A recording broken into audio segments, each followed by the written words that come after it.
I am very excited for this. I began theorizing an area-restricted Ultimate Iron Man a long time ago. I thought about making a Zaya-locked account, a Fremnik-locked account, and eventually a desert-locked Ultimate Iron Man. This last idea really resonated with me a little more than the others. It seemed more like a real challenge since the desert is so restricted. I started planning how I would go about making a desert-locked Ultimate Iron Man, but never ended up making the series. I guess the reason for this is because I thought people would say things like, "You're just copying Swampletics." Yeah.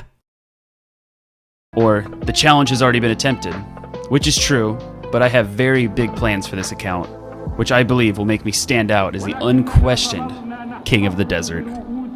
The main goal for this account will be to complete the desert. This means doing everything there is to do in this area. I'll be going for the full collection log for Mage Training Arena, Temperos, and the Calphite Queen, as well as achieving 99 hit points for the Skill Cape in the Duel Arena, 99 Hunter to catch Lucky Implings, and so much more. And all this will be accomplished without trading, without banking, and of course, without leaving the desert. Let's get into it.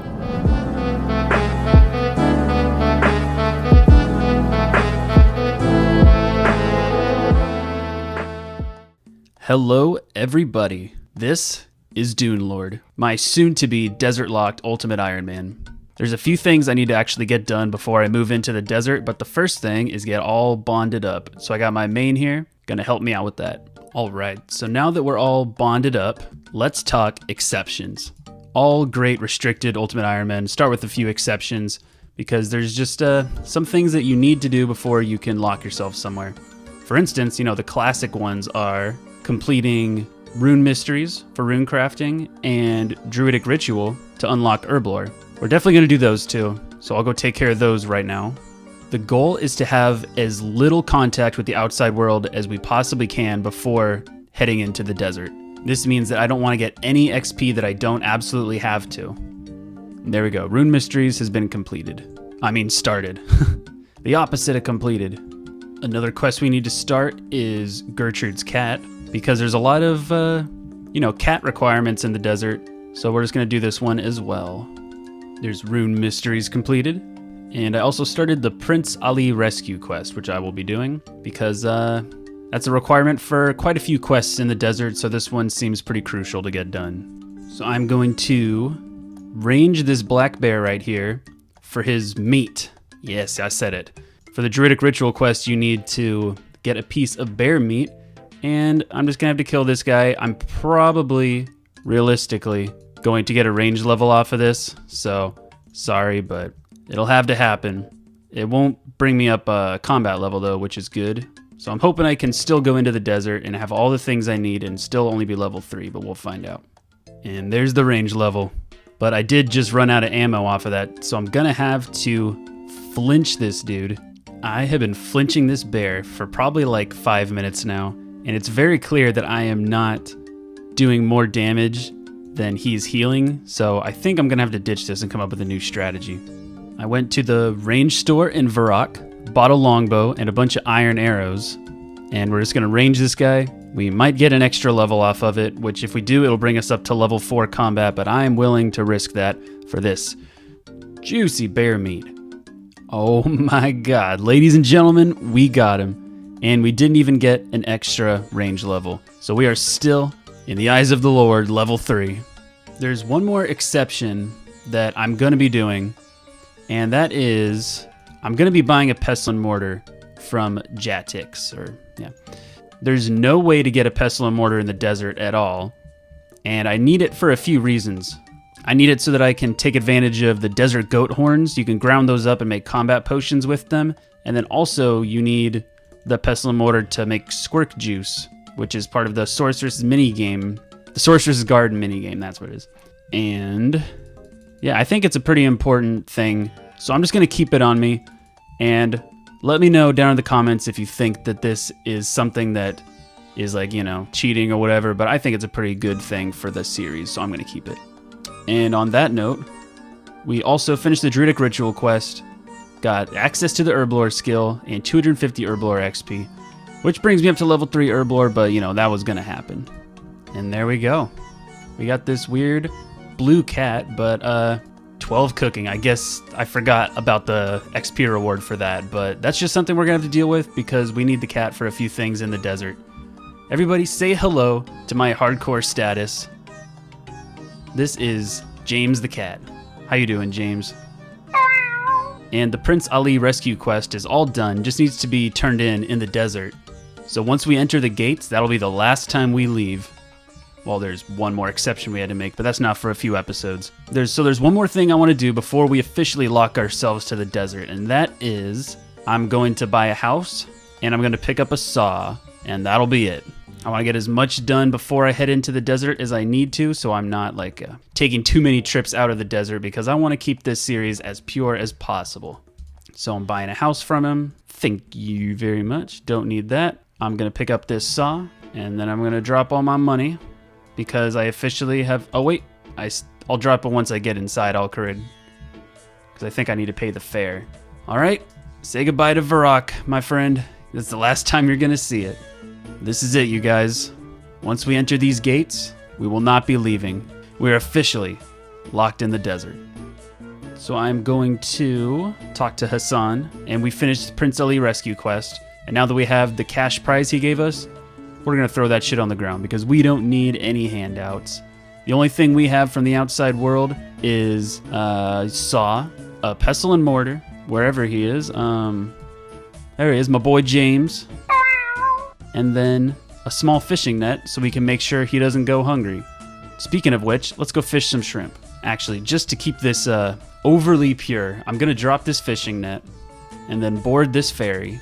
This is such a fucking handy teleport. I swear to God, Temperos really changed everything for the Desert Locked Ultimate Iron Man. Really did. So I'm going to go over to this guy and take one of his nets so that I can make sure I have a desert net and not a, an outsider net. And then we're just going to head right back. Now we're going to fish some shrimp so our boy don't starve. God, this is so exciting. I've been planning this series out for such a long time, and it feels really good to actually be here. I've been in the desert a lot of times, but it's going to feel pretty cool to discover all these new things that I never knew about the game. Here's a little shrimpy for you. Little shrimpy shrimp. There's the first level gained in the desert. Level 2 fishing. And this full inventory of shrimp brings us up to level 4. That's pretty nice. We're going to go cook all these so we can have a little bit of a bonus, Food for me and food for the cat. It doesn't look like the 12 cooking that I got from Gertrude's cat really helped out with those shrimps. So I'm just gonna drop all the burnt ones, make the inventory look a little sexier. And there we go. Now there's one thing we need to focus on, and that is getting some tools. We need an axe, we need a pickaxe, we need, I don't know, some other stuff. So we need a weapon. I mean, come on, there's so many things we need right now. Let's go get the essentials. So we are up here in one of the newer areas in the game. I don't know how new, probably it's like within the year at least. This place is called Sitharid Abbey. And there's a few interesting spawns over here. For instance, there is a bronze pickaxe spawn, as well as a tinderbox. And if we go over here, we find an anvil, which is incredibly useful because it's probably the closest anvil that I have to a furnace. The walk is going to be the furnace over here all the way to this anvil and back and forth and back and forth. And I'm probably going to have to do that a lot on this account. But there's also a bronze scimitar and a wooden shield spawn. So I'm starting to look like an absolute beast right now. I feel like I could take on these hill giants already, but I'm not going to because I don't want to, embarrass them by getting beat up by a level 3. James, eat some shrimp. And who better to kill than just, average, everyday citizens. We're going to start by training attack so we can land more shots, and then we'll work our way up to strength and then defense. God damn, this guy packs a punch. This is taking an embarrassingly long amount of time. What is this? Go down. There we go. There's level 2 attack, and we killed somebody, which is always nice.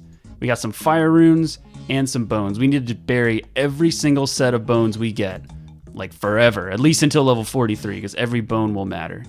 I'm also just going to pickpocket this guy to get a little bit of cash, because I'm not sure how often they drop cash, but they definitely, give coin pouches when you pickpocket them. These dudes are honestly kind of kicking my ass. I'm going through a lot of food by training on them. I'm gonna do a little bit more pickpocketing. I think I'll get to like level 5 or something just to get a little bit of starting cash. I got a full batch of coin pouches. Let's see how much that is. A pretty damn good amount, I'd say. I'm gonna get a couple more of those, 28 stacks of the coin pouches. Might need to get some more food first though, god damn. I can also talk to Ayesha right here next to the cactus patch, and she can sell me some basic farming supplies. So I'm gonna buy a rake.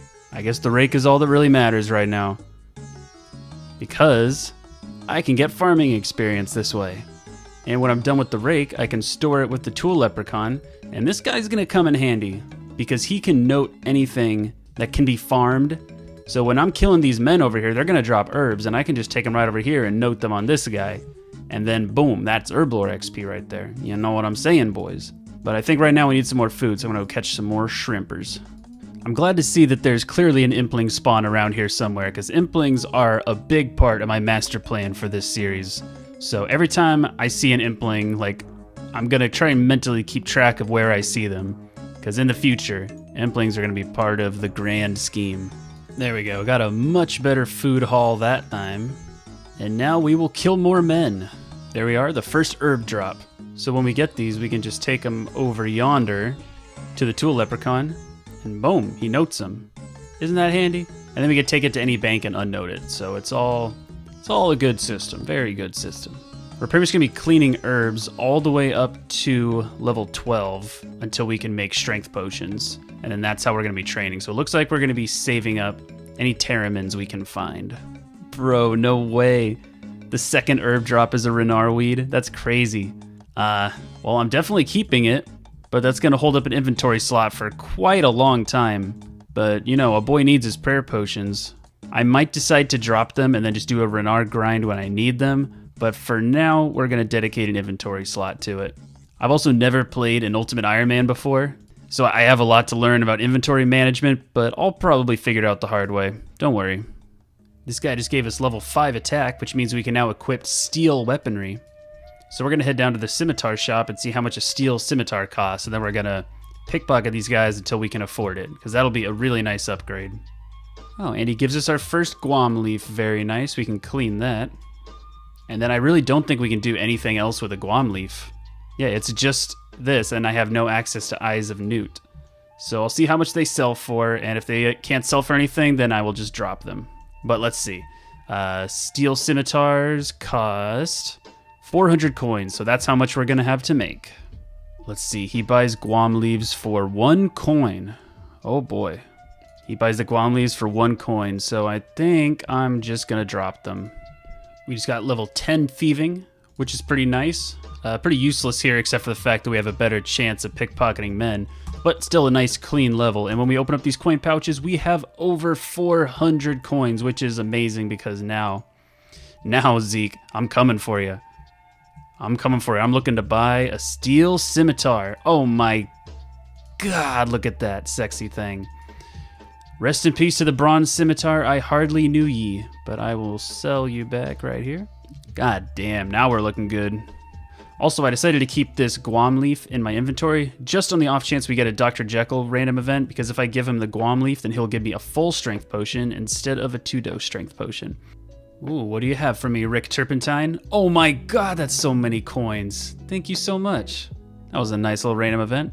And speaking of random events, I'm just going to say, if we ever get a genie or the classroom imp random event, we're going to be putting all the XP lamps first onto Hunter, because we need level 5 Hunter in order to trap the golden warblers, which are in the desert, obviously. So we're going to lamp to level 5, and then we'll catch these guys until we can do desert devils at level 13, and then we'll do these guys until we can catch any kind of implings we want, and then eventually to the orange salamanders. Yeah, that's where the lamps are going to go first, is into Hunter. All right, so now that we have our steel scimitar, I'm going to switch the attack style up to strength and train that up to 5 as well. And we just got our first hit points level. Hit points is a very important skill for us. Oh, and 2 strength. Hit points is a very important skill for us because one of the overarching goals on this account will be to get 99 hit points. And that is because you can buy the hit points skill cape right here in the desert. And that's going to be our best in slot cape, is the hit points skill cape. So we are definitely going to be going for 99 hit points. That's way in the future, but just something to keep in the back of my mind. Ooh, we just hit 2 prayer just from burying regular bones. Oh, baby, we got an armor upgrade. I hate the way that the medium helmets look, but god damn it if it isn't efficient. We're also saving up 1,000 coins to buy a pair of steel plate legs. I decided I'm just going to wait until we get the steel, and I'm not going to worry about bronze or iron. And we just got our first beginner clue scroll as well. Beginner clue scrolls are actually going to be pretty helpful, and we can actually probably realistically do beginner clue scrolls. Can't do this one, that's for sure. And I just hit level 5 strength, so I'm going to switch it up to defense. And this guy gave us 12 hit points as well as 5 defense, so real MVP over there. Now that we have 5 defense, we can officially wear the steel plate legs whenever we have enough money to buy them, so I'm going to switch back to strength for the time being and just keep on killing these guys because I'm enjoying the loot that they're dropping. Level 3 prayer. I got a mind rune drop. That is very nice. Assuming I can get some air runes, you know, I can cast airstrike enough times to hopefully at least get a magic level. Just hit level 10 strength, that's pretty cool. So I've decided to do a little bit of a change of pace from just killing men. I think I'm going to switch up and do some mining just to kind of test out the methods that I'm going to do. I was looking around the map. So there is the mine up here, obviously, and this one has copper and tin, but it's also surrounded by scorpions, which right now can probably fuck me up. But if we go take this boat over to here, there's a mine right up here with 1 copper and 1 tin. We can just mine those, and then once we have enough, we can take the boat back and then run up to the furnace, smelt the bars, and then run over to the anvil and turn it into stuff, and then go back and repeat the process. That's not having a bank, you know, that's the ultimate Iron Man life, so we gotta do that running back and forth stuff, but it should be pretty relaxing. So I mined 5 and 5. I mined a, you know, full inventory of both. Or, you know, not full inventory, but an ultimate Iron Man's version of full inventory. Then we just run back down here, take the ferry once again, then we run up to the furnace, and from here we can smelt our bronze bars. Now I just gotta swing by the old general store and pick up a hammer. There we go. And then we walk to the anvil. Now let's see what kind of stuff we can smith. Yeah, I'll take an axe. Don't have a woodcutting axe yet, and it looks like we're just making a bunch of them. Level 2, what else can we make? A mace. I'm gonna pass on that. But I will make these because they're probably a little bit better XP. I don't know. Wait. Do maces have a prayer bonus? Yeah, maces have a goddamn prayer bonus. How long was I supposed to go before realizing that? I'm still going to stick to the scimitar, but like, I don't know. I feel like I wish I knew that. I don't know why I dropped those. I should probably sell those. And I could probably pick all these up too while I'm over here just to make even more money on the way back. God damn, I'm smart. What's this red dot over here? What's this spawn? Oh, there's a hammer spawn. I could just pick this up every single time I come over here to smith. I don't even need to carry a hammer around. That is an interesting turn of events. Just to prove a point, I'm gonna drop this hammer. I'll take a look at the smithing table to see what kind of stuff I'd even want to make for now. Like right now I'm just testing out methods, but there's gotta be something that I want. And there is. I'm gonna get up to level 5 smithing so I can start making bronze arrowheads, and then I can start training range. There's a couple of regular trees up by the mage training arena, so I can start my woodcutting and fletching grind up there. And then once I have the bronze arrowheads unlocked, boom, we got arrows, we got bows, we got a little bit of everything. Except that I just realized as I was saying that I don't have a bowstring until I train my hunter to start catching imps. So that'll be a problem. There's 5 mining, which is pretty cool. Doesn't really give us anything. But I did just find something out that was really cool. I was on the wiki and I found out that apparently there is a regular short bow spawn right about here. There's a regular short bow that spawns right there, which means that we can make bronze arrow tips, but we gotta go over there and grab the bow. So that's pretty cool. There's a lot of dangerous stuff out in the desert, so I'm trying not to really go out there until I have a nice base little combat level and maybe some basic gear. I just hit level 7 mining, and we're already at total level 100. That feels pretty nice. Triple digits, baby. And there we go. Level 5 smithing has been achieved. We can now make bronze scimitars and bronze arrowheads. I'm probably just going to stick to the arrowheads The bronze scimitars are probably good money, but you know, that range XP, you can't pass that up. I think I'm gonna try my luck in the desert and see if I can actually grab myself that short bow. Really hope I don't die, because there's a lot of really strong things out there that can do a lot of damage to me. So yeah, let's see how it goes. I've been saving up for the steel plate legs, but I'm gonna have to spend a little bit of money. Why is a scorpion still following me? Get off, bro. I'm gonna trade Shanty. I'm gonna buy a shirt, a robe, and boots, which cost a total of 100 coins. And then I'm gonna buy just one water skin. All right, James, are you ready to go out into the desert? Let's see how this goes. First of all, I just want to say I have a bad history with these fucking camels because I had an Iron Man. I still do technically. I got the Phoenix pet on it, brought the Phoenix pet out to the desert, but I got fucking one-shotted by one of these, or I don't know if it was one shot, but I definitely died from one of these camels. So I'm gonna stay way away from them. And this is my home for the next however long it takes for me to defeat the Calphite Queen and take all of the treasures that she has. There's the short bow. We now can train range on the account. Let's get the hell out of here. And a quick run past the danger. Go, tank it. Tank it. Okay, we're good. We're good, ladies and gentlemen. We survived our first trip into the desert, and that feels pretty damn good. This is big. This is big. I'm gonna feed you a shrimp because James over here, he's about to grow up. There he is. James, you're all grown up. You have anything to say? Meow. Very nice. So I think it's time to get started on some fletching. I got 165 bronze arrow tips over here, and now I'm gonna head over to the mage training arena and get my woodcutting on. So these trees right here, these regular trees, this is it. There's only 3 types of trees I could possibly cut in all of the desert. There's these regular trees, there's these magic trees, which I unlock at 75, and then there's one teak tree over in the ruins of Uzur, way down here. I'm going to be cutting regular trees until level 35, and then teak trees until level 75. There's level 4 woodcutting, and then we also have our first full batch of regular logs after this one goes down. Cool, and now we can start fletching. We're going to be turning these into arrow shafts. 5 XP each. This is not going to be a fast process, but I've got to get used to it because that's the ultimate Iron Man life. Just going to pop this down here and get back into it. So Shanty sells feathers. A feather pack is 100, so here we go. 50, 65. Sweet, and now we can turn these into arrows. There we go. Finishing up at level 5 fletching. And I have a shit ton of bronze arrows. I'm gonna drop the bronze pickaxe because there's a lot of places where I can get one around here. But look at that. We are looking good. So I think this is a pretty good spot to end the first episode. We got a lot done. Here's all the stats. We boosted up our combat stats a little bit. We got a few prayer levels.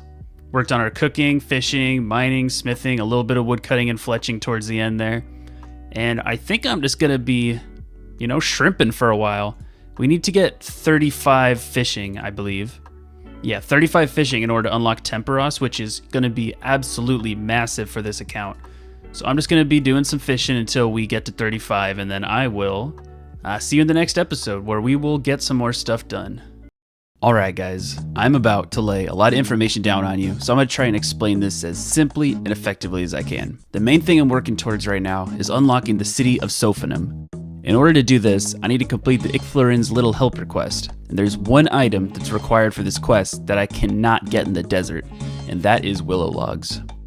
If you remember me saying in the last episode that there would be another exception I need to make, but that it wouldn't be for another couple of episodes, this is the one I was referring to. The thing is, I don't want to leave the desert any more than I absolutely have to, so I want to make sure that I get every remaining exception that I have all done in one trip so that I only have to leave the desert once. The other exception I need to make is I need to relocate my house to Polnivnich. So to do this, I need to get 20 construction in the desert before I can leave.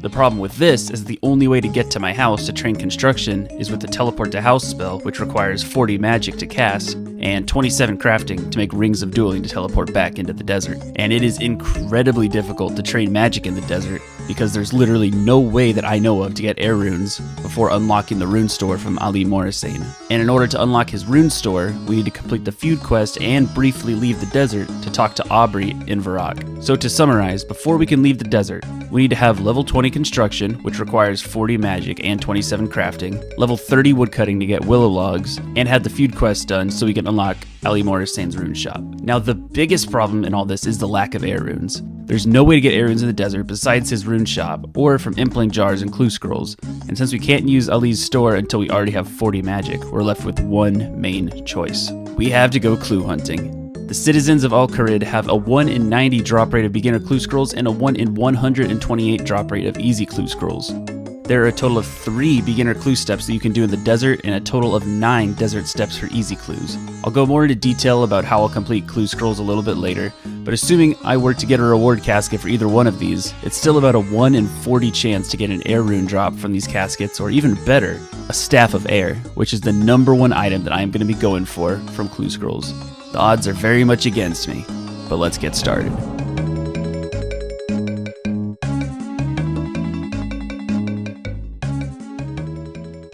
Hello everybody, and welcome back to another thrilling episode of the Desert Locked Ultimate Iron Man. In between episodes, I've been working on my fishing because we're still trying to get that level 35 fishing goal so we can unlock Temperos. And I spent all my money on fishing bait, and now I need some more money, so we're sitting here robbing the fair citizens of Al-Kharid. I'm trying to build up a bit of a sizable cash stack here. We got up to 25 fishing and 28 cooking because we're just going back and forth between the fishing spot and the range to cook them. So yeah, I'm gonna get some more money and then I will report back.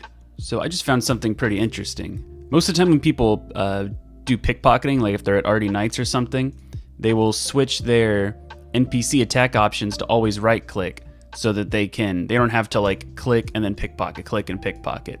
But for men, it doesn't work because their next option is talk to, so it doesn't go to pickpocket, it goes to talk to. But not for this guy. This guy, he doesn't have a talk to option. I guess he's a bad man, so he is just free to left click just like that, which makes this a lot more AFK. So, the more you know. This is huge, guys. Open this pouch up. Boom, we are at over 1,000 coins on the Desert Locked UIM. Very nice to see. I was gonna save up 1,000 coins for steel plate legs, but I don't think I really need them right now because I don't need the defense quite yet, and they're super heavy, so I don't want to. I don't want to spend my money on that. So I'm just gonna go back to the ruins, and I will buy myself some more fishing supplies. We're gonna get 35, and there's a fishing store right over here. Get ourselves a rod and a couple packs of bait, and we're good to go. Oh my God, James, you've let yourself go, James. You've grown into a mighty feline. And this is how you will probably be forever. All right, Rick, what you got for me? A sapphire. Let's go see how much we can sell that for. So I'm gonna compare the price for this sapphire at the general store and also at the gem stall and see. I'm pretty sure it'll sell for more at the gem stall, but I'm gonna test it out anyway. 10 coins here and 18 coins here, so definitely gonna sell it right there. Understocked, jeez. I guess I got a world hop to sell gems. I really hope that this gem shop isn't one of these places that's like trafficked by bots and always, everything's sold out. Because I was really hoping to buy gems from here. Ah, Jesus. Looks like it might be. And I think I found a world where I can sell it. There we go, 18 GP. So my system up until this point was just going back and forth between fishing and cooking, and then dropping all the fish on the way over there. But I think what I'm gonna start doing is every time I cook the fish, I'm just gonna pickpocket this guy until, he beats me up enough to where I eat all the food, and then I'll go fish more. It's a lot slower fishing XP, but at least it's self-sufficient because I'm making some money off of it. And here is a thieving level. We are now 25, which is pretty damn big because we can now pickpocket warriors. And what do we have here? An abundance of warriors that we can now pickpocket. And these guys, well, we're gonna get caught a lot more often than with the men, but they do drop 6 times as much coins. So we're gonna get a lot more money, but we're gonna need to go through a lot more food, which is good because we're trying to fish a lot more as well. We got another random event here. Let's see what this guy has to give us. A gold necklace. Well, it's totally useless, but, it looks good. So when I pickpocket this guy right here, boom, that brings me up to level 30 thieving, which is the requirement for the feud quest. We are coming up on a huge milestone right here. Come on, don't be afraid. There we go. Level 35 fishing. We can now fight Temperos and harpoon tuna. So we just unlocked 2 amazing things. There is a place where I can actually harpoon tuna right underneath Temperos. Right down here, I can cage lobsters and then harpoon. But then also Temperos has an amazing drop table with so many useful things for this account. But we got to 35 fishing, 39 cooking, 30 thieving. So we got a pretty good baseline for a lot of our skilling stats, and now I think I want to train my combat and then maybe even do some beginner clue scrolls if I can. I'm just going to start killing men. I'm probably going to train my attack to level 20 so that I can unlock the Mithril Scimitar, which is in the Scimitar shop. And then yeah, we'll go from there. We'll see if we can get any beginner clues done. So since I'm going to actually start doing some combat training, I think I'm going to pull the trigger on these steel plate legs. God damn, do I look good. Man, I'm getting so many Renar weeds from these guys. Swear to God. And I got like a little stack built up. Let's see. I'm going to note these real quick. And we have 5 Renar weeds. Starting to get to the point where I don't want to just throw them away, but they are taking up an inventory spot and I won't be able to use them for a long time, but it'll probably be worth it. Level 12 attack, by the way. And we just hit 7 prayer from burying regular bones. And we unlocked a new prayer, clarity of thought. Add this to the quick prayers and then I can do a little, pray flick, just like that. There's another prayer level and another Renar. I just got an attack level and just saw that it brought me up to 200 total level. We're just tanking on through these, aren't we? And this poor man right here will be giving me a very important level. There it is, level 20 attack. And that level is important because we can now go into the Scimitar store and we can buy a Mithril one. Mithril Scimitar has been unlocked. Oh, that's so much better. Sweet. We still haven't gotten any beginner clues yet, so we're still grinding, but at least we made a nice upgrade. I think I'm going to switch this up to strength. We're going to get strength up to 20, and then we're going to do defense all the way up to 40, so we can wear rune armor that we get from Temperos. There's level 9 prayer. We have an evil Bob now. All right, let's see what we get. A bunch of coins. I think it was about 500 coins, so very nice. I will take it. Back to my manslaughter. So we just got to drop another grimy guam leaf. And this one's pretty important because once we clean it, boom, level 4 herblore.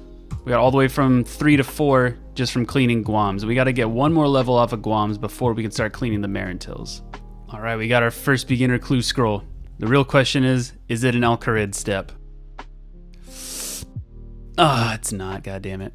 The grind continues. I got another beginner clue scroll, but it was not an Alcarid step, so I had to drop it.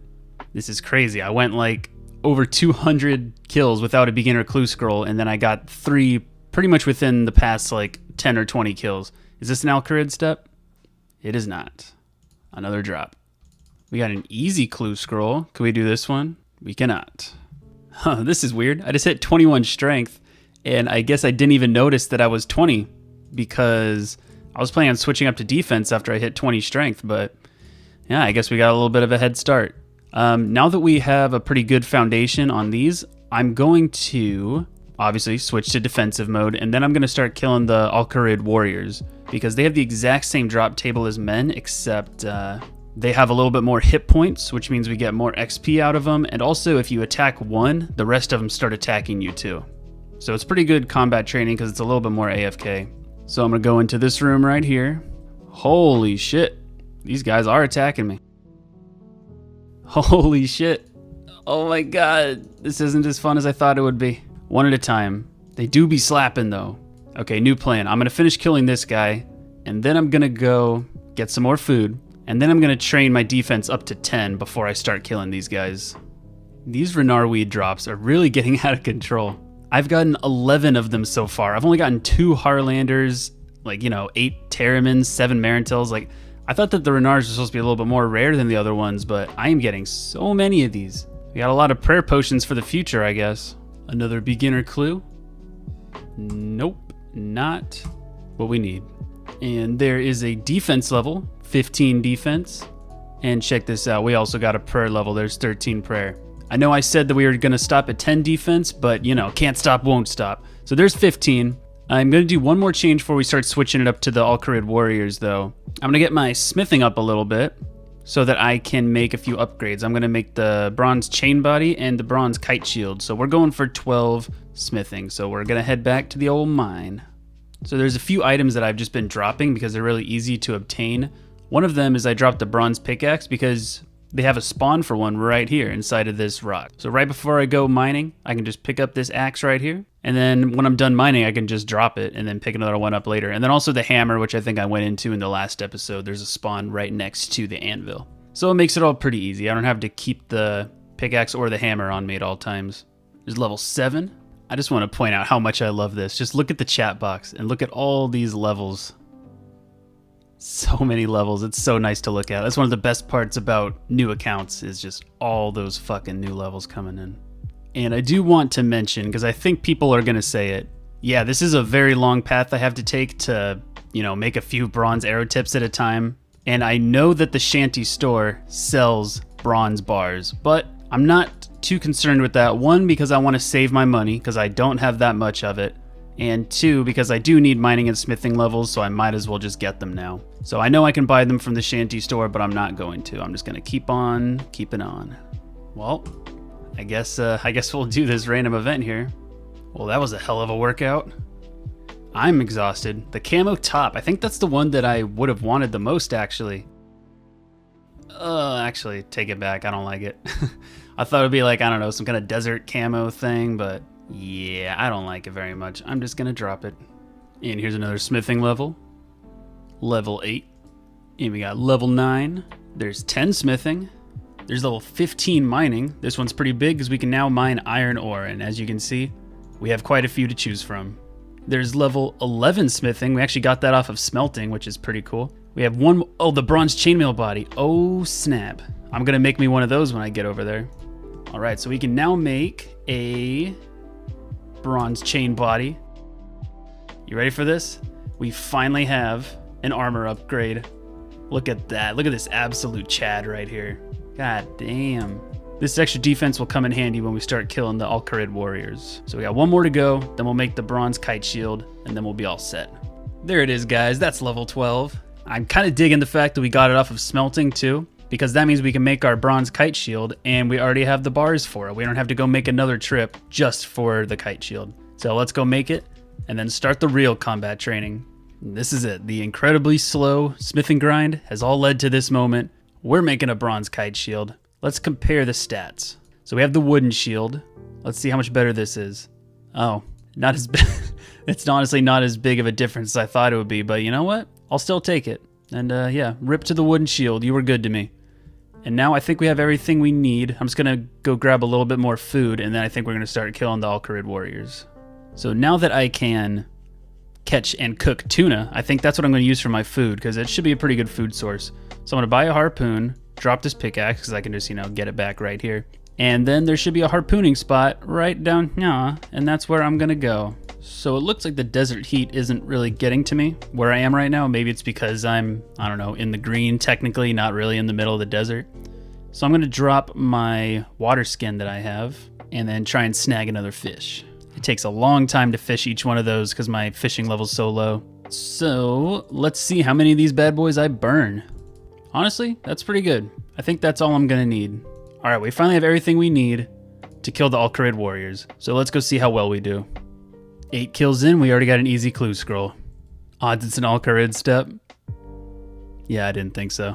I think I just realized something. Something that means that a lot of the time I just spent is, I mean, not wasted, but kind of wasted.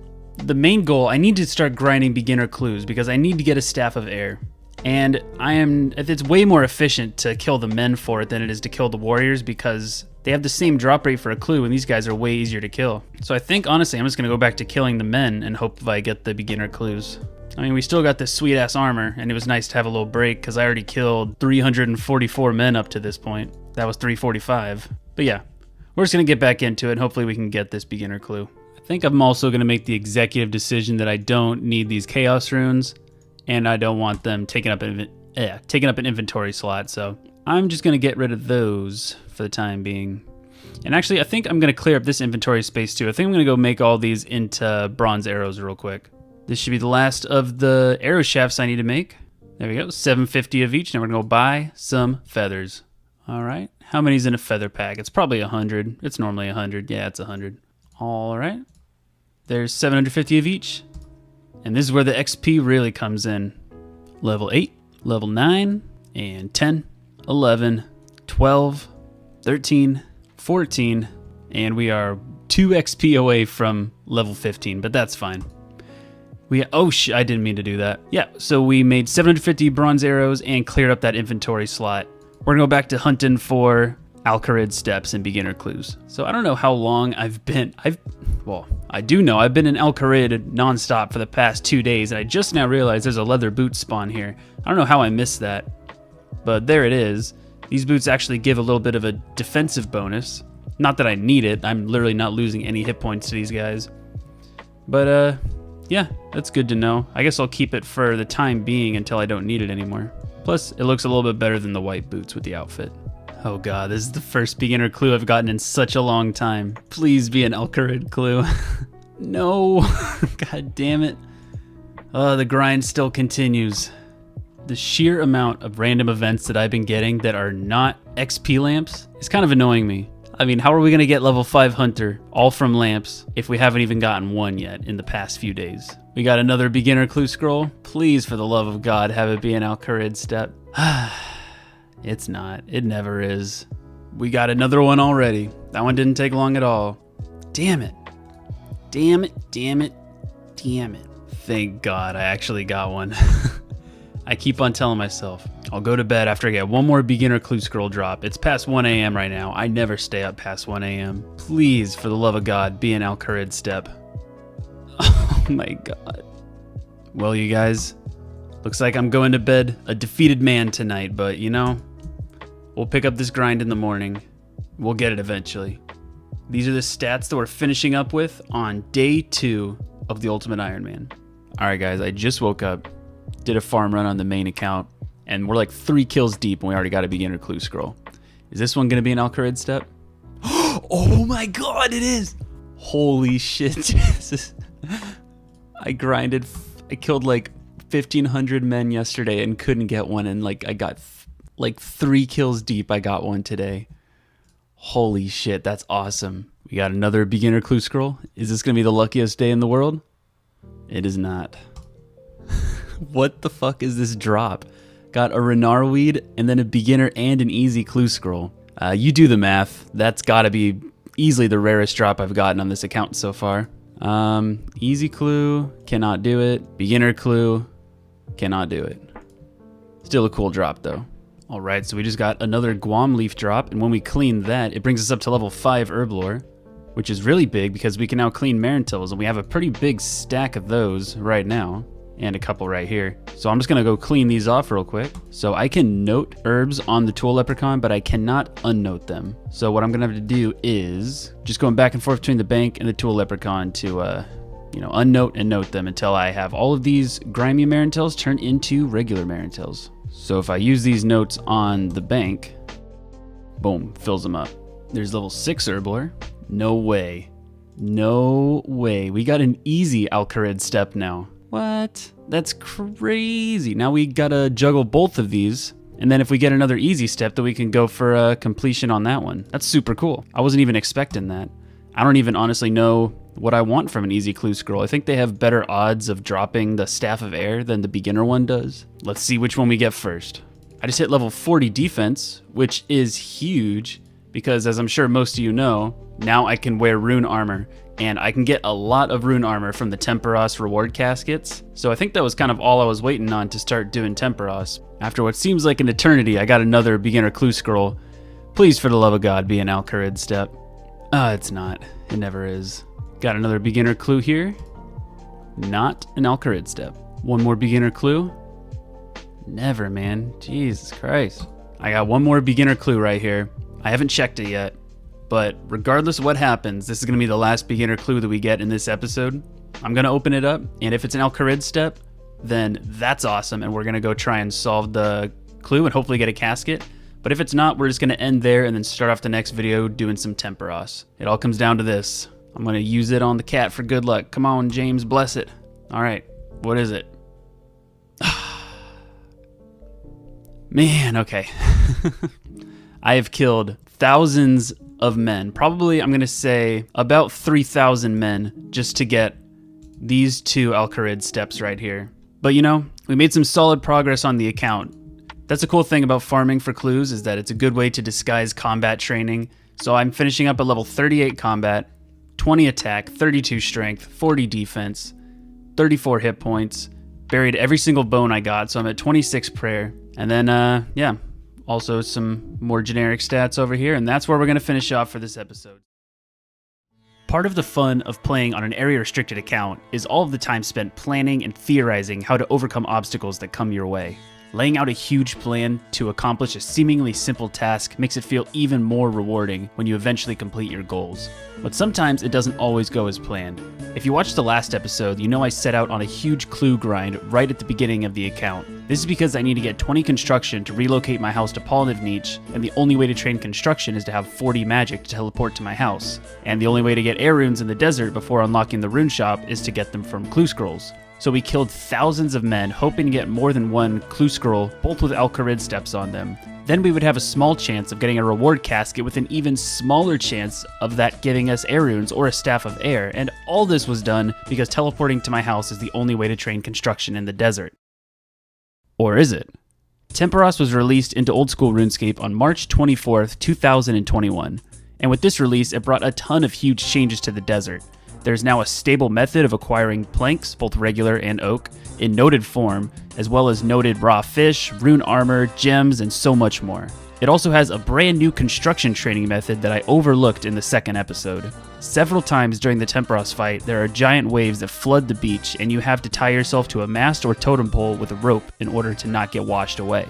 And every time the wave attack happens, there's a chance that it can damage one or several masts or totem poles, which the players can repair and gain construction experience equal to 4 times their construction level. This means that since I bought a house before I entered the desert, I can gain construction experience from repairing these masts and train construction all the way to level 20 without having to train magic at all. This is a very important turn of events for the account because it means I no longer have to grind clue scrolls, at least for the time being. And all that time spent grinding out clues in the second episode were not for nothing, because I still got some good combat XP from that episode, and I can now equip the rune armor that I get from the Temporos reward caskets. This really does change everything. So let's see where this takes us.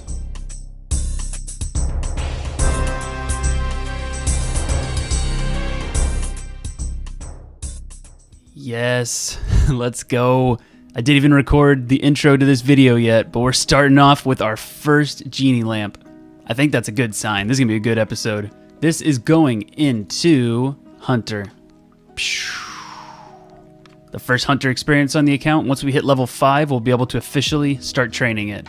Yeah, that kind of threw me. I was about to film the intro, but I got a genie instead. So welcome back to the Desert Locked Ultimate Iron Man. In the last episode, we kind of just laid out the groundworks for what we're going to be doing in the next few episodes. We hunted for clue scrolls to look for a staff of air so that we could train magic, so that we could train construction.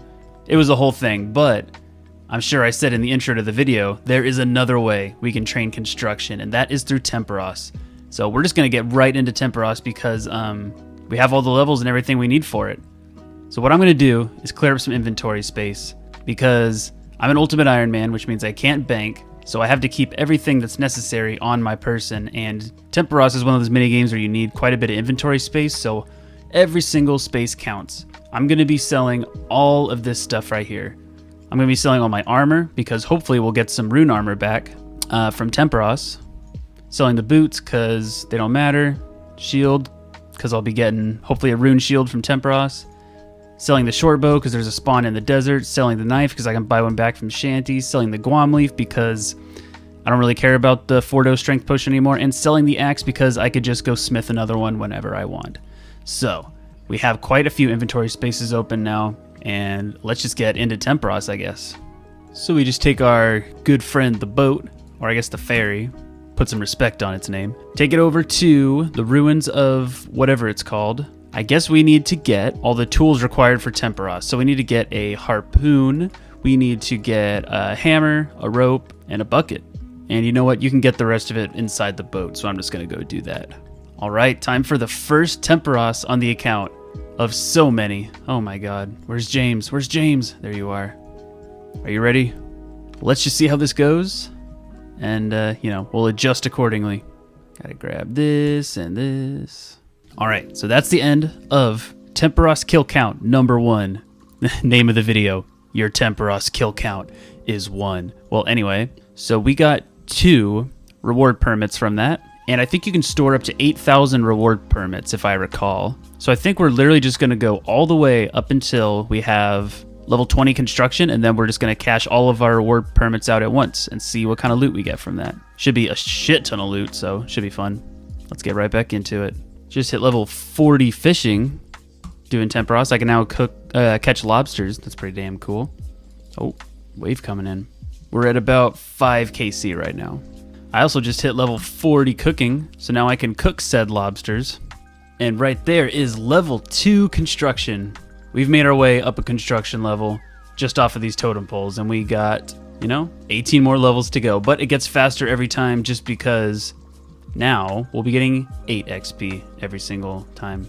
All right, you guys. So I've done quite a few Temperos kills at the moment, and I've noticed one thing that's been kind of irritating me, and that is I've been running out of run energy a lot. That's partly due to the fact that I'm an Ultimate Iron Man and I have a lot of, weight on my person, and it slows me down, but also I just have 1 agility. So what I think I'm going to do is I'm going to take the time to go do the Tourist Trap quest, because they actually have an XP reward that you can put into agility that'll bring you straight up to 20 agility, and then I can train from there on the rooftop course in Al Kharid.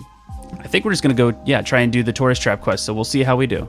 For the Tourist Trap quest, I'm pretty sure everything can be bought from Shanty's store. I'm actually just going to drop these real quick because we're not going to need them, and that's inventory space being taken up. So we need 1, 2, 3 bronze bars. Oh, fuck. I guess I misclicked. But you know what? That's actually probably good, because I just realized that I need to fight the mercenary captain in this quest, and I sold all my armor in the beginning of this video. So I guess let's go make a few armor upgrades. All right, let's see what we can make with the bars that we have. I will take a chain body. No, don't make a second one. Don't make a second. Holy shit, that was close. Set that to 1.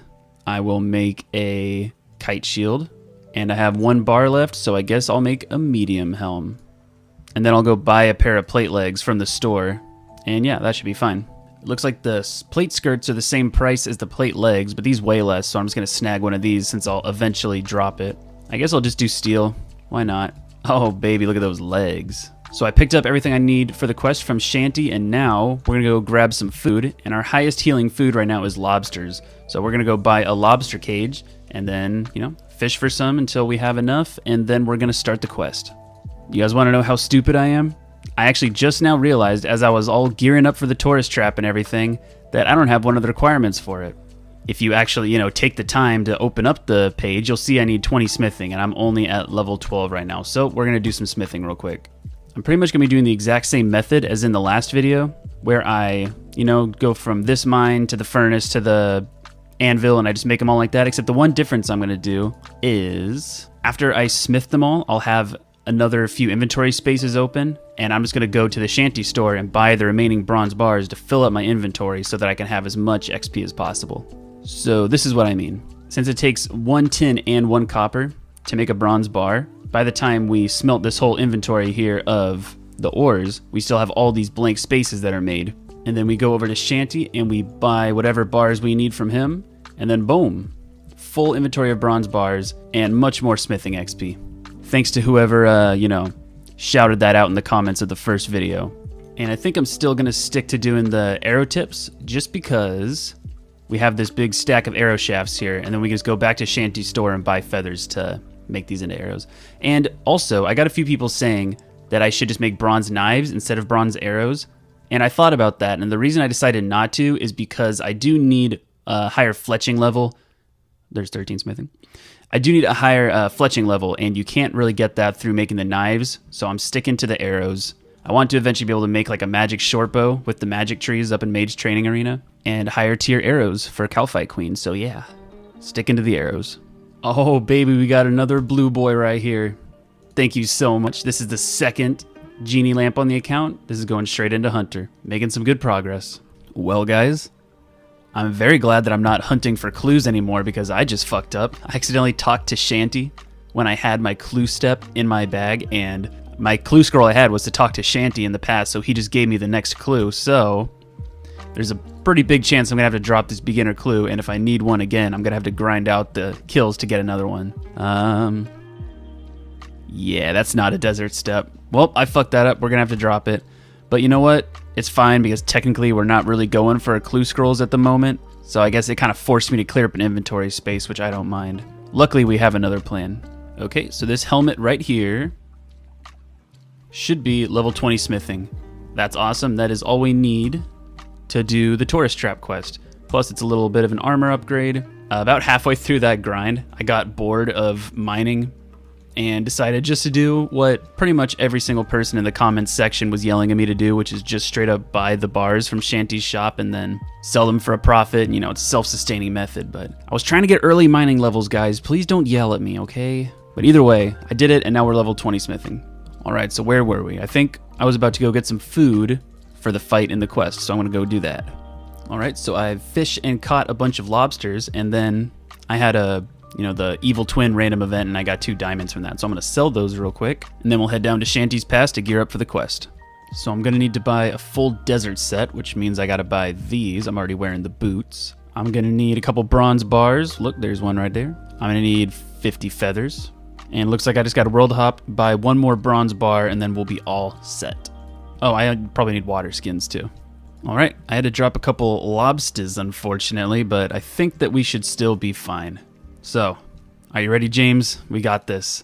This is going to be our first real dangerous trip into the desert because we got to fight the mercenary captain for this quest. So, let's go. Oh god, a Shanty Pass. I'm going to use that trick where you go through, drop something, go back, pick up your food, buy another pass, and then boom, we got full food. Already cheating the system. The quest has been started, and now we just got to avoid these damn camels. So I'm at the part of the quest where I have to fight the mercenary captain. I'm just going to try and tank him and just beat him, yeah. I should have enough food to do it, so we'll find out.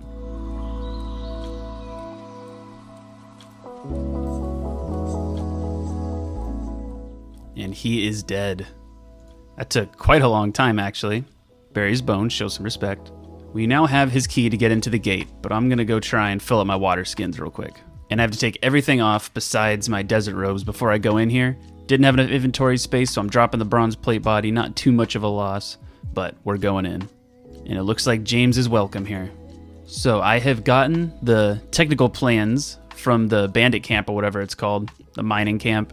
And now, huge upgrade to the account, I'm about to learn how to smith darts. A lot of people said, you need to make throwing knives, not arrows. And I was like, but I want fletching XP. I can't get that with knives, but now darts are pretty much better than knives, and I also get fletching XP. So this is the best of both worlds. And there we go. We can now make bronze darts. Or we can make darts in general, I guess. So we're at the part where we rescue Anna from this, this hellhole, this slave life. And the funny thing about this quest is I'm pretty sure you don't even need to talk to her and tell her what's going on. I think you can just shove her in a barrel. She doesn't even know what's happening. She doesn't know you're trying to save her at all. And we finished up the tourist trap quest right here. We're getting our experience rewards. We're definitely going to put 1 into agility.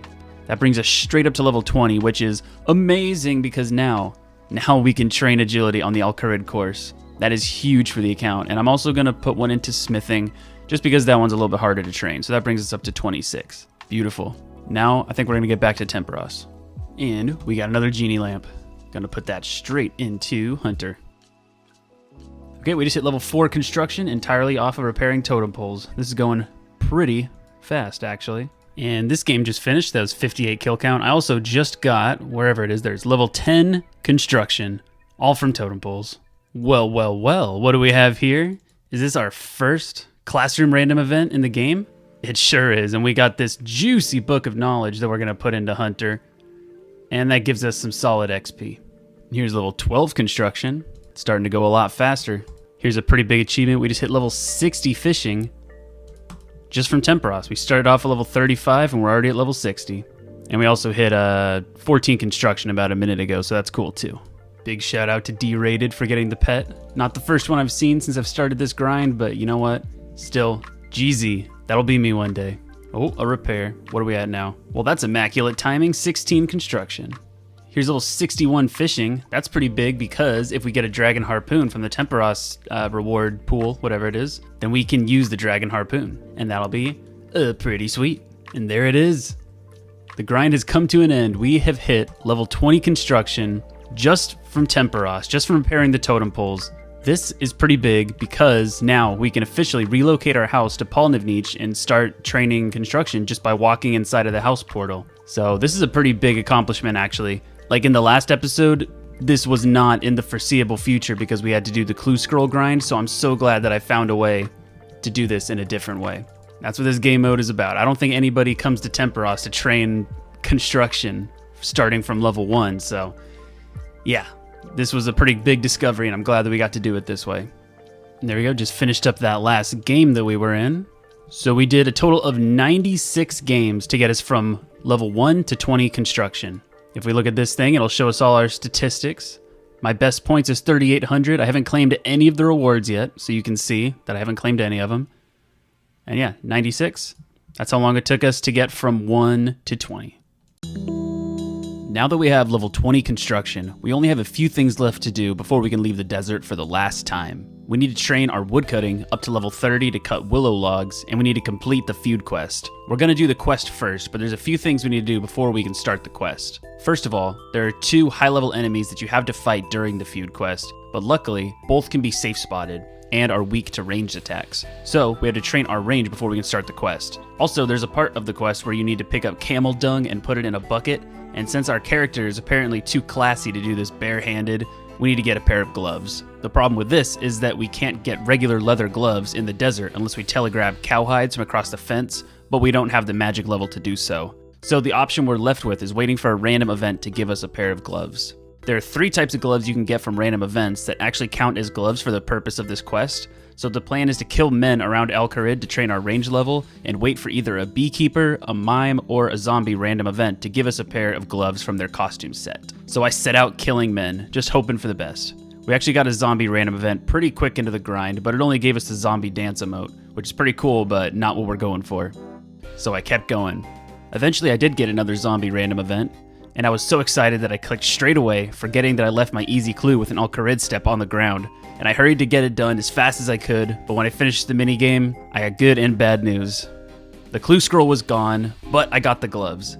I didn't mind losing the clue because, like the beginner clue I lost earlier, it just forces me to clear up some inventory space, so I didn't mind it.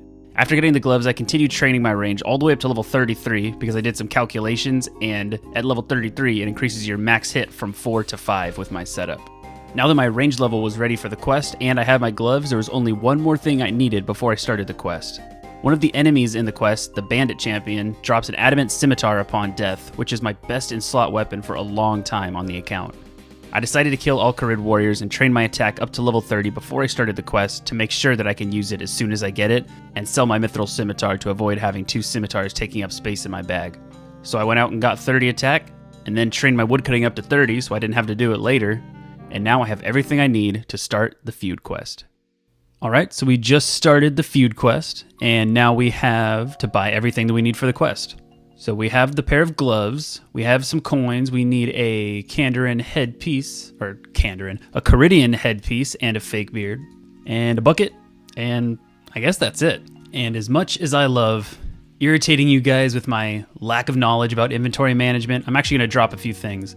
Obviously we don't need the axe. He gave us a knife, so I don't know if we need that or not. Yeah, I'm going to drop the knife because I don't think we need it for the quest. I think we can use these on each other. We got this fabulous piece of headgear. And this one was a pretty touchy subject, apparently, for a lot of people. Some of you guys just really let me know that I made the wrong choice picking this pestle and mortar. So when I made the first episode, I did not realize that there was a guy in Narda named Wesley, and he actually functions as a pestle and mortar. And you can pay him 50 coins to crush things, which changes everything because I don't actually need the pestle and mortar anymore. The other reason I had it was to do Sorceress's Garden, but you only need the pestle and mortar for Sorceress's Garden if you plan on getting thieving experience, which there's plenty of other methods of getting thieving experience in the desert that are much better than that. So there really is no point to keep this anymore. So it's gonna make a lot of people happy. I'm dropping the pestle and mortar. It's official. If I need stuff crushed, I'm gonna have to go to Narda to do it. Another inventory space has been cleared. Okay, so we should be in the part of the quest where I have to do the first fight. So just gonna skip past all this dialogue, and then this guy tries to kill me. Oh geez, how am I ever gonna do this? There it is, there's a safe spot. The one on the wiki did not do very good for me, but here's a different one. And there he goes. He's dead. And he drops a willow blackjack. And now we're gonna start the second fight. And at long last, I have safe spotted him. I'm glad I brought all this food, or I surely would have died. And there we go, down he goes. And he drops an adamant scimitar, which is absolutely massive for the account. I'm super excited for this. That's why we got the attack level, so we could just equip it straight away. God damn, that looks good. Plus 8 melee strength and plus 8 slash attack bonus over the mithril scimitar. This is really good. That should be the end of the quest. I just gotta go turn it in. So let's go take care of that. And it looks like I can sell this mithril scimitar for 572 coins to this store, so I think I'm gonna do that. And here we go, turning the quest in right meow. God, this guy talks a lot. There it is. 15,000 thieving experience. That's pretty nice. That brings us up to 37. Can we do anything with level 37? I don't think so. That's big, because that means, according to our checklist in the last episode, we have everything that we need in order to leave the desert and make our final exception for the account. We have 20 construction to relocate our house, we have 30 woodcutting to cut down a willow tree, and we have the feud done so that we can start the rogue trader minigame and get the rune shop unlocked. And all this will be done in the next episode. Yeah, that's right, I'm gonna end it right there. We'll wrap up this excellent tale in the next episode. We're gonna do the exceptions, we're gonna do some quests, we're gonna unlock Sophanum, we're gonna do the Temperos unlooting, we might train some construction, I don't know. We'll see where it takes us, but that will all be done in the next episode. So either way, thank you guys so much for watching.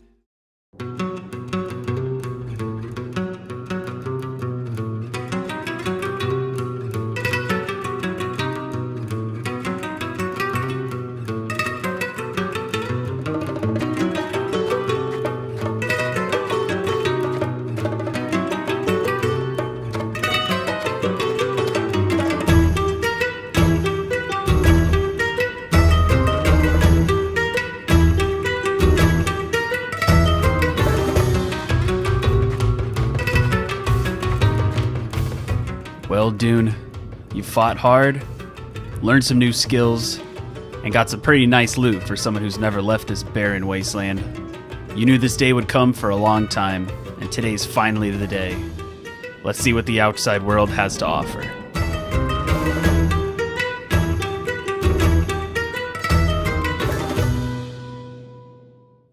Welcome, everybody. We are in the 4th episode of Deserted, the Desert-Locked Ultimate Iron Man series that you've all come to know and love. In the last episode, we got quite a few things done. We achieved level 20 construction, level 30 woodcutting, and completed the feud quest, which were all the things that we needed in order to do our final exceptions and leave the desert. So that's the first thing we're going to be taking care of in this episode. But before we do that, we need to actually get everything sorted before we can actually leave. The first thing of which is we need to talk to Ali Morrisane and actually start the Rogue Trader mini quest so that we don't, leave, head to Varrock, talk to the guy, and he has no idea what we're talking about. Cool, so that should be started. The next thing we need to do is some thieving, and this is because we need 15,000 GP in order to relocate our house to Polnivnich and also to redecorate it, because I just think that would be, aesthetically better for the series. So we have just about 10,000 gold, and we're just going to do some pickpocketing until we get 15,000. I should probably get some food first. I think that should be enough GP. Open this up, we have about 15,000 and a half Gillinor pieces, and we also got to level 41 thieving through that grind, so we have enough money to relocate and redecorate our house to the desert. So I really can't think of anything else that we need besides an axe to cut the willow logs before we can make our final exceptions on the account, so I guess let's go get an axe. Alright, so this is it. I have to make sure that I have everything done because I don't want to leave more than once. I have the axe to cut down the willow log. I have the 15k to buy and relocate, or to relocate and redecorate my house. I have the Rogue Trader minigame started. I think that that's everything I need, so I guess I'll go leave the desert now. This feels so wrong, but it has to be done because this is all stuff that we need in order to progress the account and unlock more content in the desert. So it all has to be done. Oh, Jesus Christ, here we go. Forgive me, everybody.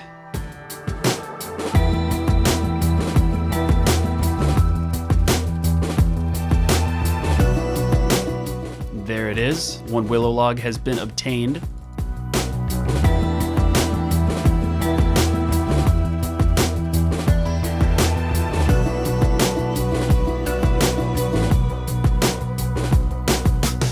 And we've reached our second destination. We talked to the estate agent, and he can relocate our house to Palnivnic.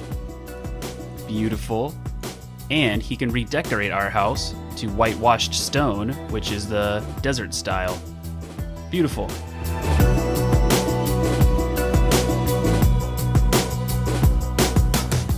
And then the last exception on the account, we need to talk to Aubrey and talk to him about the business proposal from Ali Morrisane to open up a rune shop in Al-Kharib. And there we go. And I'm just making sure that everything went according to plan. Cool. So, we're done. We're all done with the exceptions, and now we're going to head back to the desert.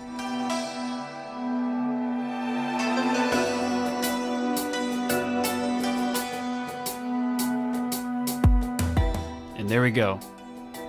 We're back in the desert. It's official. That felt so bad. That felt dirty. But you know what? It all needed to be done, and now it's all done.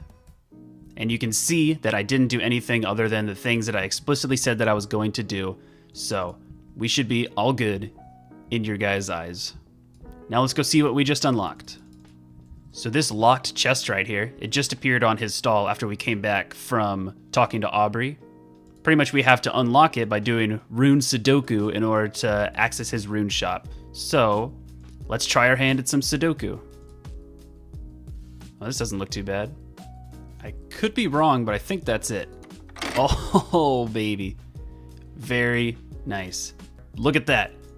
Look at that. We can buy air runes. We can buy air runes. We can train magic. This is so amazing. 4 coins each. What a hell of a bargain.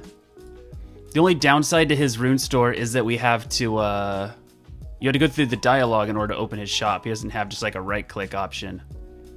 But yeah, I can buy elemental runes whenever I want. And there's rune packs. Oh, this is so nice. This is so nice.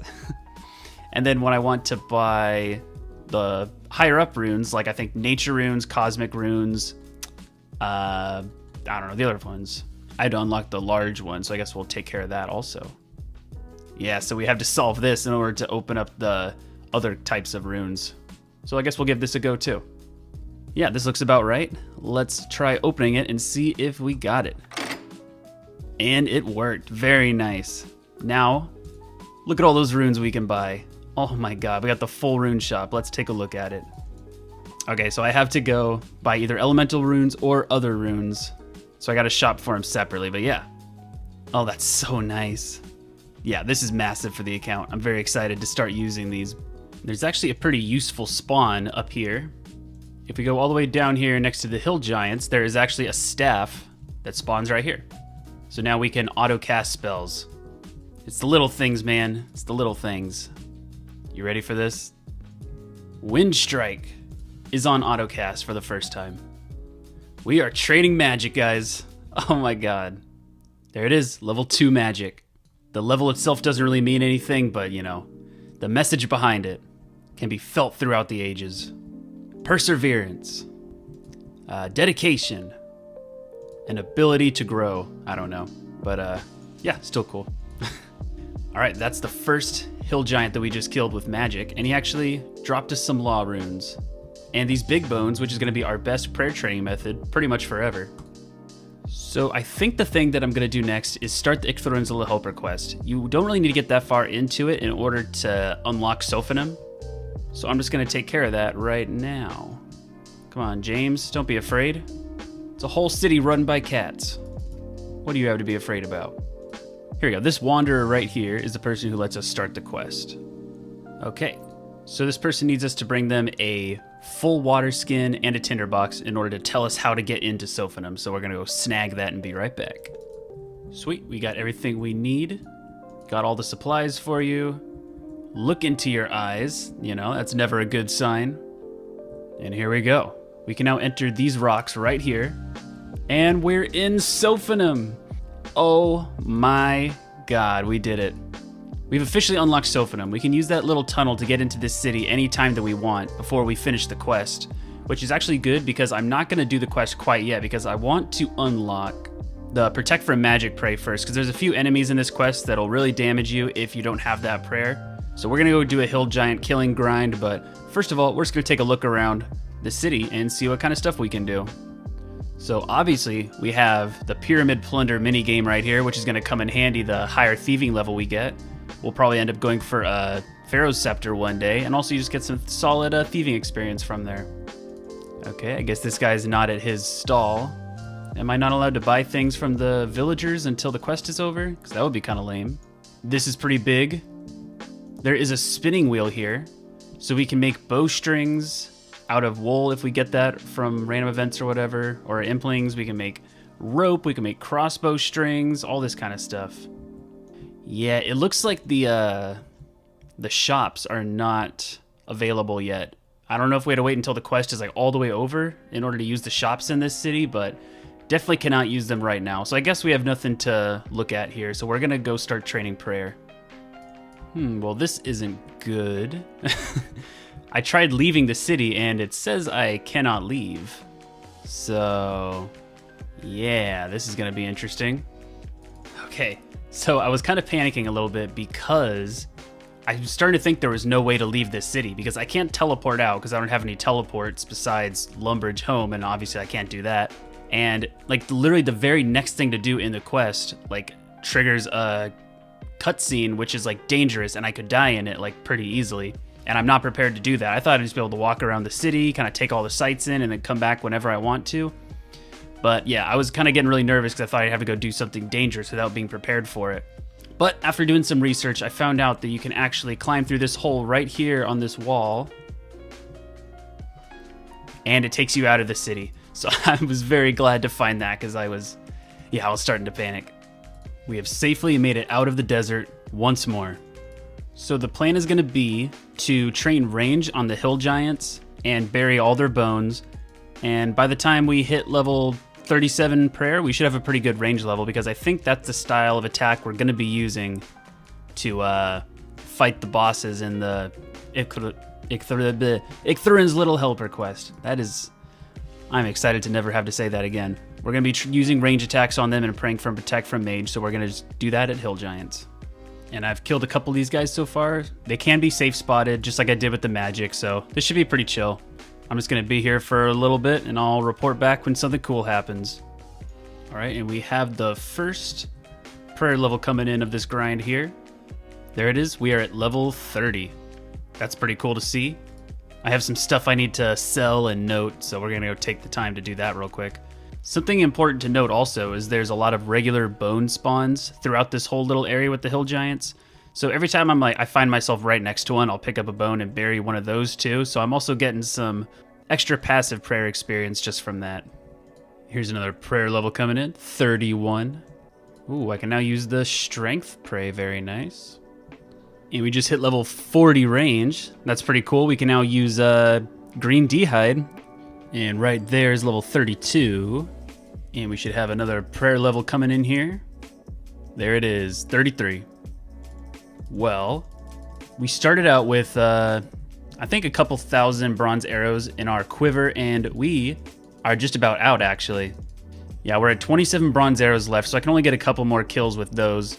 But I think what we're going to do is train our magic up, honestly. I think we're going to go through all these mind runes, and then after we go through the mind runes and the arrows, then we're just going to straight up use the scimitar and attack him that way. So I'm going to go buy some runes, and then we're going to go fight him. So I went out and I bought, should be exactly enough runes to go through all of my mind runes I have. So I'm just going to pick up this staff real quick, and I'm just going to finish up these 27 bronze arrows, and then I'll switch up to magic. And we're about to finish up the last of our runes right here. And last one. There we go, they're all gone.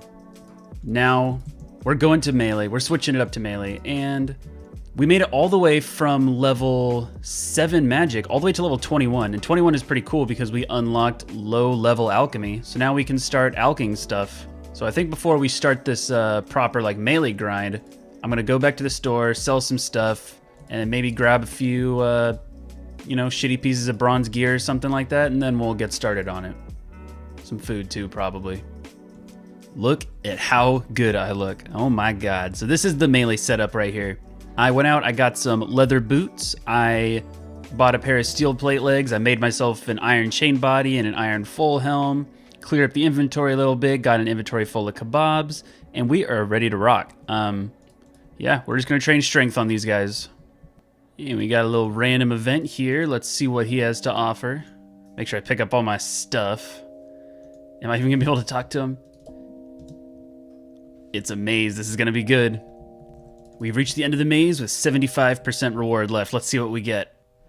Oh, dude, that's so good. 113 steel arrows, that goes to the collection very nicely. That's gonna help out a lot during the quest we're about to do. All right, just gotta bury these bones right here. Oh, that's not a bones, that's an iron dagger. Oh, I guess that wasn't it either. This clip is a mess. There we go, 34 prayer. Yes, let's go, we got a genie lamp. I'll put that into Herblore. I'll put that into Hunter as soon as I was gonna say as soon as I'm not aggroed, but looks like that's right now. So there's some more Hunter XP. Very nice. I think 2 or 3 lamps away. Good morning, guys. It is a new day over here. In between the time where I was offline, though, I did realize something. This steel arrow stack that I was so proud of. Some of you might have already noticed this, but I just now noticed it. My bow is not powerful enough to fire these steel arrows, as you can see. Yeah, we're kind of out of luck there. I think I'm just going to sell these steel arrows, and then we'll make iron arrows when the time is right to start doing some more range. Okay, this one's going to hurt. I decided that as far as my supplies go down here, there's a few things I don't need. One, I don't need the short bow anymore because I have a new plan for what I'm going to do with range training since the steel arrows aren't working. And 2, I need to get rid of my Renar weeds and my Marintels. It's going to hurt, but you know what? We can always just grind them out again if we need them. So let's sell those. All right, that looks a lot better. Just look at how clean that inventory is now, though. And one more prayer level coming in right here. Boom, 35, 2 more to go. All right, guys. Quick little update. I accidentally let my easy clue scroll despawn. I think I went to go get more kebabs and I forgot to pick it up. So easy clue scroll is gone. That's a rip, but again, it's not the end of the world. We're here for prayer XP, not for clue scrolls. Oh, baby, we got an imp random event. Oh, God, I can't even use it right now. These guys are literally obsessed with me. Okay, that's going into Hunter. We are 1 Impling random event away from the level or 2 Genie Lamp randoms away from the level. It's starting to feel real. And hello to you, Prince Ali. Well, what do we have here? Looks like we just got a beginner clue scroll in Al-Kharid. That's awesome. We're going to juggle that bad boy. Hope we don't let it despawn. And because I am the best YouTuber on the platform, we missed this level. But there it is. 37 prayer has been achieved. We can protect from magic. We have an overhead prayer. And that was the goal that we were going for in order to do the Icthrinzilla helper quest. So I guess we will... Well, I'm going to get my bearings real quick. I'm going to make sure I'm not forgetting anything. And then we're probably going to start doing that quest. All right, so a quick little recap of the prayer training grind. We hit level 37 prayer. We got up to 46 strength, 44 range, and 22 magic. So I think that the only thing that I really want to do before I go back into the quest is I want to do some magic training, and mainly I want to get the teleport to house spell unlocked, and that's because this is my only teleport spell that I have that'll actually take me to the desert since my house is in Palnavnic. So I think this is honestly pretty crucial, especially if we're gonna be doing dangerous content like the quest we're about to do. I really want to be able to teleport out if shit gets real, so I think it'll be worth it to grind out the level 40 magic before we end up getting there. So I finished off the night last night pickpocketing these guys, and with one more, that should be level 45 thieving, which is huge because this marks the time where I can start, there it is, Bearded Bandit Thugs in Palnavnic. I can now start blackjacking, which is pretty big, and I guess I also unlocked the Autumn Garden whenever I decide to start doing that grind. But yeah, we can start blackjacking now, and we have accumulated this vast fortune of almost 21,000 coins, which we're about to go spend pretty much all on runes. And if we need any more money for level 40 magic, then we're just going to go start blackjacking. But for now, we're going to go buy a bunch of runes. And there you have it. That's how to spend all your money in 5 minutes. This is most certainly not going to be enough to get us all the way up to level 40. So we're definitely going to have to do some blackjacking after we go through all these. But for now, let's see what level we can get to. Okay, so we cast all the runes that we bought. We got all the way up to level 31, really close to level 32 magic. But yeah, we're going to consolidate the inventory real quick and then go try out some blackjacking and then make money to get the rest of the way to 40. So, an update with the blackjacking. I've made about 12k so far, but it took me like a couple hours, honestly. Like, this is going by so slowly just because I'm so fresh into being able to actually blackjack that I'm getting caught a lot. And since I'm doing this for money and not thieving XP, I think I'm kind of hindering my progress by doing these guys right now. So I'm just going to go finish off at All Career Warriors just to buy the runes for this level.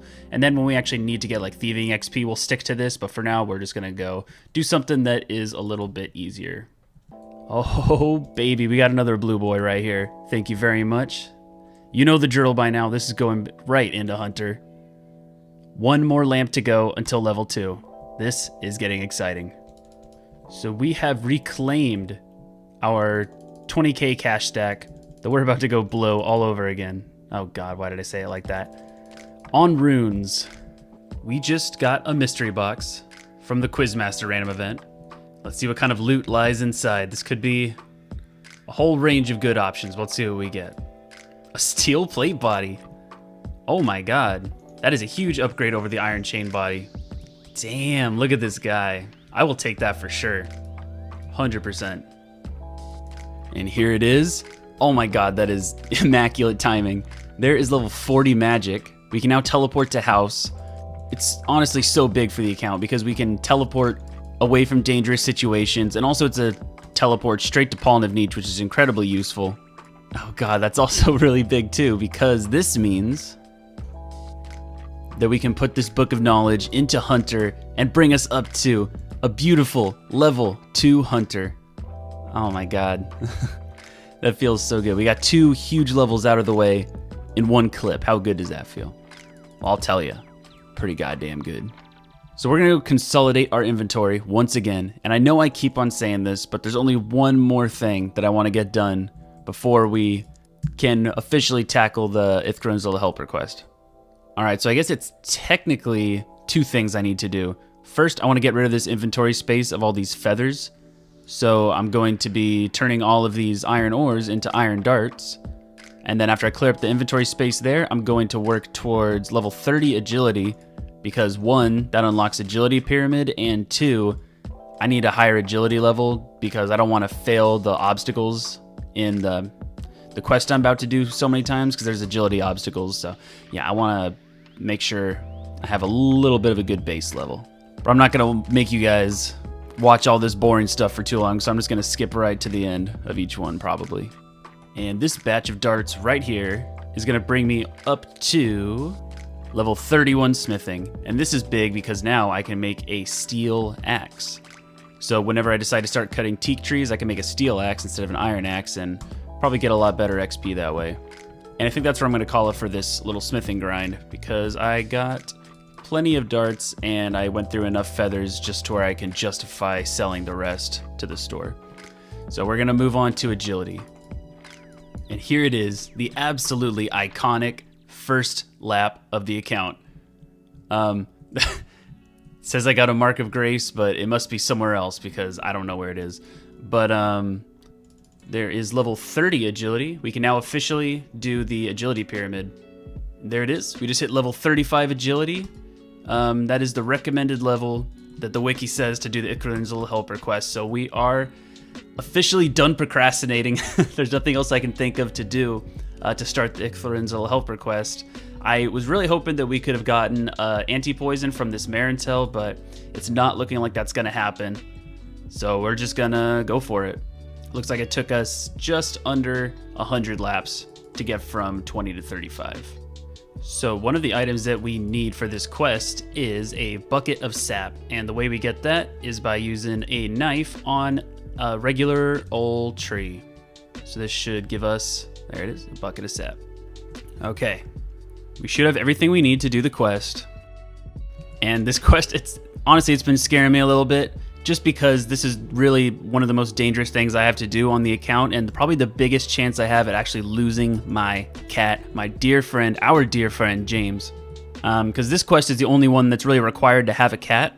Because if we die, we have to go from our spawn in Lumbridge to Gertrude to buy a new cat, and it would just feel really inauthentic, and I feel like you guys would be mad at me, so we really don't want to die here. That's why we got 40 magic to get the teleport to house spell. We're going to buy a pass, and then head over to Sophanum. Alright, so I'm going to pick up James throughout this one, just to keep him safe in here. And, yeah, I'm not nervous about the boss fights on this quest. I'm more nervous about having to run past, like, the level 96 mummies and whatever.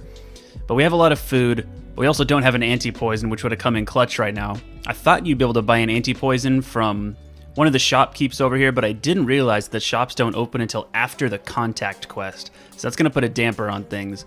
But we're going to send it. Let's go for it. All right. Looks like I was kind of hyping them up. They kind of hit like little bitches, you know? They're not really... oh, God. Right as I start talking shit. That's always how it goes, man. So we're going to sit here and let our run energy replenish a little bit so we can have a better odd of jumping over this pit. Sweet, so we let our run energy restore all the way. We freed up both of our hands, and hopefully that means we should be able to jump over this pit with no problem. Let's find out, though. Yeah, that's what I like to see. We survived the first flashback, everybody. That's pretty big. Now we're going to drop the cat and talk to the Sphinx. This part is very dangerous for my cat. So, the Sphinx is about to ask me a riddle. And if I get it wrong, then my cat just fucking dies, I guess, and I have to go get a new one. And obviously we don't want our boy James to, you know, spontaneously combust or however the Sphinx decides to get rid of him. But I know the answer is 9, so if this kills my cat, then it's the Wiki's fault, not mine. Am I sure? Yeah, I'm sure.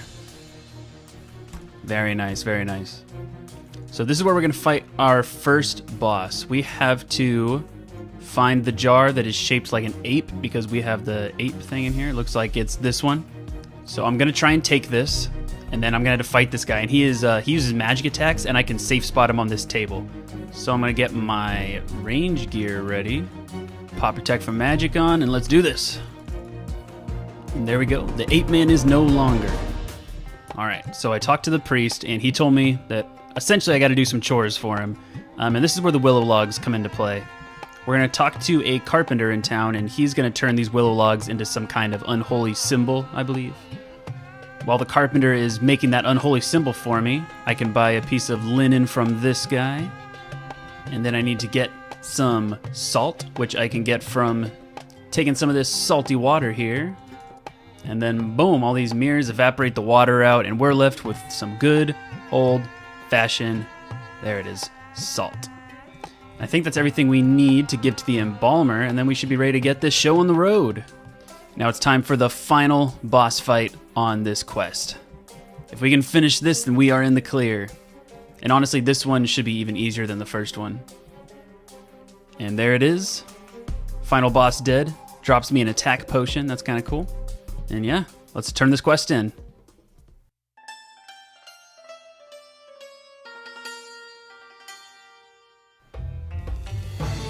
Ixthlarin, God of the Dead. We finally meet face to face. I have but one question to ask of you. Why is your name so hard to pronounce? Outside of the pyramid, ready to talk to the high priest. After what I'm assuming will be a lot of dialogue. There it is. Ixthlarin's little helper is complete. This is huge. These levels, they don't matter. They don't matter. The only real prize is this. Because now we can finally talk to James and see what he has to say. James, how are you doing? If you don't stop talking to me, I'll never get my slouching time for the day done. True wisdom. Absolute wisdom.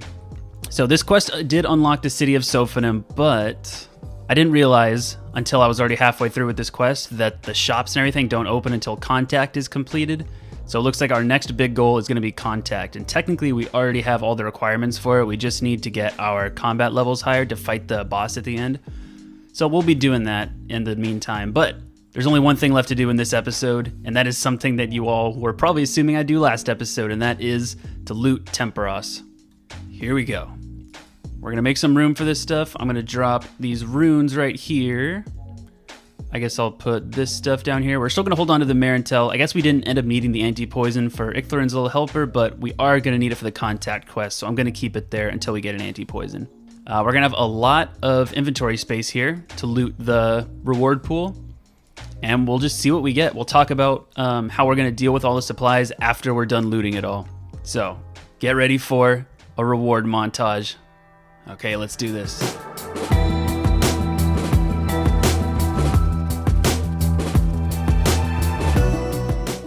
Spirit Flakes, technically the first unique, I suppose.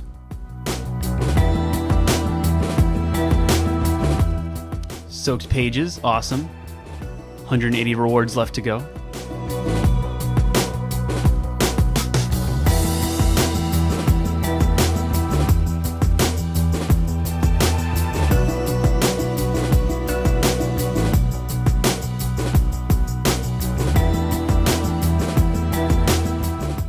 Tackle box. Oh, dude, we got the tackle box. Oh, man.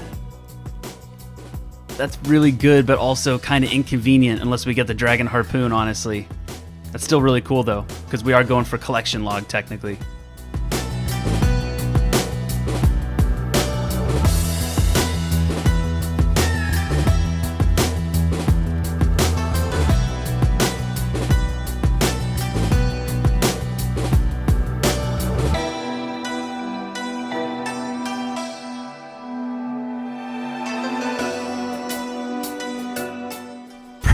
What? I was AFK for too long. And the very dramatic conclusion of the final 10 or so rewards. Will we get a pet or a dragon harpoon is the question. That's all 220 something rewards. Honestly, not too bad, I think. We got the tackle box. We got a couple of soaked pages. We got 10 caskets. That's really good. I'm dying to open these caskets, but like the actual good at inventory management UIM that's deep inside of me is telling me that I should wait to open these up until after I, clear out a few inventory spaces. So we're gonna open these caskets in the next episode when we start dealing with all of this stuff we just got. But yeah, some solid gains were made in this episode. We kept James alive all the way through the xRakine helper quest. We made our exceptions on the account. We can train magic. We can now teleport to our house, which is now in Polnivnich. I don't know, made some good combat gains, prayer gains, range, thieving. It's just, we're just making this account into a beast, slowly but surely.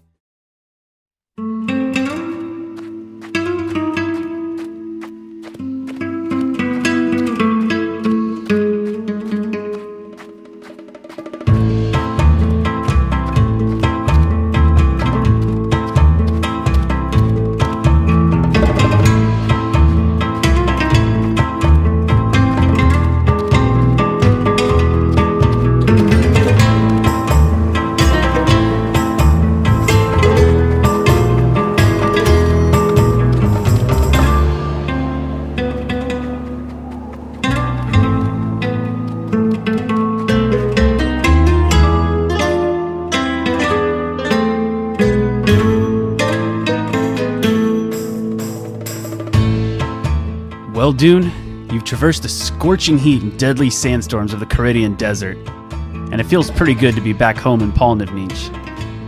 I can't wait to get inside, put my feet up and relax, maybe enjoy a beer or two. We'll better head inside now. Oh yeah, that's right. I haven't built a single thing inside my house yet. I guess I can get started building some stuff in here. I mean, after all, I did get all those construction supplies from fighting that giant water monster.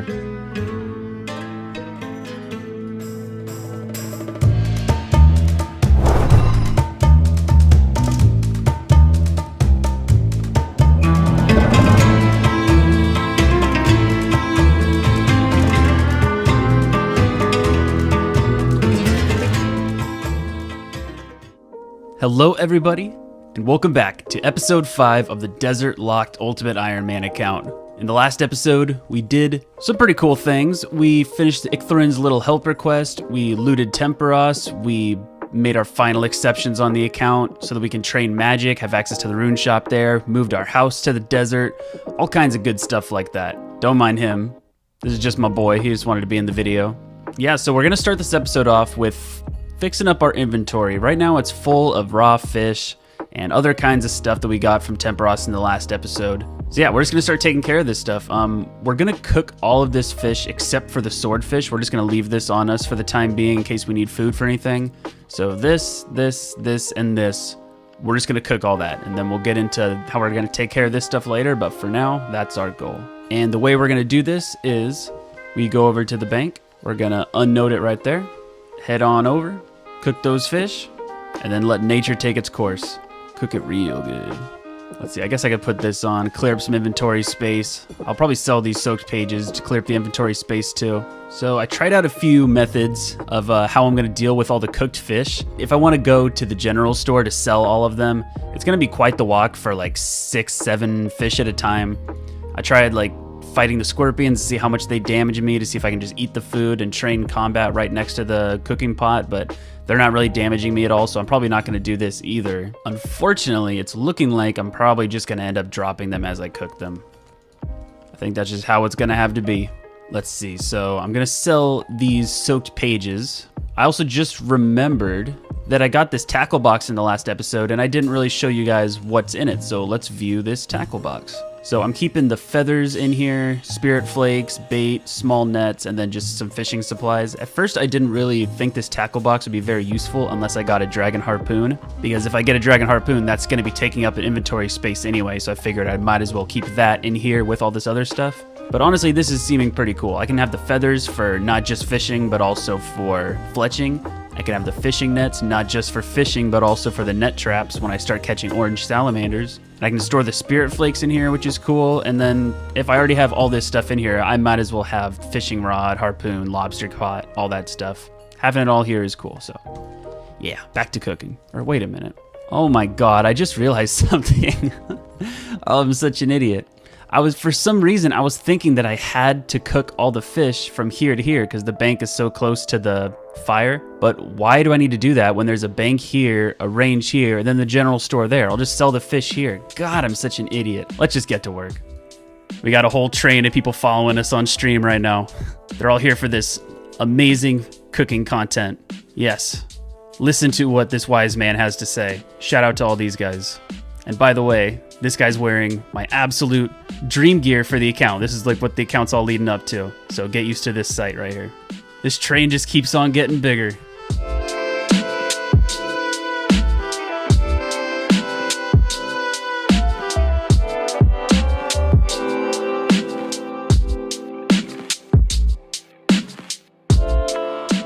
Hey, we finally got the Dr. Jekyll random event.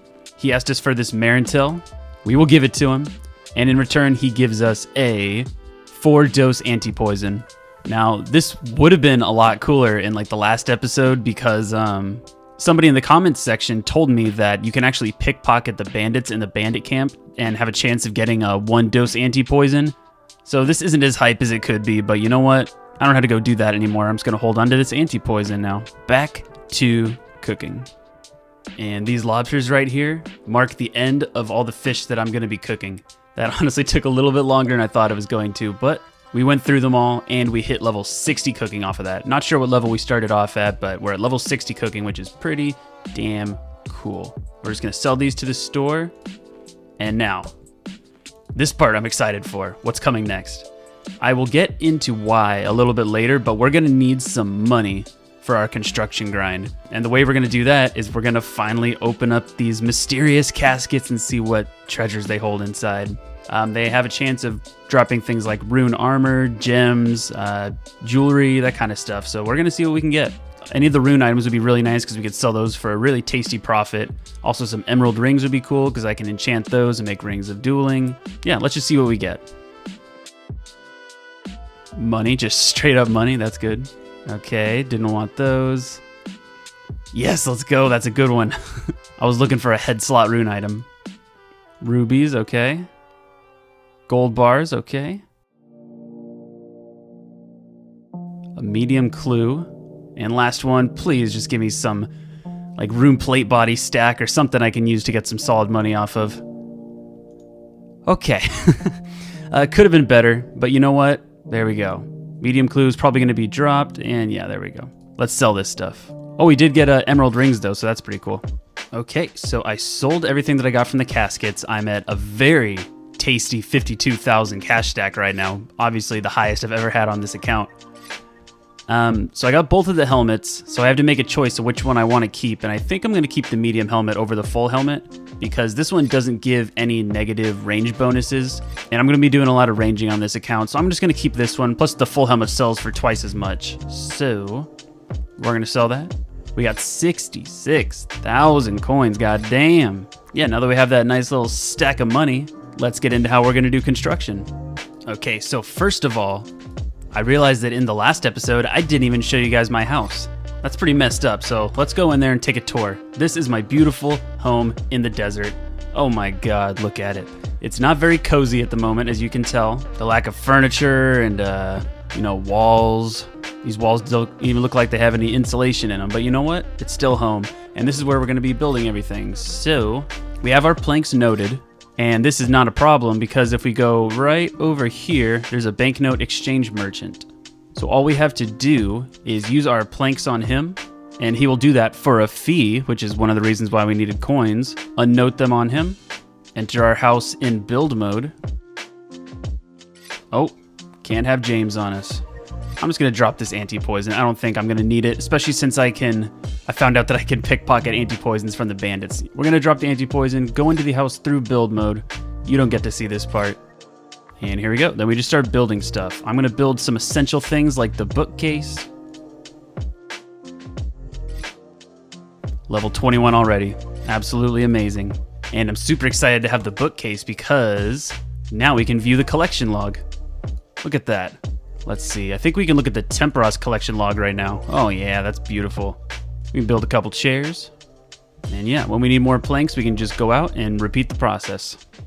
And we also needed money because we need to build a few rooms. We're gonna build a workshop because we can have the tool storage shelves in here.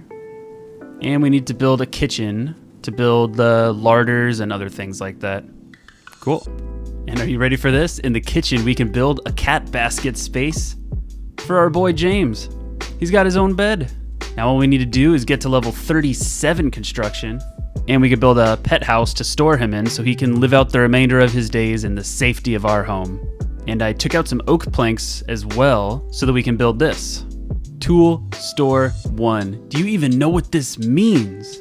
This means that we now can grab a saw from here, so we don't have to use this dirty outsider saw anymore.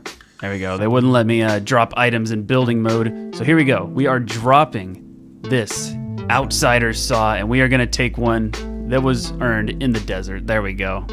That just feels better.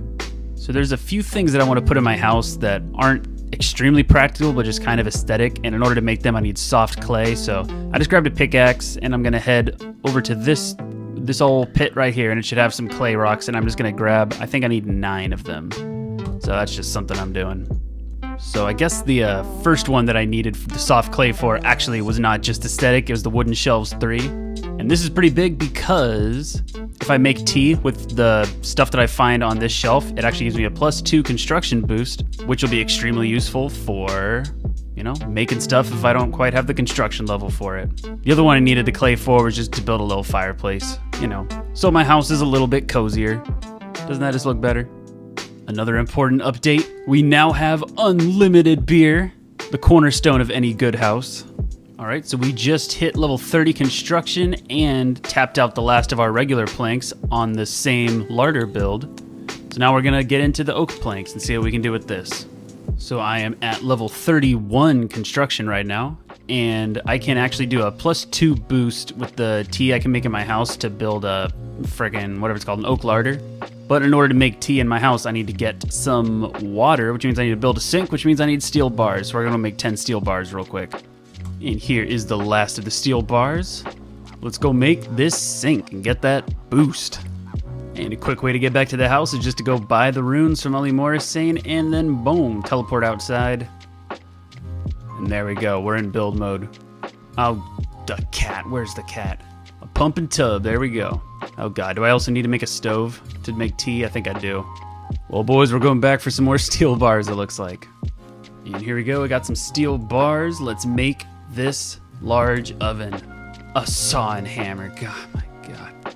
So let's see. Grab a saw and a hammer. Build the large oven. I kind of like the way this looks in the desert theme, so I'm probably not going to upgrade it to the range. Put that in there. And then we should be able to drink this. And that boosts our construction up 2 levels. And that is how you make an oak larder at level 31. We now have flour, egg, all that kind of stuff, so we can use the flour to make pizzas, which is pretty cool. So we're gonna keep on training construction. And this is the last of our oak planks that we got. So I'm pretty sure that this actually works out perfect. I think if I build this chair, that'll bring me up a level. Very nice, very nice. Now we can boost to level 35 and then upgrade our tool storage one more time in order to make the tool storage 3, which gives us the glass blowing pipe, which should help us get rid of all this seaweed. So that works out a little bit perfect. First, we gotta make some more tea. All right, let's drink this tea up. We're boosted. And bam, tool storage 3 has been built. We now have access to a glass blowing pipe. Something I didn't think we actually had at the beginning of this account until I realized you can get it from the POH, so that is going to come in handy. But for now, we are out of planks, but I've already caught, the construction itch, so I want to keep on doing more construction, which means we're going back to Temperos to get more planks. But first, there's something I want to do. We're going to head over to Narda, because there is a shop there that I really want to take advantage of.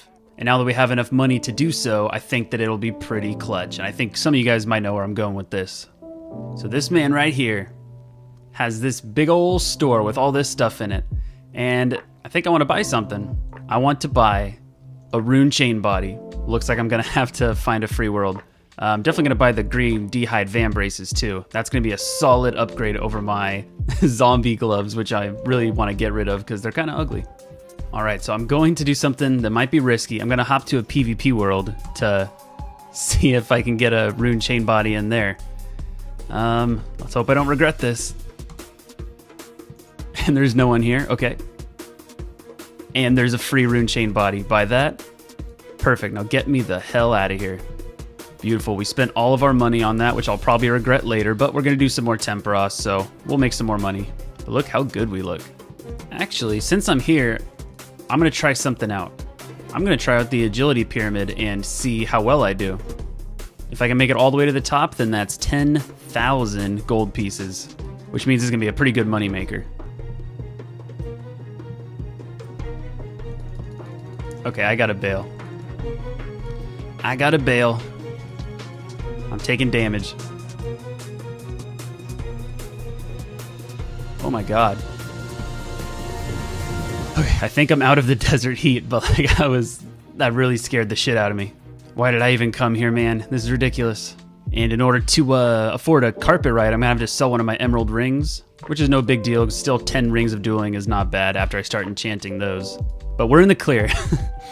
We're in the clear from dying. I really thought there was a chance we'd die for a second there, but we're gonna get the hell out of here and go start doing some Temperos. And we are safely out of the desert. Oh my god. That whole trip was such a mess. I regret everything about it. I don't even want this rune chain body anymore, man. But we're gonna be clearing up some inventory spaces before we start doing Temperos. And the first thing I'm gonna do is I'm gonna talk to Shanty and see if this is a one-step beginner clue. Otherwise, I'm just gonna drop it. Nope. Is it an Alcarid step? Ooh. Ooh. Okay, well, there's a chance that this could be in the desert. A few of you guys told me that we don't actually need the strange device in order to dig up the step if it's in Alcarid. And one of the Reldo steps, I think, is to dig like somewhere around here. I'll look up the specific area afterwards. So I'm gonna grab a spade from the POH and we're gonna see if we can get lucky. Bro, I didn't even know that imps spawned in the desert. Let's see if they drop anything cool. A red bead, literally the worst thing they could have dropped. Dude, I kind of want to get like a wizard hat or something from those guys. That's kind of lit. I didn't know they even spawned in here. So, the clue step is going to be up here if I have it. So the way this normally works is you go to Reldo, he'd give you a strange device that gives you hot and cold clues that tell you like how close you are to the dig site, and then you dig there. But since I can't go to Reldo to get the thing, I just have to kind of hope that it's 1 out of the 5 steps that is in Al Kharid. So we're gonna just, you know, test our luck. We can potentially just dig it up right here. I'm pretty sure that this is the tile we need to dig on, so good luck to us. Nothing. Looks like it wasn't in the desert, which means that this is a drop, along with this and this. So I'm about to do what is called a pro gamer move over here. So I want to enchant just one of my emerald rings, and if I just go to unnote them on the bank, then it'll unnote all 10 of them. It only unnotes like whatever inventory space you have left. So in order to clear out exactly 1 space for the emerald ring, we're gonna do this. I'm gonna take a few things off. I'm going to unnote these herbs. There we go. Then I pop the necklace on, unnote the 1 ring, and boom, there we go. And the reason we chose the herbs to unnote is because we can just go note those on the tool leprechaun. So, you know, big brain move. We have a ring of dueling, which is, I guess the first ring slot we have, and we can teleport straight to the duel arena, which is clutch as hell. Okay, so we're ready to do Temperos Grind Part 2. So let's see our stats right now. We are at 97 completions. I think that I want to go all the way up to, you know what, fuck it. Let's go to 200. We're just going to go to 200 total KC at Temperos, and then we'll call it there. And yeah, do another big old looting, and then see what kind of stuff we get. So I can just go into my tackle box here and grab myself a harpoon, and then everything else should be inside of the Temperos thing. So let's go get it started.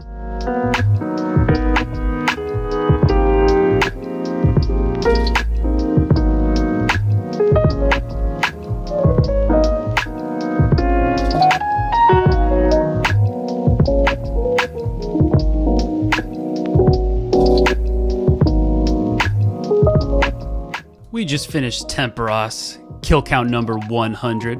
Doesn't really mean anything, but that's a cool milestone. 100 more to go. All right, guys, so for today, we're finishing off at 118 kill count, which means you did about 20 games. We got 65 reward permits, which is pretty nice. And we got all the way up to just under level 65 fishing. And we even got a construction level, almost 2. So we're up to 34, and I'll pick this up in the morning, and we'll see how far we can get tomorrow.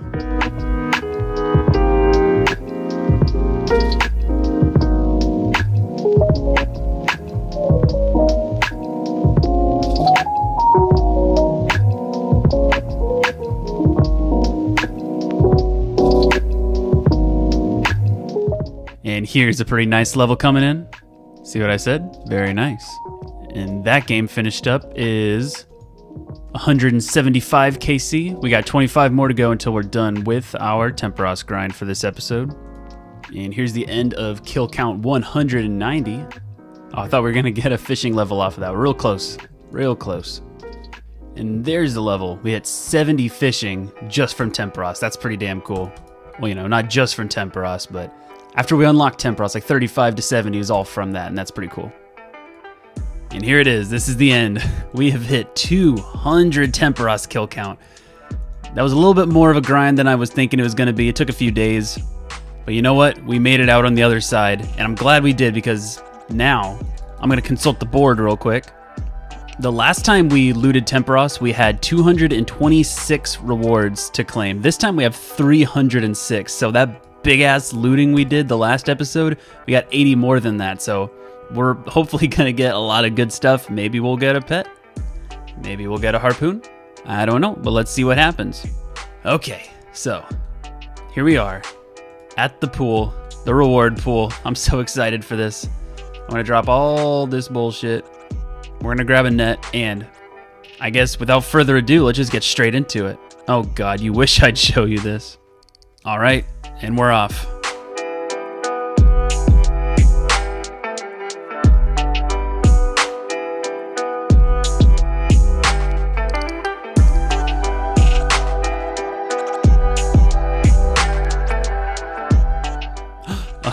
Oh, there we go. Another unique. We got the fish barrel. For sure not gonna need that. We're definitely not keeping that, but that's still cool for the collection log. Hell yeah. All right, this is the last 10 rewards. I don't know. This is the last 10 rewards we got. Last 5. Can we get another unique?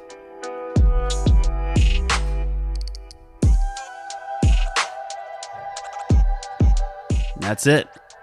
We got 20 caskets this time. Holy shit, that's twice as many as the first whatever looting we did. We got the fish barrel, which is awesome. We really do not need this. We don't need this thing at all. At least for my account, not really any purpose of keeping it other to fill in the collection log, which is still really cool. So we can just go straight to this guy and exchange this for 25 soaked pages. There we go. 25 extra soaked pages. I hope I get a tome soon because I really don't want to regret doing that. Yeah, let's start going through these supplies again. So I learned something from the last time I was dealing with the Temporos rewards, and that is that going through the caskets really isn't that bad with limited inventory space since I'm mostly selling everything I get. So I'm going to start with opening up the caskets this time, and we're just going to sell the stuff we don't need. So let's see what we can get. Red topaz. Rune medhelm. Emerald necklaces. Easy clue scroll. Alcarid step. Of course not. Ruby rings. Emerald necklaces. Come on, give me some rune items, bro. Oh my god. What the hell is this loot, man? This isn't okay. All right, sold all that stuff. Got 31k out of it. Already very nice. Loop half a key. Stop giving me halves. Emerald rings, I'll take those. Easy clue scroll. Oh shit, it's actually an Alcarid step. God damn, that's awesome. Wasn't expecting that. All right. I guess I'll drop it in case I get more. Yes, rune kite shields. Let's fucking go, dude. And 5 of them too. That's so many. Oh, that's so much money, and we actually have a rune kite shield. That's best in slot. Holy shit. Okay.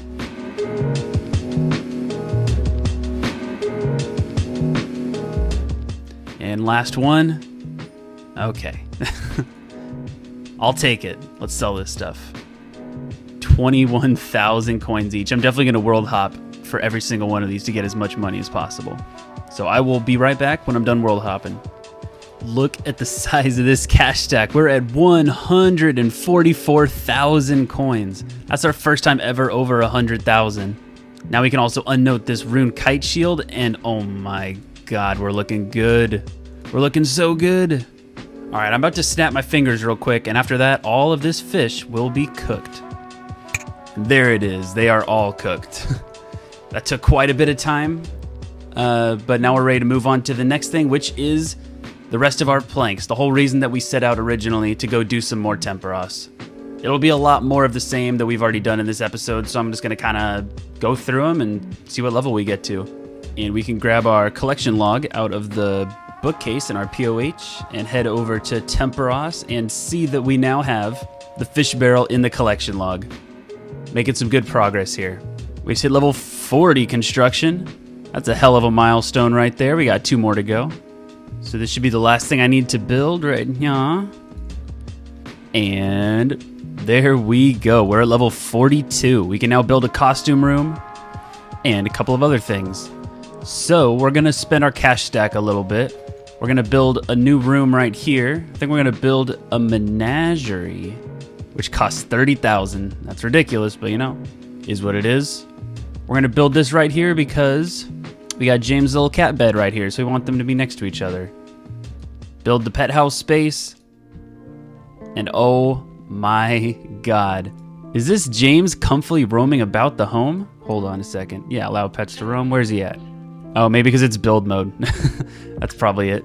There we go. James is now an indoor cat. That is, that's awesome. I know a few of you might be a little upset to see that, but honestly, this is going to be a lot better for him because we don't have any chance of losing James now. James is officially forever part of this series. And I can still pull him out whenever I want and have him follow me around when I'm just doing like skilling or whatever. But if I'm ever doing anything dangerous, he'll stay in the house. So now James is forever safe on this account. So I hope you guys are happy for that. And the next room we're going to build is the one, the only, the costume room for 50,000 gold. 50,000 gold to get this room built. But you know what? This one is going to be pretty clutch. The magic wardrobe is going to be huge.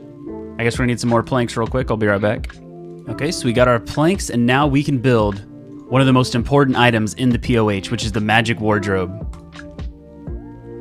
Oh my god, this is huge, and this is why.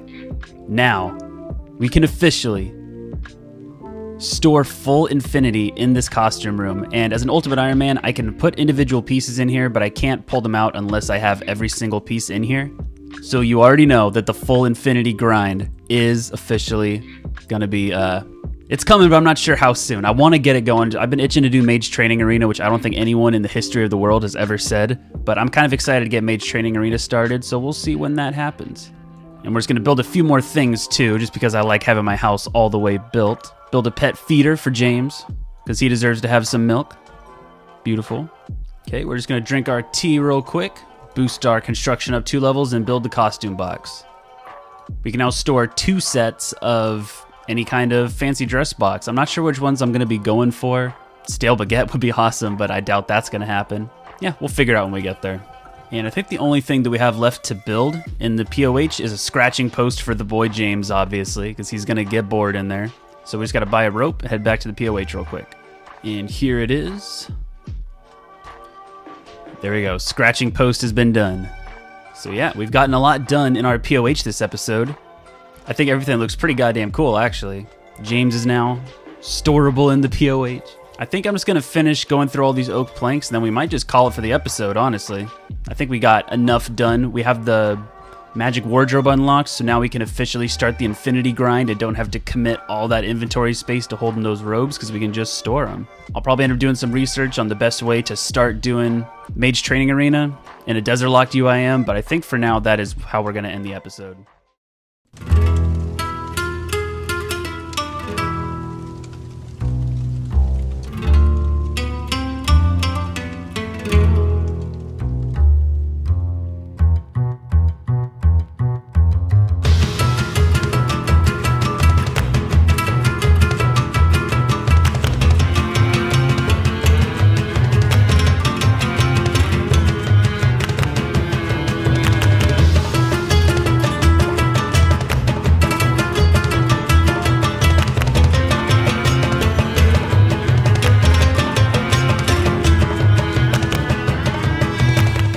Oh my god, this city. There's clearly something wrong with it. I better see if there's anything I can do to help.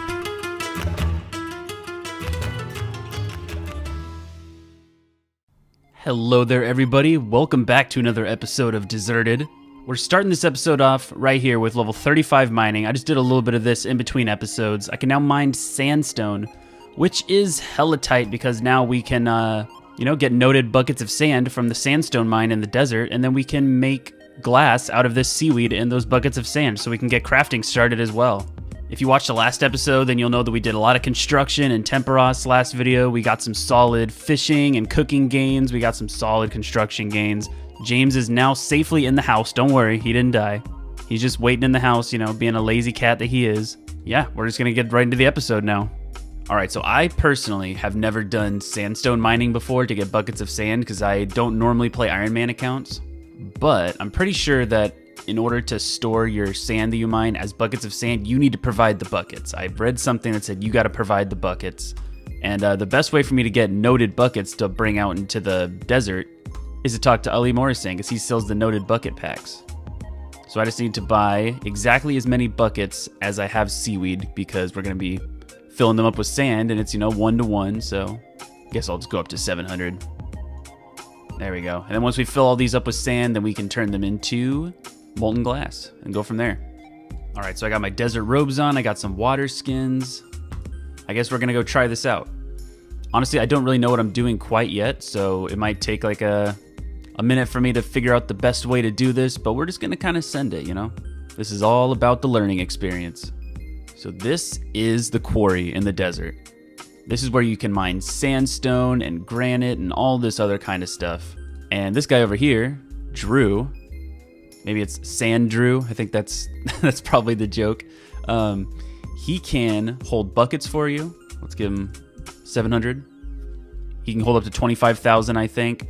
And also he'll store your buckets of sand for you. So you mine the sandstone, you drop them in the grinder, and then I guess they turn into buckets of sand that you can just claim from him, which is cool because then they all come noted as well, and it just makes crafting a lot easier. So I think we're just gonna get started with sandstone. I believe these are sandstone rocks. It sure is. So yeah, let's try this out. So there we go. I got a full, well, you know, UIM full inventory of sandstone over here. So I'm pretty sure you just throw it in the grinder. The grinder is now holding enough sandstone equivalent to 34 buckets of sand. So I think I can just click claim sand on him and then I can get it out. But I'm not going to do that quite yet. I'm going to wait until I have all 663 sandstones stored inside the grinder. So yeah, this is a pretty easy method, honestly. I guess now let's keep going. All right, so I think that this last sandstone that I'm mining right here, that might be the last one that I need. We'll find out. We need 663. We're at 677. Hell yes. So I think we can just hit claim sand, grab 663, and look at that, 663 buckets of sand. That's super nice. We also got a beginner clue geode. We're gonna give it another try of getting that hot and cold clue, just digging it up in the desert without the strange device. And then after that, we're gonna go through all this. Oh, you guys are gonna love this. Check it out.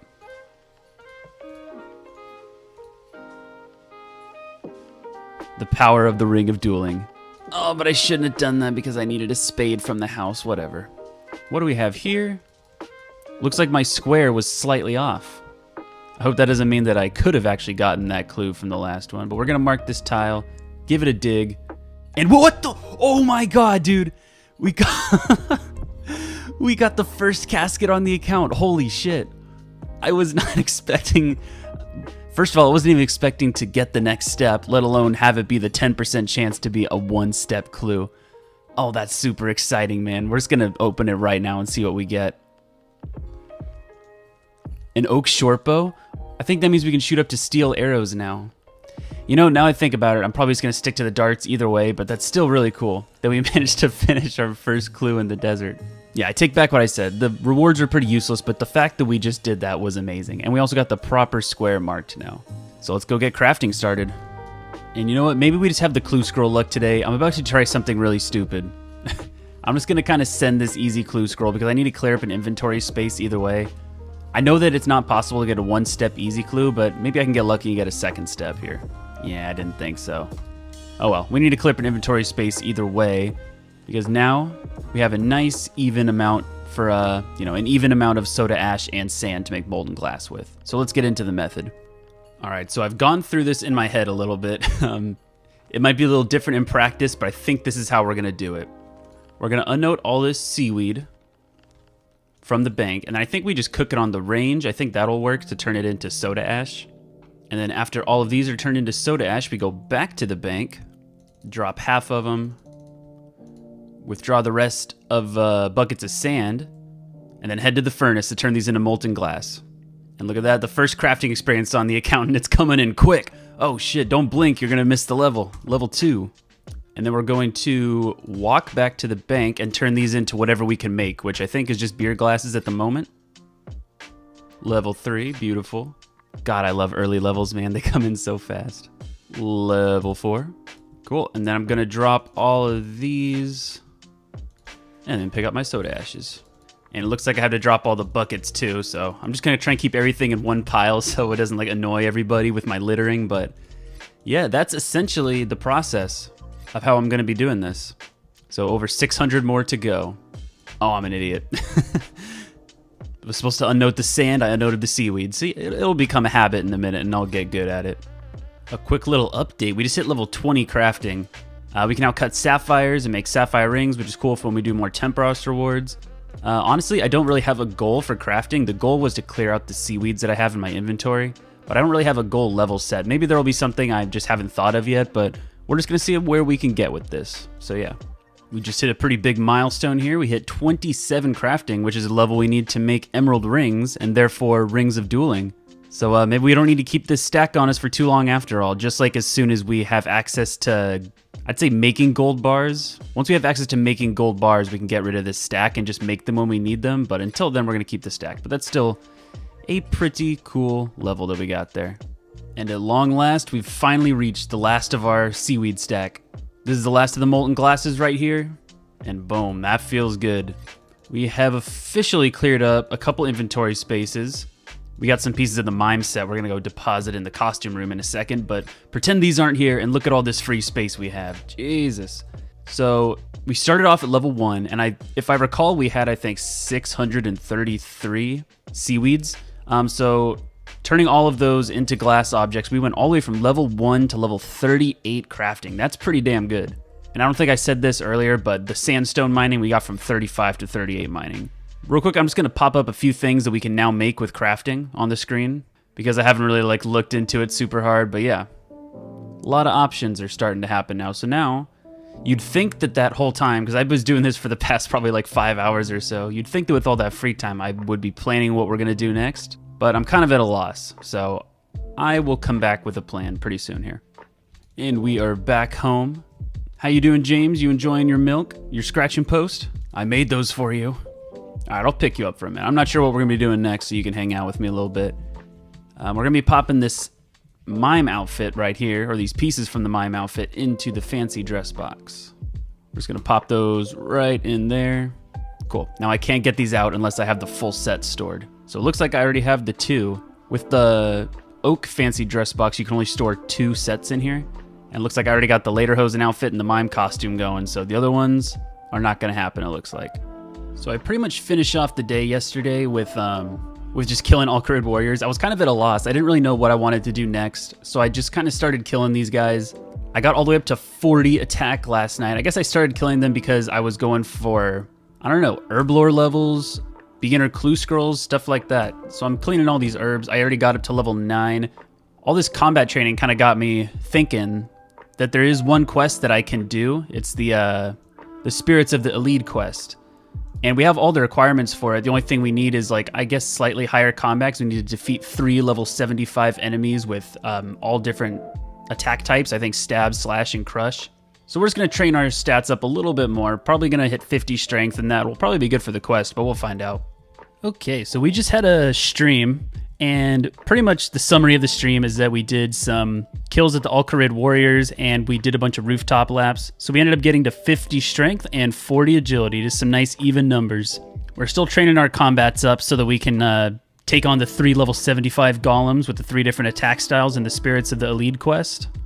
And then the 40 agility, that was mainly just because I want to start doing agility pyramid for money for when I start doing Mage Training Arena. And I wanted to have a little bit higher agility level so I wouldn't immediately fail on the agility pyramid. So that's the sum of the stream. Twitch.tv/xRakine. All right, so I've just been kind of standing around wondering what to do next, and I think that we're just going to go for the Spirits of the Elite quest. We trained our combat levels up enough to where I think we can stand a pretty good chance against the rock golems. So we're just going to go gear up for that. First of all, we need to get ourselves a crush weapon, and I think that our best in slot crush weapon for right now, I think our best in slot crush weapon right now is going to be the offensive maple blackjack that we can get from his store. This boy right here, we're gonna buy that, and let's check out the crush bonus on that.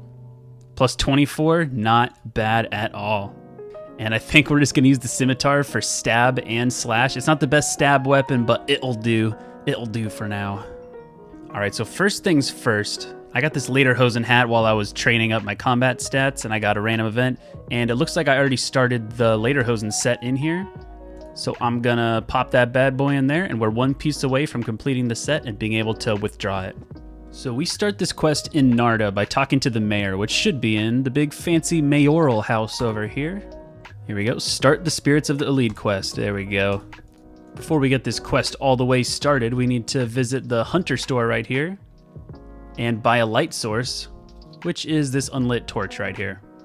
So this quest is pretty much about me investigating the cause of this town being cursed. And in order to go investigate the source of the curse, we're gonna go to this dungeon that's next to the river. I think this is the River Elide. Yeah, so we're gonna go into this dungeon right here and investigate what's going on. This quest also answered one of my questions I had from the first episode. One of the required items in this quest is a bow and arrow, and I guess that's why they have that short bow spawn over there where it is. It seems like a really random spot to have it, but in the context of you're going to need it for the quest, it kind of makes sense to have it right there.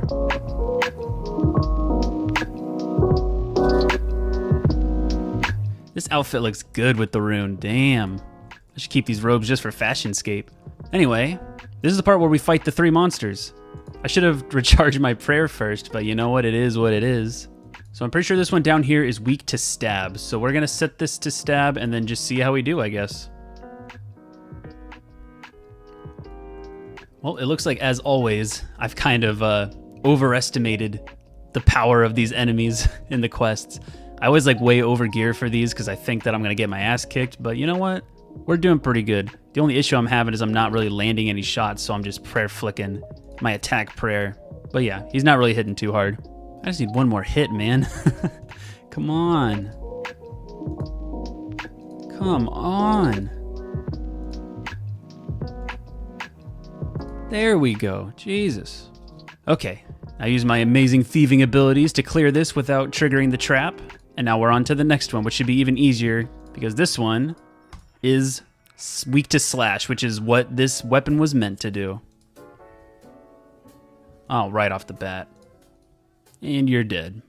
This one, we just gotta mine this bullshit out of the way. And that's another water channel clear. And the last golem, you gotta use crush items on. So that's what we bought the maple blackjack for. So let's get him. And that one's dead. Now we equip the bow that we picked up. And we just shoot the target. Easy mode. Another channel has been cleared. Seriously though, how good do I look in this outfit? Jesus.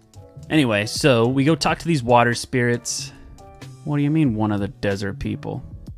So these water spirits here have told me that in order to get the curse lifted from the city, we have to go get a statuette and return it to the altar in the middle of Narda. So we're gonna go back to Narda and tell those guys to get their shit together. We're back in Narda. It's time to tell this dude, you know, what I discovered. Apparently, this dumbass threw the sacred statuette that goes in the altar down some well. If that's the leadership in this city, then maybe we don't need to cure their curse. But either way, we're gonna help him out. Before we head to the well, we're gonna need the mayor's shoes. You'll see why in a second. Alright, so I guess it wasn't a well he threw it down, it was a crevice. 'Twas a crevice, but let's see what's down here. Bunch of snakes. Why'd it have to be snakes? Medium task done for visiting the genie. According to the wiki, this is the evil brother of the random event genie that gives you XP lamps. So pretty much I have one question to ask you, bro. Why the fuck can't your brother visit me more often and give me XP lamps? I want 500. Anyway, we're gonna talk to the genie. He says he'll give me the statue in exchange for the soul of the mayor of Narda. I agree to your deal, sir, because luckily I have your shoes right here. You said souls. You didn't say anything about it not being able to be shoe souls. Apparently, I thought we were tricking him by saying, oh, I'll give you his soul, and it's a shoe soul. But no, apparently he's an idiot, and he said, oh, I heard people are collecting souls nowadays. So yeah, we got the statue. That's all you need to know. So I'm pretty sure all we need to do to complete the quest is to put the statuette on the shrine right here, and boom, Spirits of the Elite has been completed. I think that honestly there's like only one quest left that I can possibly do in the desert, and that is Contact. Not a lot that you can do without leaving the desert, unfortunately. But we did get 8,000 prayer XP, 1,000 thieving XP, 1,000 magic XP, and access to Narda's shrine, which I'll get into in a second. This 8,000 prayer XP is huge because that brings us up to 41, which means that we can now use the Protect from Missiles pray. I thought it would bring us a little bit higher, maybe up to Protect from Melee, but yeah. We got 50 thieving, and yeah, beautiful. So this statue, what this does is it replenishes all your health, prayer, all that stuff, and it also heals you over your limit. So right now I'm 55 HP, so if I'm about to do anything that I need some extra health for, this is a great place to restore my stats at. Also, this is the new look on the account for now. I just love it too much. So since we're in the area, and since we already have this maple blackjack on us, I think what I'm gonna do is I'm gonna blackjack my way up to 53 thieving. And that is so that I can pickpocket the desert bandits and get anti-poisons if I need them. So what we're gonna do is trade Ali the barman over here and just buy a bunch of wines. Let's get blackjacking. And there is level 53 thieving. And our cash stack is up to 41,000, so we made quite a bit of money from that as well. Alright, so I stood around for a while wondering what I want to do next. And I was thinking about what my goals are for the moment and like what I really need to be focusing on right now. And I think that I need to be really focusing on getting the contact quest done.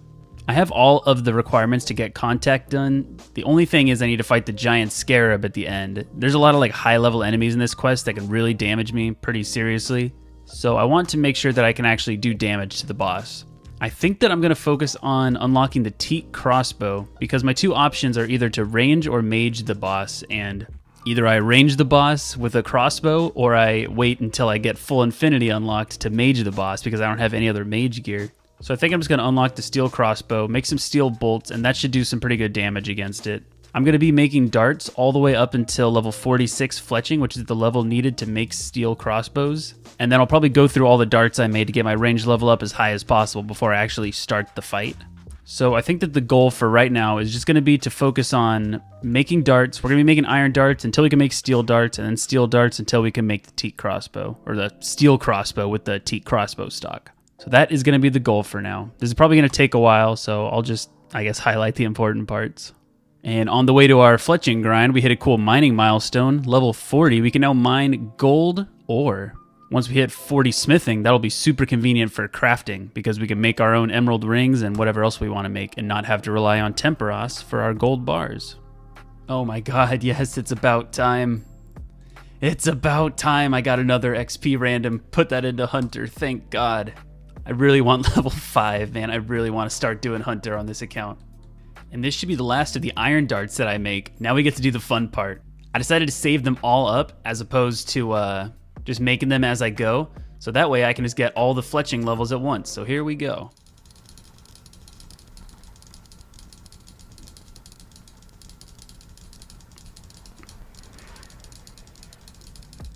And here is the last one. Level 37 fletching. We can now make steel darts, and we just tore through 4 fletching levels. And look at all the iron darts we have. Now we have to make a bunch of steel darts and go all the way from 37 to 46 fletching. So this is going to be even longer than this first grind. So I just did the math, and it looks like we're going to have to make 5,390 steel darts, which is going to take a very long time, I think. Especially because in order to make a steel bar, it's 1 iron and then 2 coals. So, oh, forgot a pickaxe. So yeah, this one's gonna take a while. No way, dude, 2 in 1 day? Is this my fucking birthday? What is this? Rub-a-dub-dub, give me that grub, dude. Oh my god. We're trucking on through.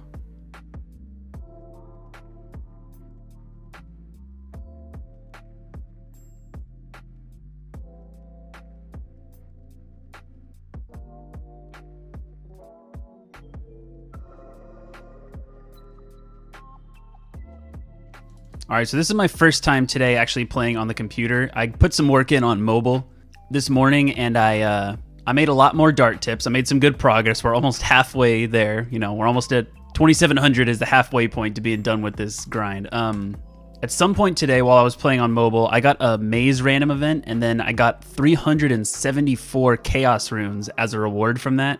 And I'll put some screenshots up real quick to show you, but I killed a few imps next to the Al-Kharid mine and got myself a blue wizard hat.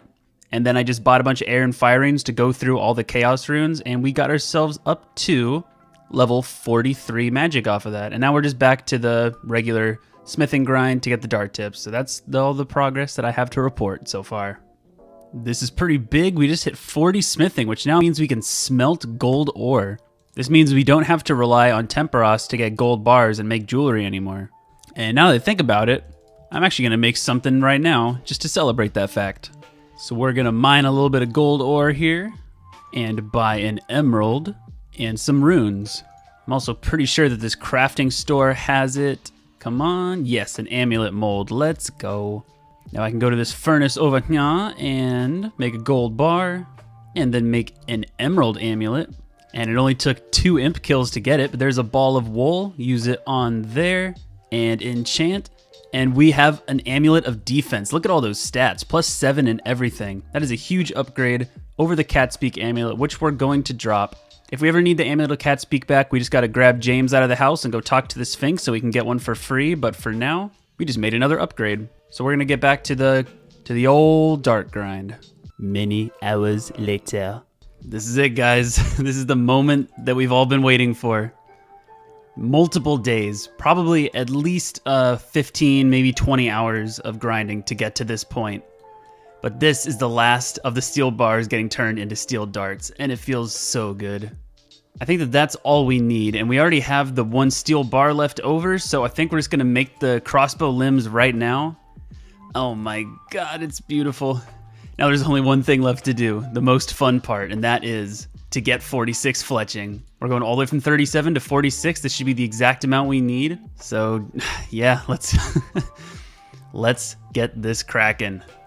So much goddamn XP. This is so fun. All right, guys, here we are. After a very minor battle with Carpal Tunnel, we have reached our goal. We get, oh my god, I can't even talk right now. We hit 46 fletching. Here's what we unlocked. We unlocked the ability to turn teak logs into teak crossbow stocks, and then turn those bad boys into a steel crossbow, and then make steel crossbow bolts for said steel crossbow. We needed to get this fletching level out of the way eventually because I wanted to take advantage of all the XP I can from when I cut teak trees. And I didn't want to cut down teak trees until I could turn them into crossbow stocks to make sure I don't miss out on that fletching XP. So that grind had to happen, but look at how many darts we have. We have like over 8,000, almost 9,000 darts to go through. We're going to take care of these darts in the next episode and get to whatever range level we can get to off of these. But for now, we're going to finish this video off with making ourselves a steel crossbow. All right, we have made it to Uzur, which coincidentally is also the end of the world, because this is where the screen goes black and they need to expand the desert. But either way, right here on the corner, the edge of the earth, there is our only teak tree we have access to in the entire desert. You know, with desert expansion coming, they should really add another teak tree to this square right here. Made ourselves a steel axe. We can chop it down. Beautiful, look at that. We can fletch this bad boy, turn it into a crossbow stock, use our hammer, smack that sucker on there, and we got our unstrung steel crossbow. All right, so here's what we're gonna have to do to get the string. We're gonna equip our darts. We're gonna slaughter some beef, you know. I bought these runes from Ali Moore saying I can telegrab the raw beef. We take this bad boy over here to a range, turn it into some sinew, and then we gotta go all the way down to Sophanum, so give me a second. All right, so here we are in Sophanum, and this is the only place in the desert where we have access to a spinning wheel. So we're just gonna head over here. We're gonna throw this sinew into it, make a crossbow string, use it on there, and look at this, we got a steel crossbow. Huge upgrade to the account. All right, so let's check it out. Oh, that looks so cool. I would never use a steel crossbow in the main game, ever. So the fact that I'm using this is actually pretty damn cool. And that's probably where we're gonna end the video. We got a lot of stuff done in this episode. Mainly, we kind of just like leveled up our skills a little bit. I'll flash our skills here right now for you. We leveled up our strength and our agility a little bit. We got our mining up to 51 and our smithing up to 43 from that big fletching grind at the end. I have gotten so many Leo random events. This is easily the one I've gotten the most of. I don't want to talk to him. Yeah, 38 crafting at the beginning of the episode, made the Amulet of Defense, we got Spirits of the Elite done. It was a pretty productive video, and the next one's going to be even better, I promise.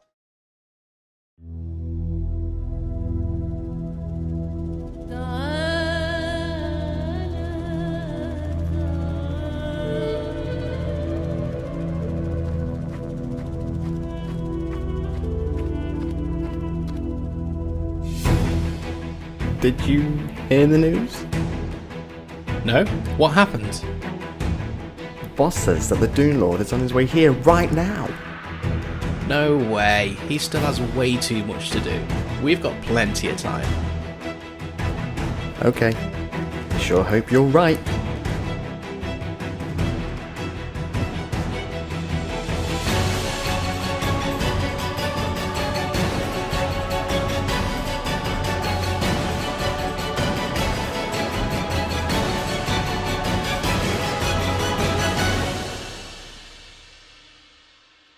Hello everybody, welcome back to another episode of Deserted, the desert-locked Ultimate Iron Man. We got a lot done in the last episode. We did the first quest in a long time. We trained up a bunch of our stats, including crafting, mining, smithing, fletching, all that stuff. And we finished off the episode making this beautiful steel crossbow. And we're going to start this episode off with going through all of this ammo that we have saved up. So the first thing that we're going to do is head over to Narda and buy ourselves a pair of green D-hide chaps for that juicy, juicy range bonus. So we're in Narda, and we can trade this guy, and looks like he has a pair of green D-hide chaps available for only 3,700. Not too bad, because we got some money to spend. And are you ready? I don't think you're ready for this range gear setup, but oh my god, look at this dude.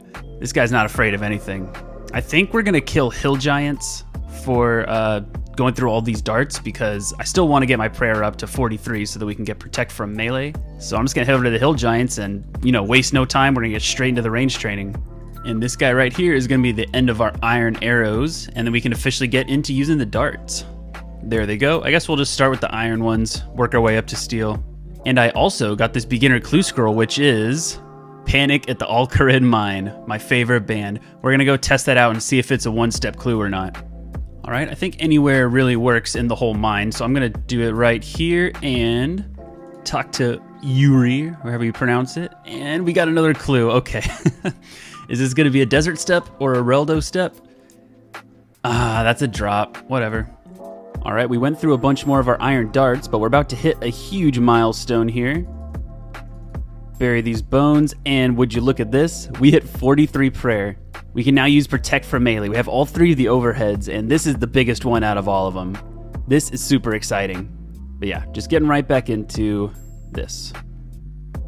Oh my god, this is huge. Do you see what's in my inventory right now? We got another genie lamp.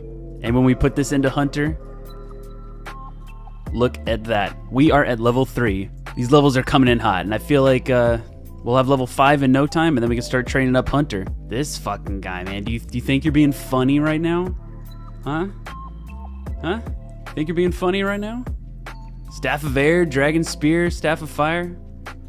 Come on, bro.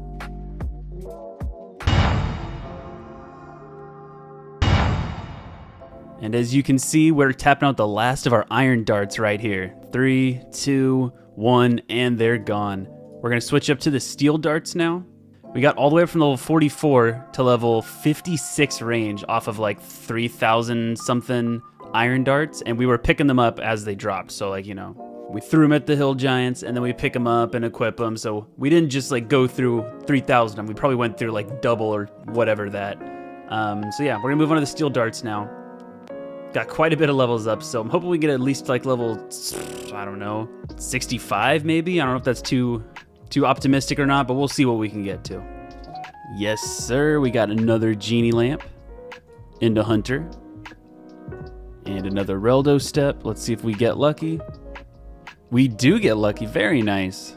So now we're hoping for an Al-Qarid step in order to keep this one going. And it is not. So we just got this Marintil drop right here, and once we clean that bad boy off, that brings us up to level 10 Herblore. We got one more to go until we can start cleaning out all these Terramins, and then hopefully bring us up to level 12 and start making strength potions out of all these Limpwort roots. Oh, I am such a bad YouTuber, bro. I don't know. I've been like recording every single time I dig here, just in case it's the next step, and for some reason I wasn't recording this one because I didn't think I was gonna get the odds of actually, you know, getting the next step. And of course, that's when we get the fucking casket. But either way, that's the second casket on the account. Super exciting. Let's open it. Oh my god, this literally could not ask for a worse reward casket. Still cool to have a casket, as always. But god damn, dude. This is very exciting. We just got an Imp random event. And now we can put this Book of Knowledge into Hunter, and this gives us more experience than the Genie does, so very, very nice. All right, at long last, this is it. It has taken multiple days to do this. As I already said, I've been picking up the dart piles on the ground as they're there, so it took quite a lot of time to go through like 9,000 darts, but as you can see, we have like 5 left, so this is probably gonna be our last hill giant we kill right here, and then we're done. So in the time that it took us to go through about 9,000 darts, here's the stats. I believe we started out at 44 range, and we're now at 64, which means that we got 20 range levels off of all those darts, which is really freaking good. I want to say we started at 41 prayer, and we're at 48 now. So that's crazy that we got 7 prayer levels just from burying all the big bones that we got. We now have protect for melee, Eagle Eye, Mystic Might, Retribution, all that cool stuff.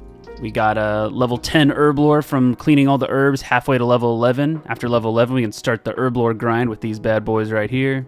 What else? 1 lamp away from level 4 hunter, 57 hit points, 61 combat. We're looking pretty good. I'm not sure if our stats are gonna be good enough yet to like comfortably fight the giant scarab in the contact quest, but we're sure as hell gonna give it a shot. And the first thing we do before we're gonna start the contact quest is we're gonna need an anti-poison, so we're gonna go pickpocket some desert bandits.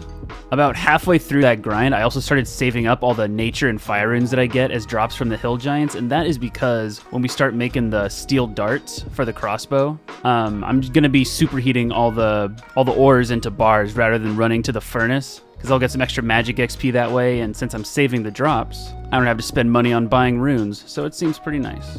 And actually, now that I think about it, I think that I'm gonna make all the darts first. I think I'm gonna do that and then go get the anti-poison, because then I can have that extra inventory space. So yeah, I guess I'll get started with mining.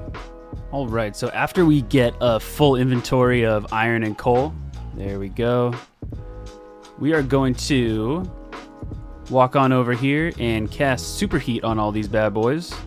XP's not terrible from this either. Then we smith these into unfinished bolts. There we go. And then maybe on the way back I can, there we go. Look at that, we got bolts now. So I think we're just gonna go through all of the nature runes or fire runes, whichever one we run out of first. We're just gonna go until we run out of one of these stacks of runes, and then we'll call it good for the bolts. So we'll see how many we have by the end of that. Yes, this is it. We got another genie. If we put that into Hunter, then we are at level 4. We officially have 1 level to go until we can start training Hunter on the account. As you can see, we've run out of fire runes, which means this is the end of the bolt making grind. And after I put the feathers on here, it looks like we got a total of 1640 steel bolts, which is way, way, way more than we're gonna need, but I'm not gonna pass up that free magic experience and smithing experience from the superheat item. Now that all the bolts are made, I think I'm gonna sell the rest of these nature runes, and then we're gonna head over to the bandit camp and get ourselves some anti-poisons. But first of all, look at all this free space we have. This is crazy. I don't think I've ever had this much free space on the account. Awesome. As you can see, this is our first time in the bandit camp because we just unlocked the music track. This is a really good place to train combats in the future once I unlock a Xamarak or Saradomin item, because these guys will be forever aggroed on you, assuming you have one of those items on. That's what this guy's doing. So it's a really AFK training spot because they'll always attack you. Doesn't seem like he's fighting back. I don't know what he's doing. But yeah, we can pickpocket these guys and have a 1 in 7 chance of getting a 1-dose anti-poison. So I want to get 4 of those and get a full anti-poison. I got some swordfish for food. I got a water skin, and we're just going to get into it. There it is. There's the 4th one. And that's how you get a full anti-poison. Okay, this is the moment that I've been waiting for. Our stats are looking decent. I'm not going to say they're good. They're looking decent. The 64 range is promising. The 41 defense is kind of intimidating me a little bit, but we got our steel crossbow. We got the steel bolts. We got some pretty solid tanking / range hybrid armor. We got a lot of fish, anti-poison, torch. I think we're good. There were a lot of haters down in the comments of the last video saying that I was stupid to even attempt fighting the giant scarab with a steel crossbow, and I should just train my mage up and do it that way. We're gonna see how this goes. I might have to do the mage method, but I kind of want to prove everyone wrong and show that, you know, the second best in slot range weapon in the desert can put in work against a giant scarab. So we're gonna head over to Sophanum now and start the quest. So every single quest I've done up to this point, I've not used the quest helper plugin because I kind of wanted, I don't know, everything to feel a little more authentic. But we are going to be using Quest Helper for contact. I'm not going to be taking any risks because this quest is already super dangerous with a lot of high-level enemies, and I just want to get through this maze as quick and seamlessly as possible. So, let's do it.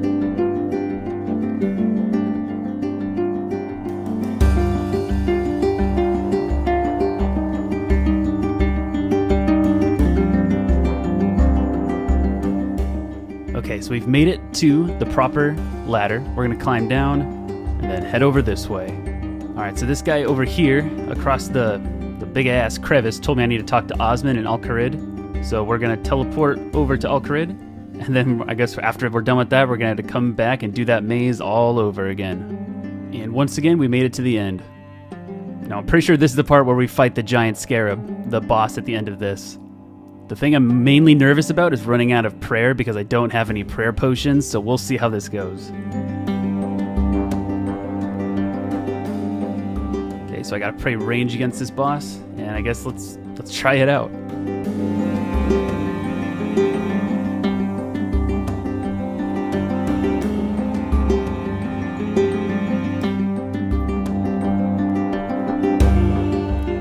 So now I'm getting good hits in right at the end after everyone's attacking me. And I'm almost out of prayer. Jesus. Alright, so this is easily not going to be a kill, so I'm teleporting out of here. That was, however, relatively promising, because I was getting hits just like towards the end there, so we'll give it another try.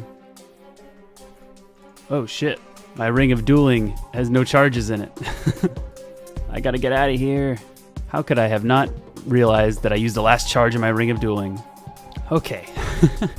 I had to go backwards through this cave without quest helper, while poisoned, with no prayer to pray against the mage guys, and running low on food. So that was a fucking ordeal and a half. But we are finally back out, and I don't know. The crossbow's not looking like it's really doing any damage like a lot of you guys predicted, but you know what? I wanted to try it out anyway. I think I'll give it one more shot before I commit to a mage setup, but we'll see. First things first, I need to make myself another ring of dueling so I can have a teleport out this time. All right, take 3. Let's give it a shot.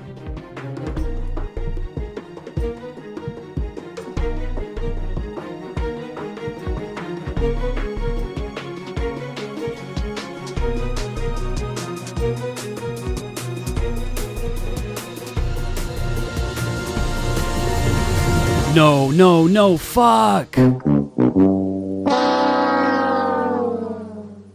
Okay, so for anybody wondering, dying and respawning in Lumbridge does not ruin the authenticity of the account. I expect to die a lot during Calify Queen, for example. The only thing I cannot do is die on purpose to make death piles or for any other reason. But yeah, still sucks. Okay, so we're officially giving up on the range method. All the haters were right. The haters were right to hate. We're gonna go switch to the mage setup, but first we gotta go get our ship back. Oh yes, thank God. I'm so happy that they dropped the stuff outside of the cave, so I don't have to go down there and like fight the boss while I'm trying to get all my stuff back. Oh my God. Huge weight has just been lifted off my shoulders. Okay, get me the hell out of here. Well guys, I have officially been defeated as far as the range setup for the giant scarab. It is possible to do like a crossbow and kill the giant scarab, but not with my low stats, not with my low defense, not with a steel crossbow. So yeah, this was a dud. We're gonna have to go to the mage method, which is the one that I should have done from the start. And we're gonna need to get to 53 magic for this so that we can use the Earth Blast spell right here.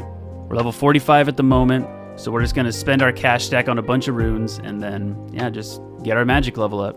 Before we get the magic grind started, I got a few things that will benefit my mage setup. So I got this blue wizard hat from the imps, and I made an amulet of magic. So now we have a pretty good magic bonus after I take all this stuff off.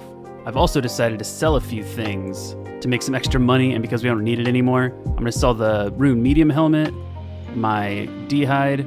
Yeah, now we have a lot of extra money to buy some runes with.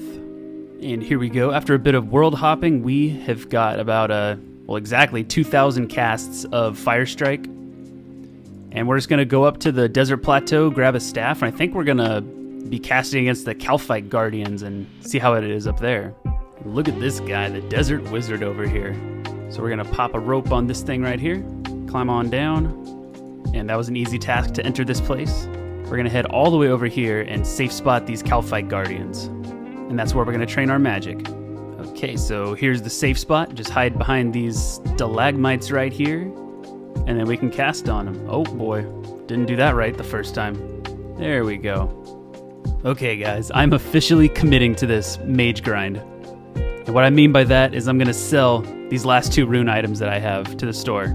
We just made a lot more money to buy runes with, and I think that's gonna be nice because, and we want our magic attack bonuses to be as high as possible. So we're just gonna sell the gear, buy some more runes. We went through all the money we had, bought the runes, and we only got to level 51. So we're pretty close. We're just going to finish this off and then get back to the quest. And this should be the level right here. One more hit, and there we go. We're up to 53, which means we just unlocked Earth Blast. And I'm not sure if I mentioned this before, but Earth spells do significantly more damage to the giant scarab than other types of spells. That's why we grinded out to Earth Blast specifically. So now, I believe we officially have everything we need to do this quest. We're just gonna go buy some runes, gear up, and then head back to the boss fight, I guess. So in order to afford all the death runes that I need for this, I'm gonna have to do pretty much just one lap of the agility pyramid. This is technically gonna be our first time doing the agility pyramid, which to some of you might seem kind of weird that as a desert only account, this is my first time doing it, but if you would have done it earlier, then your priorities must be just a little bit different than mine. But either way, we're getting started on it. And once we make it to the top, we get a nice, crisp 10,000 GP. Sweet, looks like we made it to the top. We got the little pyramid top, we got the medium task for getting it, and then we can just go back down to the bottom and turn it into Simon Templeton over here, and he'll give us 10,000 GP. Yes, sir. There we go. You know, I'm actually... I think I might do one more. Just because I'm already here. And because that was so easy and I didn't go through any of my resources very much, so I'm going to go for one more. There we go. Another pyramid top and another 10,000 GP. Now we can head back and buy our death runes. Alright, here we go. We're going in with the Desert Wizard setup, which is the hat, the Amulet of Magic, the regular staff, and then just desert robes. We got our anti-poison, we got our torch, water skin, runes, inventory full of swordfish, and we got our emergency teleport out this time. Don't want to forget that. And here we go. Once again, back to the cave. I did a little bit more research on the boss this time. So I found out a few things. Obviously, I found out that the boss is weaker to magic and specifically weak to earth spells, so we got Earth Blast ready to go. I also found out that if you stand like the max distance of the spell strike away from the boss, they won't spawn the scarabites that'll attack you, which will make this boss fight a lot easier. So we're gonna hopefully try and get it into that position, and maybe that'll even mean just getting a free kill if we can safe spot it properly. So here we go, attempt 1 with the mage setup, the way we should have done it from the beginning.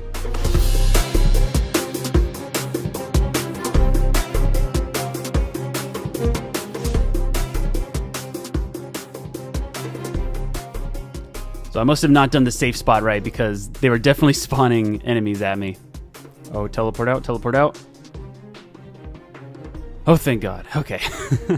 Attempt 1 was a failure, but at least we didn't die that time. All right, take 2.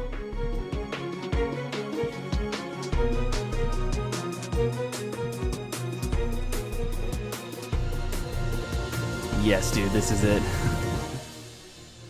Fuck you, bro. Oh, that's so nice, dude. That's so good to have done. We got the Karis, which I guess we need level 50 attack to wield. I got my revenge on the giant scarab, and that's all that matters.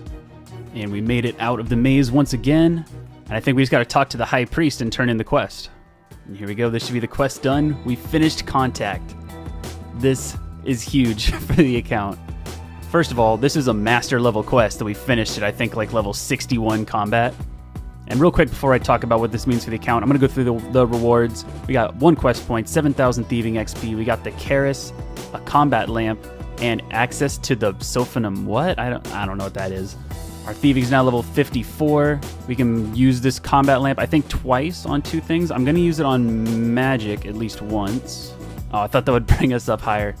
I'm going to use them both on magic because I want to get up to 55 as soon as possible to get a high-level alchemy unlocked. So it looks like we're 1 level away from that. This was the last quest that we can actually do in the desert without making more exceptions. Maybe one day after all my goals are already met, like we already have the Calphite Queen pet and everything is done, maybe we can make some more exceptions and do some other stuff, like finish the rest of the quests, do Desert Treasure, but until then, that was the last quest that we can do. So this really marks a new chapter in the series. Now we can officially focus all of our time into preparing for the end game, getting our stats as high as possible, and I'm pretty damn excited for it, honestly. With the contact quest done, we've unlocked a lot of shops in this city. Now Sophanum is fully unlocked, so we have access to this baker stall, crafting store over here. You can buy all this crafting stuff. Over here we got Irby, and he sells a lot of stuff. Most pretty useless. I don't think we're really going to need anything from here, but still cool.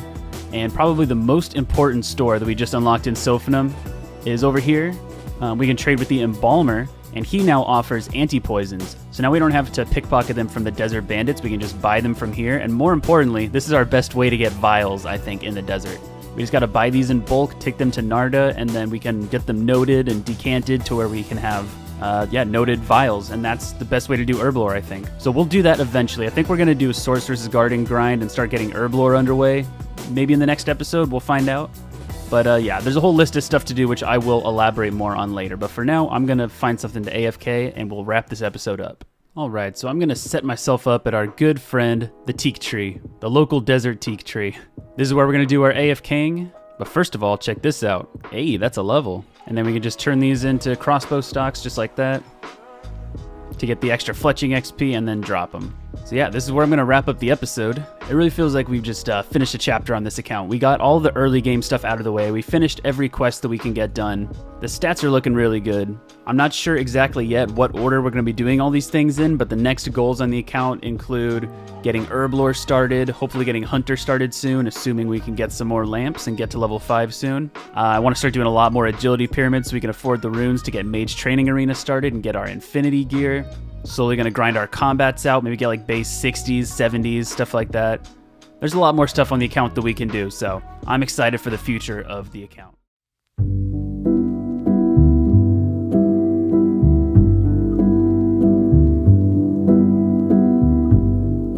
In the last episode, we finished Contact, the final quest that we can complete in the desert without allowing for any more exceptions. With this out of the way, we've officially entered the mid-game of the account. This means that instead of getting our stats up to basic levels and doing quests, we can spend our time focusing on the end game of the account, with things like Mage Training Arena, combat training, skilling grinds, and the grind at 99 Hunter that's looming overhead. In this video, the first thing I had my eyes set on was to start the 99 Hunter grind. The only problem is I'm still at level 4 Hunter, patiently awaiting a Genie or Imp random event to bless me with the last bit of XP I need to get to level 5, triggering the start of the Hunter grind. So I needed to do something while I waited for that last random event. The other larger goal that I wanted to get started on is making the first steps towards getting the full Infinity set. I've decided that the most effective way for me to do Mage Training Arena is going one room at a time until I have all the points needed in each room for full Infinity and Bones to Peaches. For anyone who doesn't know, Mage Training Arena is split into 4 different rooms: the Telekinetic Room, the Alchemy Room, the Enchanting Room, and the Graveyard Room. I'll talk in more detail about how each room works when we get there, but just know that in order to get rewards from the Mage Training Arena, you need a certain amount of points from all 4 rooms. But I'm getting ahead of myself.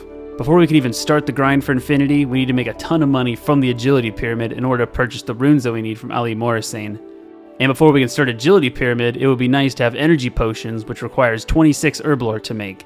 And seeing as how we're only level 10 herb lore, we have some work to do. So this is the flowchart that I will be following this episode. And if we get the lamp that we need to get to 5 Hunter at any point during this episode, we're going to finish up what we're doing and get started on no-lifing it all the way to 99. And also, in between episodes, I chopped some trees, ran some laps, and got my attack to 50 so I can wield my new best-in-slot melee weapon, the Karis. But yeah, let's get into the herb lore grind. So we're going to start this episode off with going for level 11 herb lore, and that is so that we can start going through these Terramins and these Limport roots and making strength potions and just getting our herb lore started. We're going to need to just get a bunch of Guam and Marintel drops. I think we're just going to kill men because we don't really need any gear for that. We can just kind of kill them. And then after that, we can start the Sorcerer's Garden minigame and try and get some herbs that way. Hey, look at this. The first beginner clue scroll of this tiny little grind, and it's a Shanty step. So let's go talk to him and see what he's got to say. All right, Shanty, give me a casket or give me another Alcarid step. That's all I want from you. Let's go, dude. Thank you very much. You know, ask and you shall receive. All right. What's going to be in here? Is this going to be something completely life-changing? Let's see. No, it's not. And this is the last herb right here. That didn't really take very long, maybe about an hour. But we cleaned that boy off, and here we are, level 11 herb lore. We can now clean off Terramins, which is great because we just so happen to have a whole bunch of them. And then after I clean these 3 off right here, that brings me up to 12 herb lore, which means I can make strength potions with these Terramins I've been cleaning and these Limport roots that I got stacked up. So all we got to do is go buy some vials, and then we're all set. We can start making some potions. And this is the last of the Terramins getting cleaned off right there. Note those bad boys, and we got 102 potential strength potions right here. All right, so I know that in the last episode I said that the best way for me to get vials in the desert is to buy anti-poisons from the shop in Sophanum we just unlocked and then decant them to make them into potions. But that's more for when we're doing like a big fat like grind, and I don't know. Moral of the story is I'm going to get vials another way because we don't actually need the potions we're gonna make. We're just using it for the XP and we don't actually need the potions. So what we're gonna do is we can talk to Ayesha here by the cactus patch, and she can sell us some plant cure for 25 coins a pop. Not too bad. So all I gotta do is buy 10 of these and I can empty them out, and then we got 10 vials that way. All right, vials have been achieved. Just gotta empty all these bad boys out right there. So here's how we're gonna be doing it. We just use the Terramins on the bank. Oh fuck, I forgot I need to fill them with water. Luckily there's a fountain right here, so that makes it nice and easy. Gonna fill all those up with water and then turn these into unfinished potions on the run back. And then we can unnote the limpwort roots and then make ourselves some strength potions. And look at that XP coming in. And we're about to get an important level right here. There it is, level 20. We can now clean Hairlanders, and this is important because 1, we got a big stack of them right here, and 2, Hairlanders are the most important herb on a desert locked account, I would argue. And that is because they can be made into restore potions, energy potions, and combat potions, which are all really big for the desert. Yeah, so I'm going to clean these off after I finish making all these strength potions. And I just got to make these potions right here, and this should be the last of the strength potions that we can make. Looks like we got just under level 24, but cleaning off all these Hairlanders will for sure probably get us up to level 24. There's level 24 herb lore from cleaning these bad boys off. And that is the last of the Hairlanders right there. So I guess let's go check out the Sorceress's Garden at this point. All right, so we had the Sorceress teleport us inside of the garden, and we're in the Garden of Winter. This is the lowest level one out of the 4. And I'm gonna look up the guides on how to do this in a second here, but for now, I'm just gonna kind of blindly do this and see how well I can do. Obviously not very good. The goal of this minigame is to run through the garden without being detected by any of these elementals that are walking around. Normally, you're going to grab this fruit from the squirk tree, grab the squirk fruit, and exchange it for thieving experience from Osmond, but we're not going to be doing that. We are here for the herbs, the sweet, sweet herbs. We get farming XP and I think 2 herbs from doing this, so this will be a good way to get some herbs for farming. Or for herb lore, I mean. Alright, so I've done enough of the Winter Garden to where I think I can give you guys an accurate little tutorial on how I've been doing it. So what we're going to do first is you're going to run to this square right here as soon as this guy is facing away from you. And then you're going to wait here until both of these guys have their backs to you. So see how his back's there right now, but this guy will catch you. So, all right, so now we're going to run for it. Run for this square right here and then immediately click on this one. And right here, you're going to be safe. So once this guy's back is turned to you over here, you just run for it and you're in the clear. You can either pick your squirk juice or you can pick your herbs. Can we get a double Terramin to clutch the end right here? Nah, just one. Okay. Yeah, that's how you do it. Okay, so we already got the 2 Terramins we need, but we were 1 patch away from hitting a farming level, so I decided to do an extra one. So here we are at 14 farming. We can now grow our own Marintils, but obviously we can't because we don't have an herb patch. So what we're going to do now, turn all these Terramins into strength potions, hit 26 herb lore, make not all of them, but a few of these Hairlanders into energy potions, and then we're going to hit up Agility Pyramid and become super, super rich. But real quick, since we're passing the general store, there's something I want to sell, and it's something that was really, really good for the account at the time, but now is obsolete, and that is my dear friend, the Adamant Scimitar. The stats are just not as good as the Karis is. Like, in comparison, the plus 40 stab bonus from the Karis is way better than the plus 29 slash bonus from the Scimitar. Plus this has prayer bonus and then magic attack and defense, so I think it's worth getting rid of. We're going to need the inventory space, so I'm just going to commit to this right now. We're selling the Adamant Scimitar. And another thing that's cool about the Karis is that if we drop it, we can reclaim it, I believe from Osmond. I'm not 100% sure, but I'm pretty sure you can talk to Osmond and get it back. So if we ever need to have an extra inventory space, we can drop the Karis and then go reclaim it whenever we want. And there's 25. I guess that's the level to clean Renar weeds. That's handy. I guess that's good to know. And here is 26. We can now make energy potions out of Herlanders and chocolate bars. And we can get chocolate bars in, I think, Narda and Sophanum. So we're going to head down to, I think Narda is a good place to do it. And that's where we're going to make our potions. So here's how we're going to be doing this. First, we got to fill these vials up. Head over to the Narda bank and unnote these bad boys. Then we're going to pop all these into here. And then we can go to this guy and buy 10 of his chocolate bars. And I could hand these over to Wesley here and he'll crush these into chocolate dust for me. But the cool thing about chocolate, as opposed to like desert goat horns or whatever, is you can actually use a knife to dust these bad boys up. So we're going to use that because it's free. We don't have to spend 50 coins each. And then after those are all dusted, we're going to pop them in here and we have energy potions. These will restore our run energy for 10 every single dose. So this is going to come in handy a lot for the agility pyramid. All right. So now that we have our desert robes, a ring of dueling, energy potions, water skins, and some food, we're ready to start running some laps at the agility pyramid. For anyone who doesn't know, every time you get to the top of the pyramid, you get a golden pyramid top, which you can turn into Simon Templeton for 10,000 GP. My goal is to run 100 laps of the pyramid to get a 1 mil cash stack that we can spend on runes for the telekinetic room of the mage training arena. And the whole time we're here, we're going to keep our eyes peeled for a genie or an imp that will give us the last lamp we need to get to 5 hunter. This is going to take a while, so let's get into it.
All right, guys, this is it.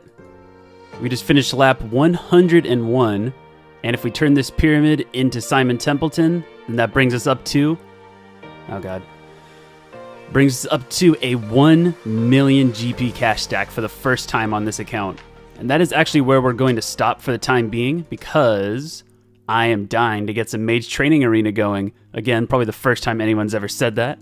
But yeah, we have enough GP to where we can actually buy all the law and air runes that we need to get all the telekinetic points from the telekinesis room for Bones to Peaches and for full infinity. If you don't know what that means, I'll explain more about Mage Training Arena later, but all you got to know is we're about to go buy a ton of runes and start doing Mage Training Arena. Okay, so first things first, we are going to head back to Al-Kharid, take a good last look at this 1 mil cash stack because it's about to be pretty much entirely depleted. We need to buy 3,000 law runes and 3,000 air runes. And when this is the dialogue options, in order to access the rune store, this is going to take a while. See this? See how long this is taking?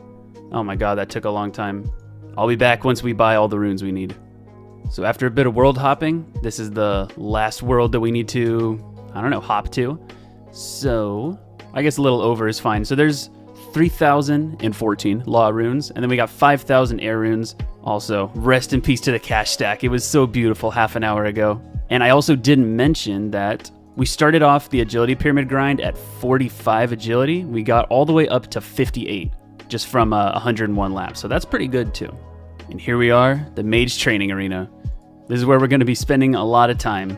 So I think we can talk to the entrance guardian right here, and he just kind of tells us about what this place is and what it has to offer. But most importantly, this guy gives us a progress hat.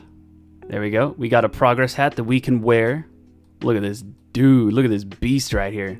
If we go upstairs, this guy right here is the rewards guardian, and he shows you all the stuff that you can buy with the pizzazz points you save up. So obviously there's full infinity, which is the goal. And then also bones to peaches, which is a spell that turns bones into peaches. We're going to be going for this one first, and then the infinity. And then we're going to go for the Master Wand and the Mage's Book after Calphite Queen is over, and that's because we don't really need these for anything, and they're just going to be taking up 2 inventory spaces since we can't store them anywhere. We're going to need a total of 1,695 telekinetic points in order to buy bones to peaches and full infinity. So we have enough runes, we should have enough runes, to get all the way up to 1659 or 1695 points. I will show you how the telekinetic grab room works.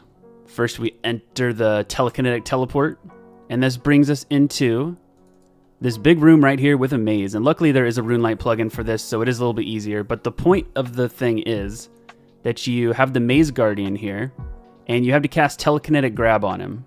And whatever corner of the square you're standing on, you're going to pull him in that direction. So if I'm standing on this bottom part of the square, then it'll pull him down. If I'm standing on the left side of the square, it'll pull him to the left. So luckily there's a RuneLite plugin that tells you exactly where to stand to do the most efficient pathing for each room. And after we pull him into this little square right here, then that's how we finish the room. We just got 2 telekinetic points from that, and then we just talk to the Maze Guardian, and he moves us on to the next maze. And every 5 mazes in a row that you solve, you get a bonus 8 telekinetic points, so a total of 10 points for every 5th room. And you also get 10 law runes and 1,000 magic experience. So yeah, we're just going to get this grind started. We're going to be here for quite a while. And this is an example of what happens after you solve 5 in a row. Congratulations on solving 5 mazes in a row. Have 8 bonus points, so we got 10 instead of 2. 10 law runes, and extra magic XP.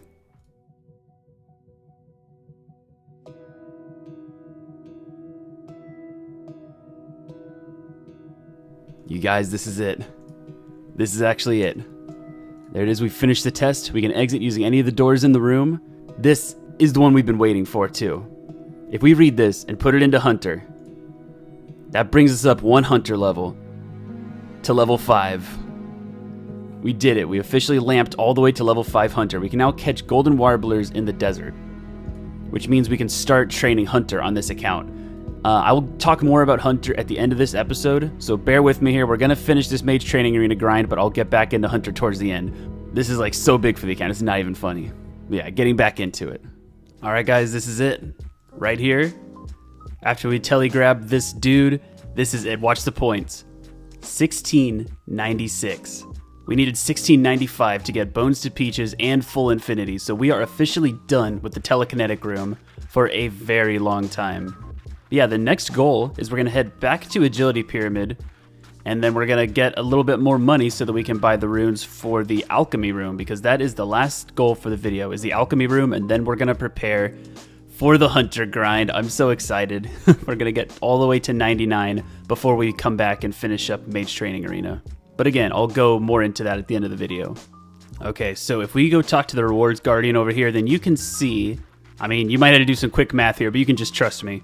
With 1695 total points, we can buy all of these pieces right here, plus Bones to Peaches. Alright, so I'm all geared up to do some more Agility Pyramid. I think, if I recall correctly, I'm at 101 laps of Agility Pyramid. I think I'm just going to get to a nice even 150, which should get me about 490,000. Well, it should get me exactly 490,000 GP. And then we're going to use that money to start putting it into runes, and then we'll go from there. Oh, but right before we started the lap, we got a Genie random event. So let's talk to him, get his lamp. So we're done lamping Hunter up. So this is a question that I've gotten. After I'm done lamping Hunter, what am I going to put my Genie lamps into? I think until I get Salamanders unlocked, I'm going to keep putting them into Hunter, just because I want that extra XP until I can get the orange Salamanders unlocked. But after that, I think I'll probably just go Herblore. So an extra 50 XP into Hunter. Very nice. Let's get... Oh, don't forget that. Let's get these laps going. And this should be the last lap right here. We got the Golden Pyramid. Head on down this doorway and boom. We are at 150 lap count, which is the arbitrary goal that we set ourselves. No real reason to have that number exactly, but I think that'll give us a pretty good little stack of coins. So we're gonna go back to Al-Kharid and start buying some runes to start the alchemy room. So as I'm sure most of you guys know, the runes for high level alchemy is 1 nature rune and 5 fire runes. So we're just gonna be buying a ton of nature runes and a ton of fire runes. We're gonna be spending our entire cash stack on this because we're not allowed to take coins into the alchemy room. So we're just gonna keep on buying these until we have a full stack. Okay, and after plenty of world hopping, it looks like we have exactly enough money to buy 2,200 casts of high alchemy. We're going to drop the rest of this because we aren't allowed to bring coins in with us into the alchemy room, so, you know, whoever wants that can have it. But we are going to get over to the mage training arena and get this alchemy grind started. So fun! Alright, so the total amount of alchemist points that I need in order to buy full infinity plus bones to peaches is 1,995. I'm gonna hop into the room, I'll show you how it's done, and then once I get like a better system going, like once I start getting acclimated to it, I'll show you what I'm doing. So this is pretty much what the room is. There are 8 cupboards here, and you're supposed to enchant whichever one has the arrow flashing over it. The arrow is rune light, it just helps you find whichever one gives you the most points per rune or whatever.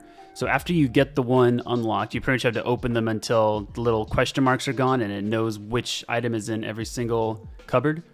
All right, so my system to be as fast as possible is I loot it and then I alch it. And then as soon as the screen switches over to the alch screen, I'll click on the cupboard again and then get ready to alch the next pair. You kind of build up your rhythm for it, but it's like you click as soon as that screen changes and then you alch the boots and then you wait. And then you're alching pretty damn fast this way.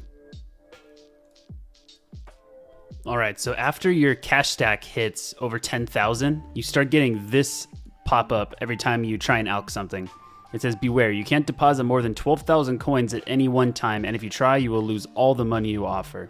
So that's pretty much the time where I leave. I leave after 12,000 because it becomes pretty inefficient because you had to click away from the thing every single time. So we are just gonna go leave the room. All right, I'm pretty sure we just leave and we'll see what kind of rewards we get. There we go. We got over 20,000 magic drop right there. We're up to 65 magic now. Can now cast water wave, all this cool stuff. And we got 1,000 coins from that. Okay, so it's been a long time since we recorded the last clip, probably a few days. This grind's taken a while, but right here, you can see by that pop-up notification that we hit another 10,000 cash stack, and that is the last one. After we turn this in, these points are going to go up to 2,000, which is just 5 small points over what we need. I'm going to head over to the rewards guardian real quick just to show you, but yeah, we're all done with 2 out of 4 rooms now. So if we talk to this guy, and you can do the math if you want to, or you can just take my word for it that I did the math, you know. Alchemist room, we got 2,000 points, so 450 plus, you know, this and this and this and this and this is 1995. So we're all good for the telekinetic points and the alchemist points. We still need to start the graveyard room and the enchantment room, but as you guys know, we did hit level 5 hunter about halfway through that grind, and we're gonna take a break from mage training arena and go all the way to 99 hunter. That's right. It's probably gonna take, I don't know how long, but it's going to take at least 2 months, I would argue. But we're going to be doing orange salamanders all the way to level 99 after we unlock them at level 47. Be sure you check me out on Twitch because I'm going to be streaming a lot of that grind over there. And it might be a little bit of time until the next video. So if you guys want to not miss out on the content, then definitely check me out over there. We made a lot of good progress in this episode. We started out our magic at level 54 in this episode, and we got all the way up to 75 just through the telekinetic and alchemy rooms. That is ridiculous. Over 20 magic levels just from that. We got our agility up to 66. I think we started at level 40. That's all from the agility pyramid to make the money for this. Yeah, solid gains have been made.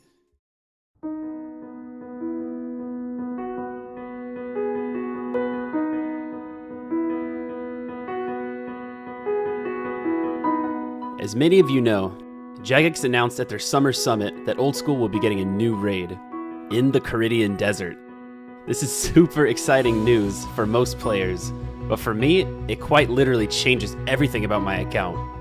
Originally, the goal for this series was based around completion. I wanted to fill every desert collection log, acquire best in slot gear, and do everything the desert has to offer. That goal was very broad, but still a great challenge nonetheless. And with the announcement of the Tombs of Amascut, I think it's fair to say that completing a new raid without ever leaving the desert takes precedence over all my other goals. I'll most likely make a whole video dedicated to talking about how the new raid changes my account in super fine detail, but all you need to know is that this account's main goal now is to prepare for the Tombs of Amascut. This will still require me to obtain all the best in slot gear in my region, except now there are things I was originally planning on doing that don't work into the new endgame plan. For instance, I will not be camping Calphi Queen for the pet and the jar, but I'll still most likely need to get the dragon chain body and the dragon two-handed sword, but I'll probably leave it at that. I'm also probably not going to go back to the mage training arena after I finish my set of infinity robes because the master wand and the mage's book won't be part of my most optimal gear setup for ToA. The main takeaway from this is that the new endgame goal is to conquer the Tombs of Amascut, all without leaving the desert. Like I said, a huge part of being able to make this goal possible is to acquire all the best in slot gear from the region. Some of those items just so happen to come from implings. They float all around RuneScape and have very useful drop tables, especially for area locked accounts. If you recall from the last episode, I've recently managed to get to level 5 Hunter, all from Genie Lamps and Books of Knowledge. With the Golden Warblers in the desert requiring level 5 Hunter to catch, and the Hunter store in Narda that sells bird snares, I now have everything I need to start training Hunter on the account. The goal is to get to level 47 from catching birds and desert devils, and then catch orange salamanders all the way to level 99. If I ever want to have a chance at completing the Tombs of Amascut, 99 Hunter needs to happen. It's also been pointed out to me that I didn't make it clear why I need to get 99 Hunter. The short answer is that I want to be able to catch lucky implings. They require level 89 Hunter to catch with a net in a jar, and level 99 to barehand catch. I have access to a butterfly net, but not an impling jar, so I have to go all the way to max level to be able to catch these guys. The reason they're important is because their drop table is the entirety of the Clue Scroll loot table, from easy all the way to master. That's hundreds of potential drops that I can get from them, some of them being the best in slot options for me. And if the Tombs of Amascut is as difficult as I think it'll be, I'm going to need all the help I can get. I'll go more into detail with all the specific drops from Luckies that I want to get in the next episode, because today's focus is on a different impling, the Dragon Impling. They require level 93 Hunter to barehand catch, a bit over level 92, which is the halfway mark XP-wise to level 99. I think that makes this a great goal for the episode. I want to get to 93 Hunter and catch Dragon Implings until I have an Amulet of Glory around my neck. Their drop table has a lot of good items on them, but most important is the noted Amulets of Glory and the noted Dragonstone Amulets, which can be enchanted into glories. After I unlock Orange Salamanders at 47 Hunter, I'm going to need to catch approximately 32,000 of them in order to get to level 93. So I should probably get started. Me and James are just standing here in the Mage Training Arena because if you watched the last episode, then you'll know that we just finished all of the telekinetic points and all of the alchemy points for Bones to Peaches and for Full Infinity. So we're about halfway done with the Mage Training Arena grind, but about halfway through the last video, we hit level 5 Hunter, which is huge because we can catch the Golden Warblers in the desert and start training our Hunter. And I've always thought that I wanted to get my Hunter up to 99 as fast as possible so that we can have as much time as we can to dedicate to catching Lucky Implings and Dragon Implings and getting all the stuff we can from Implings. So we're going to put a pin in the Mage Training Arena grind for now, and we're going to go for 99 Hunter. This episode, though, the goal is going to be 93, because 93 is the level that we need to catch Dragon Implings barehanded. We'll be getting into all kinds of shenanigans along the way. We'll catch some Implings, we'll have some fun, we'll laugh, we'll cry, we'll have a good time, but that's the goal for this episode, is we are going to get to 93 Hunter, and then after that we're going to get to 99, and then we're going to come back and finish up Full Infinity and Bones to Peaches, and it'll be so beautiful. Alright, so now that we've cleared out our inventory, we can fill it up again, but with things for Hunter. So the first thing we're going to need is a bunch more water skins. Probably about, I don't know, that many more. That's probably fine. I'll buy a Shanty Pass because we're going to need it. We got the desert gear on. We got a hat. The Karis is a slash weapon in case we need to slice any cactuses to fill our water skins up. Alright, so I think that should be efficient. We're going to head over to Narda because there's a Hunter store in Narda where we can buy a bird snare and get this grind started. While we're in Polnivnich, however, we are going to put our dear friend James inside of the house just because we're going to be spending a lot of time in the desert heat and around, I don't know, potentially dangerous things. I don't want the weird chance of losing the cat. Like, I'm going to be AFKing a lot probably. I'm not going to be very effective. I might not pay attention, and I don't want any stupid mistake I make to potentially kill the cat. He was following us for pretty much the entire last episode, so he did get some airtime recently, but this episode, and probably for the whole hunter grind, he's going to sit this one out. But you know what? He's always there in spirit. I spent a lot of time in Narda in the last episode, like every time I had to recharge my run energy and fill up my water skins for Agility Pyramid. And it made me realize that I'm going to do one lap of Agility Pyramid just so I can have a nice little 10,000 cash stack in case I need to pay for anything, including like carpet rides and supplies or anything like that. So I'm just going to do one quick run and that'll pretty much finance the entire grind. And there's the lap completed. I'm a little bummed out because I intentionally got it up to like a nice even 270 in the last episode, and the 271 is going to hurt to leave it off at, but there it is, 10,000 coins. That should fund all of our shenanigans for the next grind. Okay, so here we are in the Hunter store in Narda. If we trade with this guy, we'll see all he has to offer. He's got the butterfly net and the butterfly jars. It'd be super cool if he had impling jars because then we wouldn't have to go all the way to 99, but unfortunately we do. So we're going to start with the bird snare. I'm going to buy 2 of those bad boys in case we need them. And I'll buy 1 unlit torch for later, for when we can use the torch to smoke out the traps and increase our odds of getting the drops. But yeah. And I'll probably also buy the noose wand for when we need to catch the kebits. I think we're going to do that too. Honestly, I think that's all we need to get started with Hunter. I could be wrong. We could at least do a trial run right now and see if I'm missing anything, but I think we're good. We got a shit ton of water skins to, make sure we don't die to the desert heat for as long as possible, because that's the biggest thing, is I want to be able to stay in the hunting ground for as long as possible without having to leave, so a lot of water skins is going to be crucial. Yeah, let's go head over and start catching some birds. And yeah, we're going to wear this hat the whole time because we look friggin' sick in it. So this is the Oozer hunting area. There's golden warblers flying about. There's orange salamanders crawling around. And then there's little pits where the desert devils are hiding in. The first thing we can do is lay down the bird snares and catch the golden warblers. I'm not sure where the best place to lay them down is, so I guess I'll just put them down right here because there seems to be a few birds in the area. And we'll see if we can get a bite. We can only lay down 1 trap at the moment. You'll see we're going to need a higher hunter level to lay down a second trap, but I think level 20 is when we can unlock the second one. And look at that, we already got a bite. Let's check it out. 47 hunter XP and an easy task. Oh my goodness. And actually, I just got reminded of something. So a lot of people in the comments have been asking about the diaries. All about the diaries, how many I can do, when am I going to start doing the diaries, all these questions about the diaries. I told myself I was going to talk about it after I hit 5 hunter. And I guess here we are at 5 hunter, so I'll talk about it now. Real quick, the only diary that I can do all the way through, complete every single task in, is the easy. I can't do the medium, but I can do the whole easy diary. I was waiting until 5 hunter because that's the only skill I needed to finish it. So I guess let's actually, before we get too committed to this grind, let's go do the easy desert diary just because we can. The reason we can't do the medium, hard, and elite diaries is because there's a lot of quests and stuff needed. Like for the medium diary, we're gonna need to do the golem, and we can't do that without access to the dig site. Eagle's Peak is obviously not in the desert. And Akr's Lament, we're gonna need maple logs, which we can't get in the desert. The easy diary is the only one that we can do all the way through, and I think we're gonna do that since we can now. And this is 5 clays mined in the desert. Just kill the vulture, another easy task, and loot the sarcophagus right here. There's an easy task. And I'm pretty sure we can take these things we got from Pyramid Plunder and turn them into him. And that should be an easy task to turn those in. Yep, there they are. We're just gonna pick this up and drop it a few times. And this is the task right here, to pick up 5 potato cactuses inside of the Calphite lair. And this should be the very last thing we need to do. Just have Zahir clean herb for me. There it is. And there it is. Congratulations, you've completed all the easy tasks in the desert area. Speak to Jar at Shanty Pass to claim your reward. You know what? I think we will. So we made it back to Shanty Pass. Where is he at? There you are, Jar. What you got for me? I've completed all the easy tasks. Sweet, I got an amulet and an XP lamp.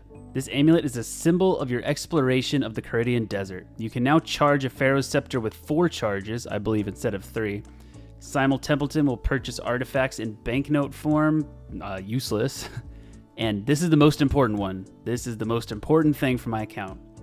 Desert goat horns are now dropped as notes, which means every time we kill the desert goat horns, they'll drop noted forms so we can stack them in our inventory as opposed to having like individual spaces for the horns. And the desert goat horns are used for combat potions when they're mixed with Hairlanders, so that is going to be super useful eventually when we start doing that. We can just talk to him and get the amulet back if we ever drop it. It doesn't have any stats or anything, but it does look pretty cool, so we're gonna rock this for our 99 hunter grind. Okay, so I looked it up, and we can only use the lamp in skills that are over level 30. So I'm just gonna pop it into Herblore. We're gonna need the extra XP anyway, so put that right in there. And boom, 2500 XP brings us up to level 32, very close to 33. That's pretty nice. And with all that said and done, it's time to actually start the hunter grind. Very nice. We got one, and this is the first level of the grind, level 6. This bird right here brings me up to level 13 hunter. Now I can track desert devils, and I'm gonna give that a shot right now. I haven't really done like Kebbit tracking in a long time, so I'm not really sure how to do it. I'm just gonna give it a shot. And then click attack once we find him. And there we go. 66 hunter XP for that. And some bullshit. Here's a juicy little hunter level coming in right here. Level 40. There's not really much to show with this grind, honestly. It's just, you know, clicking birds every once in a while. But we can now place 3 traps at a time, which is actually clutch as hell. So I'm gonna go buy a 3rd trap. And the rest of this grind to 47 should be no problem. Wait, why'd I put that down? I just said I was about to go get a trap. I'm on autopilot at this point, man. I don't know what to say. All right, guys, we're really close to 47 hunter here, and we did just get a genie lamp. I'm gonna pop this into Herblore, and that's probably where we're gonna keep our lamps for the rest of the account. Just put them into Herblore to get that sweet XP. See that? 33 Herblore. Already coming in handy. All right, guys, this is it. The last bird we need to unlock orange salamanders. Let's see it. There we go, 47 hunter. We can now trap orange salamanders. This is the best hunter method all the way to 99. That means we can stop catching birds. We can stop catching the birds. They were good to us, but we're not going to catch them anymore. Now we got to go kind of fix our inventory a little bit, grab the ropes and the small nets, and get ready for that grind. All right, so I got 11,000 yellow feathers here from that grind, which equals about almost 900,000 coins. I'm going to drop these bad boys on the ground right here, and we're going to see which one of these lucky guys from stream can pick it up first. There we go. Congratulations to this guy who got the 900k worth of feathers. I hope you put that to good use. And with that out of the way, we're all geared up. We got our nets and our ropes. We are ready to go head over to orange salamanders for the first time. All right, so this is the orange salamander hunting area. We got these young trees here, and we just click on them, and all we need is a rope and a small fishing net, and it sets a trap. Currently, we can only set 3 up, so we're going to stick to this area right here. And once we unlock the 4th one, then there's an area down here with 4 traps. But I'm going to get a few of these guys caught, and I'll show you the kind of XP per hour we can be expecting. Obviously not very well, because they don't seem to like the traps very much. All right, so here's our first orange salamander. Absolutely iconic moment right here. So we get 224 XP for every single one of these guys. That is a huge upgrade. Oh my god. There was also a medium task in the desert. That's pretty cool too. All right, so I've given the XP time to balance out a little bit here, and it looks like we're at around like 40,000 XP per hour with this. And this is me like just figuring the method out and everything. And once I get higher level and have a higher success rate, it'll probably get higher. But holy shit, a jump from like not even 10,000 XP per hour to over 40,000. This is pretty damn nice. All right, guys, we are 1 salamander away from hitting level 60 hunter. There it is. We can now catch eclectic emplings barehanded and use 4 traps at the same time. Those are 2 huge unlocks. Yeah, we can now use 4 traps instead of 3. So the XP per hour is going to go up by a lot. We have an extra trap right here. It might be a little inconvenient because we got these big ass boulders in the way, but we'll persevere. The XP per hour is going to be so much nicer now. Okay, so taking a little break from the hunter grind right now because I happened across an impling. I forget which one, but it gave me a fire talisman. And that reminded me that I can actually start getting some rune crafting experience on the account. I mined a silver ore and turned it into a silver bar and picked up a tiara mold. And we're about to head over and make a tiara, which we can turn into a fire tiara for, I believe, 50 rune crafting XP. And then I can head over to the fire runecrafting altar right here. And I believe when I use the tiara on here, that should make this into a fire tiara and give me some runecrafting XP. So say goodbye to the 0 XP pure. I guess it's only 35 XP, but that's the first runecraft XP on the account. And that is probably how we're going to be getting our level up to 14, so we can start crafting fire runes. I think I'm going to make a goal in the account to craft a lava rune. It's like a dumb goal. It doesn't really matter very much, but it's like a completionist thing, and doesn't need to be rushed because it's not very important. But yeah, that's how we'll be getting runecraft XP on the account. All right, this is the first huge impling milestone in the hunter grind. We just hit level 75, which means we can now barehand the magpie implings. There it is, barehand the magpie implings. I think that natures are technically a rare impling, but magpies are definitely a rare impling spawn, and they have a pretty sweet drop table. And by sweet, I just mean noted black dragon hides and a lot of items that alch for some good money. And there's one now. Let's go see what we can get from here. Come on, you got this. A pineapple seed. Oh god, how useless. Oh well, it's still nice to, still nice to be able to catch one. And magpie impling number 2, let's see what we can get. 4 diamonds, not terrible. We got a level coming in. There it is, level 80 hunter. That one feels pretty damn good to get, honestly. It's our first skill in the 80s. We can now use up to 5 traps, but we're not going to. Because it's not really worth it because we only have the 4 traps right here and we're already running around constantly. So we're just going to stick to this. I think the XP rates are pretty good. All right, guys, and this is the last one that we need to get up another level. Here we are, 84. This one is another milestone level because we unlocked another impling that we can catch barehanded. It doesn't show in the chat box, but we just unlocked barehanded ninja implings. We can now catch ninja implings in the desert. Ninja implings are like upgraded versions of magpies. They have a lot of rune items that alch for a lot of money, but they also have some really important drops such as snakeskin boots, the rune scimitar, and noted prayer potions and weapon poisons. We're going to keep on going with the hunter grind for now, and if we see a ninja impling fly by, because they do fly by here sometimes, then we'll catch it and I'll keep you guys updated, but we're going to do a big ol' impling catching grind after we unlock dragon implings at 93, so get ready for that. And here's another hunter level coming in. We just hit 85. This one's only important because this is the quarter way to being done with the 99 point.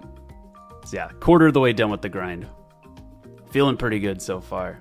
All right, so I just got a shout out on stream that there's a ninja impling around here somewhere.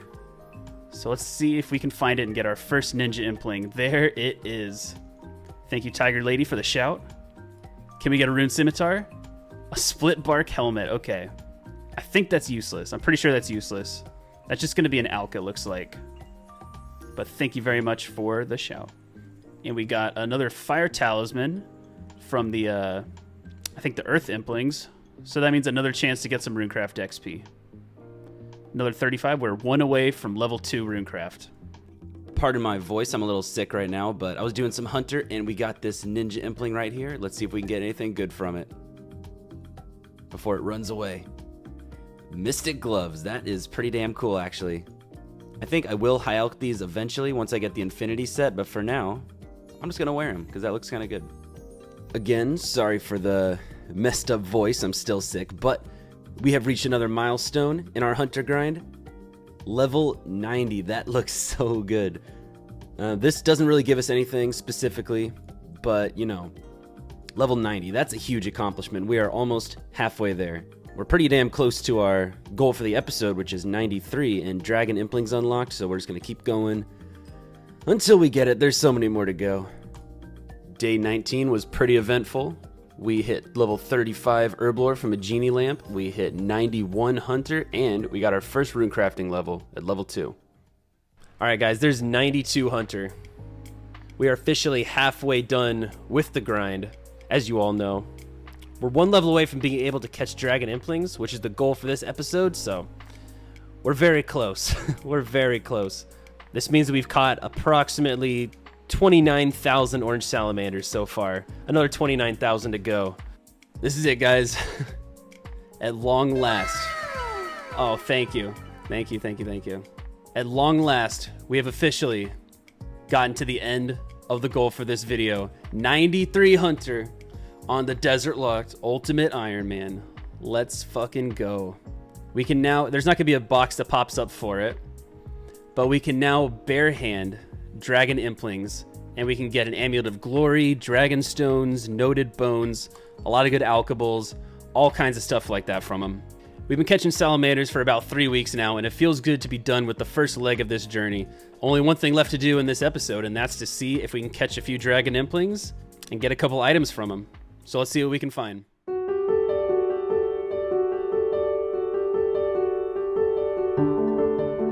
A special thanks to all my viewers, because over the course of 2 streams, we had a lot of volunteers to help scout Ninja and Dragon Implings. And this is what we found.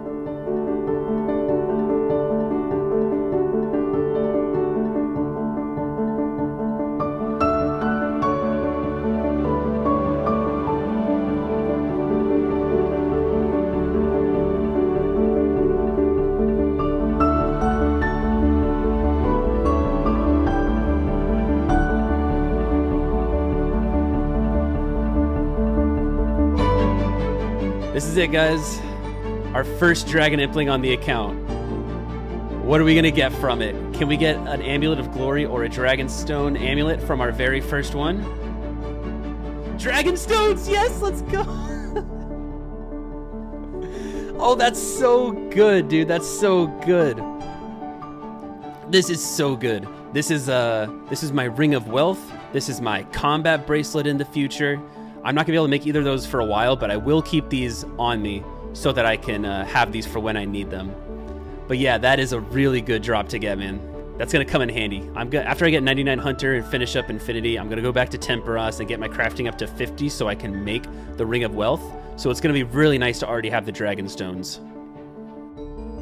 Here's a really rare sight. We actually managed to find a lucky Impling in our little scouting adventure we're having. This is the first one I've ever seen in the desert, but you know, it's good to know that they're actually around here. So majestic. And it despawned. I'll be able to catch them one day. And we got another Dragon Impling. Can we catch it? He's all the way over there. No. Come on, come to me. Come to me. Dragon Dart tips, very nice. Same day, there's another lucky Impling. They're just teasing me, man. What are the odds we get 2 lucky Implings in one day and my poor ass can't catch them? One day.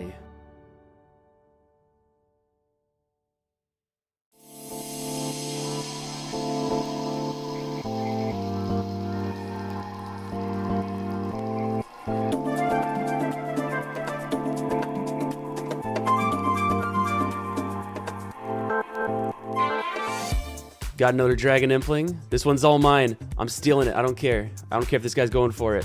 Dragon Bones, let's go, dude.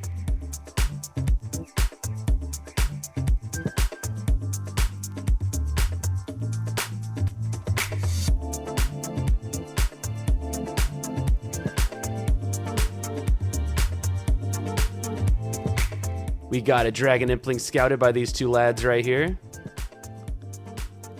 Are we gonna get a glory? Mystic Robe Bottom. Look at this guy. Budget Infinity Robes right here. More Mystic Gloves. So many Mystic Gloves, man.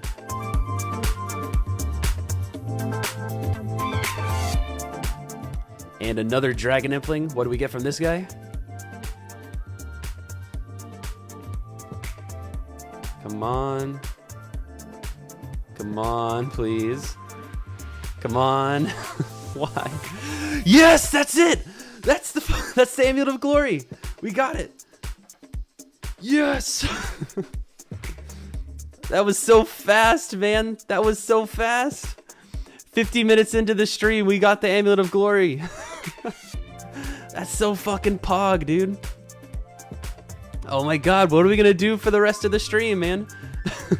Thank you to these guys for being the ones to scout the last one, or the Dragonstone. Alright, so there's 2 ways we could have gotten the glory from the Dragon Implings. We could have either gotten the Amulet of Glory or the Dragonstone Amulet, which is the one we got, because we have the magic level to enchant it, and we can buy the runes for it. So that's what we're gonna do right now. All right, this is the moment that the hunter grind has been leading up to. We can unnote these at the bank. We got our Dragonstone amulets, and then I can use this on one of them, and there it is. The Amulet of Glory has been achieved on the Desert Locked Ultimate Iron Man. The best in slot necklace in the desert. That feels so good, man. Thanks to everyone for hanging out. Thanks to everyone for scouting Implings. Thanks for everyone for hanging out on the streams. This isn't the end of it, though. We do have a lot more Hunter to go to get to 99.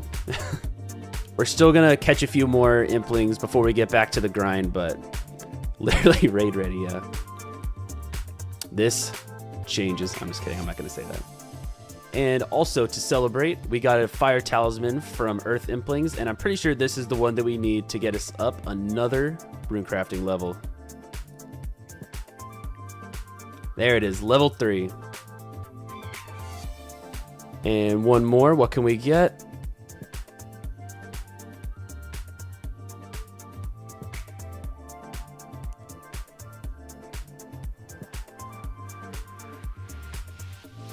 Please? Oh my god, back to back. Are you serious? Alright, so we just bought a butterfly net from the Hunter store in Narda, and we can actually check on this all of the Implings that we caught. Yeah, this is it. We caught 32 ninjas and 7 dragons are the most important, but we also caught like 30 magpies, 12 natures, 50 eclectics, all stuff like that. Pretty good totals for the episode. We made huge freaking gains, like crazy gains. 93 Hunter, Amulet of Glory, Dragonstones, Bones. Yeah, I don't know, we're looking good. I can't wait for the next episode. We're finally going to unlock Lucky Implings. We're going all the way to 99 to the next episode. We'll see what we can get. And then we can start focusing on getting ready for Raids 3. That's right. But in the meantime, I got to get back to Hunter.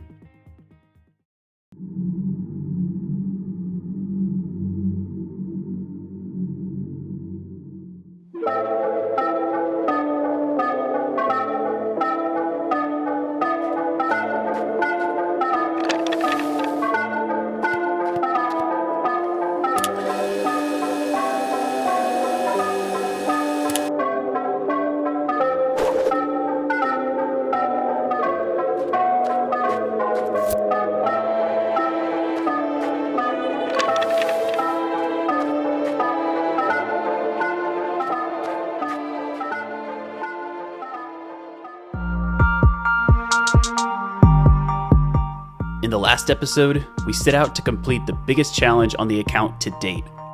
We started the grind towards 99 Hunter.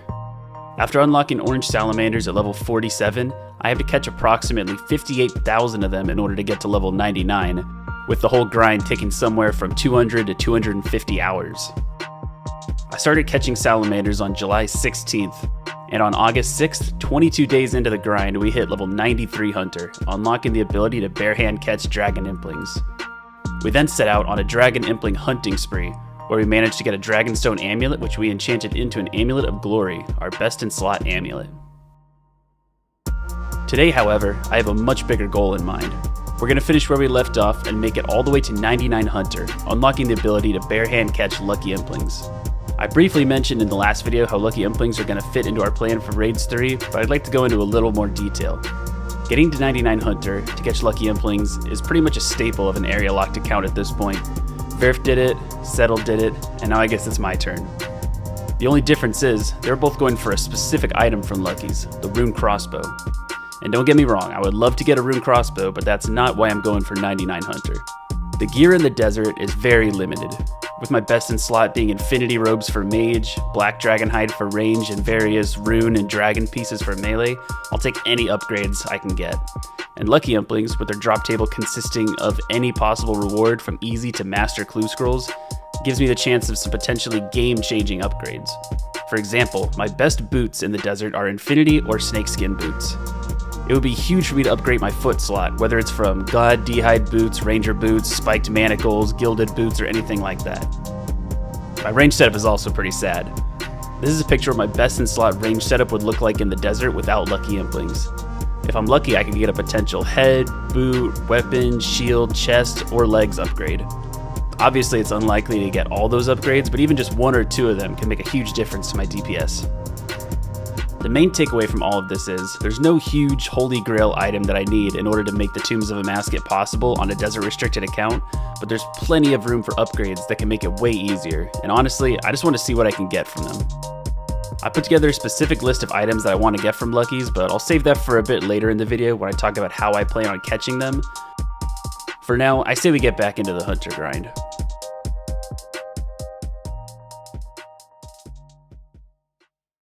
And there it is, guys, the first level of the grind, level 94. All right, boys, I am here filling up my water skins in Narda like I do. And we ended up getting this genie lamp at some point. We're going to throw this into Herblore, and I think this should get us a level. Hell yes, level 36. Oh, I can now make combat potions. I didn't even realize that was the level for it. That's so big. These can be made with Hairlanders and with desert goat horns. Well, ground desert goat horns. And there is no shortage of desert goats here. So whenever we get some Hairlanders, we can definitely come over here, kill some goats, and then start making some combat potions, and that'll come in handy for whenever we have to do, you know, any sort of combat. And on the same day as that Herblore clip, we were also on stream catching salamanders and also catching any implings that people found. We're still looking for a rune scimitar from ninja implings. That's the main thing we're looking for.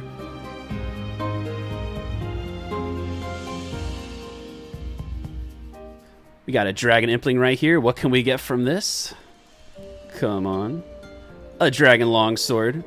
I very much wish I could use that, but that's got to be a good elk. 60k elk? Hell yes, I'll take that all day long. And here's another ninja impling scouted by this impeccable man. What can we get? Oh, that's it! Yes!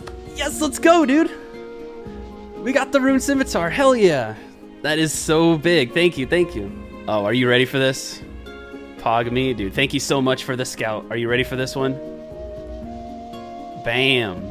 Best in slot. Melee training weapon for quite a long time. This is going to be super nice for when I start AFKing like Desert Bandits, assuming I can get like the hilt to go on it. But yeah, this is a huge upgrade. And you know what else it is? It's a space in the inventory, so we're just going to have to deal with that. I better get rid of these rune throne axes.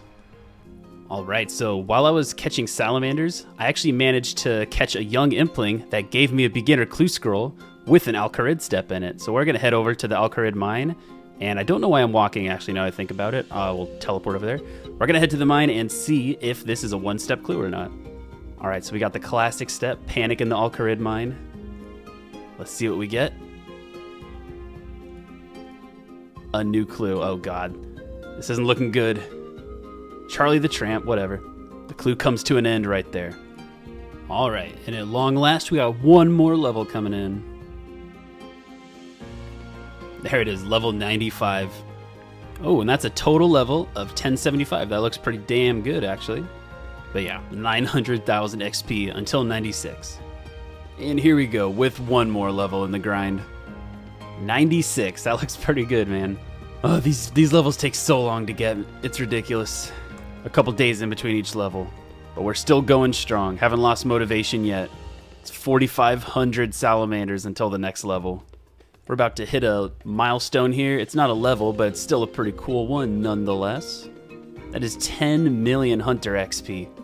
You know, about a third of the way through level 96, but yeah, that's 10 million hunter XP. That's pretty damn cool. We're, I feel like I'm kind of getting like a second wind here in this second half of the grind. We're starting to average like, you know, around 400 to 500,000 hunter XP every single day. So we should have this done in, you know, less than a week. We should have level 99, I think. I'll see you at the next level. We've reached a milestone. Here it is. 97 hunter. Looks beautiful. Once we make it through this level right here, it should be really easy. We just got to get all the way from 97 to 98, and then it'll be 98 to 99, and that'll feel so good. So I got 2 fire talismans here from Earth Implings. And I'm pretty sure that if I make both of these into fire tiaras, then that'll bring me up a rune crafting level. There it is, level 4. Okay guys, it's update time, here we go. 98 hunter. Jesus Christ. That's so nice to see, man. We only have one more level to go. Only 1.2 million experience separates us from max level hunter, the first 99 on the account, and being able to catch lucky implings.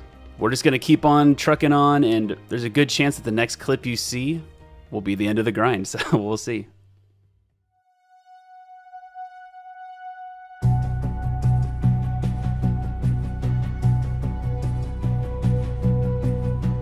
All right, we are leading the choo-choo train over here. We're leading the boys over to Al-Kharid Mines, where we should hopefully catch the last impling or two that we need to get the level. Look at this. Look at all these beautiful people that have turned out. Where the hell are the implings, bro? I could have been more prepared for this level, but I was kind of banking on getting a lamp, but that didn't happen. We're going back to salamanders. Hope you're all okay with that. Everyone buy a water skin. Everybody buy a water skin. So I guess this is where I should make a speech, right? This is actually, it's funny, this is the first trap. If you go back to the last video, this is actually the first trap that I ever caught a salamander at right here.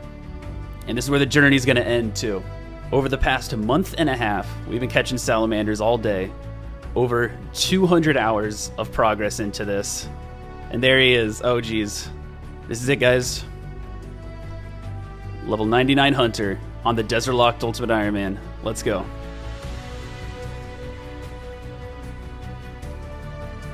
There it is. Oh my god, you guys. Dude. Oh, this is so fucking cool. Dude, thank you guys all for being here. There's been so many times where I was like, man, am I stupid for going for 99 hunter? And here we are. Here we are, man. The first big grind of the account is over. All the boys are here. All the boys are wearing their frickin' Dune Lord hats. Look at it. Oh boy, look at it. Look at it. Dude.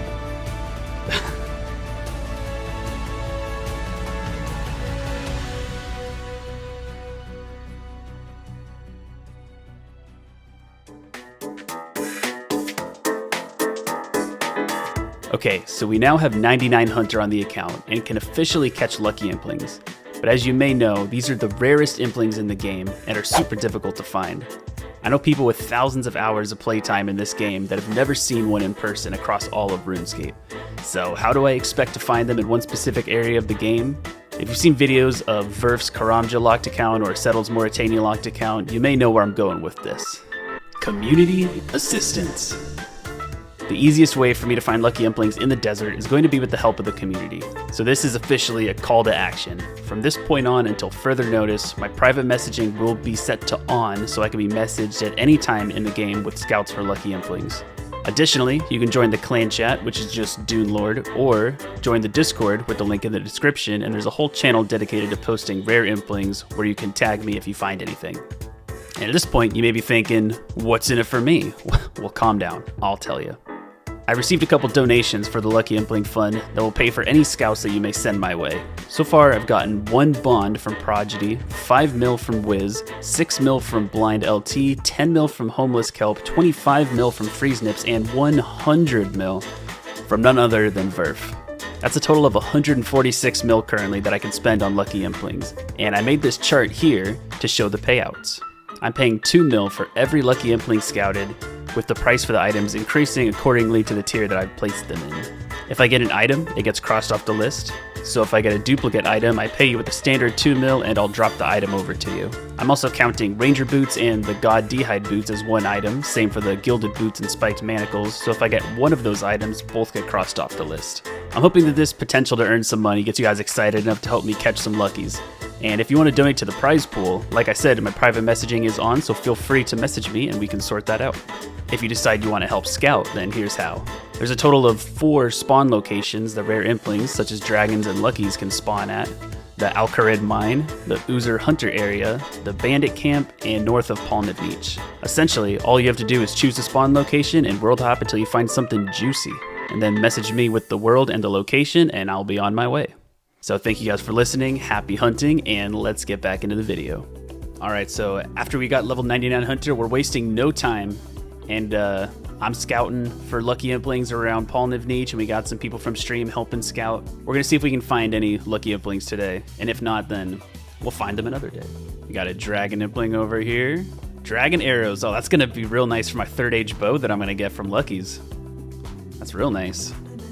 We just caught a magpie impling and got this nice little rune square shield. That's a solid little upgrade since we had to sell our rune kite shield a little bit ago.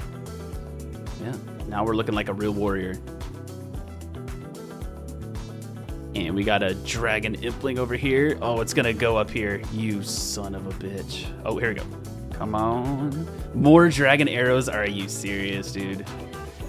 I think that's confirmed that we're getting the 3rd age bow. I'm pretty sure that's confirmed we're getting a 3rd age bow. And what do we get from the dragon impling? 6 snapdragon seeds. Bro. Literally useless. So in between the impling hunting streams, there's a few things that I'm going to do to focus on the future of the account.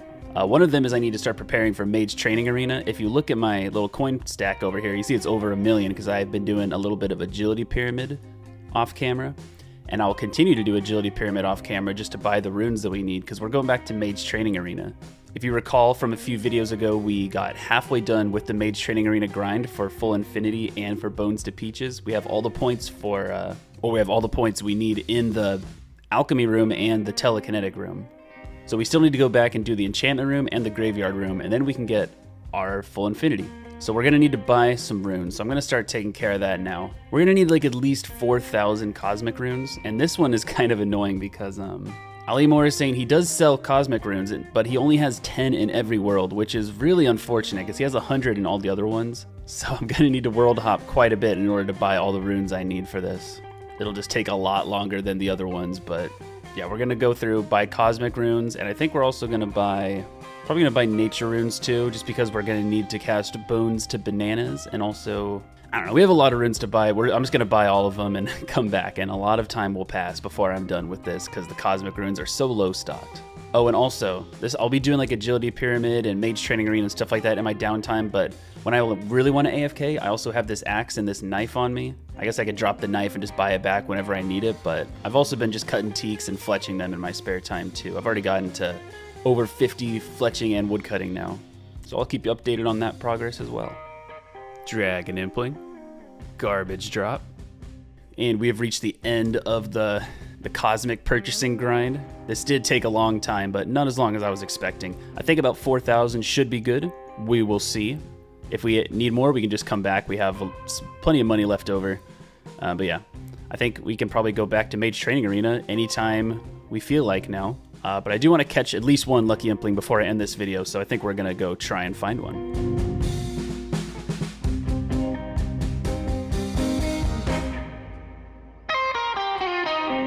And we got 2 more fire talismans here, which means 2 more fire tiaras. And this one right here gives us a level. There's level 5 for a total of 420 runecrafting XP. That's pretty cool.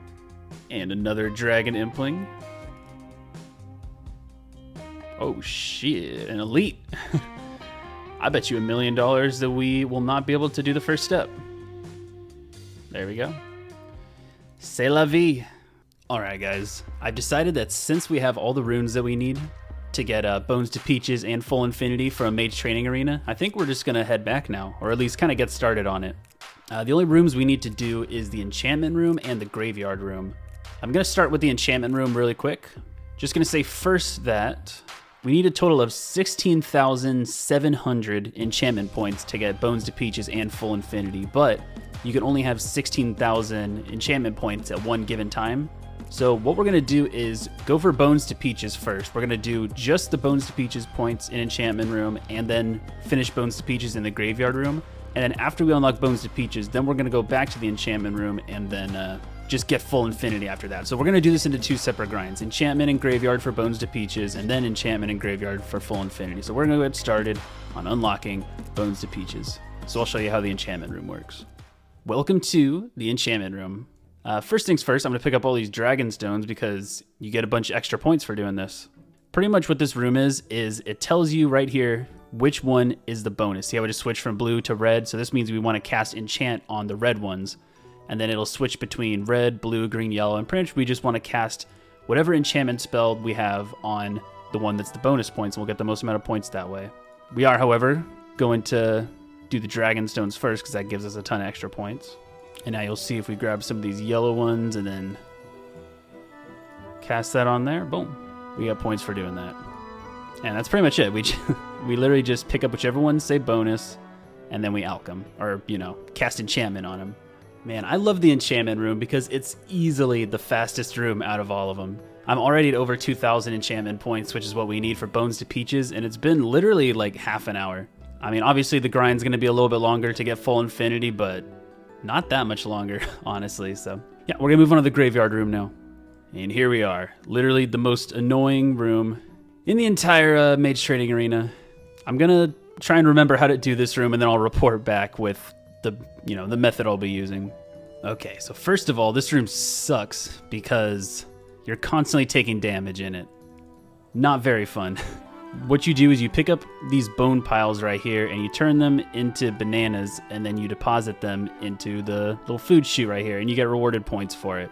There's a really efficient way to do this that involves like getting the exact amount that you need in order to get the points or whatever, but I'm an Ultimate Iron Man and my space is pretty damn limited, so I'm gonna have to just kind of do this a lot slower. I think you need 20 spaces free to do that method effectively, and I don't think I can clear out 5 inventory spaces from all this stuff. I know there's a lot of junk, but you know, I'm just gonna do it the hard way.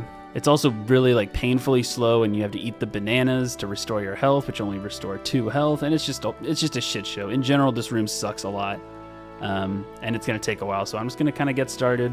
Oh yeah, and I need 200 graveyard points in order to get Bones to Peaches unlocked. And this room will probably be a lot easier after I get Bones to Peaches because I can heal myself a lot faster with the Peaches. So just got to get the 200 points the really miserable way, and then after that I can, you know, it'll be a little bit easier. And this should be the last little bit of the graveyard room for now. There it is, 200 points. Look at this, look at this, look at this, look at this. Bones to Peaches. We can buy it. Here it is. The first part of the Mage Training Arena grind is done. Bones to Peaches is unlocked. That may come in handy for raids. I'm not sure yet. That may come in handy for something, but we'll see. Either way, it's just nice to have unlocked. And then next on the list is Infinity and hopefully some Lucky Implings. We'll see which one comes first. I can already tell there's not going to be a lot to show from this second Mage Training Arena grind, so I'm just going to throw in little clips like this. There's 76 magic. Alright, so I'm taking a quick break from Mage Training Arena and from scouting for Implings to take care of this stack of dragon bones I have in my inventory. I did build this altar in my house off camera, so yeah, I just got a couple oak planks from some kind of Impling and decided to make the altar. So I can just use these on here and get bonus XP for them. I would light the torches that I built, except you need 30 fire making to light the torches, and I don't know if you also need Marintels or if that's just the gilded altar, but either way, I don't have 30 fire making. And this is the last of the dragon bones right here. It looks like we got just under a level. So we need 14,700 enchantment points in order to buy full infinity, and we just now passed that. So we're all done with the enchantment room. Now the only thing we have to do in order to get full infinity is finish up the graveyard room. Oh, I thought that was gonna be more dramatic. It's to finish up the graveyard room. But first, some Implings.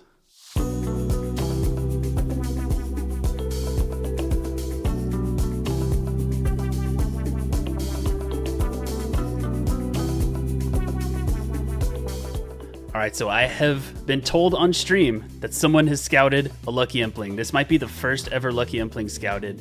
Is it up here? Oh. Oh my god, there it is. There it is, the first Lucky Impling. Somebody snare it. This is it, guys. This is it. No time to waste. Let's put this 99 Hunter to use. A black pickaxe? Dude, that's so good, honestly. Holy shit, dude. That's so fucking good. I was really hoping to get one of these from Clue Scrolls. Dude, thank you. HP is Alive is the first person to scout me one.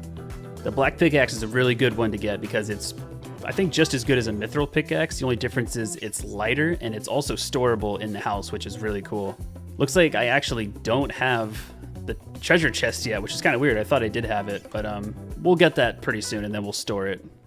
Back here at the mage training arena, all we need is the graveyard points. I already got a lot of those done, actually, but I just kind of noticed that the hat's changing colors. I know that the hat's supposed to change colors depending on how many pizzazz points you have stored in it, but it's actually like noticeably different now, and I just think it's kind of cool. I'll put up a before and after of what it looked like and what it looks like now, but I think it looks pretty nice. And here is 77 magic. This is realistically going to be the last magic level we get before full infinity, so pretty nice to look at. This batch of bones right here brings you up to 1,000 graveyard points. Just some perspective on that, it's 200 graveyard points for Bones to Peaches, so that's about 5 Bones to Peaches grinds I've done right now. And we still got another 500 points to go. I can't believe it, you guys. It is finally over. I hit 1,500 points, which is just a little bit above the amount that we need. But yeah, we have enough points to buy full infinity. Let's go take care of that. All right, so we're gonna go over to the rewards guardian and trade with him, and we should have enough to buy everything. Oh God, this is so exciting. Here we go. Get the hat and the top and the bottom. Gloves and boots. Jesus, oh my God. Oh, this is such a long time in the making. This is crazy. I started this grind before we even started the 99 Hunter grind, so it's been about 2 months since the start of this grind, and it feels so good to be done with it.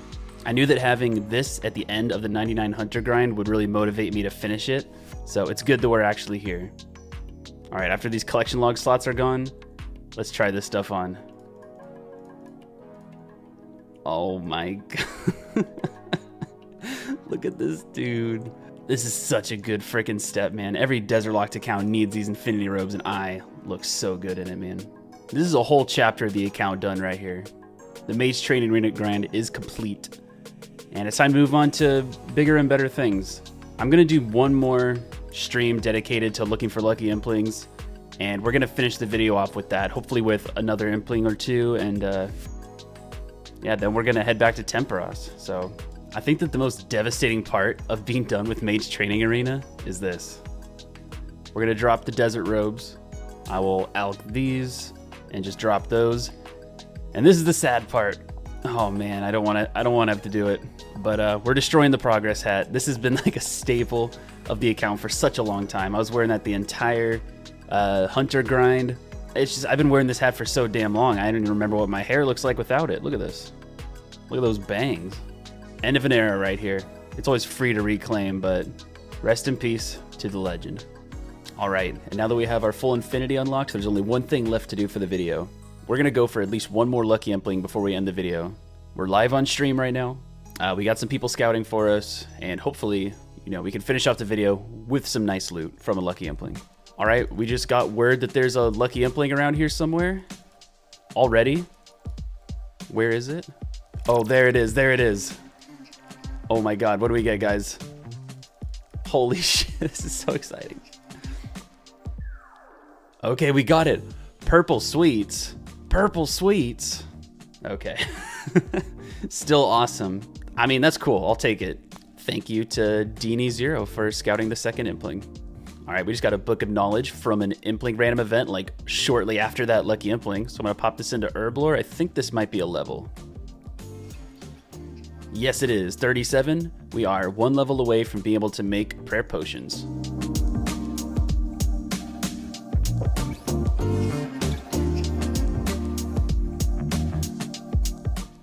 Oh my God, that's a lot of dragon darts. Holy shit, that's a lot of range XP. I will take that. Got another fire talisman right here. That'll bring us up a rune crafting level. There we go, level 6.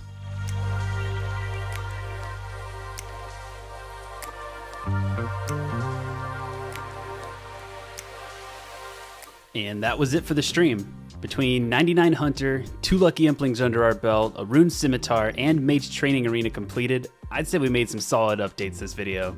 And that's what I'm going to call it for today. In the last episode, we finished up the biggest challenge on the account to date. We finished up 99 Hunter, unlocking the ability to bare hand catch lucky implings. And for a nice little bonus, we also went back to the Mage's Training Arena and finished up getting Bones to Peaches and full Infinity Robes. We even caught a couple luckies, getting a black pickaxe and some purple sweets. Now that we can catch luckies on this account, it'll always be a background task. I'm moving on to different goals, but I'll still catch whatever luckies are found by me or anyone else scouting for me. I also want to say that there will be an update at the end of the video on how much I'm paying for Lucky Implings, so stay tuned for that. For today, however, there's one big thing that needs to get done before I can move on to other content in the desert, and that is more Temporos. The main reason for this is because I'm working towards being able to kill the Calphite Queen, and the item I need before I can do that is the Dragon Spear from the rare drop table. So I need to be able to craft a Ring of Wealth in order to make this a reasonable grind. For anyone who doesn't know, the Ring of Wealth vastly increases your chance to get an item from the rare drop table. For example, the monster that I'll be killing to grind for the spear is Locust Riders in the Sophanum dungeon. Without the Ring of Wealth, the Dragon Spear is about a 1 in 23,000 drop chance, and with the Ring of Wealth, it's about 1 in 1,800, so I definitely need to make this ring. You may remember from my older videos that you can get a lot of crafting supplies from the reward pool at Temporos.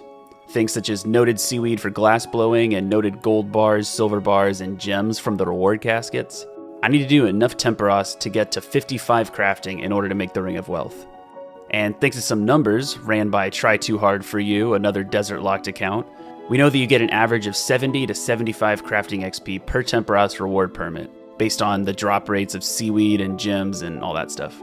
In order to get from my current level, 39, to 55, I need about 130,000 crafting XP. And after some quick math, we can see I need approximately 1,800 to 1,900 reward permits in order to get the level.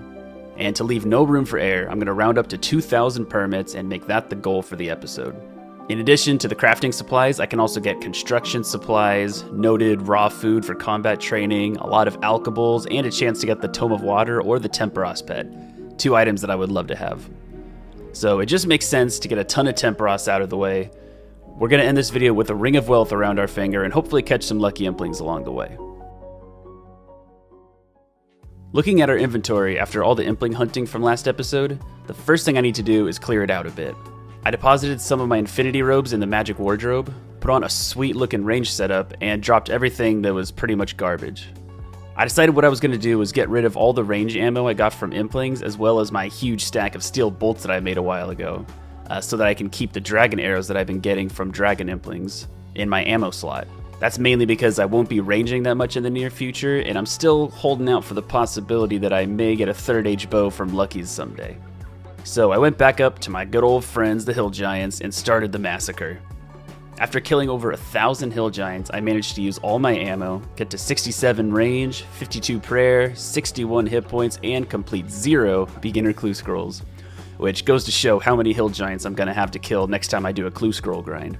The next thing I had to deal with was all the herbs and limpwort roots that I got from Hill Giants. I already had a stack of 13 snape grasses from implings on me, and since I can't get Renars from the Sorceress's Winter Garden, I started killing Alcarid warriors until I had 13 Renars to match the stack of snape grasses. Also, picking up all the Terramins and Harrowlanders that they dropped. Then, I went back to Sorceress's Garden until I had the same amount of Terramins as I have limpwort roots, which got me up to 28 farming. Then I made all the Terramins into strength potions, unlocking 38 herblore and prayer potions along the way. And then I made all the Renars into prayer potions, which I decanted to 1 doses in Narda. And while in Narda, I killed desert goats until I had enough horns to go through all of my Harrowlanders, which I turned into combat potions. And I finished up this grind with 41 herblore and an empty inventory, and now I can get started on Temporos. I'm just going to show you guys this real quick before we get started. Done a total of 532 permits so far. I don't have any stored, so I've already looted every single one I've done. And I've done 200 games in Mass Worlds so far to get this. So I'm not doing Mass Worlds in this video, or maybe I will, I don't know yet, but the plan is to not do any Mass Worlds, and we're going to go for 2,000 permits, and we're going to finish the video off by doing it all at once. Just one big looting right at the end, so yep, let's get into some Temporos. Alright, so I'm about to head into Temporos for the first time in this video. We got the boy Lord Buttrell, aka Lord No Death, is streaming, so this is as good a time as any to start the grind. Here we go, the game is starting. I'm just going to grab a couple buckets and fill them up with water. And I just need a hammer. And there we go. This is going to be our Temporos setup right here. Just got a combat task completed. Calm Before the Storm. I think that's for repairing a mast, because that's literally what I did before I got it. So I'm assuming that it's that. After this game's over, I'm going to take a look at the Temperos combat tasks and see what I can get done during this episode. And we just got another combat task. I think that's for putting out a certain amount of fires. I mean, you can't really tell that I'm putting out fires based on the... Oh, there goes a bucket. Based on the amount of fires here, it sounds like I never put out a fire in my life, but there's a combat task done. All right, so I'm going to take a look at the combat achievements for Temperos. So if we go over here and look at the tasks, then you can see the ones we have done and the ones we still have to go. We've done subdue him 10 times and subdue him 50 times. And then we have Master of Buckets to extinguish at least 5 fires during a single game. Calm Before the Storm, which is repair either a mast or a totem pole. And that's it. There's 4 more to go. So we have Fire in the Hole, which is attack Temperos from both sides by loading both cannons on both ships. That one seems easy enough to get. We'll probably get that eventually, passively some point in this video. The Lone Angler, subdue Temperos alone without getting hit by any fires, torrents, or waves. I'm not going to get that one today because I'm doing a group, but I'll do a solo eventually and take care of this one. Subdue Temperos while wearing any variation of the Angler outfit. I cannot get this one because I don't have access to the Angler outfit. And White Cook. Subdue Temperos, getting rewarded with 10 reward permits for a single Temperos fight. I can do that one too. So it looks like the only one that I can't do is the one to wear the full Angler outfit. So we'll get all of these before the video's over. And here's the end of the first solo game. There's the combat task completed, the Lone Angler. There's 72 fishing, level 73 fishing, and 74. Okay, I was just out doing some sandstone mining and I got a shout that there may be a lucky impling around here. Oh, there it is. There it is. Yes. What do we get? Adamant Battle Axe. All right. And there should be a prayer level coming in right here after this bone. 53. 75 fishing. All right. I just wanted to say that I've officially gotten the solo method down thanks to my friend White Microwave. Taught me how to do solos. I didn't feel like looking up a guide, so, had him help me out with that. And now I can consistently get 9 permit games around 10 minutes long. So that is going to increase our permits per hour by quite a bit. So now the grind can really begin since we have solos down. There's 76. Hey, I am not sure how I did it, but I just got 10 reward permits that game, which gave me the combat task for getting 10 points in a game. Honestly, I'm not sure how the point system, permit system works because that wasn't even my personal best and that was the most amount of permits I've gotten in a game. Like this game here with 7,800 points gave me 9 permits and this one with less than that gave me 10. So there's something weird with that, but I will take it. And I just now noticed that I have every single Temperos combat achievement done that I can possibly do. The only one that I don't have done is the one where I have to wear the full Angler outfit, which I can't get because I have to go to the fishing trawler, but yeah, every Temperos one is done. It's kind of a little anticlimactic because it would turn like green and like it would show that it's complete, but I did as much as I can do. I've gotten a few construction levels since this grind started, but this is the first one I'm showing. We're at level 48, and this one is cool because, where is it? I can build the oak treasure chest down here in the corner. That is the one that I can store, I believe, beginner and easy, and I think also maybe medium, but I'm not sure. I can store at least beginner and easy clue items inside of that treasure chest, and that is where I can store my black pickaxe. There we go. We got a cooking level out of this, a real nice one. We aren't going to get a lot of cooking levels because the only cooking XP we get is from this. The real cooking XP comes in after we're done looting Temperos and we get all the raw fish from it. So it's nice to see cooking levels. Maybe we'll get to 70 before the end of this, but I don't know. We'll see. All right, I just got a lucky impling scout. This could potentially be the 4th one we get. Let's see. Oh, there it is. There it is. Let's go. Lucky impling number 4. Oh, oak planks. Okay, I thought that was teak or mahogany planks for a second there, but that's still really good. Okay, so I went through all the oak planks. I built the treasure chest and the toy box. I don't think there's anything I can store in there, but it's still good to have it there. This one, however, I can open it up and you can see I can store everything from beginner rewards and from easy rewards in here. You can use the black pickaxe in here and we can store it just like that. So now we have an extra inventory space free, and anytime we need a pickaxe, we can just come by, go over here, and there it is. So we're back here at Temperos. The setup's a little different. Instead of wearing the full infinity robes, I'm going to be rocking the desert robes. And that is because I'm also keeping the steel axe on me. So pretty much the desert robes and the steel axe is because I'm going to be AFKing teaks in my downtime. So this way I could just keep, keep the same inventory pretty much for Temperos and for the teaks. So that is, that's the update. Ooh, we got a lucky. What do we get? A dragon dagger. Okay. Still a good elk, though. Thank you for the scout, my friend. We got one more lucky impling. Magic longbow. Oh my god, that's... I think that's amazing. It's definitely better than the alternative, which currently is a short bow. So I'll see how much longer we hold on to this. Honestly, I don't know, but my first instinct is that's pretty good for range training, but at the same time, I don't know how often I'm going to have arrows, so I will evaluate my priorities, but still, a lucky is always good to see. All right, once again, I had to leave in the middle of a Temperos game because we got a lucky impling scout. Let's see if we can find it. There it is. Let's go, dude. Adamant longsword. I just paid 3 mil for an adamant longsword. Let's freaking get it. All right, we got another lucky impling scout. Let's see if we can find it. There it is. Beautiful. An adamant pickaxe. Oh shit. That is for sure a pickaxe upgrade, but it's not storable or anything, so that's probably gonna just be an elk. All right, so I've thought about it a little bit, and I've decided I'm probably gonna get rid of the magic longbow. As much as it's nice to have a magic tier bow, I don't really have a steady source of ammo for it. I could make my own ammo, but it's just kind of out of the way to do that. And I will be stacking rune arrows from Scarabites eventually, but not in the near future. So I think it's not worth the inventory space at the moment. I'm just gonna drop it.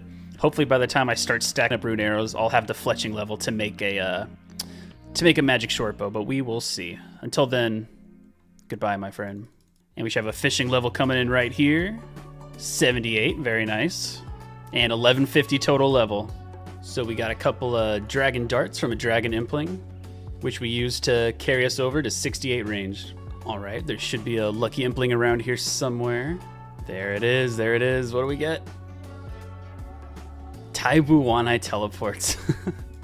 Ah, man, the Narda ones would have been cool, but the Taibuwanai ones are not as good. Big shout out to this person who's been scouting for quite a while. What do we get from this lucky?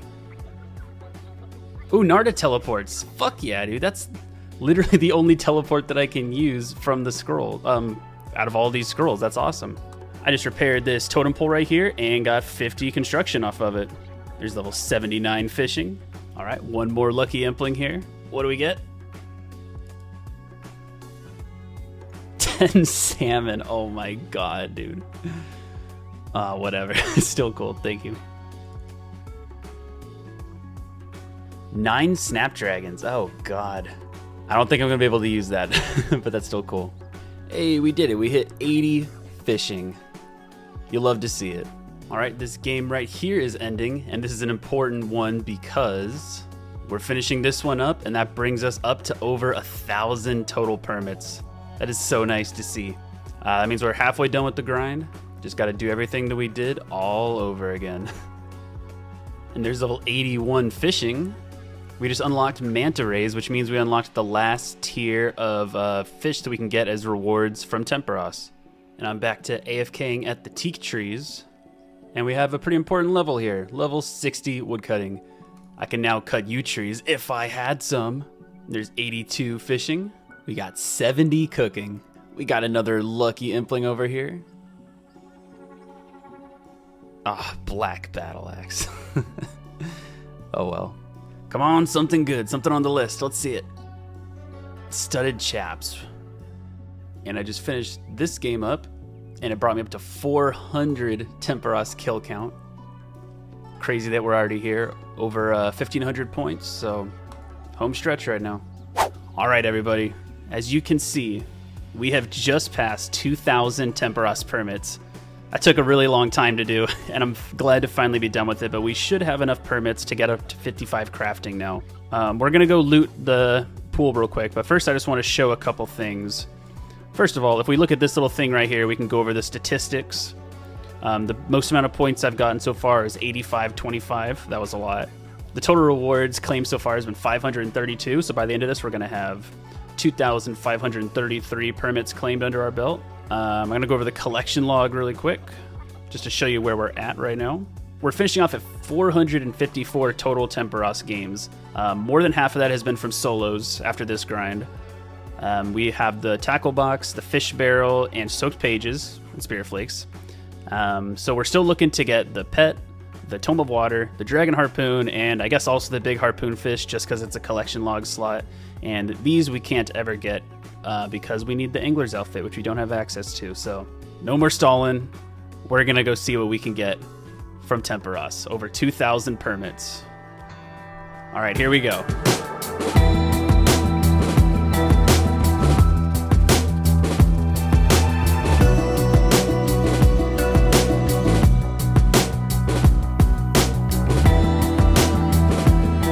Soak pages for my guaranteed tome I'm gonna get.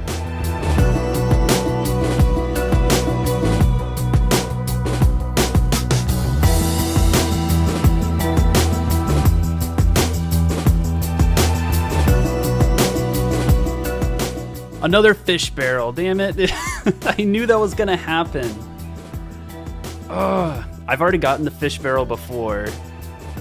So since I destroyed it, that means I'm able to get it as a duplicate. So I knew that I was gonna get that one. I knew that if I was gonna get any unique, it would be the damn fish barrel again. Oh well, there's still a lot more permits, so we'll see if we can get something else.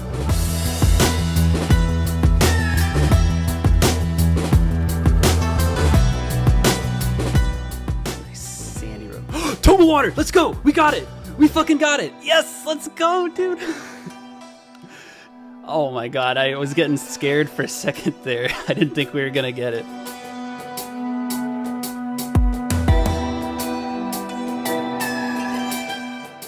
Five, 4, 3, 2, last one.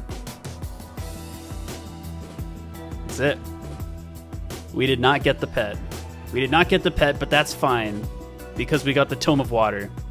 And the Tome of Water is really what we were looking for. Like, the pet would have been really cool to get, but the Tome of Water is extremely useful for the account. So technically, if I could have gotten either of them, the Tome would have been the one that I needed. But, you know, the pet's always a cool one to get, and we'll get it eventually. We'll get the pet eventually. That literally took an hour and 3 minutes, according to the length of this video clip. So that took a long time to loot. It's about 15 minutes for every 100 or every 500 permits. Kind of get this stuff all sorted out, and then I'll tell you how we're going to deal with everything. So here's a price check of everything that we got. It's just under 9 mil for all of this stuff, and that's not even counting the stuff that's inside of the caskets. I'm going to look at this one more time. The total rewards claimed is 2,533 permits. No pet, which is fine because we're still, like, you know, a little over a quarter of the drop rate. So what I'm going to do is I'm once again going to trade the fish barrel in for pages because I don't need it. And there we go. So we have a total of 567 pages to put inside of our tome. That's over 11,000 charges. Oh man, that's awesome. All right, so I got the inventory organized a little bit. What we're gonna do first is go through all the construction supplies, then go through all the crafting supplies, and then we're gonna go through all the caskets and go through all that. But real quick, I wanna do a summary of the Temporos grind. It took about like somewhere from like 40 to 50 hours of in-game time to do all of the Temporos required to get 2,000 permits. I ended up getting to 85 fishing. I got to 70 cooking. And obviously I'm going to get a lot more cooking levels because I got all these fish right here, but I'm going to go through those over time. I got to 53, almost 54 construction. And I guess that's it. So we're going to see what levels we can get to after we go through all these supplies. And that's the last of our regular planks. And here is the last of the oak planks. We ended up getting to level 60 construction, which is really cool to finish off on a nice even number. So now what we're going to go do is go mine 1,700 sandstones so we can make all of this into molten glass and then get some crafting XP. The whole original reason that we did Temporos. And here's all the buckets of sand made from the sandstone. All right, I heard that there's a lucky impling around here somewhere. Ah ha ha ha, there you are. 25 blood runes. All right. I was planning on not doing a crafting update until the very end of the grind, but we just hit level 50, which is a really cool milestone because we can now make ruby amulets, which we can enchant into amulets of strength, which is potentially going to be huge for our combat training, assuming we don't need the defense bonuses from the glory, but that's a nice option to have if we need it. And we have reached the very end of all of the seaweed and buckets of sand. So this is the last of the construction XP that we can get from the seaweed.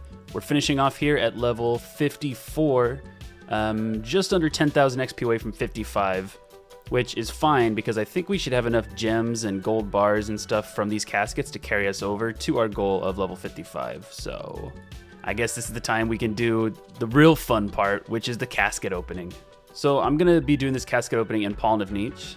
That's because while I don't really need money, I have heard that this guy buys things for a higher value than the Al-Kharid general store, so I'm just gonna sell to him. I might need to find a world where he has like more free space, but that's fine. I even grabbed old James the cat from the house since I'm over here. So let's start opening these caskets.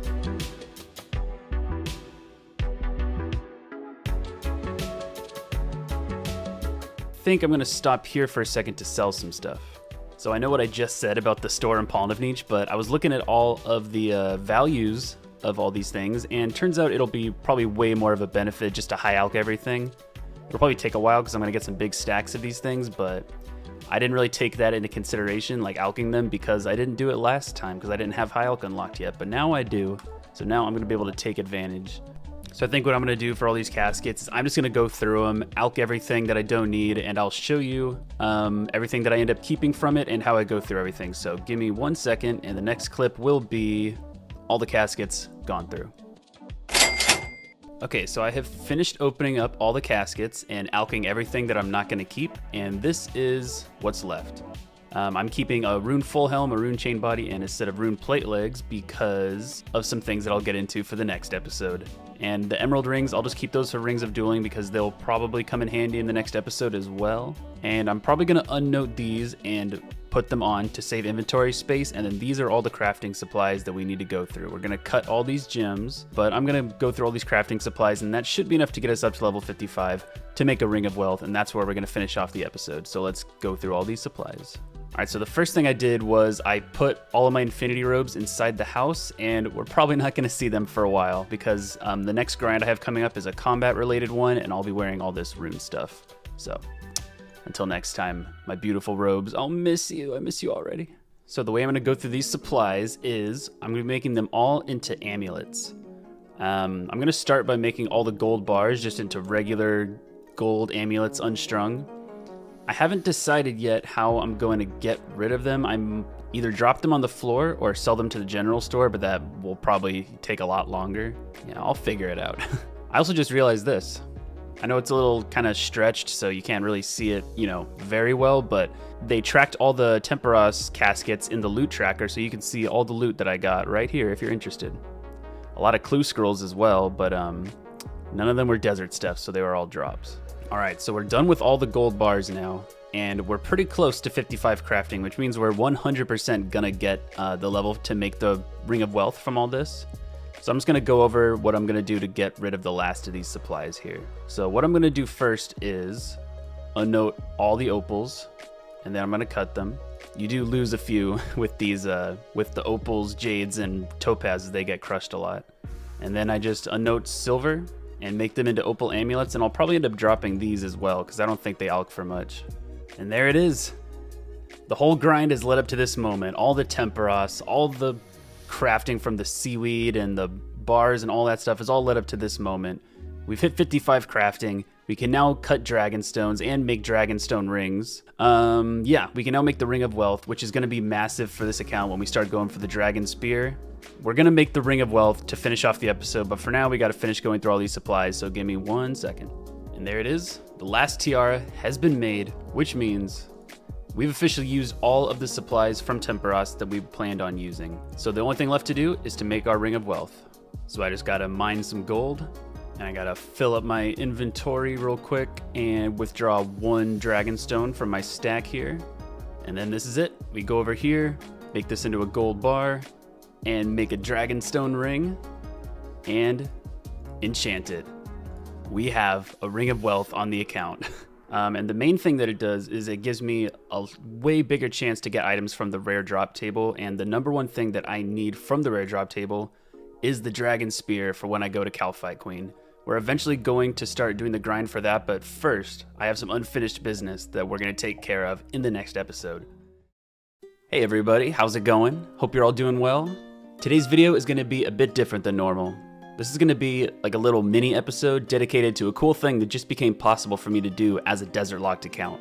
Quick disclaimer, however, this video takes place chronologically after the latest video that should have been released about a week ago, so there will be spoilers for that episode. So be sure to check it out if you haven't already. I'll put a link in the description. And if you haven't seen any episodes of my Desert Locked Ultimate Iron Man series, definitely check that out first as well. I'll also link the playlist in the description. So on September 22nd, 2021, Jagex released a news post about the wilderness and equipment rebalance changes that they're working on. If you read this news post, the topic of today's video may have been missed by some of you, as it was hidden at the bottom along with some other general updates. It says here that the level 5 armed goblins now give the correct loot.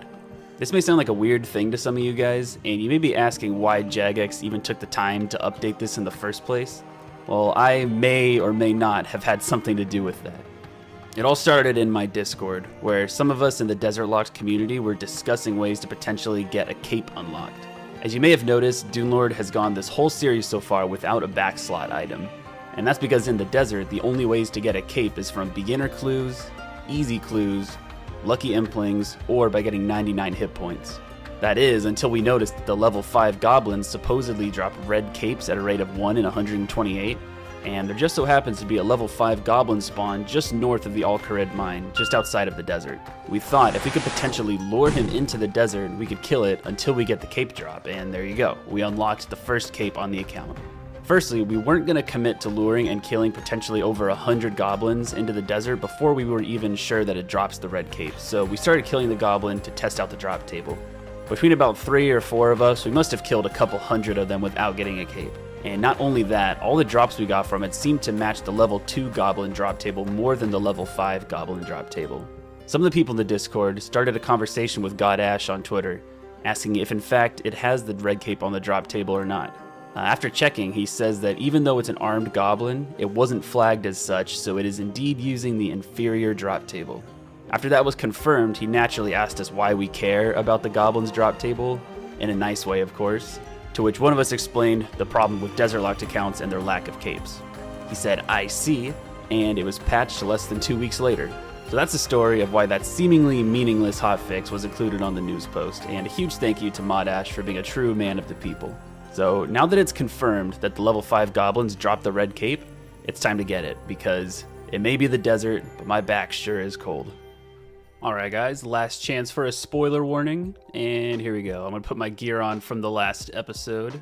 As you can see, we got the Ring of Wealth and the Tome of Water are the two biggest things. But yeah, now we're going to get this back slot filled in. So, I'm enlisting the help of my main, this beautiful man, Mr. xRakine. I needed to get a magic attack bonus of less than negative 65, so that's why I'm dressed so goofy, but you know what? I did it in style, I think, either way. So what we're going to be doing is I'm going to be using my main to lure the goblin in to the desert so I don't have to leave, and then I'm going to kill it. And as long as I don't do any damage on my main, then it should work out and get me the kill and the loot. So right over there, that guy right there, that's the goblin that we're going to be killing. As you can see, he's kind of far out of the range of the desert, but that's what the main is for. So I can attack him and just splash on him. Okay.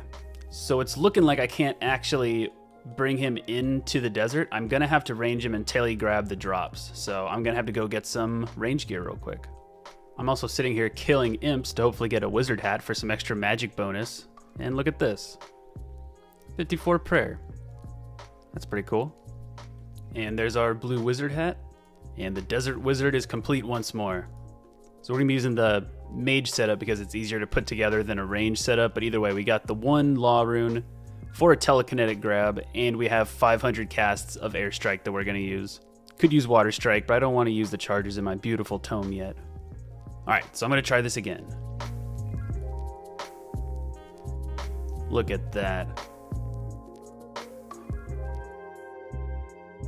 And now I just hope I get lucky, because it's a 1 out of 128 drop chance to get this.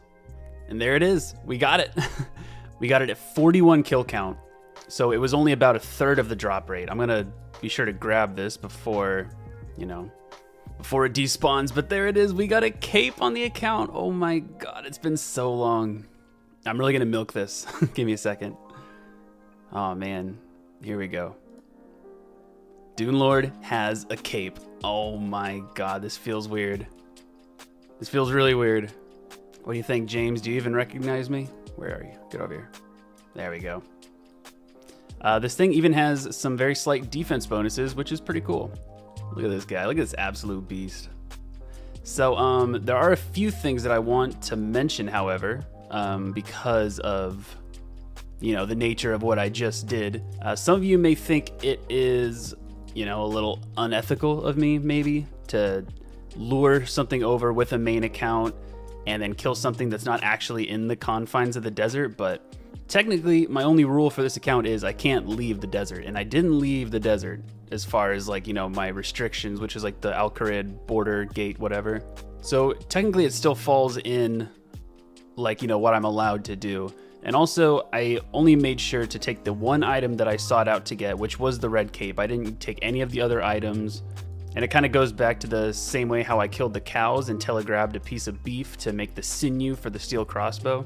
I'm not going to sit here and camp cow hides to train crafting. I'm just going to grab the one thing I need and be on my way. So I think that it's a fine exception to make, because this cape, in the grand scheme of things, doesn't really do anything besides make me look a little more complete. So yeah, we have a cape on Dune Lord now, and it feels pretty good. I guess the only thing left to really talk about is I have the red cape, and I know what you're thinking. You can also use dyes on this cape in order to color it different colors, and there is a person that makes dyes in Polnavnic. The only thing is, though, it's very hard to actually get the supplies to make dyes. Pretty much the only ones you can make from the dye trader are red, yellow, and blue. And I can't get red berries for red dye. I can't get woad leaves for blue dyes. So the only one I can really get is yellow dye. And the way you get that is by trading in 2 onions. And the only way I can get onions is from mystery boxes that you get from random events. There's a chance to get onions from that. And I just don't think it's possible to... It's not that it's not possible. It's not worth my time and inventory space to, save onions until I have enough to make it yellow. So I'm just going to keep it red. Oh, and you also may be thinking that they have the black mushrooms in Uzur inside the cave in the golem. You can get the black mushrooms from there and use a pestle and mortar on them and grind them up to make black dye and then turn this into a black cape. I got rid of my pestle and mortar almost as soon as I entered the desert, because I realized that there's a NPC in Narda who actually acts as a pestle and mortar for grinding up herblore secondaries. So I don't have a pestle and mortar, and he doesn't grind up the black mushrooms into black dye. So we have a red cape, and it will always be red. But yeah, this is just a little thing I didn't think would really fit into an episode, because I kind of wanted to go over the history of why the cape is cool and how everything kind of aligned to where I became able to get it. In the last episode, we started the first steps towards being able to fight the Kalphite Queen, which involved over 40 hours of Temporos to get the crafting level to make a Ring of Wealth. We even got a nice little book along the way. Now that we have the Ring of Wealth, we can technically start killing Scarabites and hope to get the Dragon Spear, but we're not going to do that quite yet. We've made a lot of progress on this account so far, but there's one area where we've been lacking when it comes to our skills, and no, I'm not talking about our Slayer level. At the moment, Dune Lord is only level 72 combat, which is nowhere near high enough to face the challenges that lie ahead. We've mostly been killing hill giants and Al-Kharid warriors to train our combat stats on the account so far, and the next step up from that is Scarabites and desert bandits. The plan is to train our melee stats up a bit higher so that we can leave hill giants behind for good and move on to better training methods. Now there's some things that need to be done before this, however. If you know anything about desert bandits, you know that if you equip a Xamarak or Saradomin item near them, they'll be forever aggressive towards you, making them incredibly AFK. Unfortunately, getting a Xamarak or Saradomin item in the desert is pretty hard to do. The only ways to get one is from clue caskets or from lucky implings. And seeing as how neither Scarabites nor Bandits drop clue scrolls, this seems like the perfect time to do a huge clue grind on Hill Giants. Some of you may remember the second video of the series where I did a beginner clue grind by just killing men around Al-Kharid in order to hopefully get a Staff of Air. Well, we've come a long way since then, and I think we're ready to get our revenge on that grind. Since this will likely be the last clue grind I do on this account, I want to make sure that I have everything I need for them before I move on. That being said, the goal for today's video is not only a Xamarak or Saradomin item, but also the Staff of Air. Seeing as how the staff is going to be on my Raids 3 checklist, it just makes sense to go for it now. So here's how the clue scroll process is going to work. I'm going to kill Hill Giants, who have a 1 in 50 chance of dropping a beginner clue scroll. Out of all the possible clue steps that you can get from a beginner clue scroll, only 3, or technically 4 steps are in the desert. There's Panic at the Al-Kharid Mine, Talk to Shanty, talk to the owner of the skirt shop, and the Reldo step, which has a 1 in 5 chance of being in the desert. We just wait until we get an Al-Kharid clue step, and then we drop it on the floor to juggle it. The way clues work is that you're only supposed to have 1 at a time, so if we drop it on the floor and occasionally pick it up and re-drop it to make sure that it doesn't despawn, the game doesn't register us as having a clue scroll, so it allows the Hill Giants to drop us another one. Clue scrolls also work as a collective, so if I have 3 on the floor, all with desert steps on them, that's the same thing as having 1 clue scroll with 3 desert steps on it, which is a 100% chance of getting a beginner casket. I'm essentially going to do this process until I have 3 desert steps juggled and then go for the caskets, over and over again until I have a god item and a Staff of Air. From beginner clue caskets, there's a total of 4 usable god items that I can receive. There's either piece of the Trimmed Monk's Robe set, and either the Xamarak or Saradomin Rune Scimitar ornament kits. Each one of those is a 1 in 360 chance to get, and the Staff of Air is a 1 in 45 chance to get, so this could potentially take a very long time. I also have the chance of getting an item from Lucky Implings to help speed up the process, but still, this could take weeks or even months, potentially killing thousands or tens of thousands of Hill Giants. This could take so long that I... Oh my god, dude, that's so good. Oh, that's so good, dude. Okay, so that changes things. I ended up getting an Unholy Blessing, which is a Xamarakian item from the first Lucky Impling of the video. This means that I can officially AFK at Desert Bandits after I get my combat level up a little bit more. But it also begs the question, what is the new goal for the video now that the god item has been obtained? Well, I guess there is none, so see you guys next time. Don't forget to like, comment, subscribe, all that good stuff, and I'll see you. Nah, I'm just kidding. We're still going to go through the same goals as before. We just checked the god item off of our list a little early. I'm still going to do the Hill Giant beginner clue grind, still going to go for the Staff of Air, and still going to get my melee stats up to at least base 60s and hopefully higher. Before I got into the Hill Giant killing though, I did need to boost up my defensive stats a little bit. I got my cape in the last video, which provides some slight defensive bonuses, and then I picked up the leather boots that spawned in Al-Kharid, and I enlisted the help of my clan chat for help finding Magpie and Eclectic Implings. Magpies drop a rune square shield. I had one in the last video, but alked it because I needed the space, and now I want it back. Eclectic Implings drop red spiky Vam Braces, which along with having some nice defensive bonuses, also have a +2 melee strength bonus, which makes them sort of like a budget combat bracelet. I thought that the Vam Braces would take a long time to get from Eclectics as they're 1 in 100, but ended up getting those in about half an hour. We ended up having a hard time finding Magpie Implings, and it took about 3 days of scouting to get my rune square shield back. But now that our melee setup was complete, it was finally time to start killing Hill Giants. So let's hope we can get lucky with the desert steps. Headed back up to the Hill Giants, getting ready to start the beginner clue grind. I'm hoping that this armor and the defense bonuses will be good enough to where I don't have to eat a lot of food, but either way I got some food right here and I can just unnote more pies as I need them, and we'll see. But hopefully they don't do much damage. We're going to start by training strength and going up to, I think we're going to go to 60 strength and then get 60 attack, and then we'll just kind of go from there. So let's get it started. We got a Lucky Impling over here. No run energy is the worst. 6 Renar Weeds. Okay, I'll take that. That's a few prayer potions right there. Not bad at all. All right, so what I've been doing is killing the Hill Giants until my inventory is full of supplies like this, and then I use the Ring of Dueling to teleport to the duel arena, and that's why I'm keeping this big stack of emerald rings here, because I can just come over here to note everything on the Tool Leprechaun. Yeah, it saves on run energy, so I can pretty much do this grind a lot faster while I'm going through these rings. And when I'm all out of charges, like I am right there, I just got to unnote one more and then go over here and buy enchantment rooms from Ellie Morrisane and we can make another ring. So pretty easy. All right, it took 425 hill giants, but I finally got a beginner clue scroll. That's a desert step. So what I'm gonna do is try and juggle this one as much as I can, and I'm gonna try and juggle them until I have 3. But if I have 2 at the end of the night and I feel like going to bed, I'm just gonna go through the 2 and hopefully get a casket by then. So I hope that I don't accidentally let this despawn because it took a while to get it. And one more lucky impling. 7 Runite ores, okay. I just got another beginner clue scroll, and it's a Reldo step, which means there's a 1 in 5 chance that this could be a desert step. So I'm gonna also juggle this one around, and hopefully we can get lucky on that one.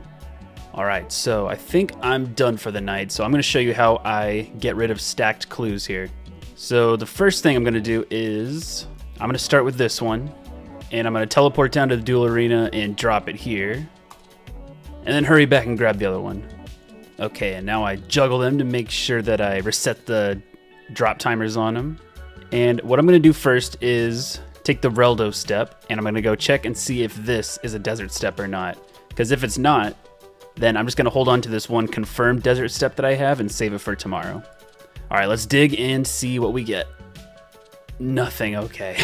Well, that looks like this is going to be, this one's a drop, and I'm just gonna save the confirmed desert step for tomorrow, and we'll see if we can get a couple stacked up tomorrow.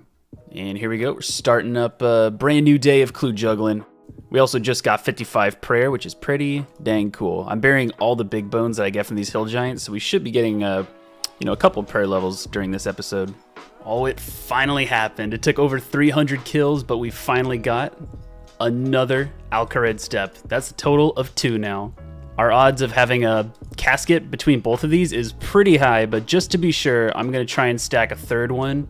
Worst comes to worst, we could just go for these 2 and realistically probably get a casket. So I'm gonna see if I can get a 3rd one, because it's still pretty early on in the day, and I think we have a good shot of getting a 3rd before the day is up. Yo, this is it. We got our 3rd desert beginner clue step. Never in my life have I had 3 at once. We got Shanty, we got Shanty, and we got Panic at the Alcarid Mine. This is awesome. All right, so we have brought all of our clue scrolls over to Shanty Pass, and now we're gonna go through the 2 Shanty steps. So, let's see. New clue, is this a back-to-back? Oh, it's a strange device step, okay. I guess I'll juggle this one as well. And as you can see, if I check the steps here, then it says we already have 1 step completed because we're juggling clues. Well done. Another clue. Oh my god. Well, then it's good we got 3 steps because it's actually a 3-step beginner. So we're gonna juggle all these, take them over to the mine, and then we're gonna get our casket. All right, let's see the first casket in the episode. There it is. We did it. We juggled 3 desert steps to get this casket. All right, we're gonna open up this beginner casket now. Can we get a Staff of Air or a Rune Scimitar ornament kit? A Staff of Water. Oh my god, the one staff that I didn't want. Because I already have the Tome of Water. Oh well. That's still kind of cool, I guess. Water Wizard. All right, time to do the whole process over again. Back to Hill Giants.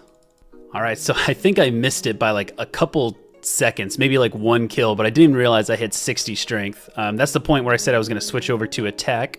So that's the next thing we're gonna do is, get to 60 attack. All right, so I think this is like my first clue scroll since I got the casket, and we already got a Shanty step. I think that the gods are blessing us right now, which may mean that since we're lucky with getting the desert steps, we're probably not gonna get lucky with the caskets, but we'll see. We will see. So I'm gonna start juggling this one and hopefully we can get a 2nd desert step. All right, we got 1 more lucky impling here. What do we get from it? Come on, get back here. A rune axe. Oh my god. That's really good. That's definitely my best axe that I can get. It's not storable or anything, so I might just have to keep this and just grind a ton of like wood cutting while I have it, and maybe I'll alch it eventually, but that's really good to have. Unfortunately, it's an inventory space that I'm gonna keep, and I already am kind of low on inventory space, but I think that's worth keeping at least for now. Also, I think that what we're going to end up doing is, since we have this rune axe, there's been something that I've been wanting to do for a while, and I think that this is a good a time as any to do it since we have a rune axe. The new quest that's coming out that gives access to Raids 3, it's called Beneath Cursed Sands, and it comes out early next year, but it has a 55, I think, fire making requirement, so we're going to need to get our fire making up, and as you can see, it's not very good. So I think that having this rune axe will be the best time to go for the fire making level. So we're going to catch earth implings until we can get a fire talisman, because there's a lot of dead trees inside of the fire altar area that we're going to use for getting our fire making up. So we're going to put a pin in the hill giant grind for now until we have 55 fire making. We got one more lucky impling here. Let's see what we get from it.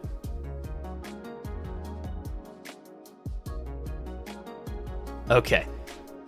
First things first, I'm going to make this tiara into a fire tiara for a rune crafting level. We're at level 7 now.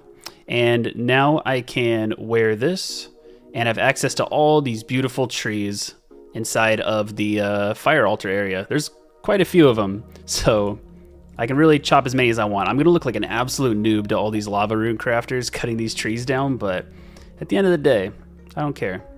And this is how we're going to be getting our logs until we hit 35 fire making, and then we can switch up to teak logs. I just love how this thing of fire right here just looks like a jack-o'-lantern face. It's very appropriate since it is October now. And this is the last log right here. 35 fire making. We can now burn teak logs, which is where we're going to finish up getting level 55.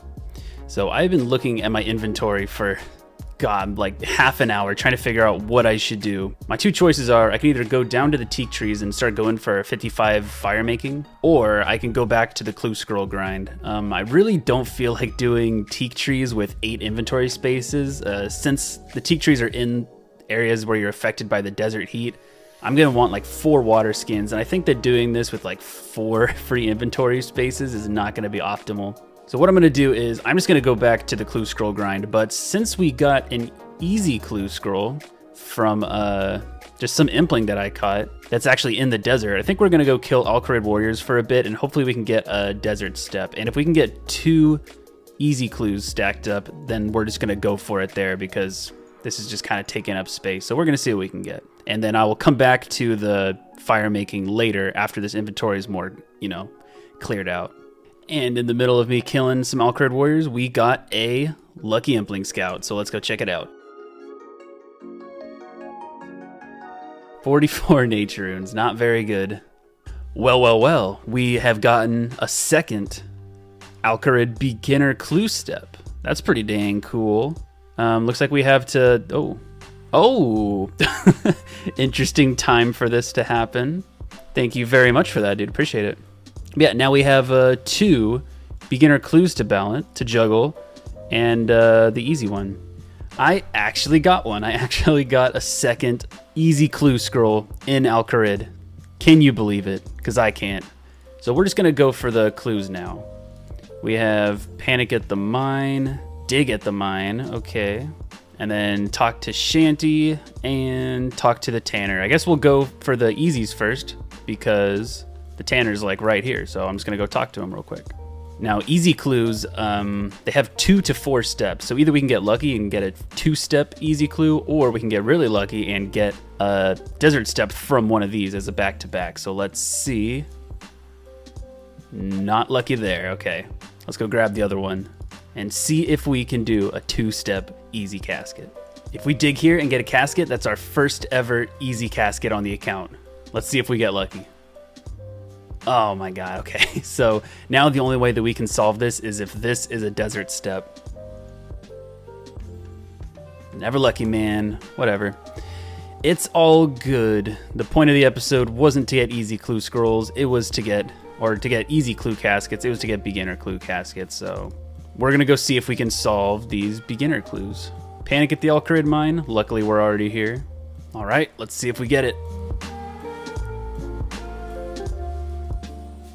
Oh my god, we're not lucky tonight. Unless this is a desert step? Nope.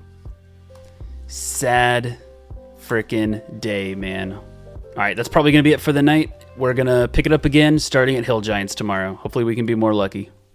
Oh boy, I wasn't even going to record getting this attack level, but it ended up being 1250 total levels, so here we are recording it. We can now enter 1250 total level worlds. I guess the only thing that would really be useful for is if someone scouts a Lucky Impling in a 1250 total world, so just letting you guys know, if you are scouting Lucky Implings for me, you can now search in 1250 worlds. And here we go, we just got 56 prayer, that's pretty cool. You love to see prayer levels when we're bearing big bones for 15 XP a pop, so. And we got our desert step right there. Panic at the Alcarid Mine, a classic one. So what we're gonna do is, since we have these two Reldo steps, we're just gonna dig into the Reldo spot and see if any of these are a desert step or not. Sweet, so I brought all the clues over here, and now we're going to dig for both of these steps and see if we get any desert steps. This one is a drop. And this one is also a drop. Oh no. Oh well, we're gonna let those despawn, and then we're gonna keep our confirmed desert step and then go back to seeing if we can get any more from the hill giants. We just hit level 60 attack, as you can see, which means we can now equip the dragon spear when we eventually get that. Defense is gonna be the next one we're training. We got a genie over here. And I believe this lamp that he gives us is going to get us an Herblore level. There we go, level 42. We finally got another desert step. We got this one at Shanty Pass, and this one is the Panic at the Alcarid Mine. So we got two now.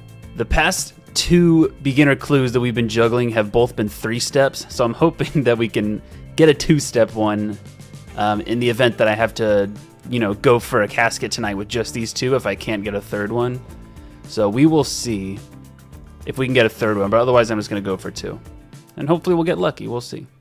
Alright, so I have these 2 clues that I got to juggle, but I also got a Lucky Impling shoutout in a different world, so I'm trying to figure out the best way to juggle these and not lose them and still get the Lucky Impling. I think I'm going to take these to the Ring of Dueling teleport and then hop worlds that way. I think that should work out.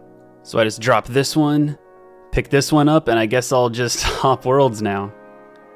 I'm not actually sure if I can come back to a world and pick a clue scroll up off the ground, so we're just gonna have to see, because I'd rather risk a clue scroll than not get a Lucky Impling. I'm gonna have to grab this and just hop back to the other world and hope that the clue scroll hasn't despawned yet. Oh no, come back. He knows that I'm juggling clues right now. Ioworth camp teleports? Oh boy, I definitely can't use those. Alright, I'm gonna waste no time and just use the teleport to get back there, and hopefully it's still there. Oof. Okay, but can I pick it up? Yeah, we have both of them still. Quick and painless, you love to see it. I guess I'll actually just try and solve these since I have them down here. I think I'm done for the night anyway, and hopefully we can get lucky and get a 2-step or 1-step beginner clue casket. Let's see what we can. Well, my entire day has been wasted up to this point, I guess. Literally, as I was juggling that clue, my client crashed and I came back into the world and the clue scrolls were gone, so very upsetting way to end the day. We'll never know if that would have been a clue casket or not. I'm done for the night, I guess. I'll pick it up in the morning. Oh my god, what is this? What is this? A katana? I've never even heard of this before. Alright, so I'm definitely not going to keep this because it is, it's like a rare elite clue drop, so the treasure chest that I have will not store this, and it's only worth 60k in the Grand Exchange, and I'm probably just going to high alch it eventually just to get the money for it, but I do want to test it out before I get rid of it. Because, you know what? I want to say that I at least swung it a few times, so we're going to kill this guy with it. At least we got the collection log slot to say that we had it at some point, but here it goes. Okay, so once again, we have a Reldo step, as well as this one we just got, another Alcarid step. Very powerful combo indeed. And also, since I'm recording this clip anyway, shout out to I'm Not Randy. He just came over and gifted me 2 bonds. Very nice of him, I appreciate it. Alright, so I just got a second Reldo step, so now I have a total of 2 of those and a confirmed desert step, so I think this is probably going to be a good time to start juggling and see if I can get a desert step on either of the Reldo steps. You know the drill by now. Alright, so we're going to go for some Reldo steps here. A new clue, very good sign. Back-to-back Reldo. So it looks like we're going for a 2-step casket. We're just gonna panic at the mine and see if we get a casket. Come on, let's see a casket. Oh my god, we're so unlucky, man. What's with all these 3-step caskets? Ugh. Back to Hill Giants. And here it is, 60 defense. We can now wear dragon items, such as a dragon medium helmet or a dragon chain body. Now that we have base 60s in our melee stats, we're gonna go back to strength so we can get, we can hit harder, have higher max hits, and the higher your strength is, the faster your combats go. So now we're gonna go up to 70 strength.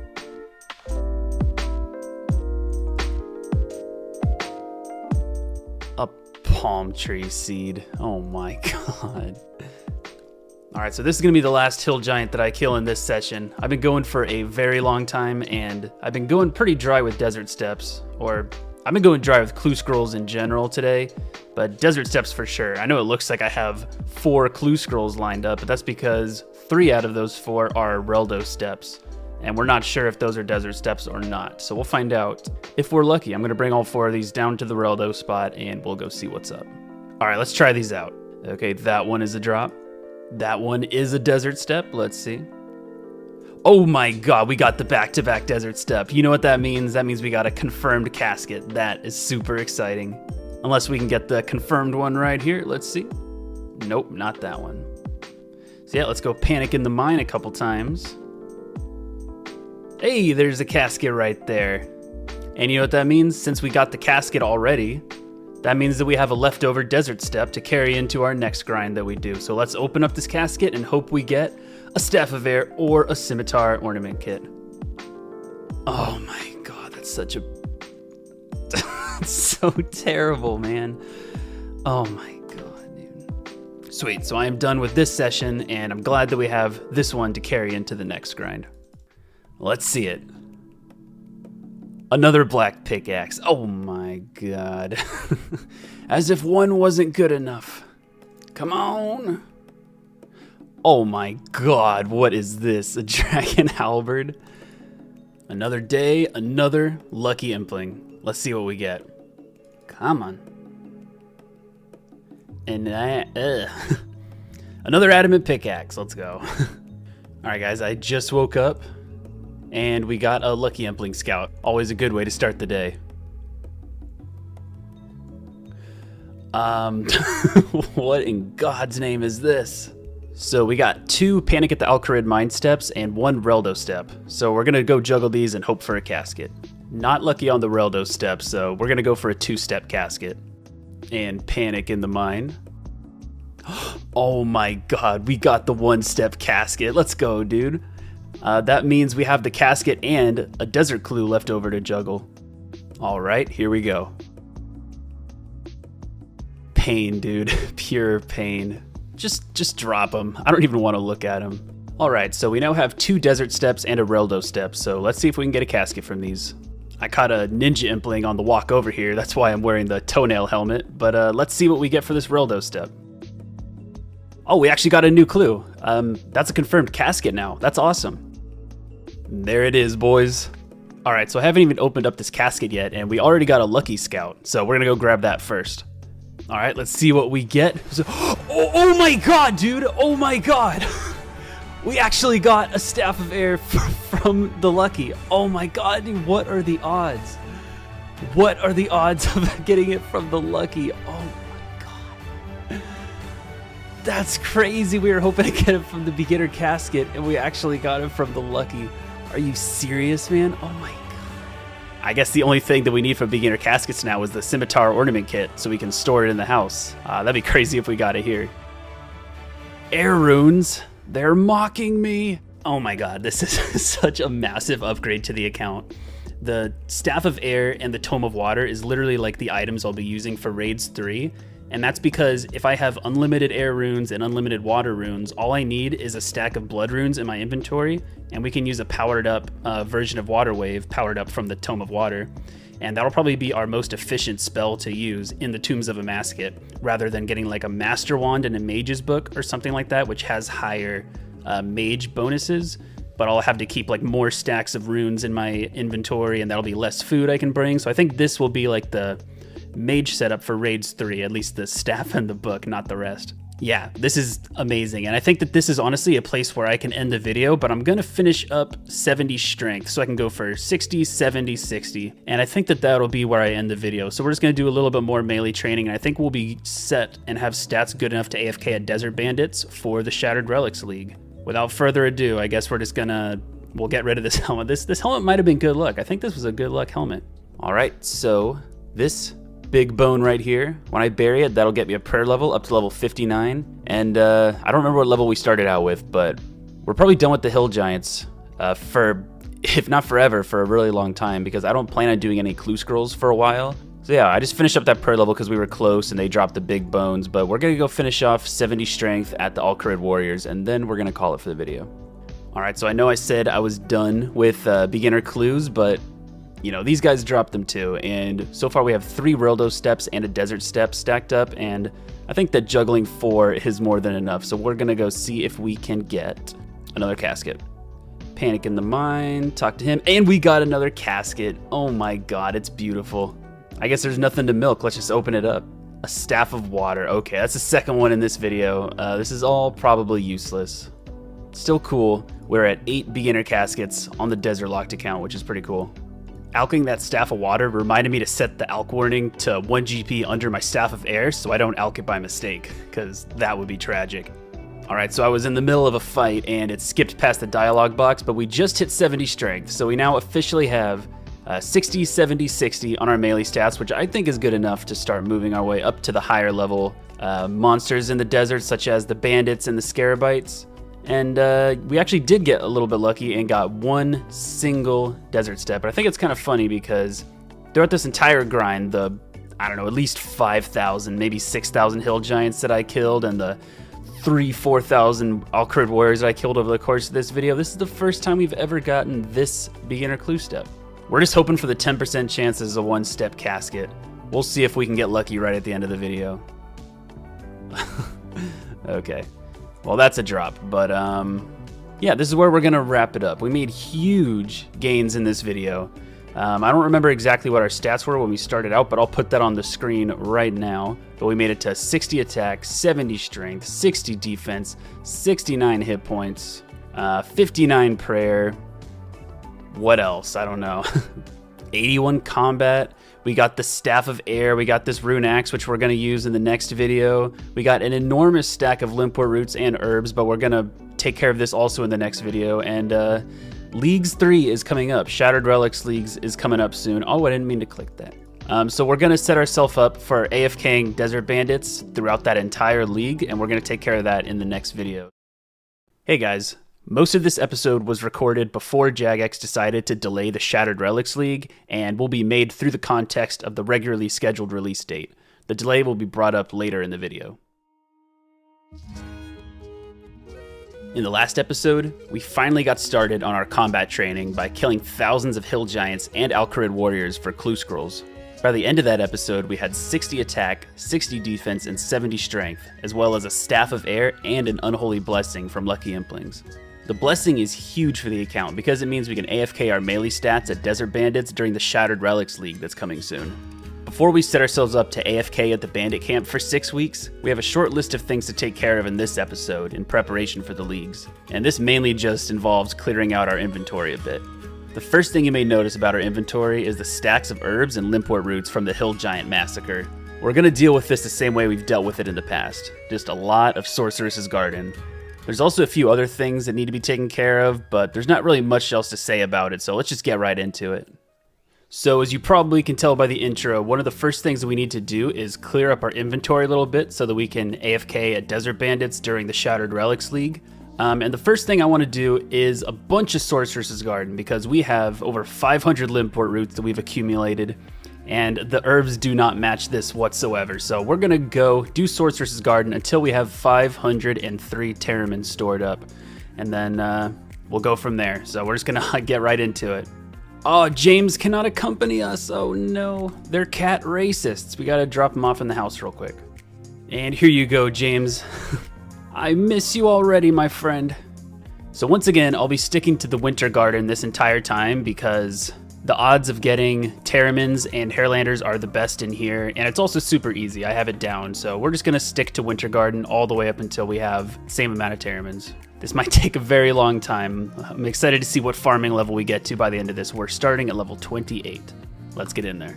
So I've done a couple runs of the garden so far, and there's something that I decided to do. If I go to configure inventory tags, I can mark the Marintils and the Guams as red. So every time I get them, they're gonna go into my inventory, and I'll immediately be able to tell if I wanna drop them or not because they'll already be marked red. Because the only ones I'm keeping are the Hairlanders and the Terramins. So it just makes it a lot easier for every time I get them, if they're already red, going into the inventory. And when the inventory gets full of herbs like this, we just drink from the fountain to take us back. And we just have a nice walk back to the Tool Leprechaun to note our herbs. And there we go, note those, and perfect. And there's something else I realized that I could do while I'm here. We can buy a rune chain body and a rune plate legs from the adventure store in Narda. So I'm actually gonna alch these because they weigh a lot and I'm losing a lot of run energy in the garden. And yeah, I think that I'll alch these now and then I'll just buy them back before we start training more combats. And after we pick these herbs right here, 30 farming. And we just got the first lucky scout of the video. Let's go see if we can find it. Ah, looks like somebody got it. Big rip. So I got this mystery box from a random event. And according to the comment section of the video where I got my cape, you guys were really into the idea of me dyeing it yellow, so if I get an onion from here, then I'm gonna keep it, and I'm gonna save it until I get a second one so I can make a yellow dye and make this cape yellow, because you guys deserve that. So let's see what we get from this mystery box. It's nothing. And level 35 farming. So I just realized that there's actually a cat in here named Del Monte. I'd never noticed him here before, but I went all the way over to Sophanum to grab my cat speak amulet so that I can see if he has anything interesting to say. So let's see what secrets he holds. Hello, non-fur. What are you doing in my mistress's garden? Talking to cats, it looks like. A noble and rewarding pastime. That's it. That's all he has to say. Thank you for your wisdom. And level 40 farming. All right, so when we note these Terramins, we can see that we have the same amount of Terramins as we have Limpwort roots. So we're done with garden technically, except that we are 3 games away, or I guess 3, herb collections away from getting a farming level. We're pretty close. So we're gonna get this level, and then we're gonna start making all of these into potions. And here we are, the end of the garden grind. There's the level, 44 farming. That's where we're gonna finish up for this episode. As far as farming goes, we can grow irrit leaves if we had an herb patch. That would be pretty cool. Alright, so you guys know the drill by now. We're going to buy a couple of these plant cures from Aisha, and then we're going to empty them all out, and that's how we're going to get our vials for this. Then we fill them up at the fountain right here, and we do all of our unnoting at the bank, and then the herblore levels should be flying in. First level of the grind coming in right here, 43, and 1300 total level, and 44, 45, and 46. And here we are at the very end of our Terramins and Limpworts. So these are all the strength potions that we made. We got right up to almost level 47, and we're definitely going to get that level when we start going through the Hairlanders. I'm going to hold on to these potions for now because we have to kill 413 goats to get enough horns to go through all these Hairlanders. So yeah, we're going to head down to Narda and get that started. And we will be killing the goats behind the Narda bank over here. See you after we kill 413 of them. We just got a book of knowledge from a random event, and this should be an herblore level coming in. Level 47.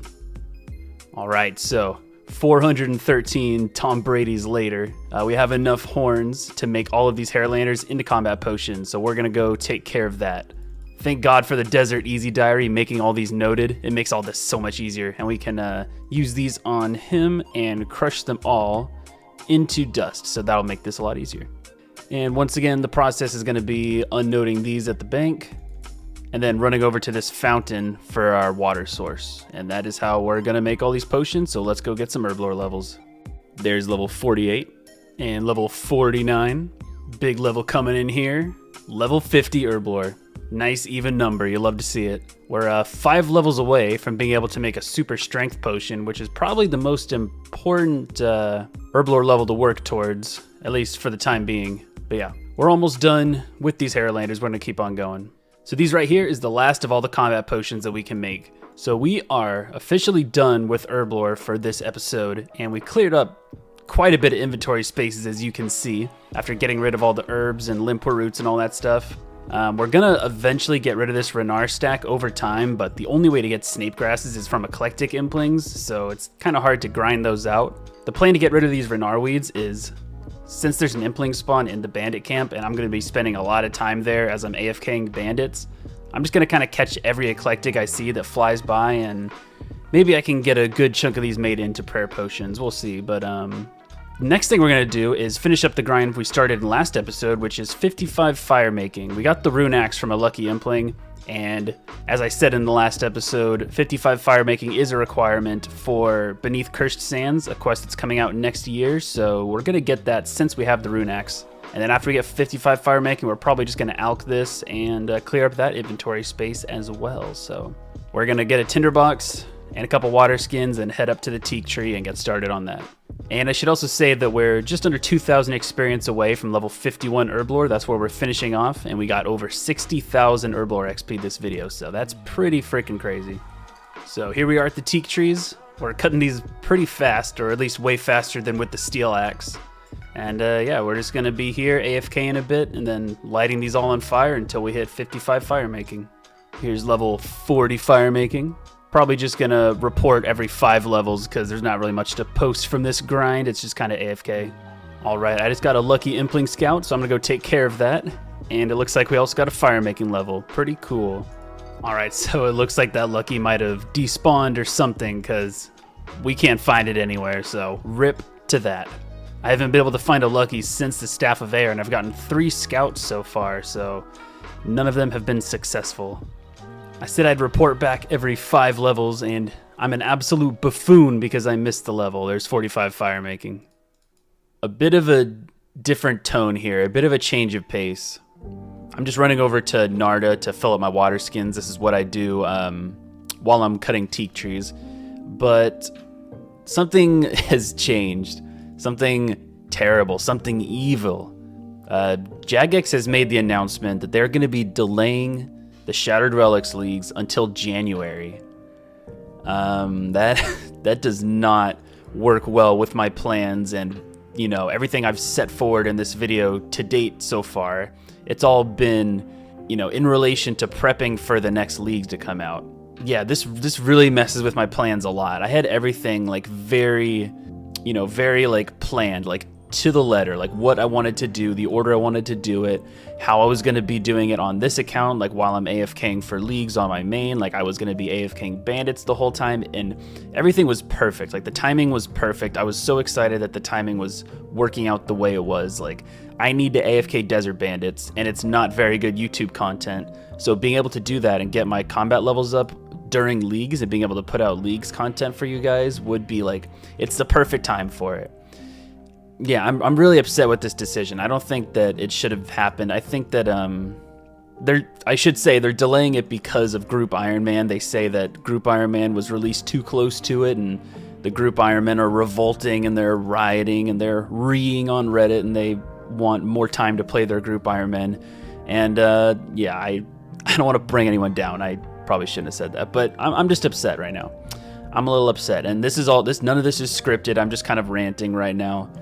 Yeah, I guess this is kind of selfish, but like I'm upset because my personal plans have been messed with, and a lot of other stuff, you know, in the business end of things. Like I have sponsors that are like I was counting on leagues for, because like my upload schedule is pretty non-consistent, but I was expecting to get like a lot of leagues videos pushed out, so it's kind of messing with me like on that end, and there's just a lot of stuff that's I'm not happy about with this. I'm hoping that there's still time for them to reverse this decision, but I honestly don't know what I'm gonna do. I have like I said, everything was planned. Everything was very planned on how I wanted to go through with this. I need more time to think about how I'm gonna deal with this and like how I'm gonna balance the grinds I want to do with waiting an extra 2 months for leagues to come out, and I was hoping to be killing Calphite Queen potentially like by the time leagues started, or maybe at least just like working towards that. And now I'll be playing leagues during that time, so I gotta find stuff to AFK during then, and like my schedule is horrifically messed up and I need to plan more. So I'm just gonna keep on doing what I've been doing. I'm gonna go for 55 fire making, and hopefully I'll have a plan by then. So thanks for listening to me rant. I'm not very happy with this update, but it is what it is, so I'll find a way to persevere like we always do. And there's 50 fire making and 1325 total. All right, and this log right here is level 55 fire making. We are done with the fire making requirement for Beneath Cursed Sands. So we're done fire making. I can drop this. And I said that I was going to drop my axe or alkit after I got 55 fire making, but I'm actually probably gonna hold on to it for a while because I did a little bit of math and it turns out I need like almost 70,000 teak logs fletched into crossbow stocks in order to get the fletching level to make a magic short bow, and I really don't feel like doing that with a steel or mithril axe, so I'm gonna hold on to the rune one until I can make a magic short bow. It's gonna be an inventory space, but I think it's a necessary one. So I had some time to think about what we're gonna do now with the leagues delay and everything. The original plan was to show you guys the method that I'm gonna be using at Desert Bandits and then just end the video and AFK them throughout the entire league. But what I've decided to do is just end the video here, and I'll explain everything about bandits as well as show the whole combat grind in the next episode.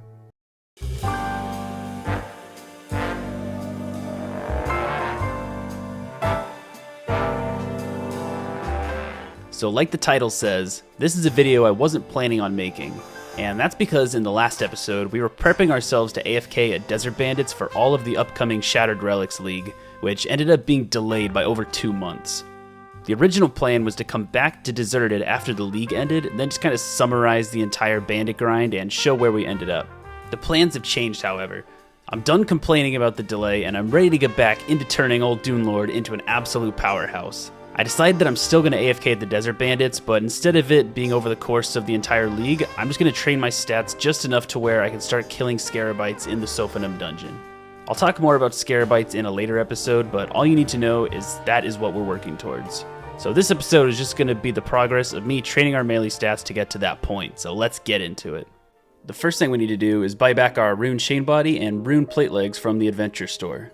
We are a tank once again. The only thing we need to do is go pick up our blessing from the house. I'm going to unnote some bass here real quick and cook it in the house. And we burnt the perfect amount because we needed a space to pick up the blessing. Gonna grab this, and we have our god item. So the main things that I'm concerned about with AFKing at Desert Bandits is I'm not sure how hard they're gonna be hitting me because I got 60 defense and I have all of this rune armor. And I don't know how often they're gonna be hitting me and how much food I'm gonna have to go through. I want this to be relatively AFK, and I also want to go through as much food as possible because I have way too much of it. I definitely should have brought a water skin. But I don't want to be spending like a ton of time like running back to a fire and cooking my food and all that stuff. So I want it to be like a nice balance of going through my supplies, but also not having to spend too much time cooking food. But we're gonna see where we're at. Okay, so there is a couple places I can AFK in here. I want to fight only 2 at a time, I think. There's places where you can fight 2 at a time. There's places where you can fight 3 at a time. I think if I stand like right here, this is one of the AFK spots. I think I'll try this one out. We're just gonna make sure auto retaliate's on, make sure we're on the right thing, and put this on, and they should start attacking. Just like that. Okay, so the 6 already. The 3. Okay, they're not clapping me super hard, which is really good. So yeah, I'm just gonna hang out here for a while. And I think that the first goal is gonna be base 70s, and then I'm just gonna start training my strength up. Okay, so I bought a couple Law and Earth runes, and that is because the way I'll be cooking my food is unnoting it in the bandit camp, because there's a person in the bandit camp that lets you unnote things. I'm gonna unnote the stuff with him, and then I will teleport to my house to cook the food, and then just run back over to the bandit camp, and that's how I'm gonna keep my food resupplied. So yeah, with the runes and everything all sorted out, I think that that's everything that I need to get started with AFKing at the bandits. I think that my goal is gonna be 70, 80, 70. for this video. And then after we get 70, 80, 70, I'm going to, I guess, start working towards Scarabites because my stats should be good enough by then. So let's head back to the bandits and start AFKing. Okay, so here's what we do when we run out of food. We're just gonna unnote these at this guy, exchange all of them, equip our staff, and then teleport to our house so we can cook them, and then we're just gonna run back. And there we go, they're all cooked. Now I just take a little bit of a jog over to the bandit camp and set myself back up for AFKing, and that is the cycle. That is how we're going to be training our combats up for quite a while now. Alright, so I think I found my favorite spot to AFK at. If I stand right here on the rug when they're both inside of this room, then I only attack one, or I guess one only attacks me at a time, so I don't end up losing a ton of health. So when this guy dies, this one just pops up right here and starts attacking me, so I'm not taking damage from two at the same time, which means that my food can go a little bit farther. So, see, he spawns, he attacks me, but he can't actually hit me, so I think this is a pretty good spot. So while I'm AFKing here, I noticed that there are some bandits that spawn outside of the tent that also aggro you, and you can just stack them up outside of the tent like this so they don't ever end up attacking you, and you can just focus on the two that spawn inside the tent to keep only one attacking you at any given time. And we're starting the day off right here with a hit points level. There it is, 71. We did a lot of AFKing yesterday and we ended up getting up to 69 attack and of course 70 hit points.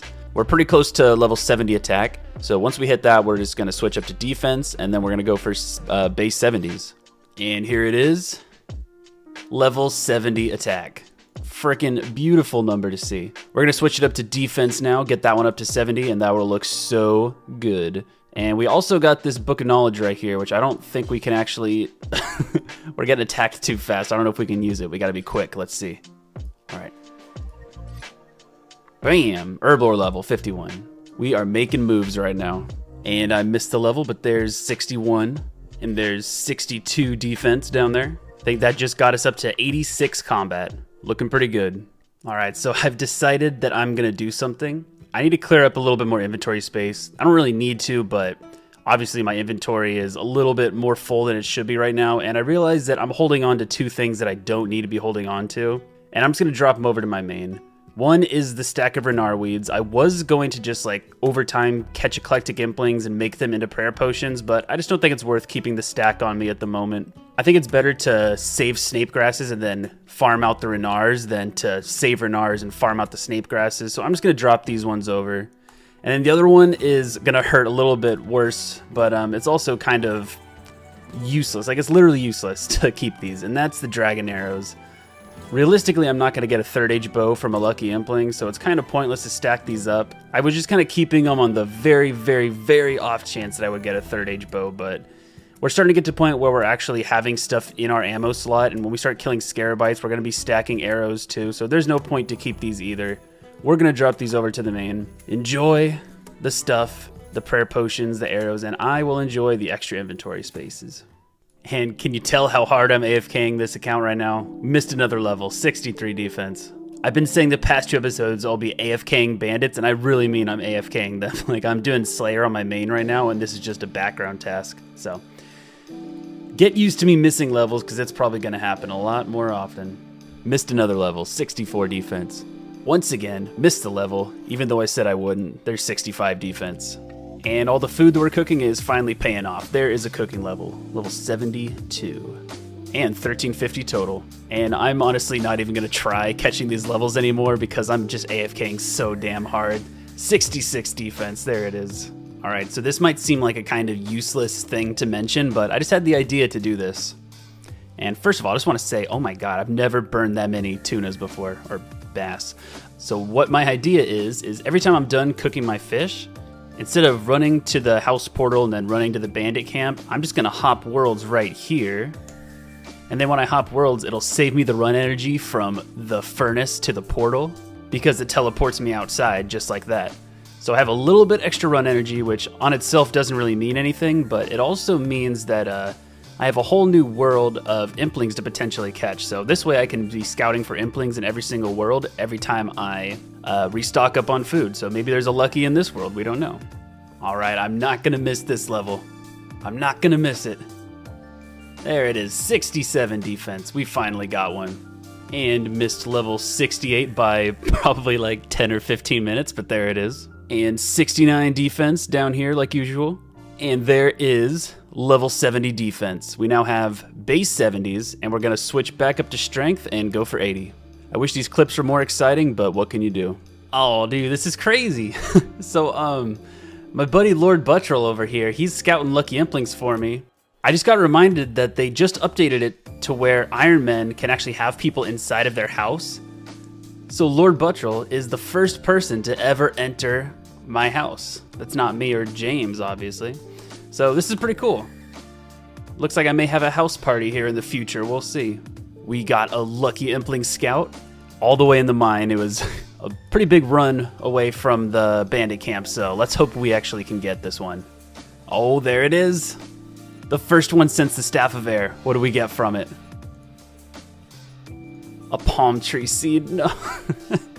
Oh well, it's good to see it's good to see a lucky, because it's been quite a long time, so it doesn't matter how bad the loot is as long as we got something.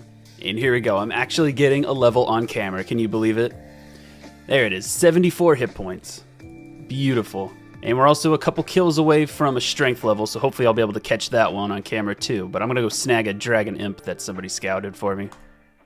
Holy shit, I just hopped to this world and I just teleported to the house portal and there's a lucky impling here. I just scouted it all by myself. That is... that was crazy. I was just hopping to go find that dragon impling and I didn't switch my worlds and there was a lucky. Well, we got adamant plate legs, so pretty useless, but that's the second lucky impling I've ever scouted by myself. So that was pretty damn cool. Good morning, everybody. It's a new day of AFKing at bandits for me, and we're currently sitting at 74, almost 75 strength and 74 hit points.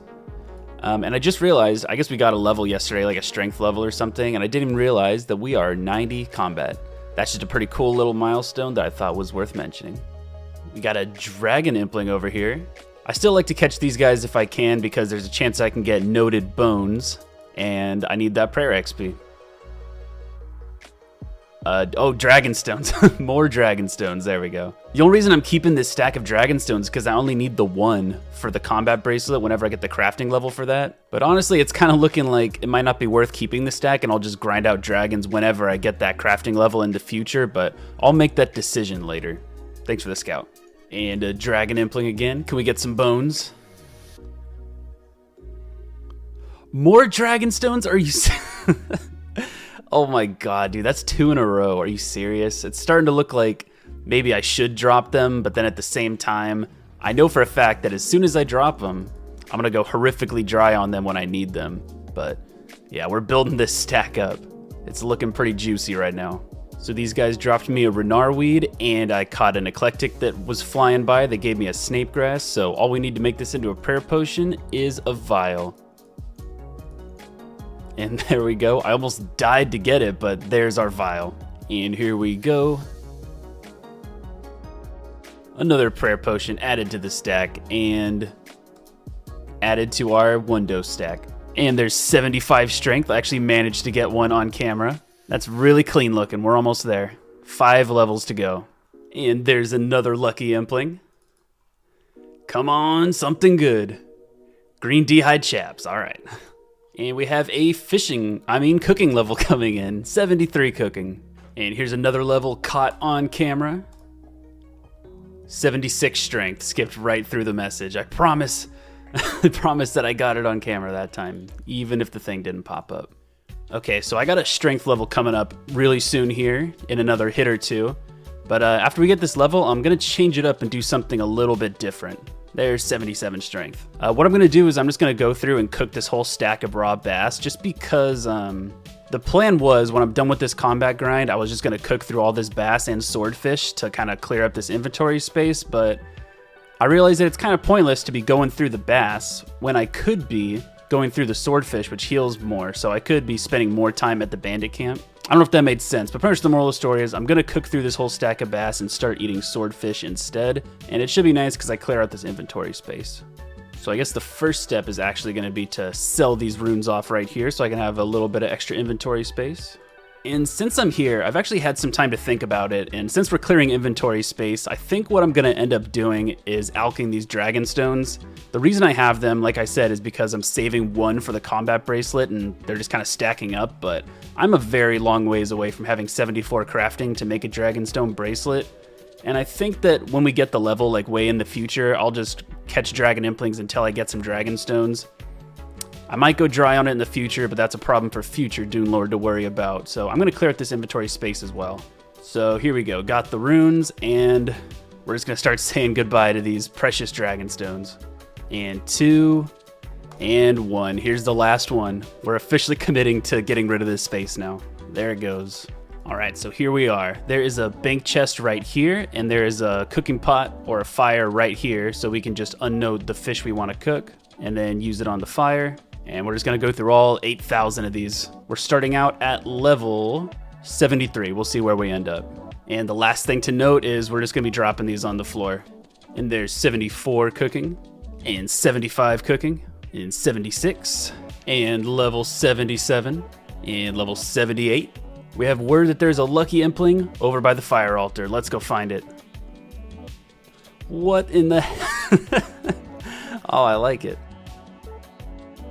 So it looks like the Mithril Kite Shield G is actually a medium clue reward, which means I can't store it in the treasure chest that I have now. I'd need to get teak planks from a lucky impling to build the higher tier one. So I'm just gonna out this. It's not very important anyway, and it's just a little bit of money. So there we go. Level 79. And this is it, you guys, the last level of the grind. Level 80. We can now officially cook sharks, which means we can start going through this stack whenever we finish up our swordfish. We got just a little bit more to go. I'm gonna go finish these real quick and then we'll go back to bandits. And here we are, we're at the last of the bass right there. There we go. That took a lot longer than I thought it was going to because I started that yesterday and I didn't get done with it until just now. But there's one more thing I wanna do before I go back to bandits, and that is I'm gonna drop this stack of raw manta rays over to my main. Oh, that's a big stack. The reason I'm doing that is because I didn't realize that it's level 91 cooking in order to cook manta rays, and that's quite a big jump from 82, which is where we unlock sea turtles.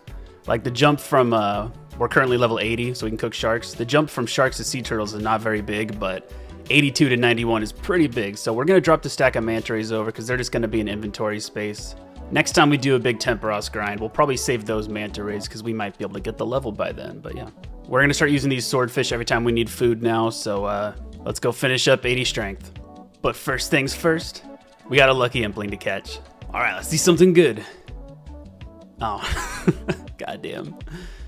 And we just hit 78 strength as well as 1375 total. There it is, one more lucky impling. Let's get something good this time. Adamant dagger. Man, that's like the 5th medium unique in a row that we've gotten. And there's another level right here. 79 strength. We are one level away from being done with this video, so let's get it. We also just hit 76 hit points, which brought us up to 92 combat, which is the last combat level in the video probably. And another lucky impling. Oh man, I love getting these things. Yew longbow, oh my goodness. Probably not going to keep it, but we are going to be starting a grind pretty soon that does give us a lot of arrows, so I'll think about it, but we're probably going to drop it. Okay, so I actually realized that you can get a yew longbow as a rare 1 in 100 chance from a young impling, so I'm definitely going to sell this now. After we start getting all the arrows stacked from Scarabites, we're probably just going to grind out some young implings until we can get that, because either we grind out that yew longbow from young implings or we can't use any of our arrows that we get until we can fletch a magic shortbow, so that's probably what we're gonna do. But ladies and gentlemen, we've reached the end of our grind. Level 80 strength. You freaking love to see it. I'm gonna get out of here, get to my house or something, and we're gonna wrap up the video. Honestly, I couldn't have said it any better myself. We have trained our combat stats a lot. This is pretty much just our progress over the past week of AFKing at Desert Bandits, and I think our stats are officially good enough to start taking on Scarabites. There's 2 more grinds that we need to get done before we can start with Scarabites, and that'll be the next 2 videos. But yeah, we're finishing off at 70 attack, 70 defense, and 80 strength, 76 hit points, 92 combat. I'm pretty sure that's it, but yeah, we got a couple lucky implings this video, nothing worthy of mentioning, but... Oh, and we cleared out our inventory quite a bit.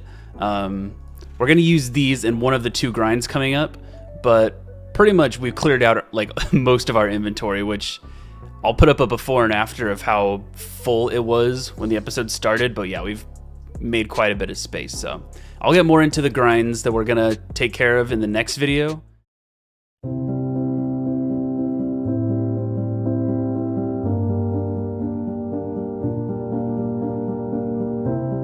In the last episode, we finished off all the combat training required to be able to effectively start killing Scarabites.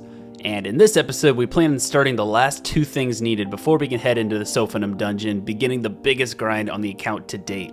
This is probably a good time to elaborate on why I'm going to be killing Scarabites and why they're so important for the future of this account. The main reason is that they can drop items from the rare drop table, including the Dragon Spear, which will be my most effective weapon against the Calphite Queen. But that aside, they also have an amazing drop table. All different kinds of alkables, runes, arrows, herbs, various materials, and also Marintil tars, which I'll talk more about later. The main items I'm going to focus on in this video are the smithing supplies. Scarabites drop 22 noted mithril bars and 14 noted adamantite ores, both at a rate of 1 in 64, and also 32 noted coal at a rate of 1 in 21.33. And I don't want to waste any potential smithing XP, so I'm going to be stacking all 3 of these. The problem being that in order to smith the adamant and coal into bars, I'm going to need 70 smithing. Luckily they dropped the mithril bars, but from level 50 smithing, the first level that you can start using them, it'll take 12,726 mithril bars in order to get to level 70 smithing. And 22 bars at a drop rate of 1 in 64 means that with average luck, it'll take approximately 37,000 Scarabite kills to get the amount of bars needed to get to level 70 and start making adamant bars. Which means I'm going to be killing Scarabites for a very long time. This grind will most likely be the biggest on the account to date, even bigger than my 99 Hunter grind. And you may be wondering at this point, why bother? Why not just get the spear and leave? Well, that brings me to my next point. Firstly, it's a great excuse to get a massive amount of hit points XP, working my way towards the hit points cape. But there's something else I have in mind.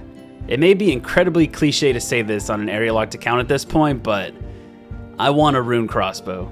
I know. Oh, that's so original. Where have I seen this before? But hey, Verf and Settle both wanted this for a reason. It's really good. We know nothing about what kind of challenges there's going to be in the Tombs of Amascut, but what we do know is that Enchanted Ruby and Diamond Bolts kick ass against most high-level PvM challenges, so I might as well start the hunt for the crossbow that can fire them now, before the raid even comes out. That being said, I've made some edits to the bounty tier list. I'm still paying 5 mil for every lucky scouted, but I've increased the prices for every tier of item. And as you can see, any useful pieces of 3rd Age will be a 250 million reward, and the rune crossbow will be a 100 million reward. But back to today's episode.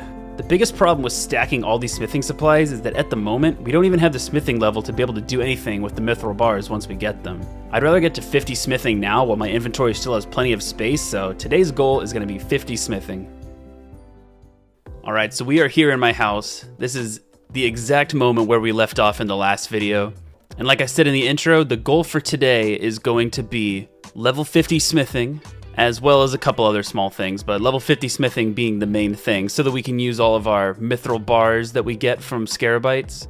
So we're gonna get started on that by getting our gear set up, so give me 1 second. But the good thing about this episode is that we can be accompanied by our cat, because we don't have any chance of getting killed by the desert bandits if we AFK too hard, so James will be accompanying us. So before we get this grind started, we are once again going to alch the rune chain body and the rune plate legs because we can just buy those back in Narda. But this time we got a curveball. I'm going to be alching the rune scimitar as well. And that is because we're done combat training on the desert bandits for a long time. And I can just get this back from Ninja Implings whenever. It'll be a little inconvenient to get it back, but I could still get it back. And I'm probably going to need the inventory space because I'm going to be using the Karis to fight Scarabites. And I'm going to be doing that for a long time, so I'm not really going to need this. I wish I would have gotten a ornament kit so I could store it instead of alching it, but we are going to alch the rune scimitar. That one hurt quite a bit, but yeah. I think the first thing we need to do is go and buy all of our runes. Well, I guess I'm gonna do some math first. And I'm gonna find out how many superheat item runes I'm gonna need for this grind. So we will see. And that's the last of the runes we need. It looks like we're gonna need a little under 700 casts of superheat. So we're just gonna buy 700, round it up. It'll be a little extra for if we need any high alks. So the plan is just gonna be to go up to the mine, the classic mine up here by the hill giants, where we're gonna mine our iron and our coal, and we're gonna superheat it, and then, you know, there's an anvil right up there. Pretty self-explanatory. We're gonna be making everything into steel dart tips until we hit level 50. And I don't know how long this is gonna take, but I guess we're just gonna kind of get into it. So to make a steel bar, it is 1 iron ore and 2 coals. In this amount of space, I can make 5 steel bars, but since I don't need to go to a furnace, I can just use these here. And then boom, I can start mining more iron and coal, and I can sneak in as many bars as I can before I head over to the anvil. So we'll see how many bars I can stack up before I need to go to the anvil. And this is the last one. Looks like we can fit 14 bars in an inventory, which is pretty nice. We have such an improvement over the last time we had a smithing grind because we were using a bronze pickaxe instead of a black one. And also we had to run all the way over to the furnace to smelt things because we were too poor to buy runes for superheat items. So this is going to be a huge improvement. Honestly, it shouldn't even take that long, but we're making this all into dart tips. So I haven't done much of this smithing grind yet because I haven't really officially started. I'll probably officially start the grind tomorrow, but from this point on, I'm going to be having an AFK grind that I do in the background. That is going to be fletching teak logs because one of my goals that I want to have in the future of this account is being able to fletch a magic shortbow, which requires 80 fletching. And in order to get from my current level to 80, that's close to 70,000 teak logs that I need to fletch into teak crossbow stocks. So I need to get started. I would have done the fletching in the last video, except for the fact that the main grind that I was doing was already AFK, so I couldn't exactly AFK my AFK grind. So now that I have an actual thing that I'm doing, now I can have an AFK activity, which is going to be teak logs. So I'm going to be spending the rest of the night over there. So here we are at the trees. I got a couple water skins. I got my knife. I got James. We're just going to cut these trees down. And yeah, we're going to be passively getting woodcutting and fletching levels. So you may see just a seemingly random cut of here's a woodcutting level or here's a fletching level. So yeah, there's 65 woodcutting and there's 55 fletching. We're going to head back up to the mines now. I was spam clicking superheat item on the iron ores, so I missed it, but 46 smithing. There it is. And 56 mining, and there's 47 smithing, 57 agility. Agility, what the fuck? I said that so confidently. 57 mining, and we're back at the teak trees with another level, 66 woodcutting, and 56 fletching. And here's a level, 48 smithing, 2 more to go. Can't we get some dragon bones?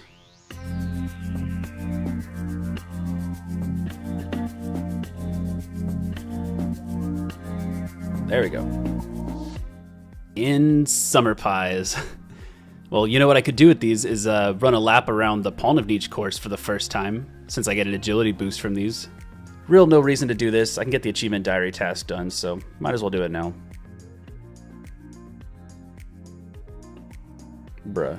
Is this the end? There it is. Hard desert task done. And no squirrel pet. Honestly, I feel cheated. 58 mining. 49 smithing. 1 more to go. We just got word of a lucky impling in the area. Let's hope we can get it. Oh, there it is. There it is. U shortbow. Oh my god. I might have to keep this. I know we just got the U longbow, the lucky before, but this one we might have to keep because it's a lot better than the U longbow. And we're about to start stacking up arrows. So maybe. I guess I'll sit on this one and think about it. And here's 59 mining. We just got a mystery box random event. Let's see if we can get that onion for the yellow cape. It's always a flyer, man. It's always the flyer. Back to woodcutting. Here's level 67. All right, so I've had some time to think about it, and I'm gonna drop this U shortbow.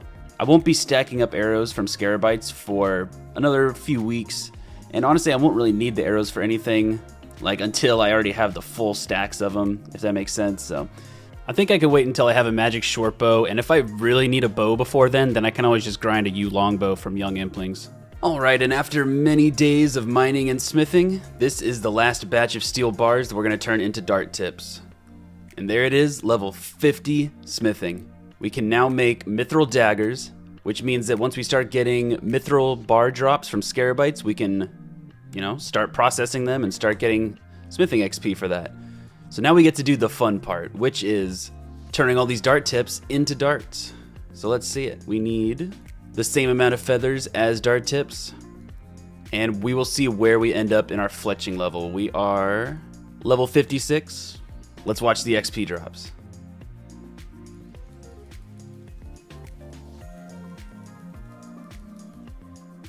And 59 fletching. That's probably going to be the last level out of these because we're almost done.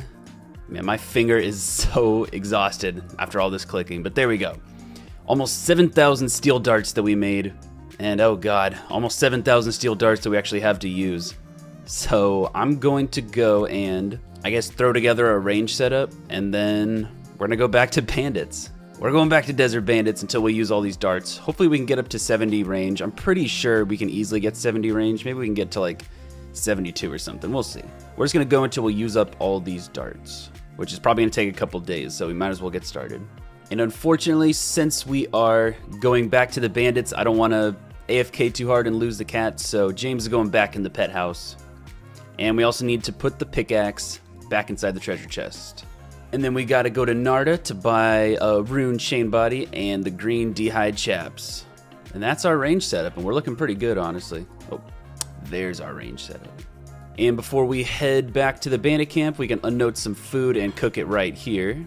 And look at all this fish we can carry. This is a big improvement from the beginning of the last episode. I'm very glad we ended up clearing out all those inventory spaces.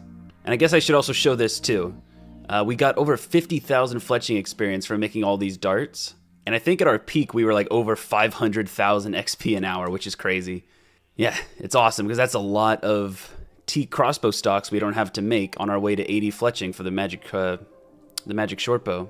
And here we go, a sight that is all too familiar after the last episode, posted back up at the bandits. Let's just let this XP flow in. I'm gonna be picking up the darts like I normally do. So after a kill, I'll pick up the darts and yeah, we're gonna get quite a bit of use out of these 6,000, almost 7,000 darts. Oh, and this is cool. This is a little trick I figured out from the last episode. If they're stacked up like this, you just gotta run here, and then run back to your tile, and they're unstacked. Useless knowledge for only people in this exact situation, but there you go. And I missed the level, but there's 69 range. And we just got a lucky impling scout, so I'm gonna grab these darts and head on over. There it is. Thank you for the scout and the entangle. Let's get something good. Oak planks. God, man, I really wish those were teak planks. And here's the level coming in. The big 70 range. And there's 71 range. And here is level 77 hit points. And here is level 72 range. And 1400 total level, it looks like. That's pretty nice. That's pretty much the end of the darts. I'm going to use the rest of these. It should only take like 5 more minutes. We're pretty close to being done. I will meet you in my house when I'm done with these. Alright, so we are done going through all of the darts that we made. We got from 68 to 72 ranged off of all of those, as well as 77 hit points. And then, of course, we got 59 fletching and 50 smithing off of that grind as well. This is originally where I was planning to end the video, but I think that we have plenty of time left in this video, so we're going to squeeze in something that was meant to be in the next episode, and I will tell you about what that is right now. From this clip in the beginning of the video, I'm sure that you can tell what the other thing is that I want to get done before I start killing Scarabites. I want to get the Pharaoh's Scepter, and the main reason for this is because one of the teleports on it takes you straight to Pyramid Plunder in Sophanum. I think that having a teleport straight to Sophanum will be incredibly convenient for this grind. If I ever have to leave the Sophanum dungeon to note herbs at the Tool Leprechaun or to grab a lucky impling or anything like that, it'll be super nice to be able to just teleport right back. The goal for the rest of the episode isn't going to be getting the Pharaoh's Scepter, but getting the thieving level needed to have a good chance at getting it. I'm currently at level 54 thieving, which means that I can access up to floor 4 in Pyramid Plunder, so my best odds of getting the scepter is 1 in 750. Starting at level 61 thieving is when the odds start to get good. Level 61 unlocks floor 5, And with floors 5 and up, you have a 1 in 650 chance of getting the scepter. That being said, I've decided to go for 71 thieving, which unlocks floor 6. This way I can have 2 rolls of the best drop rate. I could go up to 81 or even 91 for the best odds of getting the scepter, but I'd rather spend time hunting the drop rather than prepping the levels needed for better odds. So in this video, I'm going to learn how to blackjack properly and train my thieving up to level 71. Then in the next video, we'll hunt for the Pharaoh's Scepter. So let's get into it. Like I said, we're going to be starting on a thieving grind, and there's something that I can do now that I haven't been able to do for a while, and since we are done with bandits for a long time, we're going to be working towards doing Scarabites for the inevitable future. Like, we're going to be there for a very long time, and we don't really need any defensive bonuses because we're going to be perflicking the whole time, so I think it's time for a costume change. That's right, guys. The Infinity Robes have made their return. Oh man, I missed it.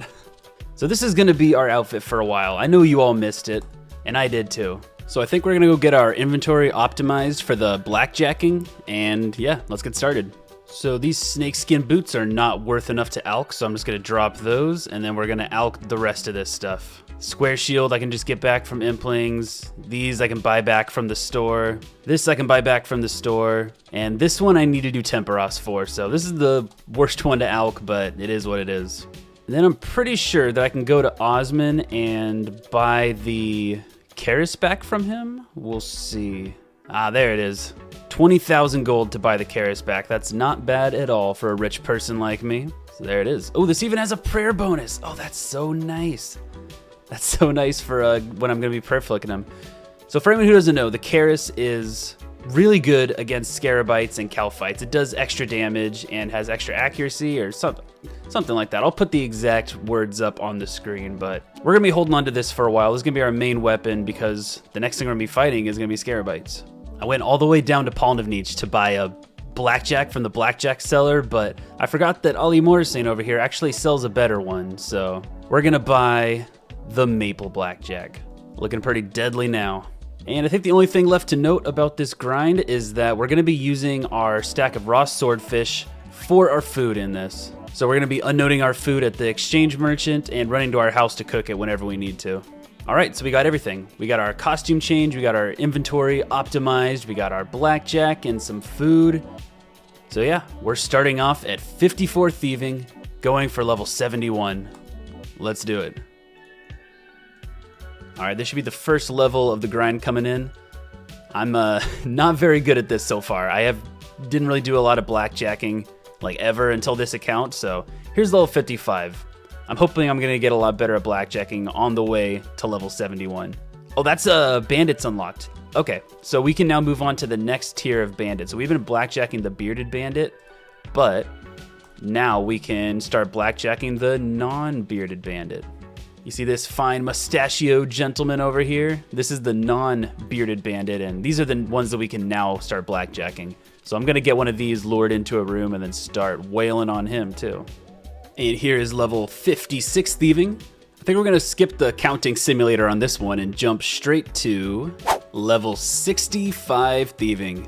This is the first really big milestone in the thieving grind because we unlock, well, a lot of stuff apparently, but we unlocked the Sorceress's Summer Garden, which I think is the last one, which I don't know if we're ever going to use, but the big thing is we unlocked Menophyte Thugs. So we are done blackjacking bandits, which means we can now pickpocket Menophyte Thugs, and they have way better XP per hour than the bandits do. So I'm going to switch up to these guys right now. All right, let's see how long it takes for me to get caught by this guy. Hey, that was a hard task, but holy shit, 100 and... that is way more XP. That is way more XP than the bandits. I'll have 71 in no time. We've got a lucky impling right here, everybody. Let's see if we can get something good. Oak planks, no. Why can't I get teak planks? Can we get a weapon poison, please? Oh my god, we did it. We actually did it. That was the first ninja that we caught since the start of this grind, and it just so happened to be the weapon poison we needed. Let's go poison our Karis, shall we? Gonna unload these and use the weapon poison plus on the Karis, and now this is all ready for starting the Scarabites grind. And we got a cooking level coming in here. level 81. This is it, guys. We have reached 71 thieving, which means we unlocked the 6th room of Pyramid Plunder. So we've reached our last goal for the episode. I just grabbed a couple swordfish so we can finish off this episode with full hit points, or I guess we burnt that, so, you know, close enough. But yeah, we made some very solid gains this episode. We got our smithing up to 50, so we can take advantage of the scarabite drops. We trained our range up to 72 and our hit points up to 77. And we also geared up 4 scarabites and got up to 71 thieving. And in the next episode, we will be using that 71 thieving to go into Pyramid Plunder and get ourselves a Pharaoh's Scepter, the last thing that we need before we start the biggest grind on the account to date. In the last episode, we got to work on what should be the last skilling grinds before we lock ourselves to the Sophanum dungeon for the next few months. Most notably, we got to 50 smithing to use the mithril bars we get from Locust Riders, and we also got 71 thieving, which we got for today's episode. The goal here is going to be to get the Pharaoh's Scepter for its convenient teleport to Sophanum, since we'll be spending a lot of time there. We'll get to some Pyramid Plunder soon, but in between episodes, when I was editing and all that stuff, I decided to start AFKing teak trees. Didn't really have a reason to, I just kind of felt like it. I ended up staying there for a couple days, just AFKing teaks while I played on my main. I started out level 59 fletching and level 67 woodcutting. Here's some highlights of the days leading up to me starting Pyramid Plunder. And we are starting this video off with a lucky impling. What can we get from this? A Bandos page 4, alright. And another lucky impling. Come on, something good. Another rune axe, okay. Ah, man. And here we are, the 3rd lucky impling of the day, which is crazy. Oh my god, what? Let's try this bad boy on. Oh man, are we in the 80s? And we were getting a bunch of like beginner clue scrolls from birds' nests. And I actually got a casket off of one of them. It was just a 1-step, talked to her, she gave me a casket. So let's see if we get anything good from it. Oh my god, bro. I cannot believe that this has happened to me. Oh my god, we have 2 now. Well, we can now say we got a staff from a lucky impling and fairly from beginner clue scrolls. So I guess we've technically officially got revenge on the beginner clue grind. We've got a staff of air from beginner clues. Well, you guys, I can't believe I'm saying it, but we just got to scout for the 4th lucky impling today. Let's hope we can get something good from this one. This it? Here we go. Oh, God. Green D-eyed chaps again. Black D-eyed chaps would have been amazing, but you know what? And another lucky impling. Oh my god. Looking real good over here. Bro, what the hell is this? Choppin' Teaks got a bird's nest with a frickin' bird's egg in it. I don't know how rare that is, but you know, there it is. That's a drop on this account. Alright, today is the day that we are going to actually go and do Pyramid Plunder and get ourselves a Pharaoh's Scepter, hopefully. But we are finishing up our fletching goal right here, 65. We can now make diamond-tipped adamant bolts as well as ruby-tipped adamant bolts that we unlocked at level 63. We're really close to level 75 woodcutting, which is the level that you can unlock magic trees at. So I'm going to finish this off real quick, and then we're going to go gear up and I guess learn how to do Pyramid Plunder, because I've never like effectively done it before or gone for a scepter before, so it should be fun. We're going to do it all on stream, so it should be pretty cool. And here's the level, 75 woodcutting. We can now cut the magic trees that are around the Mage Training Arena, so I think we're going to do that real quick just because we can. We have made it to the Mage Training Arena, and now for symbolic reasons, we're going to cut this magic tree. Hey, there we go. We got our magic log, took the entire tree down with us, and that was an elite task. Oh, that was a Lumbridge elite task. Wasn't even a task for the desert, man. SMH. I'm not sure how much food I'm gonna need for Pyramid Plunder, so I'm just gonna withdraw like 5 swordfish or something and cook all these up. We have arrived in Sophanum. I believe the only thing that we need is anti-poisons, which we can buy from a store here. The embalmer over here sells anti-poisons, so I'm going to take a couple of these, and then I'll buy more when I need them. So to start this, we just need to pick a random door and hope we find a mummy in it. Not this one. Not this one. Cool. And when we find the room with the mummy, we just hit start minigame. And pretty much all we're going to be doing is... We got to click pass on every one of these. The only things in the rooms that have a chance of dropping the Pharaoh's Scepter is the grand chests and the sarcophaguses. So we're just going to be looting these from every single room and moving on to the next one. So yeah, I'm super excited to get started on this. Let's see how long it takes for us to get a Pharaoh's Scepter.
Oh my god, dude.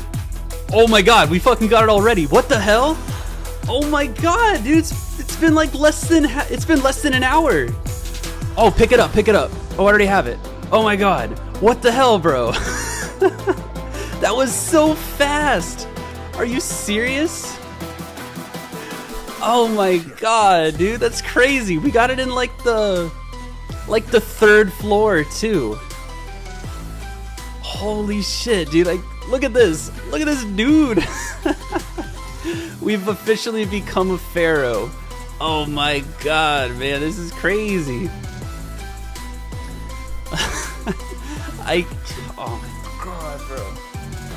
What am I gonna do with the rest of this episode, man? This was the... like, oh my god, bro. I am...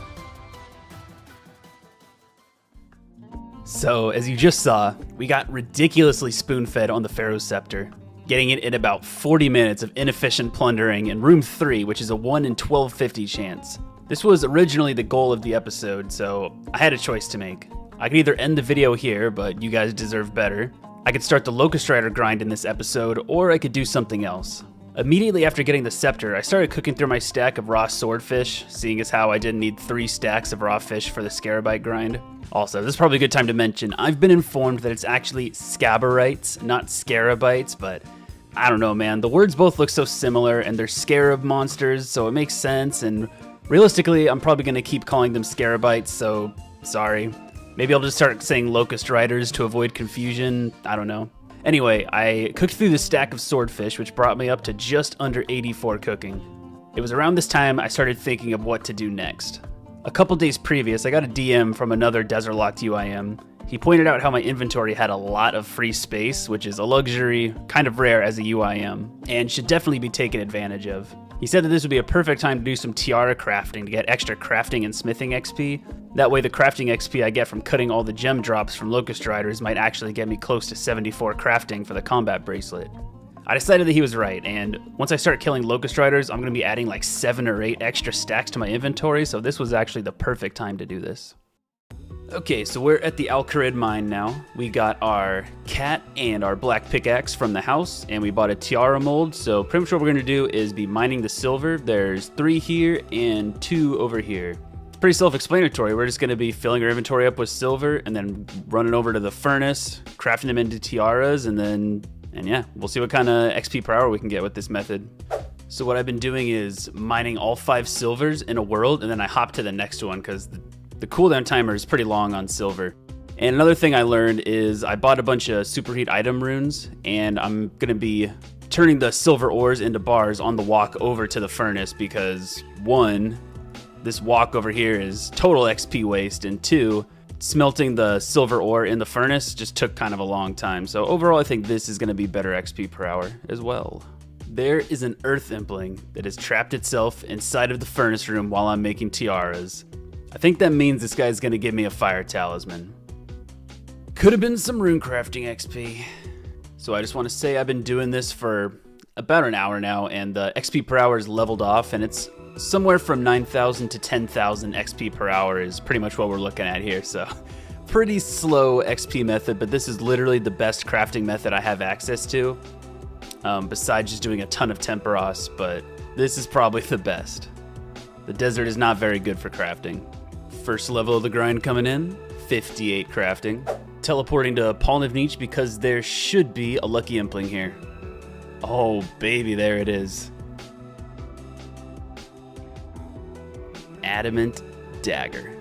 I haven't been able to say this in a long time, but there is a magic level, 78. We got this one from a combination of teleports and superheating. And here's a crafting level, 59. And we have another level coming in here, smithing, 51. I'm just starting to realize how this grind is kind of taking away from the amount of scarabite kills I'm gonna have to do, because I won't need to get as many mithril bars. Level coming in here, 61 mining. We can now finally use our dragon pickaxe that we'll never get. When are we gonna get a desert elemental? I'm just out here minding my own business, mining some rocks, and a dragon impling flies by. You can't make this up. You really can't. The only thing that would be even better is if I could get some noted bones from this. I mean, what else can you really say? It's perfect. It's a glitch in the Matrix. Jagex has confirmed buffing my account. I'm gonna go get some prayer XP. And here we go, level 60 crafting on the desert locked, you know the rest. This is originally where I thought I was gonna stop because this is how much runes I bought. Like, this method is only really efficient if I buy the runes for superheat, and I just ran out, but I do think I'm gonna go to 65, which I think that's like another 3,000 or something like that nature runes I gotta buy, so it's gonna be a hit to the cash stack. We're about to make a ton of money back through all the alkables and scarabites, so I'm not too concerned with losing the money. Yeah, we're gonna get to 65, and then hopefully we can get the rest of the way to 74 for the combat bracelet through cutting gems from scarabites and glass blowing from temperos in the future, because I want that combat bracelet before I start fighting the Calphi Queen. So I'm gonna start world hopping until I buy all the runes I need to get to 65 crafting. Okay, so that is the last of the runes we need. It's like a little under 3,400 casts of superheat item I'm gonna need, so I just round it up like always to have room for high alks. Yeah, we're committing to the 65 crafting grind. Yeah, I'm gonna head back to the mine, but I'm gonna make this snape grass into a frickin' prayer potion real quick because I got one from an eclectic. So I'm just gonna kill some men until one of them drops a Renar weed for me. Can we get lucky? No. All right, it took long enough, but we got our Renar weed. The men were being incredibly unhumble. We went double the drop rate for it, but there it is. We got a lucky impling over here. Oh no, I'm wearing my blessing. Take it off. Another headband. We've been getting a couple fire talismans from earth implings, and since we already have tiaras on us, it's pretty convenient. And here's a rune crafting level. Level 8. There's 61 crafting. Oh boy, we got a lucky impling. No, my first fire lighters. Oh man, I've been not looking forward to the day where I get the first fire lighters, but at least it's collection log. That's kind of cool. Time to make a green fire. Yeah, look at that, dude. James is power mining. What's he doing? He's trying to get that mining skill cape. We got a lucky impling. Oh, I gotta drop these. All right. Soul runes, man. Sad. Another level coming in right here. 62 crafting, 53 smithing, and 63 mining. One more level coming in here, 63 crafting. We got a lucky impling over here. Sneaky little boy. Oh, thank you for the entangle, appreciate it. Come on, something good. Bro, really? This guy does not want to be caught. He must be hiding something good. Oh my god, dude. Haven't seen one of these in a while. These are pretty rare. There's a chance I'll keep this for the scarabite grind. I was planning on just wearing the Tome of Water to save an inventory space, but I feel like I can't really justify getting rid of this one quite yet, so maybe I'll wear this during the grind. Yeah, I'll probably end up keeping this. It's got plus 46 range defense over the Tome of Water, which probably has little to none. So if I ever miss a prayer flick against the Locust Riders, then this should tank pretty well against it, so might as well hold on to it. So I just caught an Eclectic Impling and got these blue D'hide chaps from it, and honestly, I'm kind of digging this look. Right here, the way it matches everything, so I don't know. I feel like I'm going to keep these also. I feel like this is going to be the look for the Scarabite, whatever it is, the Locust Rider grind. And another smithing level coming in, 54. This one is really cool because we unlock mithril dart tips at this level. I'm super happy with this level. I'm glad we ended up doing this whole tiara grind because it means we got to 54 smithing. Originally the idea was I was just gonna start stacking the mithril bars and then I would craft like daggers or something from 50 to 54 and then start making everything into dart tips. But now, once we start stacking up the mithril bars from this the Locust Riders, all we have to do is make them into dart tips. We don't have to waste our time with daggers or anything like that, so that's pretty cool. A lot of fletching XP is gonna be had. And one more crafting level, 64. We have one more to go until the goal for the video. Here's 79 magic from superheating. I can now cast Entangle. Maybe that'll be useful in Tombs of Amascut. I don't know. We'll just have to wait and see. All right, guys. It's all led up to this moment right here. The final batch of tiaras before we hit our goal, level 65 crafting. And here it is, 65 crafting. The completely arbitrary level that we set ourselves. But yeah, we have reached it. We're really, really close to this mining level, 65 mining. So I'm gonna go finish this up and then we'll wrap up the episode. And we're just finishing this up with a little bit of iron mining, but there it is, 65 mining. Does this give us anything? All right, and with that being said, this is where we're gonna end the episode. A lot of good progress was made. We got the Pharaoh's Scepter. We're officially a Pharaoh. You'll love to see it. Gear upgrades. We got the blue D'hide chaps and the rune kite shield, which are going to be nice when we go into the Sophanum dungeon and lock ourselves there for quite a long time. I'm glad we decided to do the tiara grind. I know that one was kind of random and it wasn't planned, but I'm really glad that we ended up doing it because we're way closer to our goal of 74 crafting to be able to make the combat bracelet. We also got our smithing level way up. With 50 smithing, it was around 37,000 Scarabites that we'd have to kill in order to get to 70 smithing, but since we did all those tiaras and all the superheating to make that, we ended up getting to 54, almost 55 smithing, which cuts a couple thousand of kills off of our list. It's only around 33,000 now. 65 mining is awesome, 79 magic. That's pretty much all the progress that was made in this episode, but in the next one, we're going to be getting ourselves ready. We're going to be gearing up, going into the Sophanum dungeon, and yeah, we'll see how lucky we can get on drops. In the last episode, we finished off the last grinds needed before we officially lock ourselves to the Sophanum dungeon for the Scarabite grind. This involved getting the Pharaoh's Scepter, which we got super spooned on, and also training our crafting up to 65, which was just an extra grind that we did to take advantage of having so much free inventory space. I've been hyping up the Scarabite grind for a long time now, and it really is super important for this account. For starters, they drop a ton of resources that we're going to need. Here's a list of everything they drop that we're going to stack. There's mithril bars, which we need a lot of in order to get to 70 smithing. There's adamantite ore and coal, which once we hit 70 smithing, we'll be making into bolts for the rune crossbow that I hope to get from a lucky impling. I'll be stacking Hairlanders for herblore XP, both adamant and rune arrows for ranged XP once I hit 80 fletching and can make a magic short bow. A stack of ruby and or diamond bolt tips for the adamant bolts I'm going to make, and I haven't decided if I'm stacking one or both of these quite yet, but I'll figure it out later. And lastly, I'll be stacking Marintil Tars, which is going to be used as ammo for orange salamanders, which is a very important part of my plan for fighting Calcite Queen.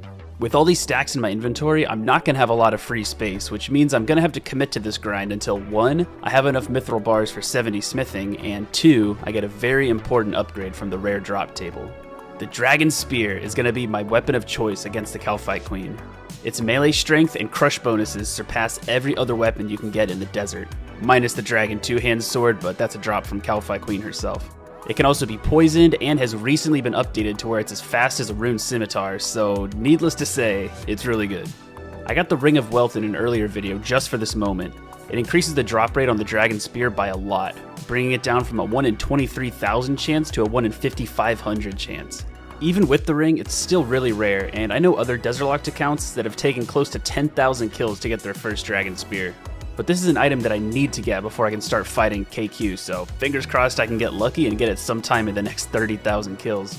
This episode is going to be all about getting into the dungeon, killing our first few hundred Scarabites, and just learning the methods I'll be using for the next 2 months or so. And starting in the next episode, we'll start efficiently grinding and see what kind of loot we can get. Alright, so we're standing right here where we left off in the last video, and yeah, this is where we finally do what we've been talking about for so many episodes. We're going into the Sophanum dungeon today. The only thing we really need to do is get our inventory set up for it. We've already got some alk runes. I might buy a couple more because I know we're going to need more. I'm just going to gear up and then I'll report back. Alright, so there's one more thing that I decided to do, like one little grind. I'm going to cook through this stack of sea turtles, and I know, it's kind of ridiculous because there's been so many episodes where I just kept like so many stacks of fish from Temperos on me, and most of the time I just end up cooking through the stacks without even using them, so there was a lot of time where I could have had extra inventory spaces, but whatever. I'm going to cook through all the sea turtles and keep the sharks for this grind, and the reason I'm doing it this way, like I'm going to keep these ones instead of keeping these ones, is for two reasons. One, I get almost 20,000, or I get more than 20,000 extra health healed from this stack than this stack, and also it takes a higher cooking level to cook the turtles, so I think by the time I'm done with this stack, my cooking level should be good enough to where I won't really burn the sharks that often. So yeah, we're gonna be cooking through all the sea turtles. Same method as always, just gonna unnote them here and then cook them here. We're starting off at level 83, almost 84 cooking. I'm pretty sure we'll definitely get to 85 at least off of this, so let's get started. All right, and this is the end of the sea turtle stack right here. The only thing I did differently about this grind as opposed to the bass and swordfish is I dropped all the burnt ones right here, and I dropped all the cooked ones right here for my main to pick up. If you have a problem with me dropping stuff over to my main, then, you know, why? If you have a problem, however, with me wasting XP on my main, then that's very valid, because I'm pretty upset about that too. But if I ever decide, or when I decide to go from 93 to 99 Slayer, having all that food will be pretty nice. It'll be like 1,500 food that I don't have to buy or something like that. We ended up getting to just under 85 cooking. I'm actually just gonna probably drop these over and then cook like an inventory of sharks just to bring myself up to that level, just because I want to get it now as opposed to later. And here it is, 85 cooking, which as we all know is a quarter of the way to level 99. So without further delay, we're gonna put James inside of the house because we're definitely not gonna risk losing him. And then we're gonna get down to the Sophanum dungeon. I've been hyping this up for so many episodes, and it's time to finally get this grind started. All right, I got everything. I got a chisel, I got a torch, I got the teleports, I got some food, I got alk runes, I got my Karis. I think we're ready to head down.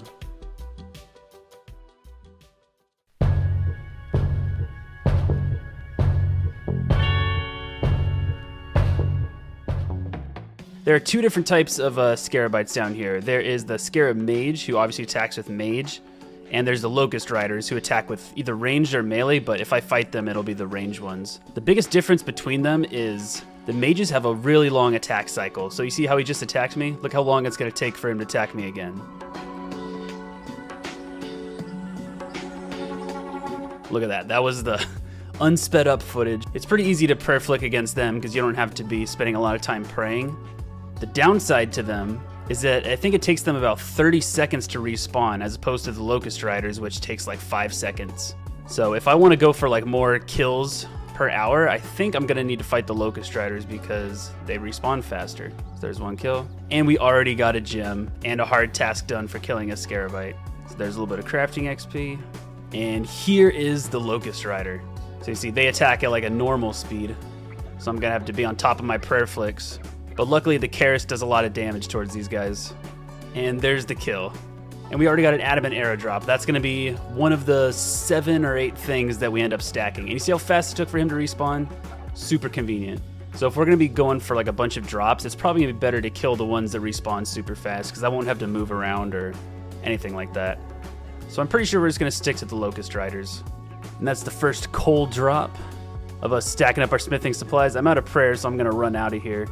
And when I run out of prayer, there's an altar right here, so pretty convenient.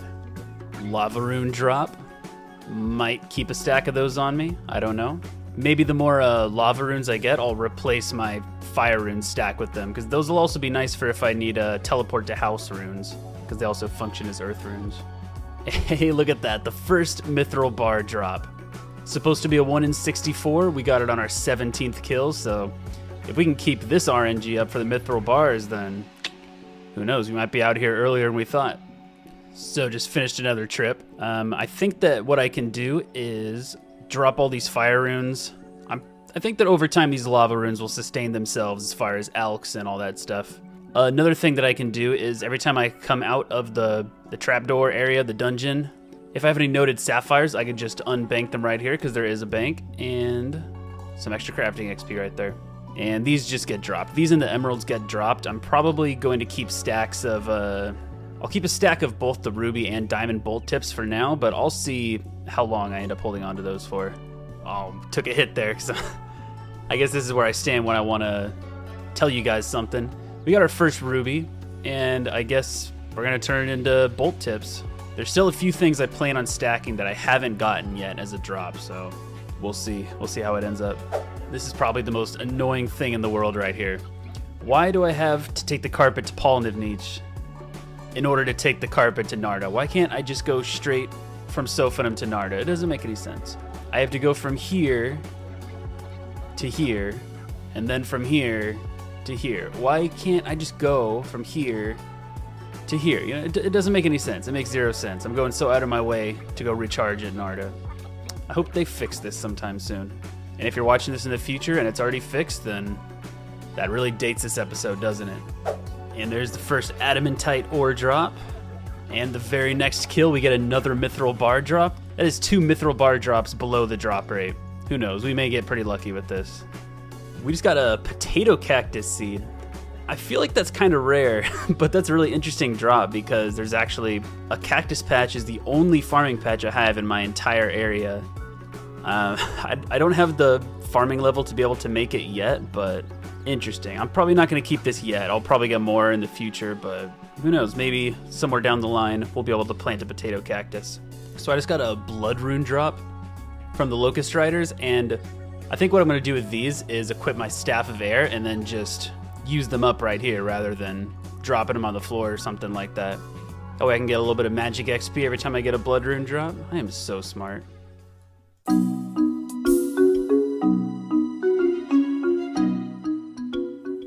Here's something cool I realized. So this corner over here is where the Locust Rider spawns, and apparently they can't move past this little tile right here. Like, this is the end of their zone where they can move to. So these 3 tiles right here are all safe. So if I ever need to like hide to alk some stuff or just take a breather, then here's where I'll be hiding. Maybe I can even flinch it. Oh my god, I can flinch it. I'm definitely not going to be doing that, but who knows? If I need to finish a kill and I'm like totally out of prayer and food, then maybe that'll be useful. Welcome back to my house. The inventory is starting to get pretty dang full, and I'm trying to cut corners wherever I can. And one of the things I'm going to do is I'm going to take my blessing off and store that inside the costume room. Since I'm prayer flicking, or lazy flicking technically, I don't really think that prayer bonus is super important. So I'm just going to keep my blessing inside of there, and that way when I get my first Marintil tar drop, I can just keep it in my ammo slot rather than having an extra inventory space being taken up by it. Okay, so you can't tell because I already had a stack of nature runes on me, but I just got a 67 nature rune drop, which apparently that's over a 1 in 5,000 drop rate. I don't know. Looks like we're having pretty good luck already with the rare drop table. All right, I'm doing a evil twin random event. Let's see if we can get some gems from this one. I'm pretty sure yep, there's 4 uncut sapphires right there. Note to self, next time I accept a random event, probably grab it in a safe spot so I don't get dropped right here in the middle of the Scabarite kills. But it is what it is. You see that 42 I just hit? God damn. All right, one more trip down, and I didn't want to record this while I was down there fighting them, but I did hit 71 attacks, so the first combat level of many. Hey, I just got my very first Marintil tar drop. This is very exciting.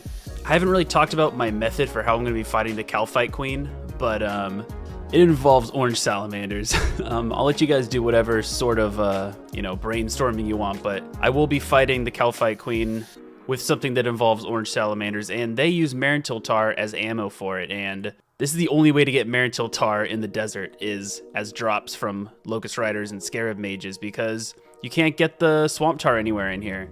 So I'm going to be stacking this as well, because when I decide to start fighting Calphite Queen, I will take as much of this as I can get.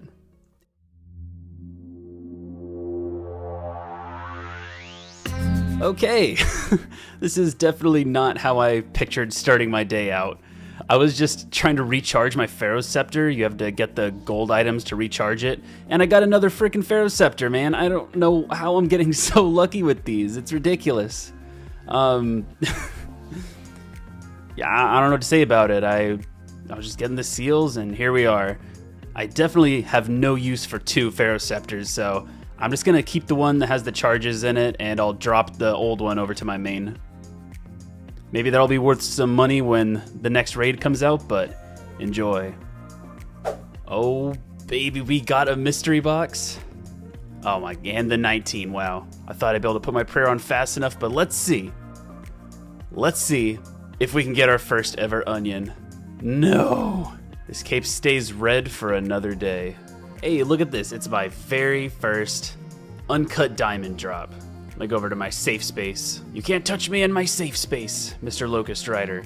With the uncut diamond, I think I've decided that I'm not going to keep a stack of diamond bolt tips. And that is simply because these are super rare. I've already killed like a couple hundred of these guys, and this is my first ever diamond bolt, or my first ever diamond drop from them. And overall, I just don't think it'll be like sustainable. Like, I don't think I'm gonna get enough diamond drops to where it'll be worth to keep the stack. And my inventory space is really precious right now, as you can tell. So I'm still gonna cut them and chisel them, but I guess I'm just gonna drop them. Yes, we got our second Marintil tar drop. I think I've done enough kills now to where I kind of have my method down. So I guess I'm just gonna grind these kills out and see what happens.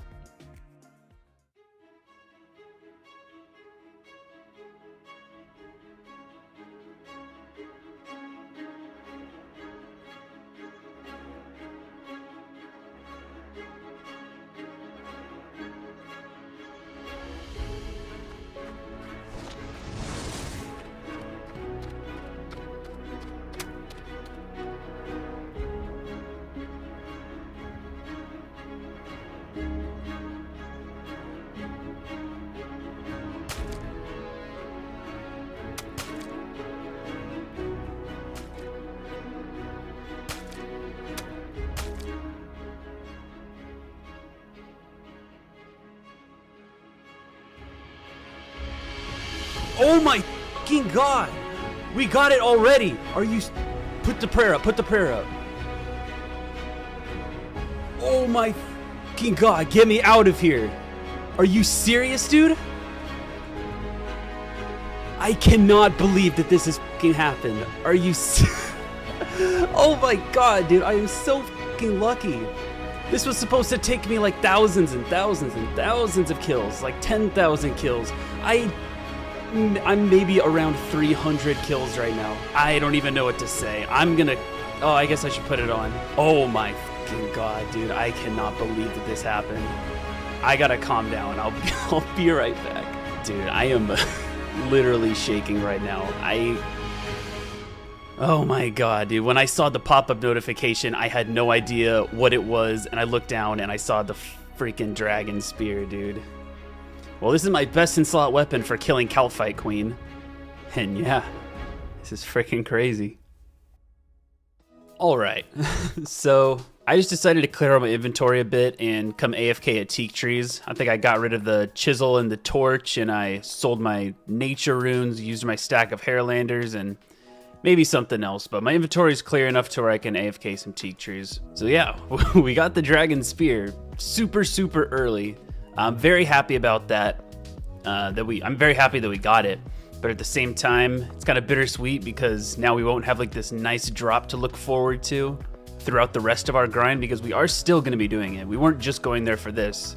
This was the big drop we were going for, but we were also going there for 70 smithing. At my smithing level, we need 11,484 mithril bars, so we're gonna be here until we get that goal. So technically, even though we have the weapon that we need to kill the Calphite Queen, like technically we can probably fight the Calphite Queen, but I'm not gonna start doing that yet because I do want to clear my inventory space out, which I can't do until I hit 70 smithing. That all being said though, I'm very grateful for the drop.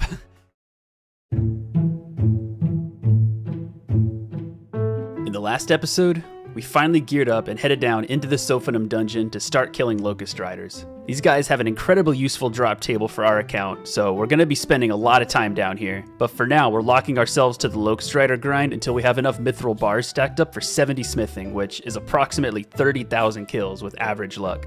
The last episode was more about feeling out the grind. I don't have an exact number of how many kills I got in the last episode because I have a problem with my client crashing and erasing my current session's loot tracker, but I killed around 400 Locust Riders in the last video. We ended up getting ridiculously spooned on the best drop we could possibly get from them, which is the Dragon Spear, which we got on the last kill of the video. This means we now have our weapon for fighting the Calphite Queen whenever we get around to that. Oh, and if this video can hit 3,000 likes, then I'll finish the next video with the Calphite Queen kill.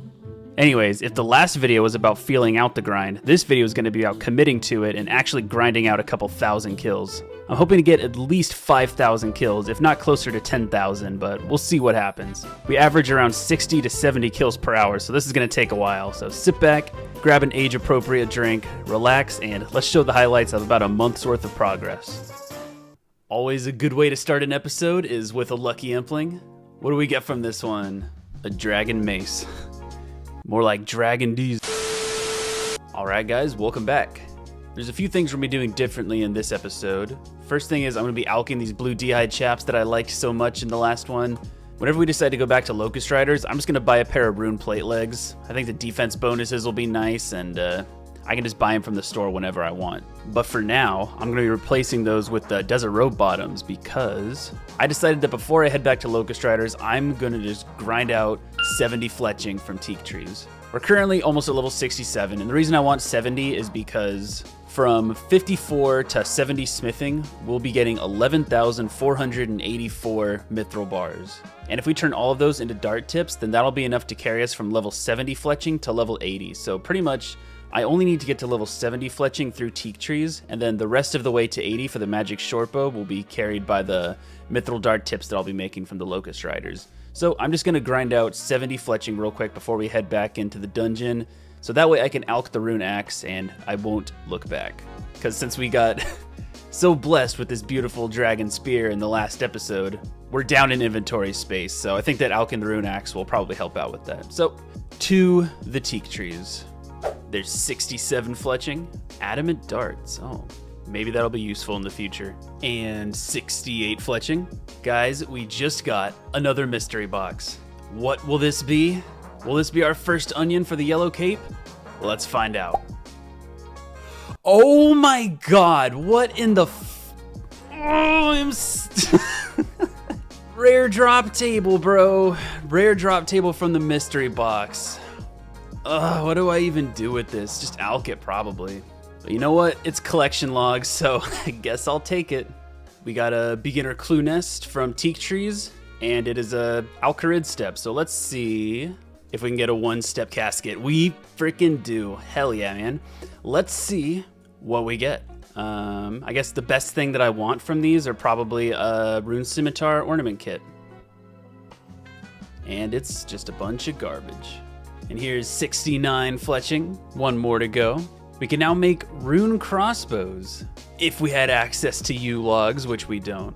Okay, we got a woodcutting level, level 80.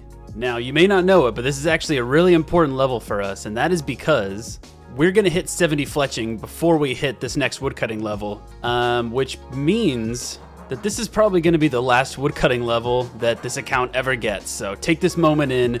You were all here for when we hit our highest woodcutting level. And if I ever get 81 woodcutting or anything higher, be sure to call me a liar in the comments of that video. So, all right, Flippa, I know you got some rubies for me. Yes, you do. Gave me those rubies out of pure respect for the grind. All right, and this is the last of the teak stalks right here. We have reached 70 fletching. We can now make yew longbows, except we can't. Yeah, that is the last of the fletching grind. And I guess the last of the woodcutting grind too, because all the dart tips that we're gonna make on the way to 70 smithing is gonna bring us up to 80 fletching, which means we'll be able to make a magic short bow. So yeah, I am confident in my decision to alch this rune axe. So we're gonna go do that and rebalance our inventory and then head back down into the Sophanum dungeon. And it's time to finally commit to this grind. This was an incredibly convenient thing to get from a Lucky Impling, and I'm very glad that we got it. It has served us well, but alas, it's reached its potential, and now we must see it go. Goodbye.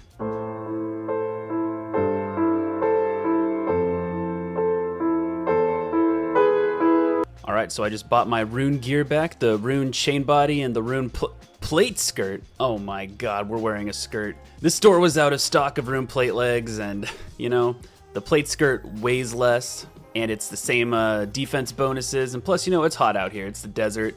Gotta let the legs breathe a little bit, so hey, this is pretty cool. I just got to 72 thieving from just pyramid plunder.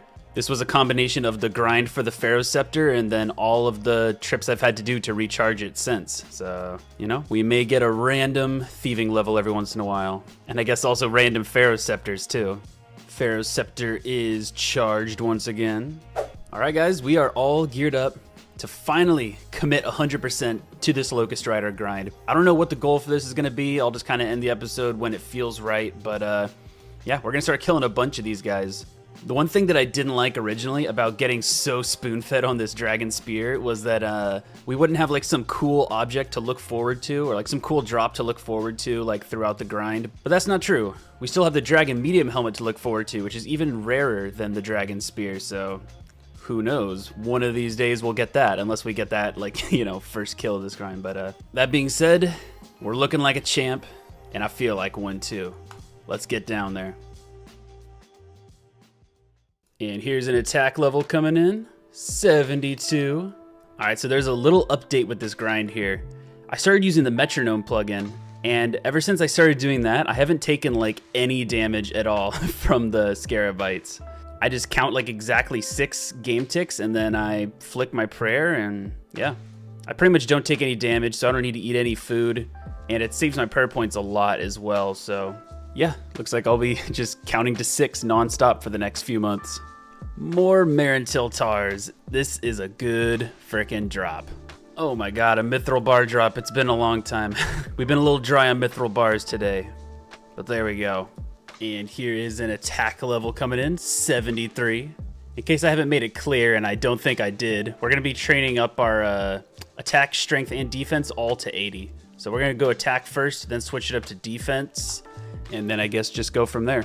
Hello everybody. I don't remember what happened in the last clip exactly, but I was just on Thanksgiving vacation for a couple days and haven't played this account in a couple days. I was just AFKing my main the whole time I was gone, but I did catch 3 lucky implings over the course of the time I was gone, and I got a rune full helmet, 44 limport roots, and 5 Narda teleports.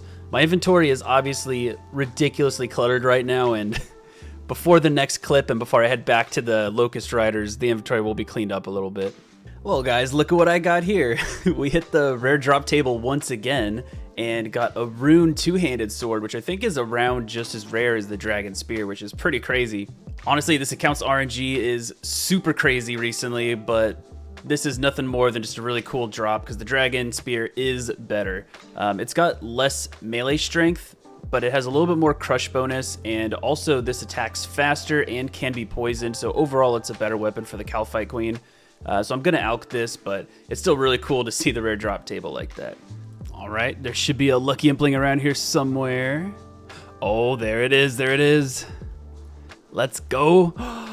Pest control teleports. I got excited for the collection log pop-up for some reason, but yeah, pest control teleports, pretty useless, but still cool.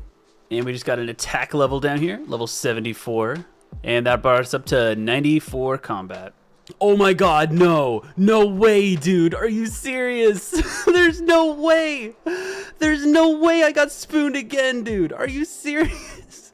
It's so rare, dude. It's so rare. I can't believe it.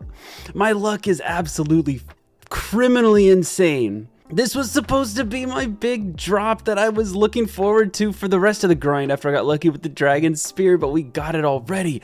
Oh my god, I can't believe it. I guess that means that I can alch the rune full helmet. There we go. This is gonna be on my head for a very long time now. And to match my brand new helmet, I'm deciding to bring the whole outfit together and switch to plate skirt for the plate legs, just because I think it kind of looks better. If I'm gonna be styling on everyone with the helmet, I might as well have the styling legs too. So this is gonna be sold. And dude, we're looking so good. Oh, let's put it all together. Oh my god, absolute desert Chad here. I don't even want the yellow cape anymore because the red cape's gonna go better with everything I'm gonna get for in the future.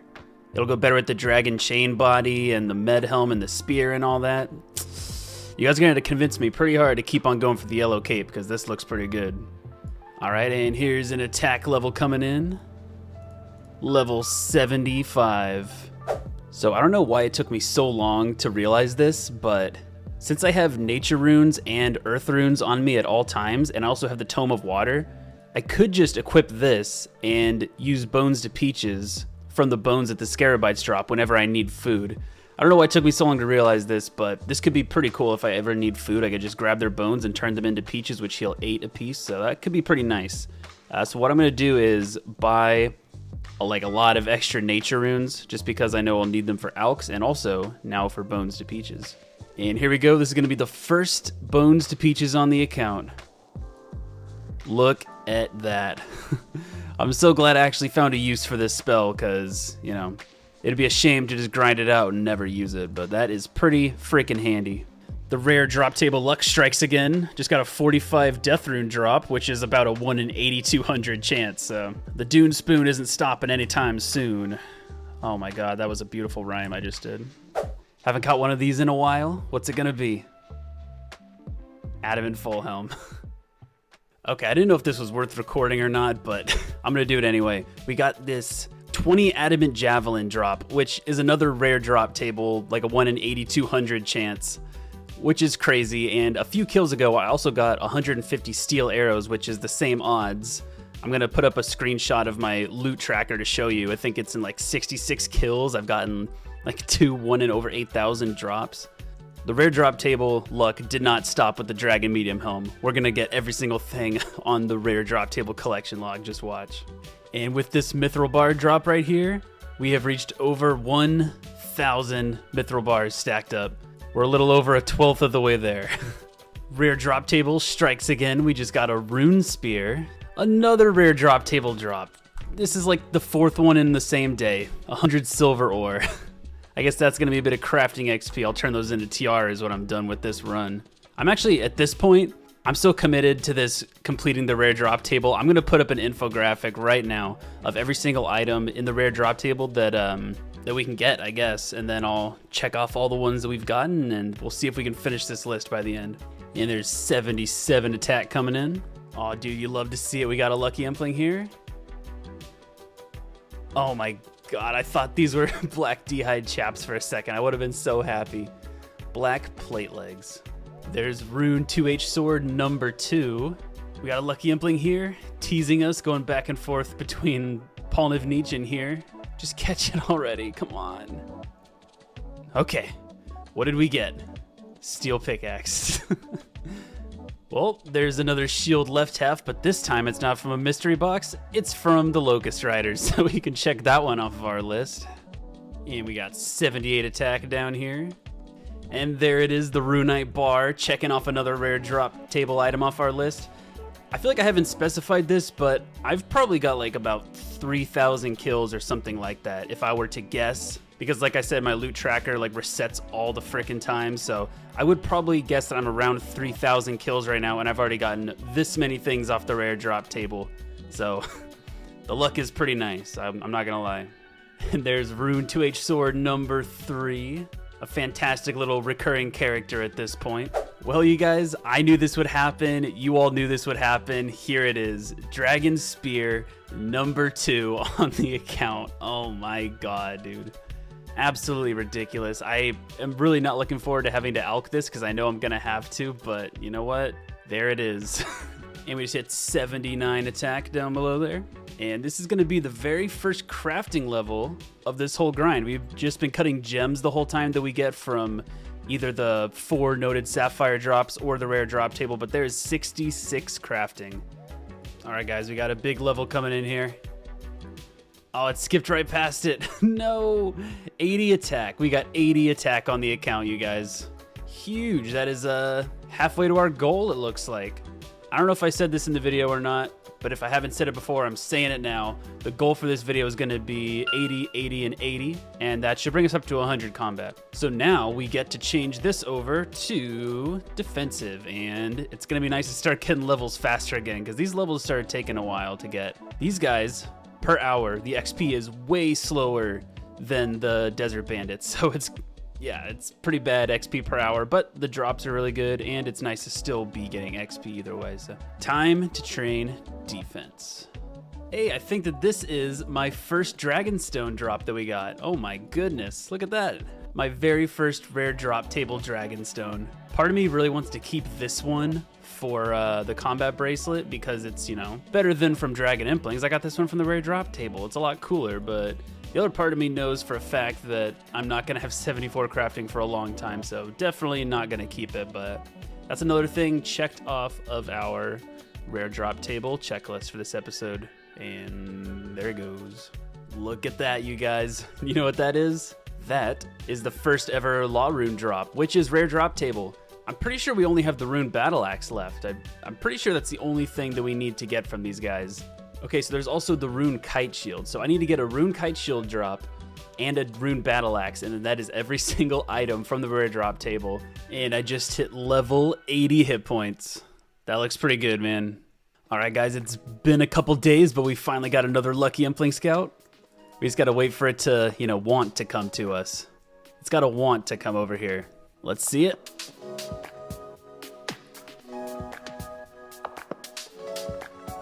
Please, God, no. Oh my God. Well, guys, it's gone. Flew off into the ocean, never to be seen again. And I can't help but wonder what would have been in that Lucky Impling. I guess we'll never know. To make up for that missing Lucky Impling last night, oh my God, we got a magic short bow. Holy shit, dude. Oh my God. I was gonna say to make up for the Lucky Impling that got away last night, we got one scouted today, and that's freaking awesome. We got a magic short bow from it. Oh my God, dude. I'm gonna get out of the desert real quick, and then I'm going to talk about why this is awesome. All right, guys, so I got a magic short bow from a Lucky Impling, and here's what this means for the account. Obviously, this is huge. This is something I really wanted to get because I'm getting these huge stacks of arrows that I'm getting from the Locust Riders. I have everything in my region to make a magic short bow myself. The only thing I'm missing is 80 fletching, which by the time I have all these mithril bars stacked up, I can make these into darts, and that'll bring me up to 80 fletching to be able to make one of my own. So I'm debating dropping it like right now because I'm not going to need to go through these arrows anytime soon. So I'm debating dropping it, but the other thing, like alternatively what I could do is I'm probably still going to be AFKing Desert Bandits throughout the Shattered Relics League that's coming out in January. And I'm thinking that I might just hold on to this bow until then, and then before I set myself up to AFK at Bandits for the whole league, I'll probably just shoot through all of the arrows that I have by that time, so that I can clear out these 2 extra inventory spaces to keep 2 extra foods on me so I can AFK there for a little bit longer. I think that's what I'm going to do. I'm just going to hold on to it. It's going to be an extra inventory space for like another month, but whatever, it's fine. Oh baby, look at the mithril bar stack. Look at it. 2,000. We're like a little over a sixth of the way done, and it's already been like more than 2 weeks, so this is gonna be fun. I know technically this is a waste of coal, but I'm only 2 high alchs away from a magic level, 80 magic. These level 80s are so cool to see, man, I swear to God. We got a Lucky Impling here. 13 purple sweets, right on. I just hit 75 defense. I missed a couple levels there. I didn't feel like recording every single level because, you know, Counting Simulator gets a little old sometimes, but we're at 75, so we're getting pretty close to 80. We're still grinding, we're still working on it. 98 combat as well, very close to 100, which is our goal for the video. And one more Lucky Impling. What do we get from this one?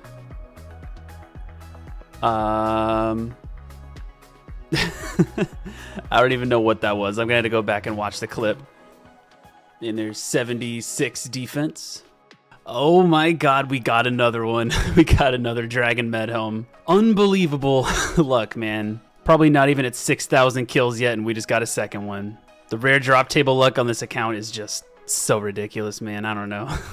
All right, this one's going to hurt a lot, but we got to alch the duplicate. We just got to 60k, and we definitely don't need two, so there it goes. All right, I took my Ring of Wealth off so I could make sure to actually get this drop on camera. We got the last coins that we need to bring our cash stack up to 10 million for the very first time. We got the green cash stack, baby. It looks so freaking good. That's all from the alchables that these guys drop too. So the fact that we're like a sixth of the way done with this grind means that we're gonna have quite a bit of money by the end of this. So yeah, and 77 defense. All right, we haven't seen one of these levels in a while, but we got a runecraft level coming in, level 9. We are 5 levels away from being able to train runecrafting efficiently on this account. Not that it means anything, just kind of cool, you know. Do you see what I see? We got a lucky impling. Let's get something good from this one. A ton of death runes, very nice. And there's 81 hit points. And there's another shield left half drop. I think we've gotten duplicates of all the rarest ones, the left half, the med helm, and the spear, so that's kind of cool. And a lucky impling right here. Let's see what we get. 30 grimy toad flags. And there's rune 2H sword number 4. And just hit 78 defense. Well, what do we have here? The very next kill after that defense level, and we get the rune battle axe. That means we only have one more item left on the rare drop table before we get every single thing from the rare drop table. And that is the rune kite shield. We already have it, but not from these guys. And there's our good old friend, shield left half. That's number 3 now. 66k elk, not gonna complain about that. All right, here we go. Something good, something good. Zamorak page 4. Not the best, not the best. There's level 79 defense. And here's a bit of a different level with 1 prayer XP to go and this pair of bones right here. We're just gonna bury this and get 60 prayer. Nice even number there, you'll love to see it. Almost done. We're so close. All right, so I'd say I missed about 90% of the levels throughout this video, and the most important one, I guess, is no exception. We just hit level 80 defense. So we now have all 80s in attack, strength, and defense. Super clean looking. But unfortunately, we're still 1 level away from 100 combat, and I definitely don't want to finish this video off without getting 100 combat. I think we're just going to go for a hit points level, and the way we're going to do this is actually pretty different. I'm going to be starting to use the Dragon Spear instead of the Karis, and that is because we did some DPS calculations, and even with the damage boost from the Karis, I'm pretty sure that the Dragon Spear is better against the Locust Riders. So now that we have all of our stats even, we're just going to train on Controlled, on Crush mode, and just share the XP, so yeah. We're going to alch the Karis, keep the Kite Shield obviously, and we're going to train up until we get a hit points level. Oh my goodness, we just got a classroom random event, and this one is actually really important, and I'll show you why after I hide from this guy. So, we're just looking for 1 more hit points level in order to get up to 100 combat, but after that, once we get the extra level, we're still going to be 1499 total level, which that's ridiculous. I'm not going to finish the video off at 1499 total, so what we're going to do is put this book of knowledge into smithing, because we're super close to a smithing level. So we're gonna put it in there and get us 55 smithing, just like that. When I get this last hit points level, it's gonna bring me up to not only 100 combat, but also 1500 total level, and that is probably the best way I can think to end this video. All right, guys, the time is finally here. Everything's been leading up to this moment. 1 more hit, and there it is, 82 hit points and 1500 total level. The 82 hit points brought us up to level 100 combat, so we are officially gaming. Gonna finish up this kill right here, and then I guess we'll get somewhere safe and then wrap up this video. Well guys, with 1500 total level and 100 combat out of the way, we can officially say that we have probably done enough for one video. I wish I could tell you the exact number of how many Locust Riders we've killed so far, but unfortunately there's problems with like my client crashing and the loot tracker resetting, so all we can do is use some math to get an estimate. So let me show you how we get this number real quick. According to the loot tracker, I've killed 5,276 Locust Riders. We know this is not the exact number because it says I only got 2,200 mithril bars, but in reality I have around 3,200. Pretty much what we can do is if we say that we got this many bars in this many kills, then we got this many bars in X amount of kills. We just plug in the numbers that we have and solve for X. So according to the mithril bars, we've done approximately 7,500 kills. But you may be thinking that the number is not very reliable since the drop rates aren't guaranteed, and you'd be correct in saying that. What we can do to get a more accurate number is do the same math for other things that we stacked up, and then average all those numbers together for the most accurate approximation of our kill count. So after doing all this, we can see that we've actually done around 8,144 Locust Rider kills. And at an average of 65 kills per hour, that's about 125 hours of progress in this video. I think that deserves a like. So there you have it. In just over 8,000 kill count, we've managed to get over 3,000 mithril bars, which I think technically we went a little dry on these. All this adamant ore, all this coal, a ton of arrows, rubies, hairlanders, all this stuff, and also over 11 million coins, which is crazy from all the alchables. I think we started out this grind with like 2 million coins, and now we're over 13 million, and I think by the time we're done with everything, I should have like over 40 million, which is insane. I don't even know what I'll spend that on, but we'll cross that bridge when we get there.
In the last episode, we killed over 8,000 Locust Riders in our efforts to stack as many mithril bars, adamant ores, arrows, and all other supplies as we can.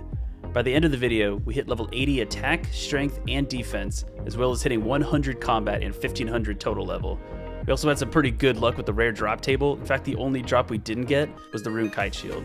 This video is going to have 3 parts to it. In the first bit of the video, it's just a continuation of where we left off. We're going to kill Locust Riders until the time is right to move on. And what that time is, I don't quite know yet, but we'll know it when we get there. After we move on from the Locust Riders, we need to work on clearing out our inventory for the last part of the video. We'll cover what that means when we get there. And for the last and most exciting thing, we are finally going to enter the Calphite Queen's lair and get a couple kills under our belt. First of all, I just want to say a huge thank you to you guys. I asked for 3,000 likes on the last video in exchange for doing KQ in this episode, and you guys absolutely smashed it with over 5,000 likes. The other reason we're doing KQ now, seemingly super random and in the middle of our Locust Rider grind, is because this will be the last deserted video before the Shattered Relics League comes out, and I will be AFKing Dune Lord at Desert Bandits during that time. I'll be posting videos on the league, and we'll get more into that later, but I'm a man of the people, and I wanted to give you guys some real juicy content before there's a month or so gap in between episodes.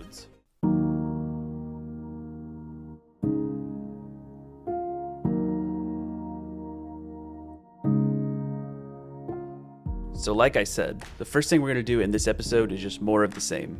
We're nowhere near done with the Locust Rider grind, so before we transition into the next section of the video, I want to get at least a couple thousand more Locust Rider kills. So I got geared up and headed back down into the Sophanum dungeon, a place all too familiar.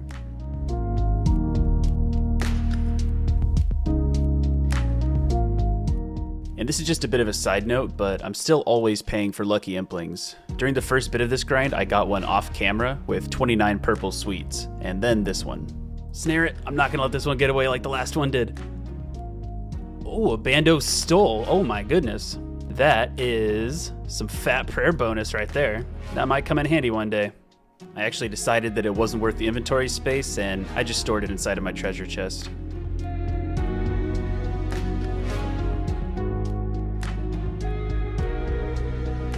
Alright, and the first level of the video is gonna be a crafting level, level 67. The melee levels are coming in really slow now, mainly because I'm training on controlled with my dragon spear, but every time we do get a level, they come in threes. So here's level 81 strength, defense, and attack. Just missed it, but there's 83 hit points right there.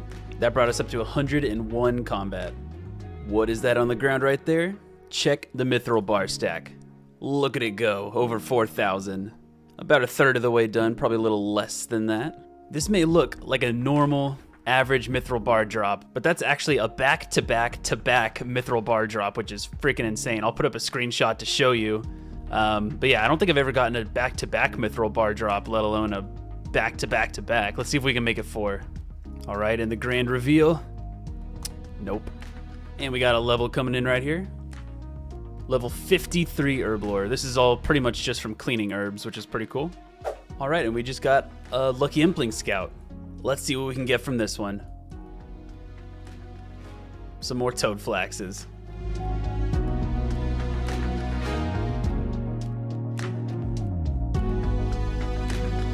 We got another batch of levels coming in. Here's level 82 strength, 82 defense, and 82 attack.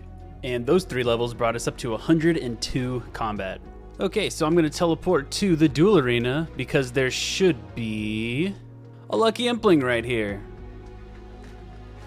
Oh, the Rune Axe. Oh no. Our good friend the Rune Axe wanted to say hello once again. I guess this is the second episode in a row where we alch a Rune Axe.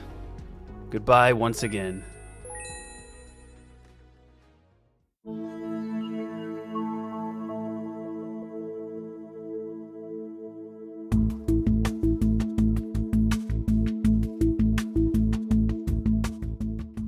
Hey, look at this guy. We got another one. That's number 3 now. That's number 3. If you recall from earlier in the video, I said we would know when the time was right to move on from Locust Riders. And I didn't know it until now, but this unexpected blessing was just what I was waiting for. Before I get into why that is, I just want to give a quick summary of the Locust Rider progress in this video. We were here for about 2 weeks and killed close to 4,000 of them, making our total Locust Rider kill count somewhere around 12,000. We got plenty of rare drop table drops that I didn't show clips of, but we're still on the hunt for the Rune Kite Shield to complete the rare drop table. Now back to the spear. You guys may have been wondering why I choose to keep my dragon spear unpoisoned when I can get a weapon poison from ninja implings. This is because the one from ninjas is only a poison plus, but you can get a weapon poison plus as a drop from the Calphite Queen. And I didn't want to waste my dragon spear on a regular weapon poison when I can just wait until I get the good one from KQ, because even though you wouldn't guess it with my luck, the dragon spear is a very rare drop. But this second, or technically third, spear changes things. I can get the weapon poison from a ninja impling and use it on my other spear. Having a poison spear will help out a lot with fighting the Calphite Queen, and it also means that I can keep my original one nice and clean, just waiting for that 1 in 25 drop. And since the extra spear is taking up another one of my very limited inventory spaces, this seemed like the perfect time to move on to phase 2, which is just clearing out as many inventory spaces as I can, and then getting it set up to fight the Calphite Queen. I knew that the very first thing I wanted to do was to shoot through all of my adamant and rune arrows that we've been stacking. You may remember that we got a magic shortbow from a lucky in the last video, and I'm super happy that we did because that means I can shoot through both stacks of arrows, then drop the bow, clearing out 3 inventory spaces. I replaced my stack of nature runes with law runes, teleported to my house to cook some sharks and say hello to our dear friend James, and then ran over to the bandit camp to start training ranged. Let's see if I still remember how to do this safe spot I had set up. There we go. I got the 2 guys tagged that spawn inside of the tent, and all the other ones are trapped on the outside of the tent so they can't touch me. So all we gotta do is recline a little bit and just start killing these guys.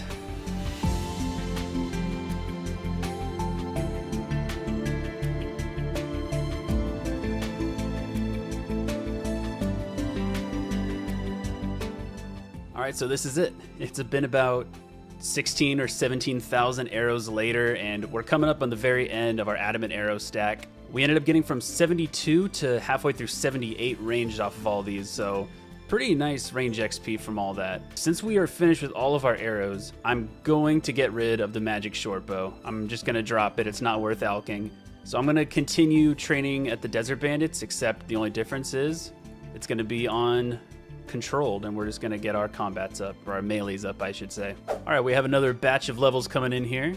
There's 83 strength, 83 defense, there's 83 attack. So we have 83 now for all three of our melee stats, and that's also 103 combat. And these are probably the stats we're gonna be using to take on the Calphite Queen. I'm not sure if we're gonna hit 84 before the day that I set aside to kill Calphite Queen, but yeah, we're looking pretty good. With the ranged and melee training at Bandits complete, we were 2 days away from our first attempts at killing the Calphite Queen. The day started out pretty good. We gave Dr. Jekyll an Avanto, and in exchange he gave us a 4-dose super attack potion for our upcoming fight. The next thing on my list was to hunt down every ninja impling I could find, going for a 1 in 19 chance at a weapon poison drop. This whole process was actually a lot harder than I expected. I ended up having to world hop and scout ninja implings for a total of over 12 hours. I was well over the drop rate without getting the drop I wanted. My luck changed, however, when about 8 hours into the second day of scouting, I got a scout for a lucky impling. Yo, no way! Oh my god, that is huge. Yes, dude, that's fucking awesome. That's our combat bracelet. We don't need to get 74 crafting, we can just enchant that into the combat bracelet. That's huge. Yo, thank you for the scout, dude. This is awesome. Just in time for Calphite Queen too. Holy shit. All right, we have our cosmic rune. Let's enchant this. We are now the proud owners of a combat bracelet. Oh my god, dude. This is gonna be our best in slot glove slot forever. Like, we have no reason to ever take this off. Look at the stats. The red spiky van braces that I was wearing were like my best in slot for melee strength, but this is +4 over what I'm wearing right now, plus all these extra attack bonuses and a little extra defense bonus. But yeah, this is, where is it? Oh my god, dude, we are gaming. I'm so happy that we got this. The day before Calphite Queen too, I can't believe it. All right, and this is the last of the fire tiaras that we have stacked up. And we even got 10 runecraft out of that. Very cool. Yo, I was just world hopping and I found a lucky. What the hell? 70 death runes. Very useless, but super unexpected. That was crazy. If I've been world hopping for 10 hours straight, it was bound to happen at least once. Come on. Yes. Oh my god, it's finally over. I have been world hopping for like 10 hours. Big shout out to this guy. He's been helping me scout all day, and we finally freaking got it. After many hours of hopping worlds and dozens of ninja implings caught, we were finally able to get a weapon poison for our extra dragon spear. Okay, so I guess we need to clear our inventory one more time, and then the only thing left that I think we have to do before we gear up is to turn all these Hairlanders into combat potions, which should bring us up to 55 Herblore, and that way we can make a super strength potion and bring that into Calphite Queen with our super attack. So, alright, so as you might be able to tell by my inventory, I'm killing desert goats to make all these Hairlanders into combat potions, but we just got our third lucky impling scout of the day, so we're gonna see if we can get that. This is it. Runeplate body, no way. Can't wear it unless I have Dragon Slayer completed. That's probably a fat alk though. That's 39k, not terrible. Okay, and that is the last desert goat horn I'm gonna need. We have the same amount of these as we do Hairlanders, so let's go make these all into potions. And here's level 54, and here it is. Level 55 Herblore. We can now make super strength potions. We already have the Quarm from Sorcerer's Gardens. We're just going to kill some hill giants and grab a Limpwort root. And there's our Limpwort root and our super strength potion. So yeah, I guess we're all prepared to fight the Calphite Queen. I'm just going to go gear up and get my inventory set up, and then we'll get into it.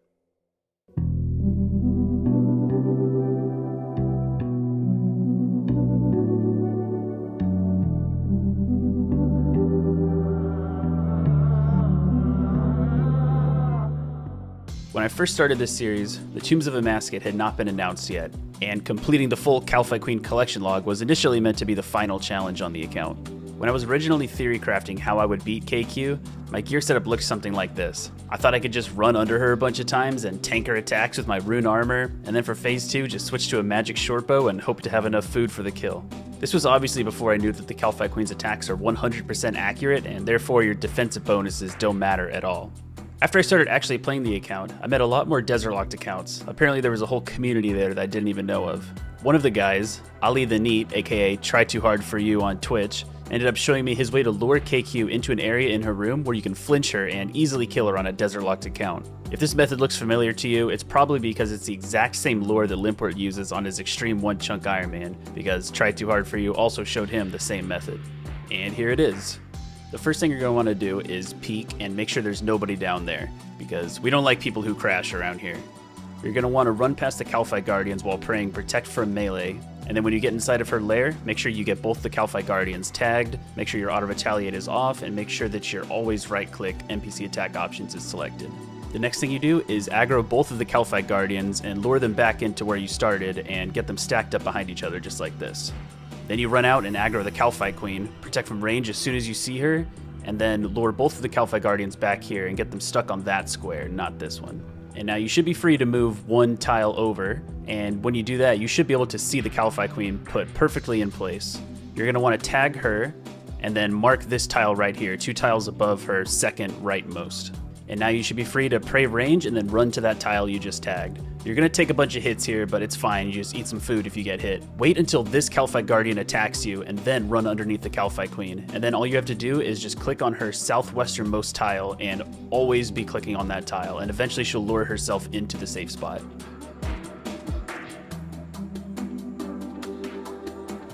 And when you get her trapped in here, congratulations, you did the lure successfully. These 2 Guardians should make it to where she'll never move out of her spot. So what you're going to do is move 2 tiles up, and then set your quick prayers up, and if you're using Rune Light, then making a screen marker is super helpful here too. Then you just right click her, make sure the attack is over your prayers, and then you can flick your prayers on and off while you're flinching her. And this is pretty much how you do it.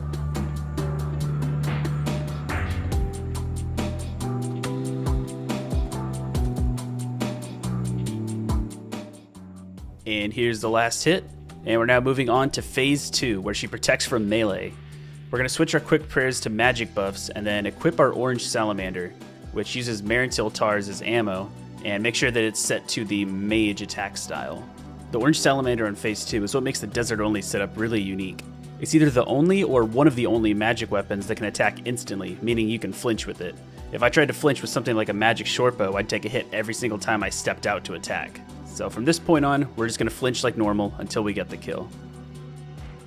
And there's the kill. We're just going to put Protect from Melee on and pick up our loot. And that's how we're going to do it. So let's go get some kills on Dune Lord. Alright, so as you just saw from that demo, we're going to need to use an orange salamander on the magic attack style for phase 2. So we're going to bring our infinity robes in with us to get the best magic bonuses we can. Now we just need to catch an orange salamander, out the rune chain body and plate legs, cook some food, and we're set to head down into the Kalphite lair. Also, real quick, all of these kills were streamed on Twitch, and I plan on never doing a Kalphite Queen kill off stream, so definitely follow on Twitch if you want to see that content in the future.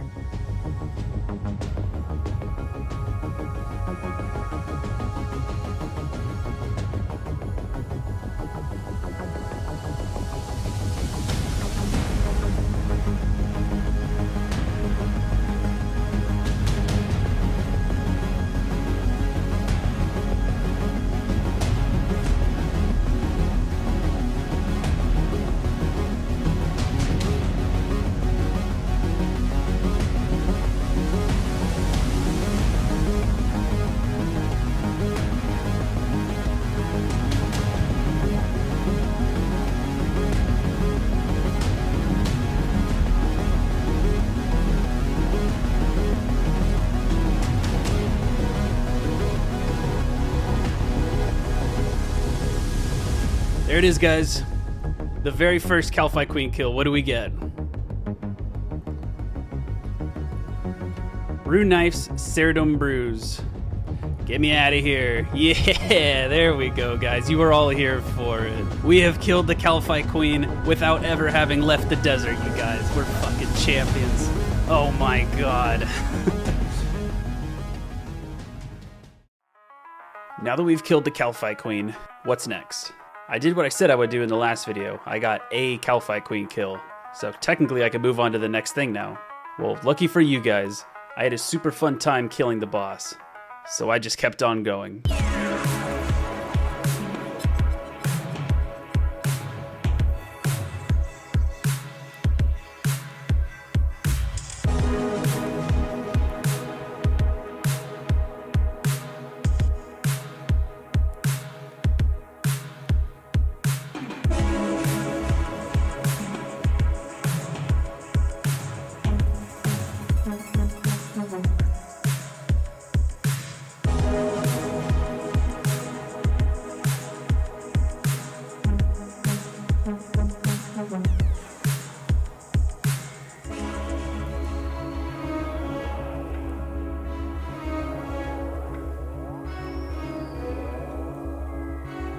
And on kill count number 6, that was the last kill we got on stream that day, which was originally supposed to be the stopping point for my first Calphi Queen experience. But then I thought, hey, you know what Ultimate Iron Men love? Clearing out inventory spaces. And it just so happened that if I were to keep killing KQ until I got the 1 in 25 weapon poison plus drop, I could poison my original spear and alch the one that I poisoned from earlier. So the next day, I went live again and started the second batch of kills, hoping to get the drop that I needed.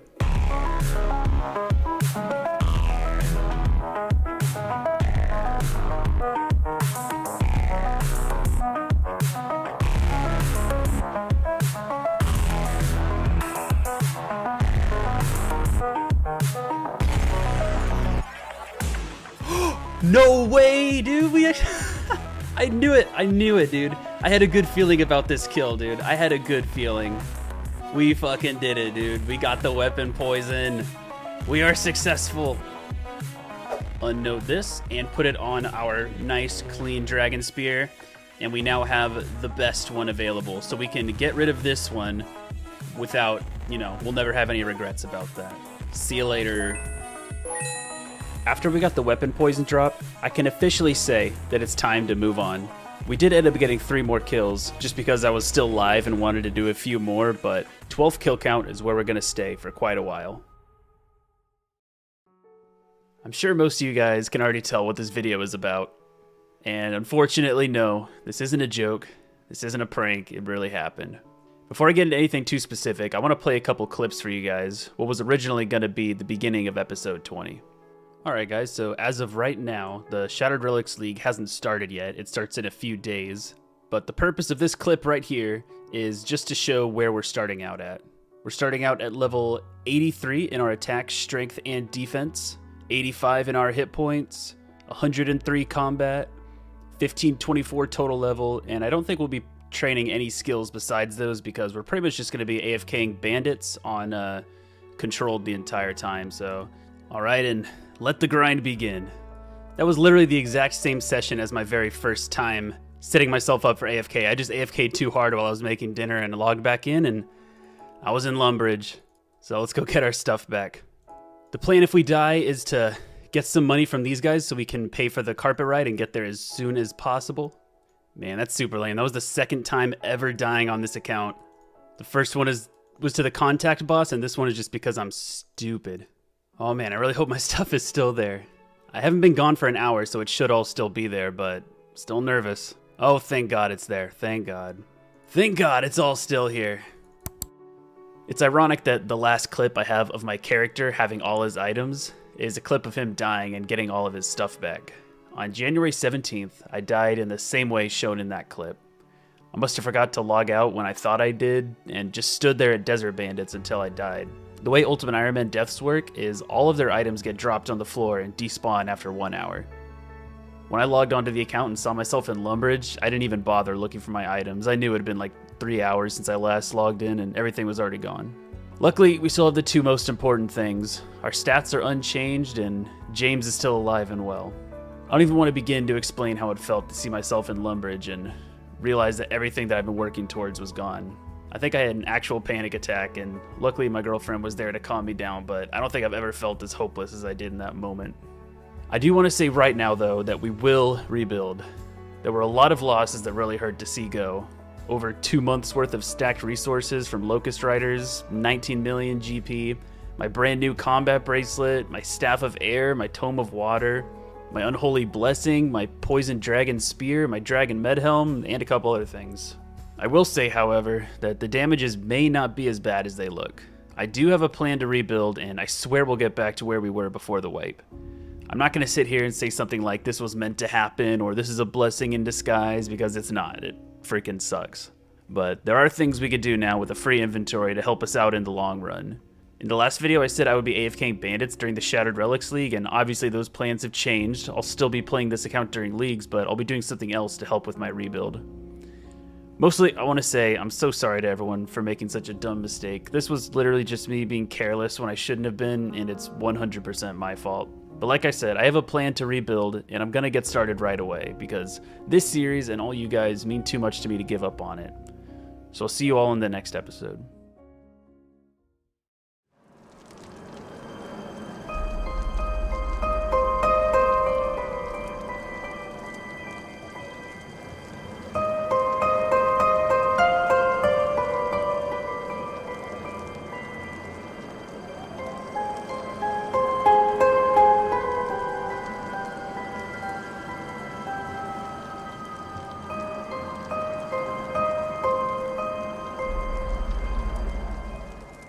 I do say, old sport, I believe it's time for you to wake up now.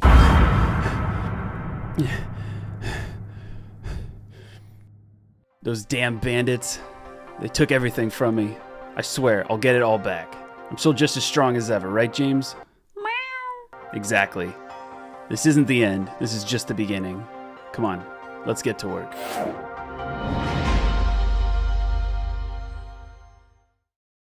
So, as you guys all know, we made insane progress on Dune Lord in the last episode. We've been stacking resources from Locust Riders for about 2 months, we got a combat bracelet from a lucky Impling, we got a dragon spear with a poison ++ from the Calphite Queen, and we were ready to set ourselves up at Desert Bandits to AFK our combat stats during the Shattered Relics League. Everything was going great, but this is where things took a turn. On January 17th, 2 days before the league started, I AFK'd at bandits a little too hard and ended up dying without realizing it, losing everything in the process. All the resources I've been stacking for 2 months, my Dragon Medhelm, my Dragon Spear, my Staff of Air, Tome of Water, Unholy Blessing, and my brand new combat bracelet, all gone. These hurt pretty bad to lose, but we still have the 2 most important things, which is our stats and that James is safe. There was no doubt in my mind that we would have to rebuild, because there's no way I'm going to stop before completing my goal of finishing the Tombs of Amascut. So the very next day, the rebuild officially began.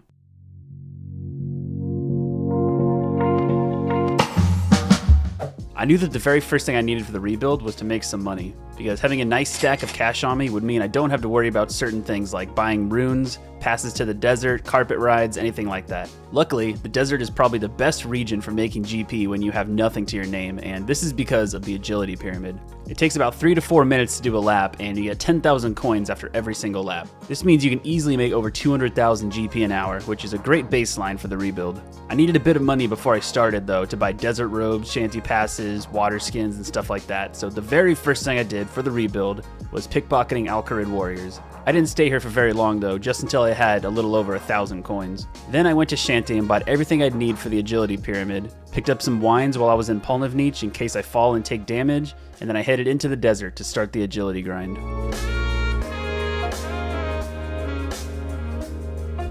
At the time of me starting this grind, I'm level 67 agility. I figured a good place to stop for this would be to get to level 70. That way I have access to the Polnivniche rooftop course in case I need to train my agility for any reason in the future. By the time I hit level 70, I should have well over 1 million coins, which should be more than enough for the time being.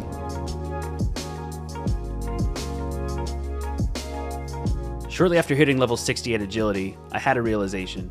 Alright, we're not quite level 70 agility yet, but I am going to be taking a break to do something else. That is, I need to do Mage Training Arena to get my Infinity Boots back. Those are the only piece of the Infinity set that I lost, thank God, but the rest of my Infinity is stored inside of the Magic Wardrobe, and I can't pull it out until I have the full set in there, so I do need to get the boots back. The reason I'm stopping what I'm doing to get the boots now is because you can't bring money in with you to the alchemy room, so I don't want to get like 1 million GP or something and then just like I don't know. I don't know if I'd have to drop it or what I would do with it, but I'd rather just take care of this now that I don't have a ton of money. So I'm just going to buy the runes I need, and we're going to go do a little bit of mage training arena. All right, and this is the last of my money right here. There we go. So I can't bring like any money in with me to the alchemy room, so I had to spend all of it on runes. So what I did is just bought a bunch of extra nature and fire runes because these will be super useful for high alchs in the future and maybe even superheating item on our next grind. If you know, you know. But yeah, let's go get these infinity boots. Honestly, an iconic look. I miss this hat. Looking good. And this should be it for the alchemy room. And this is the last of the enchantment points. And these are the last of the graveyard points. And here it is, the very end of the mage training arena grind. It's time to go buy the boots. All right, and there they are. We have reclaimed one of the things that was lost. Let's go put it with the rest of them. And here it is. We can store these inside the magic wardrobe. And we now, once again, have access to our infinity robes. I am so glad that we didn't lose this whole set because that would have been a pain in the ass to get back. I didn't even enjoy getting the infinity boots, and yeah, we don't talk about what could have been. And with the full infinity set complete once again, we were free to stack as much GP as we wanted, so we went back to the agility pyramid to do some more laps. And here is level 69 agility. One more to go. Oh, I'm an idiot. As soon as I hit level 70 agility, I clicked on the next obstacle just out of habit, but we are 70 agility now, so this will be my last lap. And I think that 600 and it'll be 620k. I think that'll be a pretty good stack of cash to rebuild with. With the first part of the rebuild done, it was time to move on to the most important part of my plan. The thing we're working towards is getting back to where we left off, mainly getting the gear needed to head back to Locust Riders so we can get another Dragon Spear, Dragon Med Helm, and to start stacking more supplies. If you recall, the stopping point I gave myself for the Locust Riders was when I had enough mithril bars stacked up to get to 70 smithing. This is because they also drop adamant ores and coal, so that way I can just start doing the adamant smithing as soon as I'm done making the mithril bars into darts. The most painful part of dying and losing all of my stacks of smithing supplies was that I would have to start from scratch because I only had approximately 4,000 out of the 11,000 bars that I needed. But what if there was a way to train my smithing without stacking resources from Locust Riders? This led me to the best option for the rebuild, something I've done before but not at the magnitude that I was prepared to do it at. We were going to be tiara crafting during the entire Shattered Relics League. I know, it's not very glamorous, but think about it. It's super AFK, so I can easily do it in the background while I play the league. It trains my crafting, so I can work towards 74 to make my own combat bracelet instead of relying on a lucky impling to get it back. It trains my smithing, so almost every single silver bar I smelt is another Locust Rider that I don't have to kill. And lastly, all the mining I'm doing takes place in the Alcarid mine, which is a rare impling spawn, so I can catch any magpie, ninja, dragon, or lucky implings I may find. The main goals for this grind are to get to 74 crafting, which is the level needed to make a combat bracelet, catching as many dragon implings as possible so that I can get a dragonstone drop to make said combat bracelet, as well as a ring of wealth and an amulet of glory, and then to just train my smithing as high as possible and catch whatever other implings I may find. Luckies would be nice to catch because I would love to get my Staff of Air back, a rune crossbow, a Zamorak or Saradomin item, or anything else that helps with the rebuild. So all that being said, it was time to get started with the main bulk of the rebuild. Luckily, I had a black pickaxe stored in my treasure chest, so I had a decent pickaxe for this grind. I bought a tiara mold and headed to my new home for the next 6 weeks. Alright guys, and this is where I'm going to be for the entire Shattered Relics League. I'm pretty much just going to be mining all 5 of these silvers just like last time, world hopping till my inventory's full, and I guess the only difference is instead of using superheat on these, I'm just going to AFK it and let the furnace turn these into bars. So it'll be pretty slow, but overall I think we should be able to get 74 crafting before the end of the league. Ooh, our first ninja impling. Can we get anything good? Not really.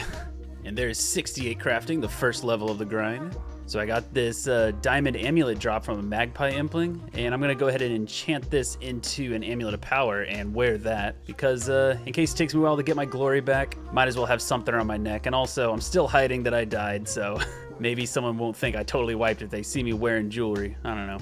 It is mystery box time. What do we get? A diamond. And we just found a ninja impling. Something good, please. That is an alk.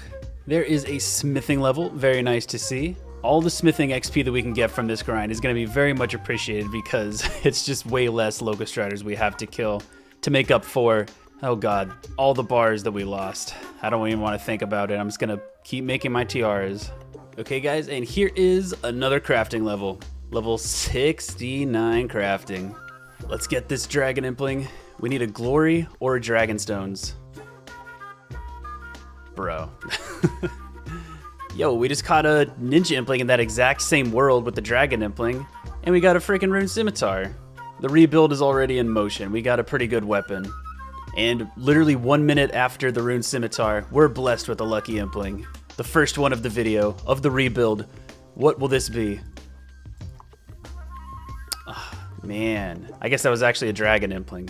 Very nice, we always love to see lucky implings. Purple sweets. Look at that, guys, we got another lucky impling. Like literally a minute after the last one. No way, no way, no fucking way, dude. Are you serious? I can't believe this is real, dude. We really had to wipe to get the rune crossbow. Oh my god, there it is, dude. There it fucking is. No way. I don't even know what to say, man. Big shout out to this guy. Just got himself 100 mil. Holy shit, dude. The rune crossbow is no longer a pipe dream.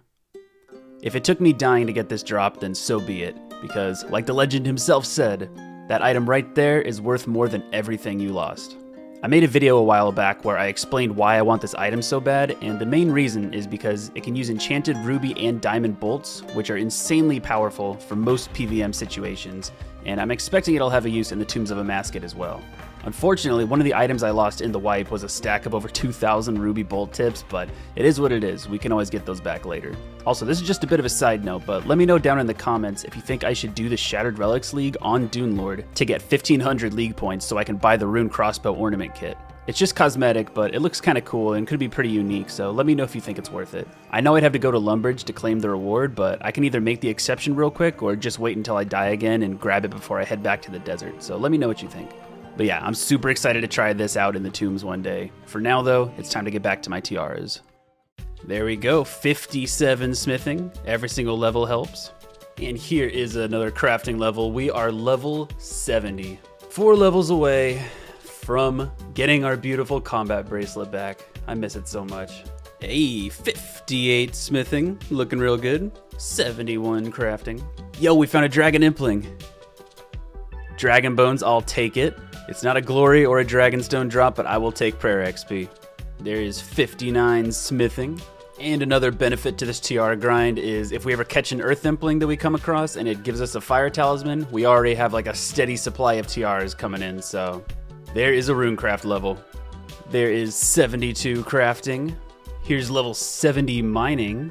Oh, now we can mine our own adamant. We don't need to rely on it from the locust riders. Obviously, it's gonna be best to get it from them, but it's good to not have to rely on them for it.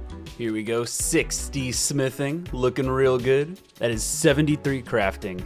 We are 1 level away from being able to make it, you guys. All right, guys, this is it. The moment we've been waiting for. And last one, there it is, 74 crafting.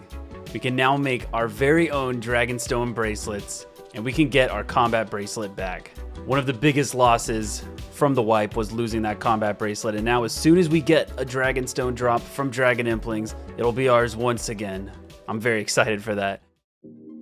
Going into this grind, I had no idea how long it would take to hit 74 crafting. This ended up only taking about 2 weeks out of the 6 I was planning to stay here. The question is, what's next? Is that it for this grind? Well, no. 74 crafting was probably the most important thing on this list, but I still had plenty of other benefits to get from continuing this grind. The main thing being that we still need Dragon Implings to get our Dragonstone jewelry back. But also, 74 isn't the highest crafting level we need on the account. At 84 crafting, we can make Black Dragonhide armor, which will be our best in slot range gear. We're probably not going to be able to get that high, but working towards it is going to be super helpful while we continue to train our smithing and scout for Dragon Implings. So we continued with the tiara crafting. Alright, so a little change of pace here. I got a hard clue scroll from a ninja impling, and it actually had a desert step in it. I mean, normally I probably wouldn't do this because what are the odds I'm going to get a hard clue completed, like back to back to back to back to back desert steps or whatever, but this one's interesting because it has a Saradomin wizard that I can fight in it, and they have a 1 in 64 chance of dropping an air battle staff. That would actually be a really cool way to get my staff of air back, is by getting an air battle staff from this guy. So I went and bought pretty much one of everything from the adventure store in Narda, fished a bunch of lobsters, cooked them up, got a 1-dose anti-poison from pickpocketing bandits, and we're gonna go see if we can kill this guy.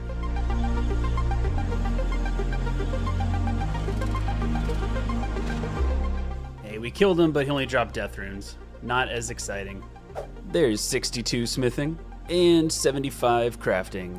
Hey, we got a dragon impling scouted for us. Please be something Dragonstone related. Ah, man, never lucky.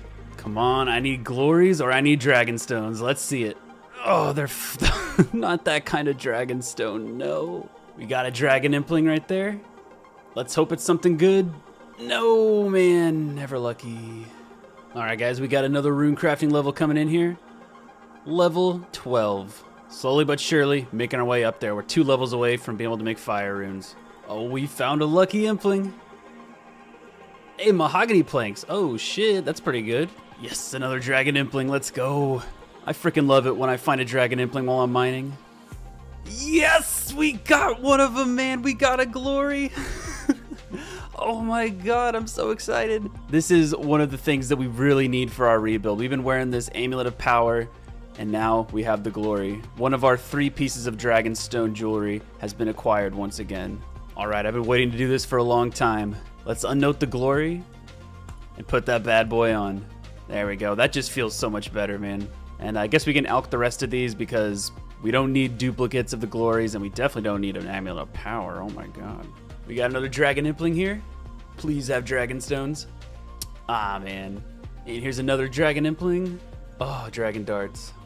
The end of the rebuild is in sight. We're just waiting on a dragon impling to be humble and give us the drop we need. But there's one more thing that we need to get, something that you may or may not have noticed. We're missing a cape.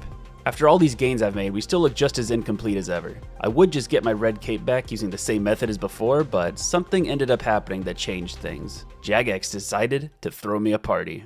Well guys, it's an update day today, and the desert looks a little different, don't you think? Apparently it's the 9th birthday anniversary event, and it takes place entirely in the desert this year, so I guess we'll go take a break and do that and see if anything cool comes of it. I didn't read any guides, I don't know any of the prizes, I'm just gonna kind of figure it out. I'm not going to show the full birthday event. If you want to see it or you're watching this video in the future or something, I'll link a video in the description of my boy Smithy doing the event, but I'm just going to cut to the end. And right before I finish the event, which I'm about to finish it right now, I just got a message from another Desert Locked account, and I'm glad he told me to do this because when you finish a holiday event, it gives you like stuff from all the previous events. If I can clear out as much inventory space as possible before this, then I can actually like pick up as many freaking stuff from past events as I can. So let's drop these. All right, let's see it. Oh man, look at all this stuff. Look at all this cosmetic stuff we get. Looks like we got everything except for the cow stuff. Oh dude, we just got a cape. Oh my god, look at the cape we just got on Dune Lord. What a freaking upgrade. I was about to get a red cape too. But I think we're actually going to keep this one because this is super cool, dude. Oh my god. If you guys ever want to make fan art, you know, here's the inspiration. Catgirl Dune Lord. Prop sword. Birthday balloons. A whole freaking outfit. The banana. Oh my god, this is awesome. The banana cape. Oh, we got 2 capes. Oh, this is awesome, dude. Now the real question is, how much of this stuff can we store inside of the toy box at home? Because then we could just take this stuff back whenever we want. Yeah, store it all. Overall, I would have to say that I'm incredibly happy that they decided to put the birthday event inside the desert this year. We got a lot of really cool cosmetic stuff. The most important one probably being this cape. It's a little bit cooler looking than the red cape, I'm gonna say. I know it's got like RuneScape on it, but I still think it's super cool looking. Big thank you to Jagex for that one. I'm gonna get back to crafting and hunting for dragon implings. Coming in hot with 75 mining right here. All right, can we get some dragon stones from this one? Oh, wrong kind of dragon stones, man. Hey, yo, we got a dragon impling. Please, please, no. All right, guys, we got a lucky impling scout. First one I've seen in a while. What do we get from this? No way. Just a regular Amulet of Power. All right, could this be it? Could this be the Dragonstone drop? It cannot. Here's another crafting level, level 78. I think we skipped a couple levels there, but you know, there's no point of showing every single level. But yeah, this is where we're currently sitting, 78 crafting. 65 smithing. There's a very good chance this is probably going to be the last level of the video, or at least the last smithing level for sure of the video, because we're getting pretty close to finishing this up. We just need a dragon impling to get us some dragon stones, and we're good to finish up this video. Hey, look at this. We got another lucky impling. Let's see what we get. Oh my god. What? Well, that's a unique. That's kind of cool, but pretty useless because the only one we can actually store in here is the Narda teleports. Not really a point of keeping the whole book for just those. So, cool, unique, but useless. Let me see the dragon stones.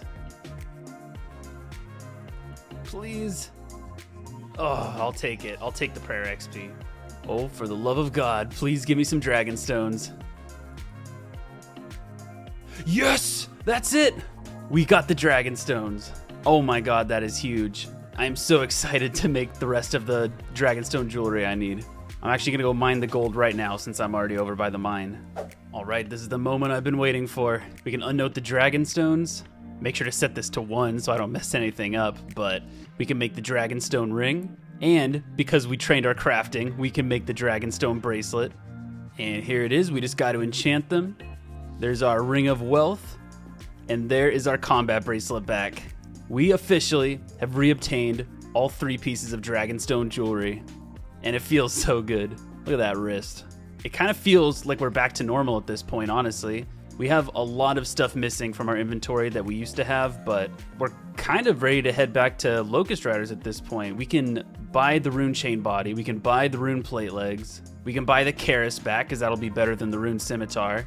Helmet slot doesn't really matter too much, but yeah, I think that the main bulk of the rebuild is kind of done. Now it's just all about getting back to where we were, but the basics are officially complete, I'm gonna say.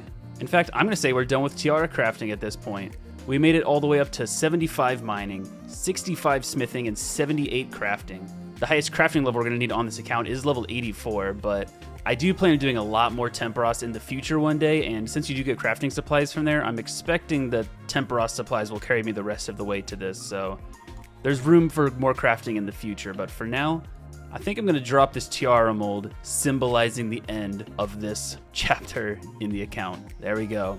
We are done tiara crafting. What you just saw was over a month of progress packed into this episode.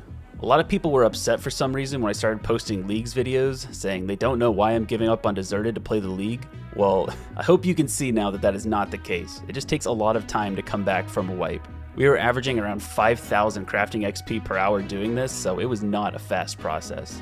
But I knew this was the best way to rebuild because there won't be another opportunity like this to work with a completely empty inventory. For a quick little summary of this grind, we got from 65 to 75 mining, 55 to 65 smithing, and 67 to 78 crafting. This was huge for our crafting because we're a lot closer to being able to make Black Dragonhide gear, but it's also massive for the upcoming Locust Rider grind. I needed to stack over 11,000 mithril bars before this tiara grind, and now that I've trained my smithing up a bit, I only need around 5,500, which is like 17,000 Locust Riders that I don't have to kill. In the next episode, we're gonna return to the Sophanum dungeon and get back to work. We're gonna see if the Dune Spoon continues and we can get another Dragon Spear. We're gonna stack adamant ore, coal, and ruby bolt tips to make ammo for our brand new rune crossbow, and overall we're gonna get back to where we were before the wipe. So all that being said, thank you guys for watching. Thank you all for the support. Thank you all for being patient, and I hope you're all as excited for the future of this account as I am.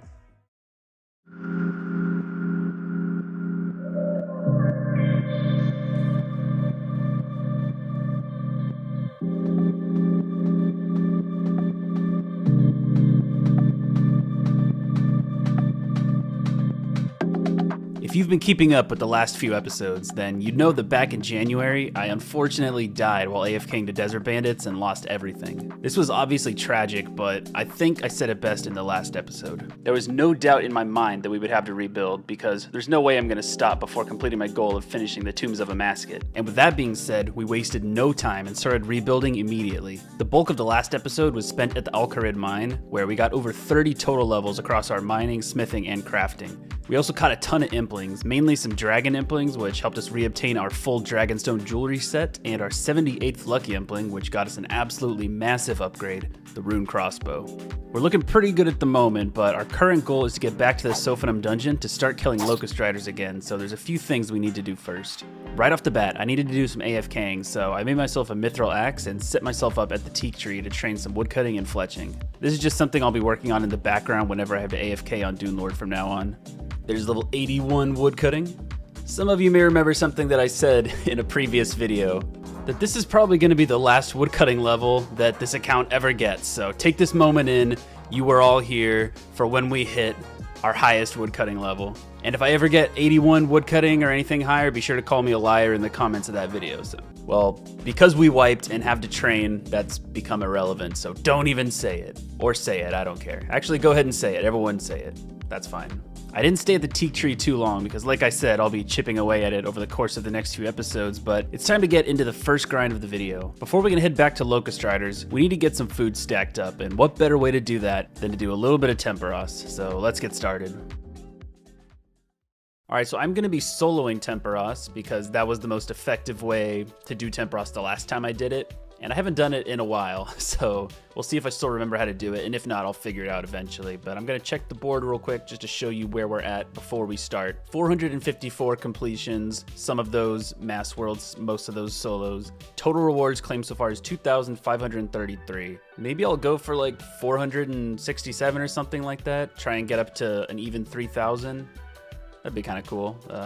I guess we're just going to get into it and see if I still remember how to do this. First things first, I have to grab some supplies, stuff like that. I need a rope, a hammer, some buckets, and I think I need 20 or 16 free inventory spaces or something like that. I think that's good right there. All right, and there's the end of the first one. This that was really bad. We only got 4 permits from that. Yeah, there's a lot more stuff for me to remember how to do, but we'll get back there in no time. All right, so here's the end of a really good Temperos game. We got 10 reward permits from that one, over 8,000 points. That is what we want to see. And we got the first fishing level of the grind coming in right here. There's level 86. Our 85 fishing pier has now been absolutely destroyed. It's a shame to see, but you know what? Cool level coming in right here. 61 construction. It's not really a cool level, but you know, it's the first construction level of the Temperos grind. All right, so I just finished up a Temperos match, and we hit 500 kill count. I think this is where I'm going to stop because we have 373 permits stacked up, and I'm pretty sure that's going to be enough to get us all the food we need. So I'm just going to drop these and waste no time, just get right into looting it. So let's see if we can get any uniques. It would be awesome to get the Tome of Water back because we did lose the Tome of Water in the wipe. The pet would be awesome, and yeah, let's see what we get.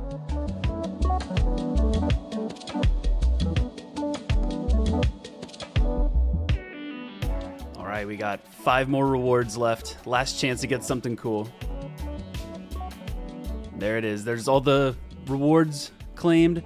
No uniques from it, but that's fine. We'll do a lot more Temperos in the future. We only really came here for the food, and we have plenty of that, as well as a bunch of construction supplies and a bunch of crafting supplies. So we're going to get through all that stuff before we head to the next thing. All right, I dropped all the spirit flakes, soaked pages, fishing bait, and feather because there's nothing I can do with those. So this is everything I'm going to keep. I'm going to cook through all the fish. I'm going to open all the caskets, take what I can from those, and then I'm going to use the construction supplies and then eventually use the crafting supplies. So right now, let's see if we get anything cool from the caskets. I'm hoping to get a rune helmet slot because that's the only thing I don't have going into the Locust Riders. Or a rune kite shield. That would also be really cool. There we go. Rune full helm. Got to alch some stuff real quick. And here we go. The last 3 caskets. All right, there is all of the Temperos loot right there. So to go through all the jades and silver bars, we're just pretty much going to be cutting them and turning them into amulets, just like that. Get some crafting XP. And then when we run out of silver bars, we're just going to chisel them and then drop them on the floor or sell them to the shop or something. And this is the last of the crafting supplies. I'm just going to sell the diamonds for some fat profits. And the next step is going to be cooking through all this fish. The one that I'm going to be bringing with me to the Locust Riders is actually going to be the stack of raw bass, and that's for 2 reasons. One is I have the most of the raw bass, which is pretty handy. It also heals pretty well. but the bigger reason is that Locust Riders actually drop raw bass, and if I would have known that before I did the last Locust Rider grind, I would have definitely kept the stack of bass, because it'll replenish itself over time, because you can just pick up the raw bass drops from the Locust Riders. So we're gonna be going back to the Temperos little fire pit where we do all of our cooking, and I'm gonna cook through all of these, and I'm probably just gonna drop this over to my main or something. So yes, same method as always, unnoting them here, and then cooking them here, and there we go. There's level 86 cooking, and this is the very last fish. There we go. The next thing we're gonna be moving on to is construction. So we're just gonna be using the planks on larders like we normally do, and those require 8 planks each. So we can make 2 larders for every single inventory, but we're gonna need a saw and a hammer on us, so we need 1 free inventory space. So I've decided I'm going to alch this rune scimitar because I haven't really used it since I got it. And the next thing we're gonna be fighting is gonna be Locust Riders, which I'm gonna use the Karis for, so not really any point to keep this on me. So we're gonna alch that, grab ourselves a saw, and we're good to start constructing, building, whatever you wanna call it. I'm just going to put a pause on the live commentary right there because you've seen me go through Temperos loot plenty of times on this channel, and the process doesn't really change. We went through all the planks and got right up next to 62 construction, but didn't quite reach it. Then I went and mined some buckets of sand and crafted through all of the seaweed. Now that we're done with Temperos and processing all of the supplies from it, we're left with a big stack of fish and 2 more grinds to do before we can head back to Locust Riders. If you recall from earlier in the series, I made sure to get a Pharaoh Scepter before first starting the Locust Rider grind. This is because it has a very convenient teleport to Sophanum, which makes it super easy to get back there after I have to leave to go to note herbs, catch a lucky impling, or anything else like that.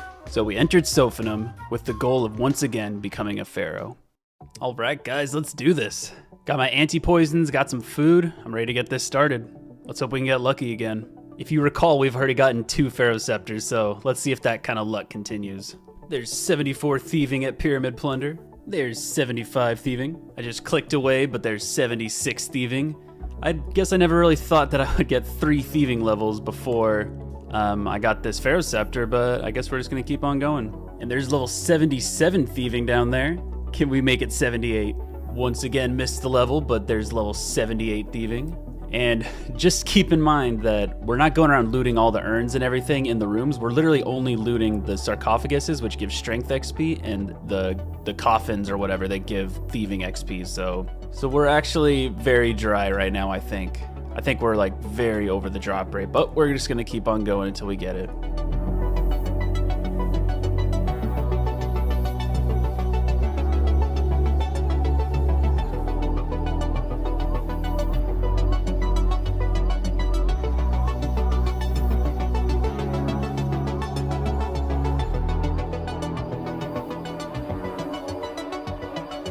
Yes, there it is. Thank God. We finally got the Pharaoh Scepter. Oh my God, bro. It's been like 3 days since I started looking for it. Oh my God, it's finally, like, I don't think you understand. I don't have a feeling of like, I'm happy I got it. I have a feeling of like, oh my God, it's finally over. Because I went so dry on it, but look at this. We freaking got it back, dude. I've been saving these 6 golden scarabs in my inventory the whole time so that when I get it, I can make sure that it's fully charged, because you get it with 3 charges and you can charge it up to 4, I believe. There we go. With the Pharaoh Scepter in hand, we now have everything we need to start killing Locust Riders again. But there is one more thing that I'd like to do first. As you all know, we got the rune crossbow from a lucky impling in the last video, and I asked you guys if you thought it would be a cool idea to do the Shattered Relics League on Dune Lord for just the 1500 points needed to buy an ornament kit for it. The timing just seemed to make sense to ask this because I just so happened to get a rune crossbow at the same time the league was happening, which offered a kit for it. Well, judging by the comments section, you guys really wanted me to get this ornament kit, so that is what we're gonna do next. If you're watching this video at the time of release and not years in the future, then it's probably safe to assume you're burnt out on League's content, so don't worry, I'll make it quick. Here we are, guys, starting the League once again, but this time on Dune Lord. I'll see you at the end of this cutscene. Well, guys, I've recreated Dune Lord because we need to create our character for the Leagues, but it would feel kind of weird to have Dune Lord in his natural form running around outside of the desert, so we're gonna change him up a bit. We're gonna make him a little less tan. We're gonna fix up his jacket, and we're gonna fix up his pants a little bit. There we go. And here we go. This is I guess, a prequel to Dune Lord right here. We'll call him Dune Lord for short. But there we go. All right, everybody. I'm standing here in the center of Al-Kharid because we're about to do something monumental. We're going to equip this adamant dagger right here. And that got us up to tier 4, which is 1,500 league points. We officially have enough to buy the rune crossbow ornament kit as soon as the league is over. So yeah, there it is. The total time played, 9.5 hours in order to get 1,500 points. Not too bad. We won't be able to buy anything from the league shop until the league is over, which is about a week and a half. So we're just gonna switch back to a regular world, leave Dune Lord behind, or whatever you want to call him, and get back into the content. The time has finally come. Without a doubt, the things that I lost in the wipe that hurt the most to lose all came from this grind, the Locust Rider grind. I lost my Dragon Spear, my Dragon Med Helm, and months of stacked resources, and I'm planning to get it all back. In case you need a reminder, the resources we're stacking from Locust Riders are mainly to train our smithing level. We're going to need 73 smithing eventually to make adamant bolts for our rune crossbow, and stacking Locust Rider drops is the most efficient way to get there. The main goal is going to be to get our Dragon Spear back as fast as possible because this will drastically speed up our kills here, but at a drop rate of approximately 1 in 5,000, it may take a while. In order to get to 73 smithing, we need around 5,500 mithril bars and 2,500 adamant ores stacked up. This will take at least 15,000 Locust Riders to achieve, so we'd better get started and hopefully grab ourselves our 4th Dragon Spear along the way. Alright, I've been AFKing, woodcutting, and fletching for a couple days now, but I think it's time to finally get into the real content. We're gonna head back into the Sophanum dungeon and start killing Locust Riders again. We got to 83 woodcutting and 72 fletching. We still have a couple more fletching levels to go, but I'll AFK that just over time, I guess. So we're gonna drop all of these right here. First things first, we gotta buy our rune armor back, the chain body and the plate legs. There we go. And there's the Karis. We just gotta buy that back real quick for 20k. Beautiful. All right, we should be all geared up and ready to go down there and fight them again. We got our torch, chisel for the gems, we got some food, we got plenty of free inventory space, which say goodbye to that because we're gonna start stacking supplies again. We got all of our armor, our dragonstone jewelry, and the Karis. Hopefully we'll replace the Karis with a Dragon Spear pretty soon here. I should say that the items that I want from Locust Riders is another Dragon Spear, another Dragon Med Helm, and then also the Rune Kite Shield. And besides that, just stacking up supplies of stuff like Marintil Tars, Mithril Bars, all that good stuff. So let's get into it. And this right here is why I chose the bass stack instead of like sharks or something, because it'll just replenish itself over time since they drop raw bass. So pretty handy. All right, my inventory is a little messy right now, but with this stack right here started of ruby bolt tips, that is every single thing, or at least one of every single stack that I'm gonna be stacking. So this is about how full my inventory is gonna be. All this stuff right here are all of my new stacks pretty much. So this is the inventory space that we have to work with.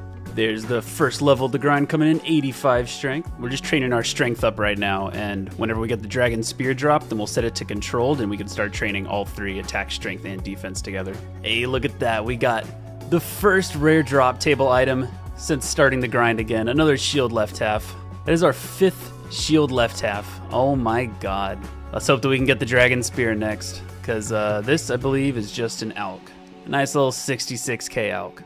There it goes. Hopefully that's a start of some solid rare drop table RNG. Bro, this needs to stop. I don't know what to do anymore. This is ridiculous. Name a more iconic duo than Dune Lord and Shield left halves. I don't know, man. And here's a level coming in, 86 strength.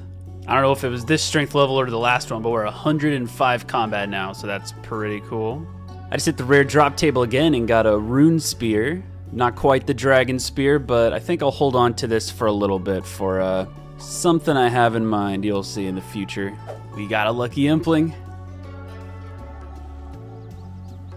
A black pickaxe. I think that's like the 3rd one that we got. Thank you for the scout.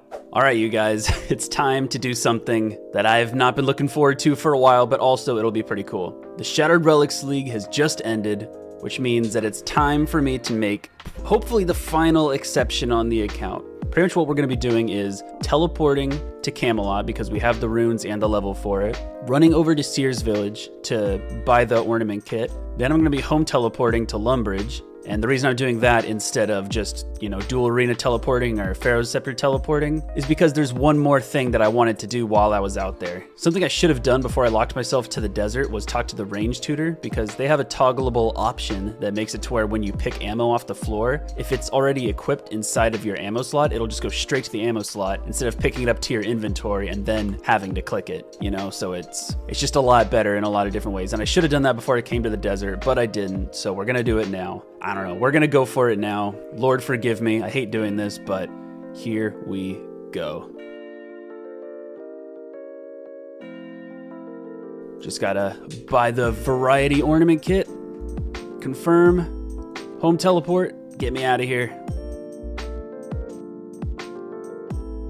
And then talk to the range tutor. Can you toggle my ammo to equip when I pick it up? Automatically equip it. Thank you. And I'm also going to talk to the mage tutor because there's an option to where you can toggle the runes to deposit to your rune pouch automatically. I don't think I'll ever be able to get a rune pouch, but in case they add one to the desert in the future, I might as well have that equipped. And here we go. We made it back to our home. Oh, that felt dirty, but you know what? I'm glad we did it. So we got the variety ornament kit. We can put it on our crossbow. Let's take one last look at it normal. Looks pretty cool. And now look at this. Oh my God. That is tight. Let me know what you guys think down in the comments if this is super cool looking or not, because I think it's pretty cool. Anyway, we're all done with exceptions now, so I'm gonna head back to Locust Riders. So here is an example of what talking to the range tutor ended up doing. I just got a Marintil Tar drop, and I have Marintil Tars in my quiver right now, so if I pick this up, it doesn't go in my inventory, it goes straight into the quiver, which is pretty convenient for, I don't know, if I have like 20,000 mithril darts I have to throw after I turn all these into darts. It's just more convenient that way, rather than having to pick up all the things and then equip them. Another level coming in here, 87 strength. Well guys, we made it. With this mithril bar stack, we have over 1,000 mithril bars once again. Nice little milestone there. I feel like we've been getting really lucky with the mithril bar drops because that only took like a couple days to get back up to 1,000, so we got another lucky impling. What do we get from this one? Come on. 10 law runes? What the hell is that? Ladies and gentlemen, about 15 minutes later, we got another lucky impling. Dude, 3 purple sweets? What is up with this trash lucky loot today? I just missed the level, but there's 88 strength, and that was also 106 combat. We're getting pretty strong, if I do say so myself.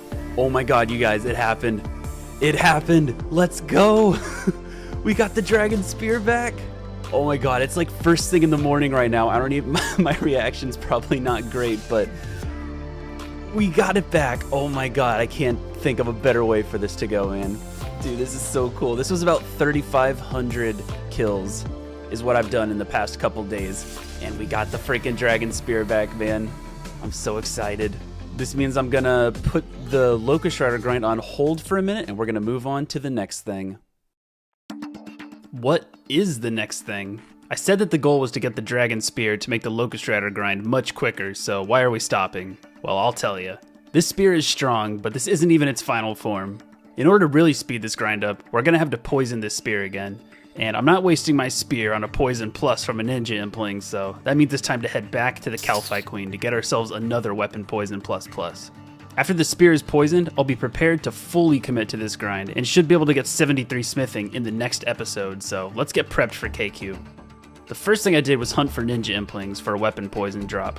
But Rakine, you just said... This isn't for the dragon spear, calm down. This is what I saved the rune spear for. Poisoning KQ significantly speeds up the kills there, so I would be using the rune spear to apply poison, then switch to my dragon spear to do DPS. Unfortunately, history repeated itself and I went super dry on ninja implings again, just like last time, but after an entire day of world hopping, I got the poison. Yes, there we go. Oh man.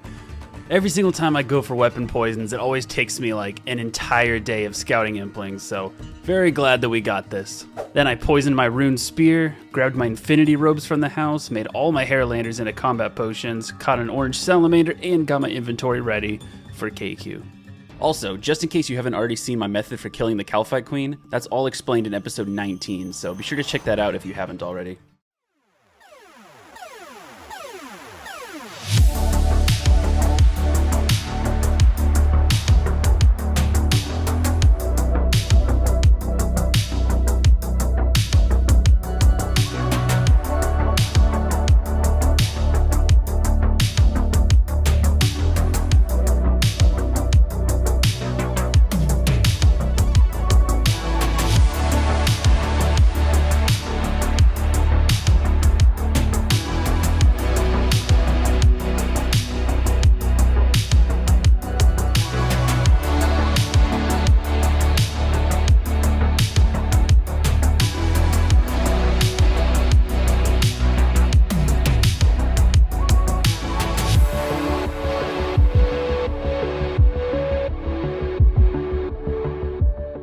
So when we got the weapon poison plus drop the first time around, we got it on 9 KC, and this is the 9th kill back since the wipe, so I'm calling it now. History's gonna repeat itself.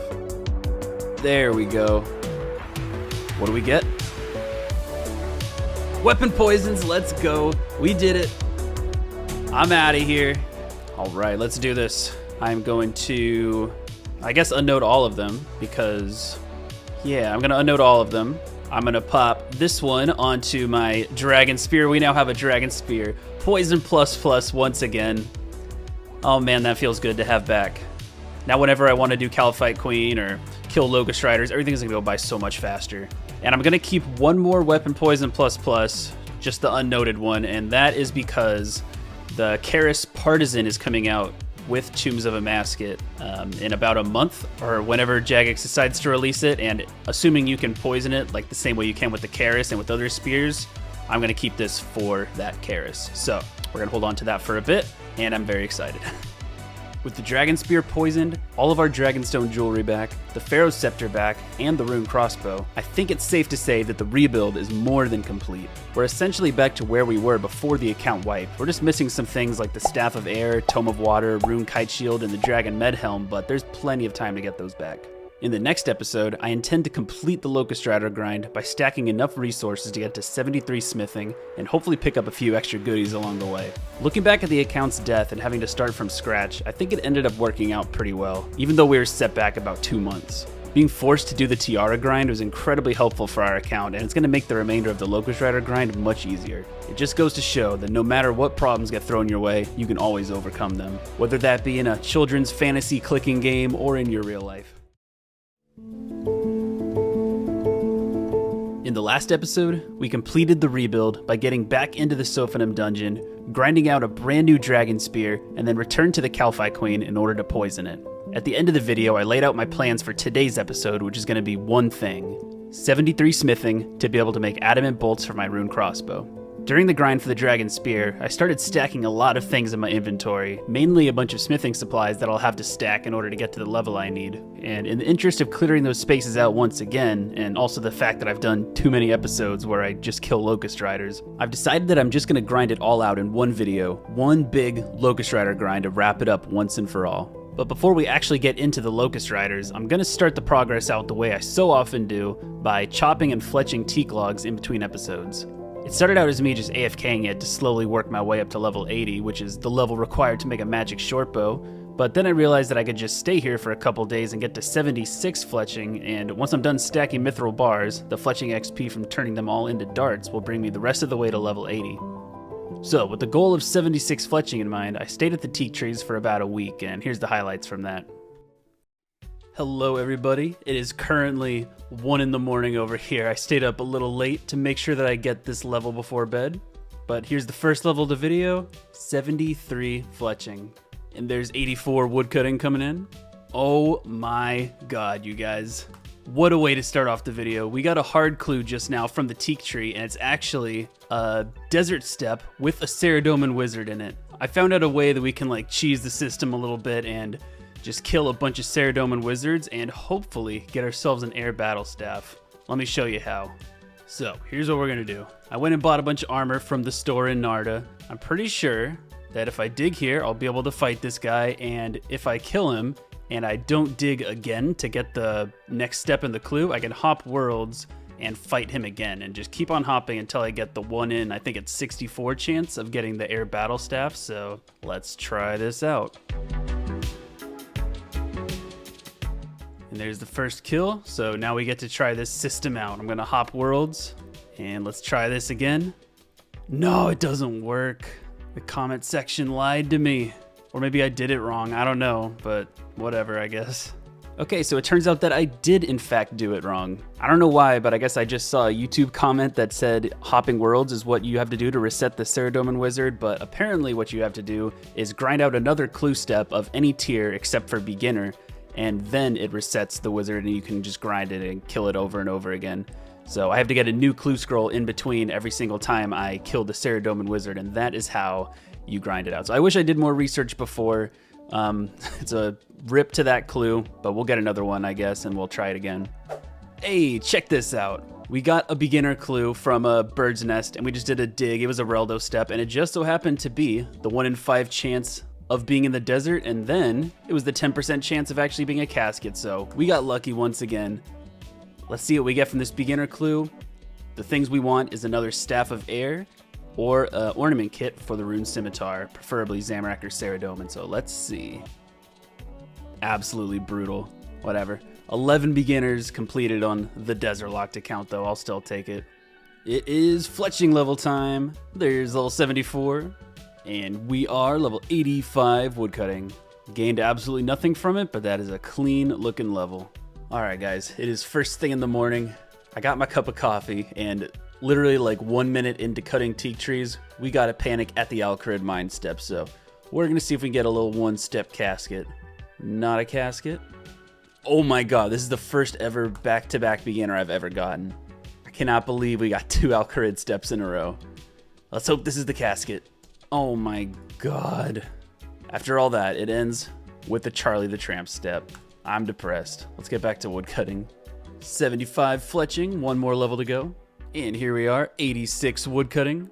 Man, I literally recorded an entire clip and realized I didn't hit the record button, so lame, I missed the level. There's 76 fletching. All we gotta do is bring this fletching level right here up to 1.4 million, and that'll be enough for the mithril darts to carry us up to level 80 for the magic shortbow. So just gotta spend a little bit more time here. And there we go. I just fletched these teak stalks, and that brought us up to 1.38 million XP, which should be enough to where when I make all the mithril bars into dart tips, it'll bring us up to 80 fletching so we can make a magic shortbow and shoot through all the arrows that we've stacked up. I can drop all this stuff. The mithril axe, by the way, awful. I am so upset that I had to do that with the mithril axe, but it is what it is. Next step is to buy back our rune stuff, and I'm actually also going to buy this black medium helmet. Why not? I'm thinking that maybe throughout all these kills I might get another dragon medium helmet, so probably going to upgrade this medium helmet for another one. We'll see. But I'm just going to put this infinity hat in the house, get myself geared up. We're going to head back to Locust Riders. I've already spent a lot of time in the Sophanum dungeon on this account. To date, I've killed around 15,000 Locust Riders across 4 different videos, and I plan on killing about that many in this episode. In order to get to 73 smithing, I'm going to need to bring my stack of mithril bars up to 5,500, which will get me to 70 smithing, and I also need a stack of around 2,600 adamant ores, which will get me from 70 to 73. As a quick reminder, both those drops are 1 in 64, so if I go exactly on drop rate, I need to kill around 12,000 Locust Riders to finish stacking these resources. Some of you might be wondering why I choose to train my smithing this way rather than doing the tiara grind that got me to level 65. There are a ton of different reasons to do this grind besides just stacking the smithing supplies. First of all, this is going to train my combat stats, and the closer I can get to the hit point skill cape, the better. They also have a lot of other drops that I need to stack. In addition to the smithing supplies, they also drop adamant and rune arrows, which is why I need to get the fletching level for a magic shortbow. They drop Marintil Tars, which I need to kill KQ. They drop gems, which I can chisel for crafting XP, a ton of alkables, which can start rebuilding my cash stack, and there's also the rare drop table, which can give me 2 huge defensive upgrades, the Dragon Med Helm and the Rune Kite Shield. Pretty much there's a lot to gain from this grind, and I want to get it all out of the way now so I can clear out my inventory and move on to other things. I should also say that the worst part about this grind is the way that I actually kill them. They attack every 6 ticks, so I actually have the metronome plugin going in the background and count every 6 ticks and then flick my prayers on and off. This way I shouldn't take any damage unless I miss a flick, and it also conserves my prayer points for as long as possible, but my god is it annoying. So it's time to get down there and start the grind. Prayer flicking Locust Riders to a metronome for potentially a whole month. Wish me luck. Dude, you have got to be kidding me. This is so ridiculous. I was literally just trying to recharge my Pharaoh Scepter before I went down into Scarabites, and this was the second trip back. So this was almost back-to-back Pharaoh Scepters with one match in between. I don't know how to say it. This is ridiculous. But yeah, there we go. There's my 4th Pharaoh Scepter in between levels 71 and 78 thieving. All right, we're back in action. We got everything we need. Let's get these kills going. This poison dragon spear should make the kills a lot faster, so we should be getting a lot more loot per hour than we used to. These are our stats we're starting out with. We're going to be training on controlled with the spear, so 84 attack, 88 strength, and 84 defense, as well as 87 hit points. And these are our resources we're starting out with. 1,400 mithril bars out of 5,500 and 756 adamant ores out of about 2,500. So yeah, I'm ready to start killing. All right, so a little update here. As you can see, we started out at about 1,400 mithril bars and we're now at a little over 1,700. So we've been going at it for a little bit. But when I clean this herb right here, 56 herb lore, and that is the first level of this grind so far. Very special milestone here. When we pick these mithril bars up, bam, look at that, over 2,000, or I guess not over, but we got 2,000 mithril bars stacked up now. This whole process has been going pretty fast. I've only been doing this for like a couple days now, definitely less than a week, so it's nice to see that we're getting pretty close to being halfway done. We're probably like a third of the way done right now. I was in the middle of fighting a Locust Rider, so it went right through the notifications, but we just hit 85 attack and 85 defense. We're training on shared, so the levels are coming in pretty quick to each other, at least attack and defenses. Those are pretty much the exact same XP value there, but yeah, hit points levels coming in pretty soon. There we go. Of course, we get another shield left half because why wouldn't we? And the obligatory checking the collection log to see that we're at 7 shield left halves on the account now. Let's see if we can get to 10 by the end of the video. Let's see if we can hit the double digits in shield left halves by the time we're done with everything here. As always, nice little 66k alk. We do not need it. And I guess since I'm recording a clip, I'll just show the little update. We're currently at about 2,300 mithril bars. We're actually getting so lucky with mithril bar drops the past few days. I have been putting in like really sweaty days, like at least 8 or 10 hours of playing every day. So to be expected that we're getting a lot of mithril bars, but we're already almost halfway there. 2750 bars is the halfway point, so we're getting there. And here's that hit points level. Oh, skipped right past the picture, but 88 hit points. All right, so I'm sure you guys have been checking out my cash stack, like as the episodes have been going and as as I've been killing all the Locust Riders, but we're about to hit a monumental milestone here. Once I alch this adamant kite shield, we are once again at a green cash stack, 10 million coins. Look at it, isn't it beautiful? And also, since I got you here, look at that, 2,500 mithril bars, halfway to 5,000. Looking pretty good. There's a little more rare drop table for you, the Rune Spear. Not going to be keeping this one, we're just going to alch it straight away, but still cool to see, I suppose. Also, I don't know if I mentioned this or not, but the only rare drop table drop that we haven't seen from Locust Riders is the Rune Kite Shield. So if we get the Rune Kite Shield, not only do we have, I guess, our best in slot defense shield, but we also get the complete rare drop table collection log, I guess, completed. So fingers crossed that we get that. And we got a strength level coming in here. There it is, level 89 strength. It skipped right past the message because we're in the middle of a fight, but there it is, 89 strength. That also brought us up to 107 combat. You guys see this mithril bar drop right here? Do you have any idea what this signifies? We need 5,500 stacked up. So when I pick this one up, we are over the halfway point to being done with this. There is yet another shield left half on the account. We just can't stop getting them. Number 8 now. I'd like to thank a very special friend, my Ring of Wealth, for dropping all of these gems for me. Really made this crafting level possible. There's level 79. Oh, I can now craft black dragonhide van braces. Not super useful because I have the combat bracelet, but this will be a decent bit of crafting XP, I guess, if I ever get black dragonhide drops from an impling. But yeah, level 82 is going to be nice because that's when I can make the chaps. That's what I'm really after. Another milestone has been achieved. I'm gonna pick these up and bam, over 3,000 mithril bars stacked up. We're getting close now.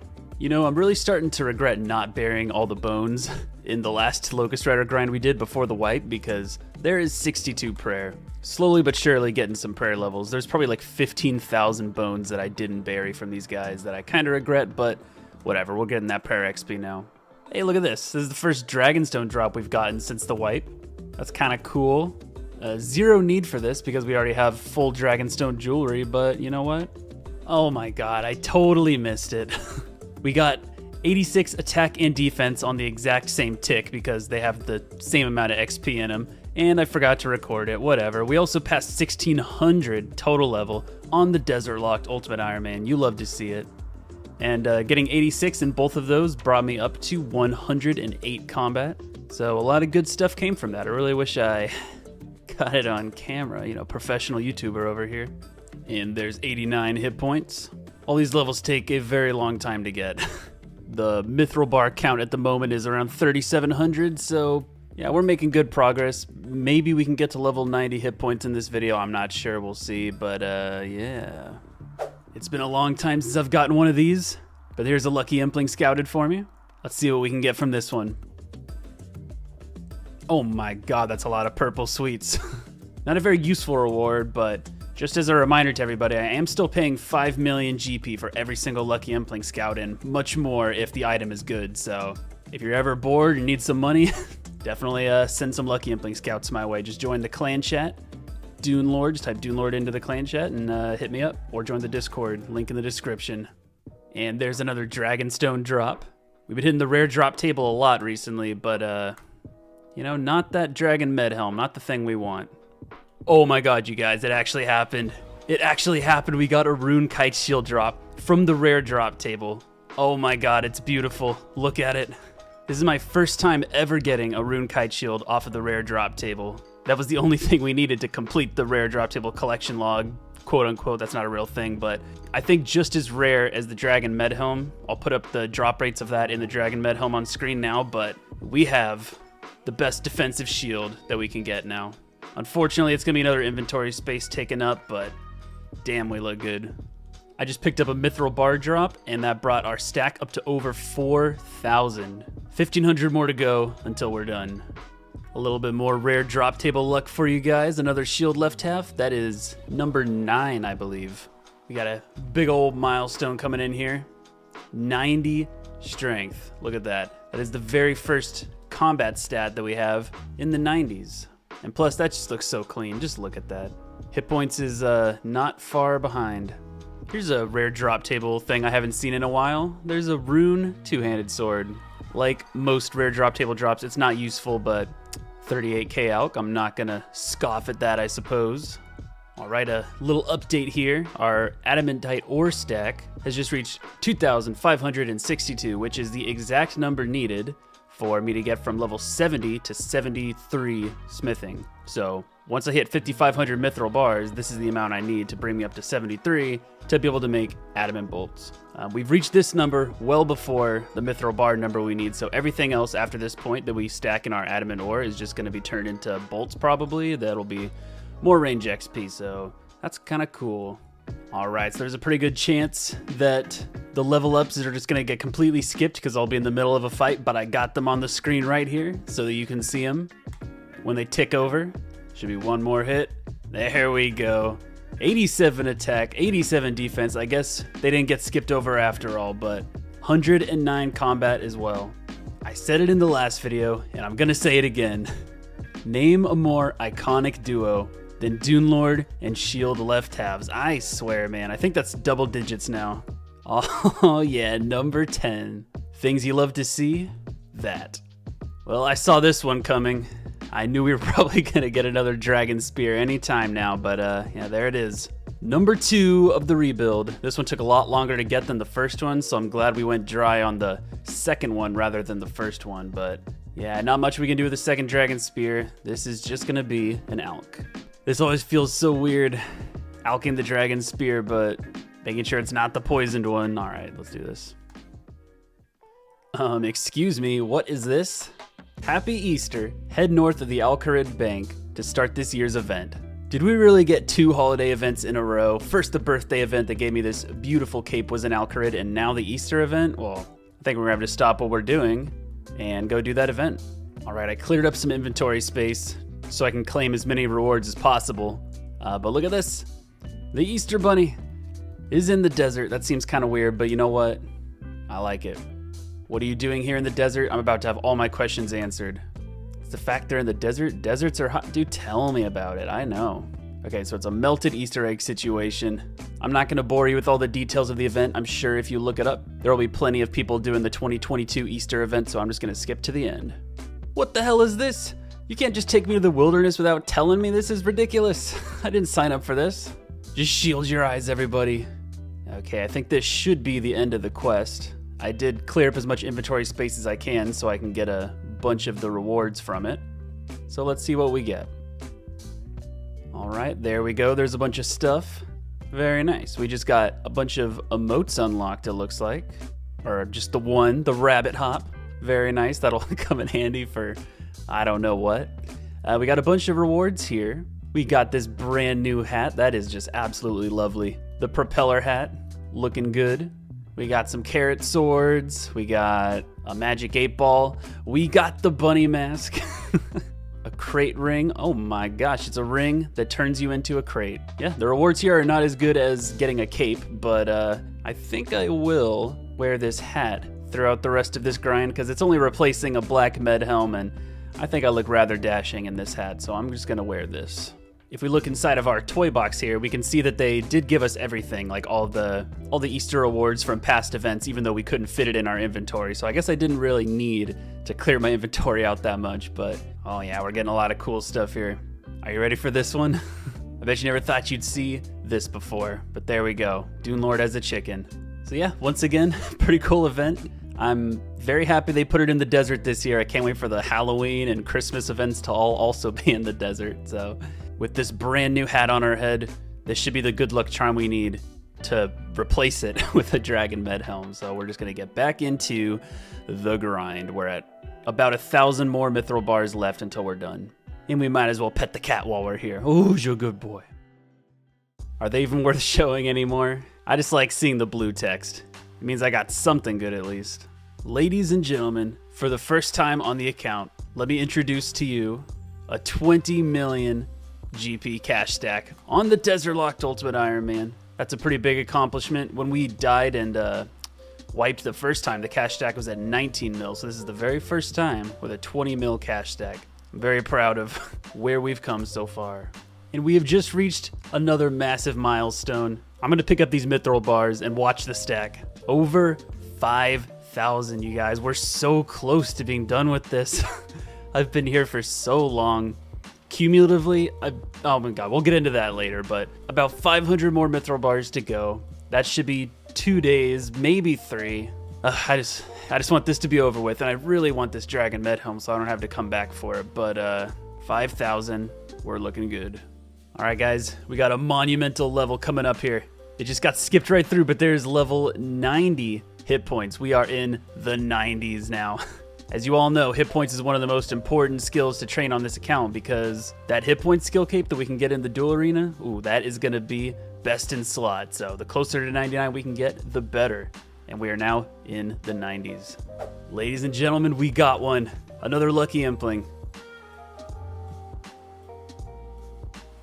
Oh my god, what even was that? Was it coins? Was it freaking coins, bro? Ugh, big rip, big rip.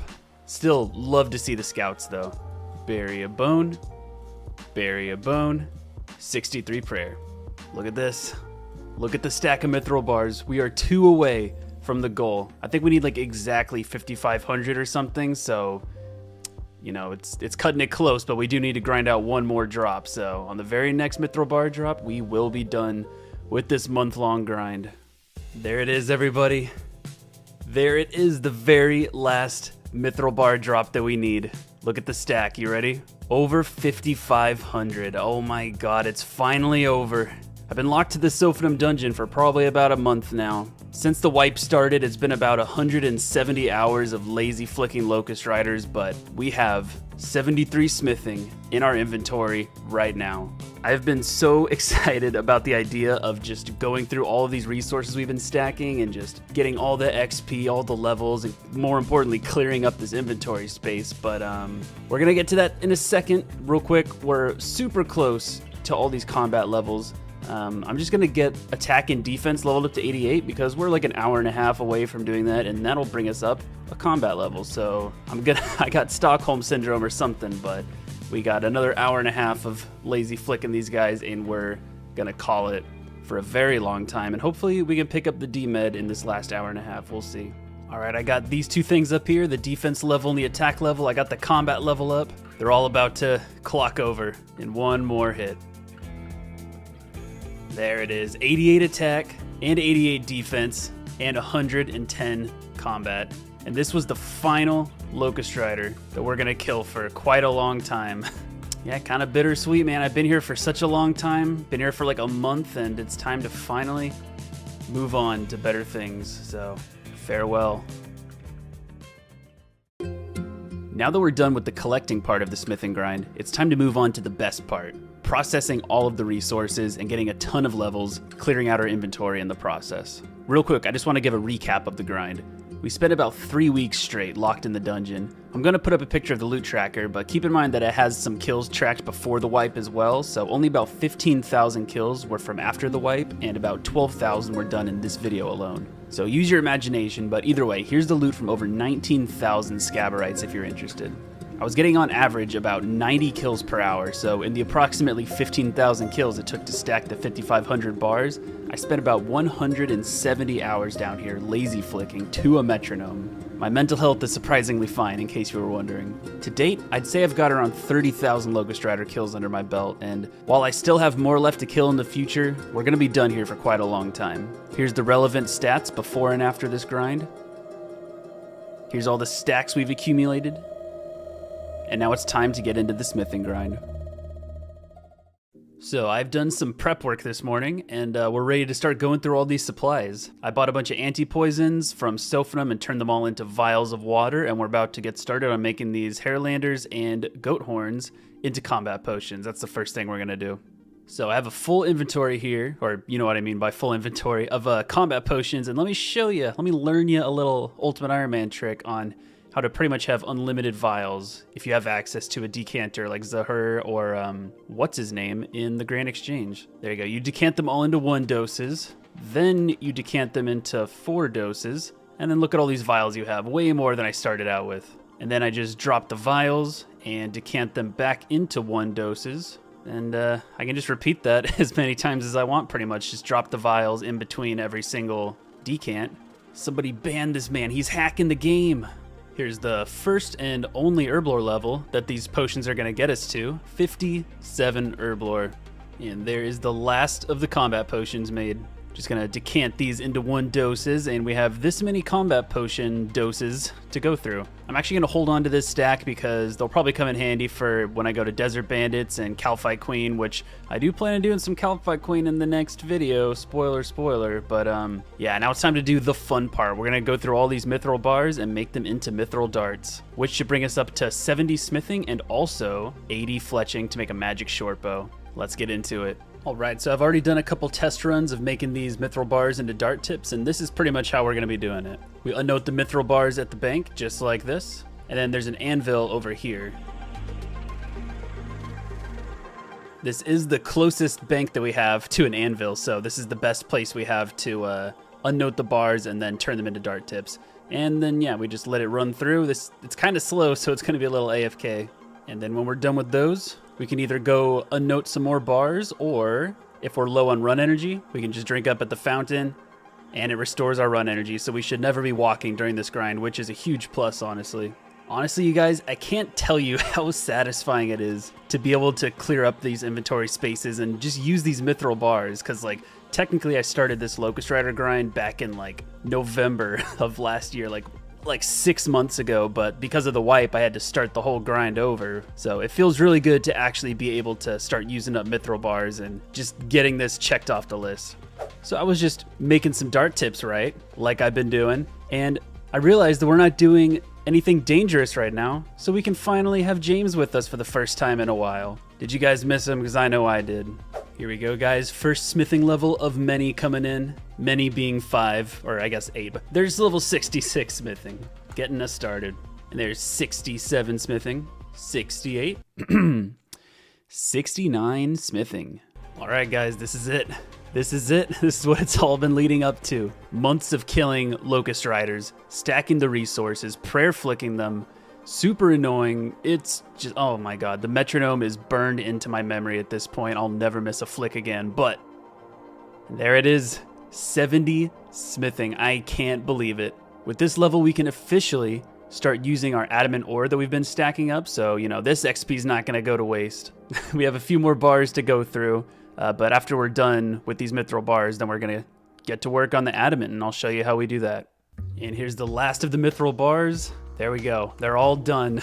Over a month's worth of progress stacking those bars just to use them all up in one day. But we got exactly what we stacked them up for, 70 smithing. We got almost 56,000 darts to make. We're going to do that eventually, but we're going to wait until we're done making all this adamant ore to do that.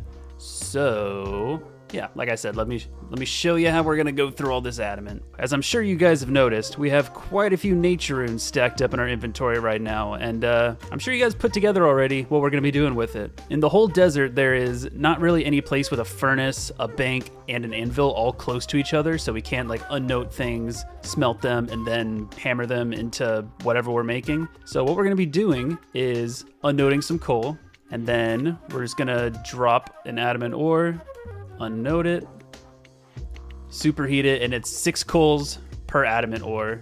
So there we go. That was actually quite the process, a little bit more intense than I thought it would be. So this part's gonna be really click intensive, but the XP should be nice, I guess. And then the only thing we can make right now is a dagger, so we're just gonna make an inventory full of daggers. And once we're done smelting all the bars, there's conveniently a general store right here. Tag this guy, and we can just sell everything we made to him. I'm not too concerned about profits, so I don't really care about us like losing money or whatever, but we should make a little bit of our money back from this. And then we just go back to the bank and start the whole process over again. This is gonna take a while. I think I've figured out the most optimal way to do this. So instead of worrying about having a full inventory of adamant bars, I'm just gonna do 7 at a time. And that is because if we only have 7 adamant bars in our inventory, then it means that we can have 6 coals in here, which I'll show you, but it pretty much means we don't have to juggle anything on the floor. We just unnote all of the adamant ores and then superheat. Make sure that we have this one right here on this square because it's right above the superheat. So we just do that, and then every time we need one, we just unnote coal and superheat like that. There we go, and when we're done, I'm gonna slide this one over and unnote the coal, and then we're set up for the next trip. And then we have 7 bars that we can just go hammer out right over there. When we do this method, we have less bars in our inventory every time we go to the anvil, but overall I think it's gonna make this way faster because the juggling the ores on the floor is what made this method really slow, but I think that this will speed everything up quite a bit. Here we go, first smithing level coming in. 71 smithing. These levels are already taking a very long time, only 7 bars at a time, but you know what? It's fine. And here's another smithing level from superheating. There you go, 72, and there it is. Level 73 smithing. We finally made it. We can now make adamant crossbow bolts for our beautiful rune crossbow. And this adamant bar right here is gonna be the first of many bolts that we make. Here we go. My God, it's beautiful. This is what it was all about. We're getting pretty close to being done with this stack of ore, but we actually do have one more level coming in. And here it is. It's a magic level. Can you believe it? 83 magic, all from casting the superheat spell on all these ores. After 3 grueling days of smithing, we've reached the very end of our adamant and our mithril ore stacks. We're done. Everything has been smithed. As you can see, we have quite a bit of things to fletch now. We had to buy feathers for all these and then pop those on there. So I guess we'll head over to Shanty's Pass and go ahead and buy those. And this should be the last of the feathers right here. There we go. That's enough for all the darts and all the bolts. And now once again, for the fun part, the carpal tunnel simulator. We just gotta sit here and make all these into darts and watch the fletching XP roll in. We're starting out at 76. And this should be enough to get us well over 80. Definitely 80 just from the darts, and maybe 81 or 82 from the bolts, we'll see. And here we are, lads. I'm in a bit of a change of scenery, a nice peaceful place overlooking the desert. Couple more feathers to make, or a couple more darts to make, and there it is. 80 fletching, we have done it. The snowball effect has completed. We stacked all the mithril bars. We made them all into darts. We got the 73 smithing to make the adamant bolts. We fletched all the darts to get 80 fletching so that we can make the magic short bow and shoot through all of these arrows that we've been stacking up. Everything in this video has just kind of fed into each other, and this Locust Rider grind is just, it helped out so much. We can make magic short bows now. I still have a couple more darts to go through, but yeah, we're gonna go make that bow in a second. And this is the very last of the fletching. We're done. I can drop the rest of these feathers, and my wrist is freaking killing me. But we're done, and I've taken the liberty of preparing a few extra things. I went and mined these 2 adamant ores and caught a young impling to get this bowstring. And now we can just unnote some coal and move on to the next part of the plan, the master plan. We can make these ores into adamant bars. Now there's 2 things that I want to make with these adamant bars. We're going to need to make an axe so that we can cut down the magic tree for this magic short bow. And then I'm also going to make an adamant med helm because we didn't end up getting the dragon med helm. And this is the next best thing that we can get without having to do more Temperos to grind out a rune med or full helm. So this is going to be, I guess, the look for the next episode. The hat was beautiful. I love it, but we're going to put it in the house. Now we just got to chop down this magic tree conveniently outside the mage training arena. It's probably going to take a while, but we'll see. There we go. There's the log. Then we fletch it into a magic short bow, pop this bowstring on it, and there we go. I don't think you guys understand how amazing it is as an Ultimate Iron Man to be able to make this myself. I've gotten one of these from a Lucky Impling before, but being able to just make one whenever I need to, super convenient. Now we have everything we need to start shooting through all this ammo. I feel like this is going to take a very long time, but just think of all that sweet range and hit points XP we're going to get. There has been so much progress packed into this episode. I wanted to make this the last video for a long time where I was just in the Sophanum dungeon killing Locust Riders, and I'm glad it's over. We came out stronger than ever, and with the ability to make magic short bows and ammo for our rune crossbow. Between the mithril darts, adamant bolts, and our stacks of arrows, we have almost 90,000 pieces of ammo to shoot through, so we have a lot of XP to look forward to in the next episode, as well as a certain upgrade from the Calphite Queen. In the last episode, we locked ourselves to the Sophanum dungeon to kill Locust Riders until we had enough smithing supplies stacked up to get to 73 smithing. We ended up killing about 12,000 Locust Riders, which took over 150 hours to do, but we came out on the other side with 73 smithing to make adamant bolts, 80 fletching to make a magic short bow, and a ton of arrows, bolts, and darts that need to be used. The Locust Rider grind was by far the longest one on the account to date, but not the longest grind that the account needs to do. That honor belongs to the grind for the hit points skill cape, which is our best in slot cape obtainable in the desert. Luckily, we've been slowly chipping away at this grind since the beginning of the account, and we're currently sitting at 90 hit points, so only 9 levels to go, but unfortunately it's over 8 million experience from 90 to 99, and we average about 15,000 hit points XP per hour if we're lucky, so that's still over 500 hours of actively training to get to that point. That all being said, 99 hit points is the next major goal that we have our eyes set on, and in order to reach it, we're going to need every upgrade we can get. These are desert bandits. They're mean, probably a little drunk, and looking to start trouble. Most people have sand crabs or ammonite crabs to AFK their hit points at, but I have desert bandits. They're good to AFK at because they're always aggressive towards you, with an asterisk, we'll get to that later. And the downside to them is they hit hard. If you AFK at crabs, chances are you probably don't pray or bring food because they won't damage you in a way that matters, but desert bandits will kill you if you don't look at the screen for more than 5 minutes. Trust me, I know. If I'm going to be camping here all the way to 99 hit points, I need as much defensive bonus as I can get in order to make the trips longer and more AFK. That's where the goal for today's video comes in, the Dragon Chain Body. This is probably the best in slot defensive upgrade I can get, but it sits at a frightening 1 in 128 drop chance from the Calphite Queen, so I really hope I don't go dry on this since I only have around 150 to 160 kills worth of Marintil Tars, which is a crucial part of the desert only KQ setup. I'm gonna get into KQ, but there's one thing I need to do first. I did stack up a lot of ammo in the last episode, and I'm going to start this video off by shooting through it at bandits to clear out a couple inventory spaces. I'll be rocking the rune chain body, so I'll be taking some damage, but hopefully we won't stay that way for long. So it's time to head back to where I lost everything, and get my revenge on the desert bandits. Alright guys, we're here in the bandit camp, and I know we have a bad history with this place, but I'm confident that nothing's going to happen this time. Today is the 26th, and on the 27th, tomorrow, they're doing the desert update with Beneath Cursed Sands and expanding the desert and all that fun stuff, so we're pretty much just going to be posting up today, AFKing the desert bandits, just getting a little bit of range XP before the update comes out, and we should still have plenty of ammo left over to where if there is anything cool that we have to kill in the update, we'll have plenty of ammo to do that, but for now we're just gonna AFK at desert bandits. Now a big notable difference from the last grind to this one is in the wipe, we lost our Unholy Blessing, which was our xRakine item to make these guys permanently aggressive towards us. And that's super lame, but luckily they do still have like a rally effect like the Alcarid Warriors do. They will still attack, and they'll all still be aggressive towards me, but if I kill every single one in the aggression zone, then I'll have to reset the aggro, if that makes sense. Pretty much, I can still AFK these guys as long as I don't kill them too fast, which I think will be fine. So we're just going to try and get them set up, and we're going to start shooting through the rune arrows first. We're going to go through the arrows, and then we're going to drop the magic short bow, and then I don't know which one of these we're going to go through first, but it's not important. Rune arrows is the first thing on the checklist to go through.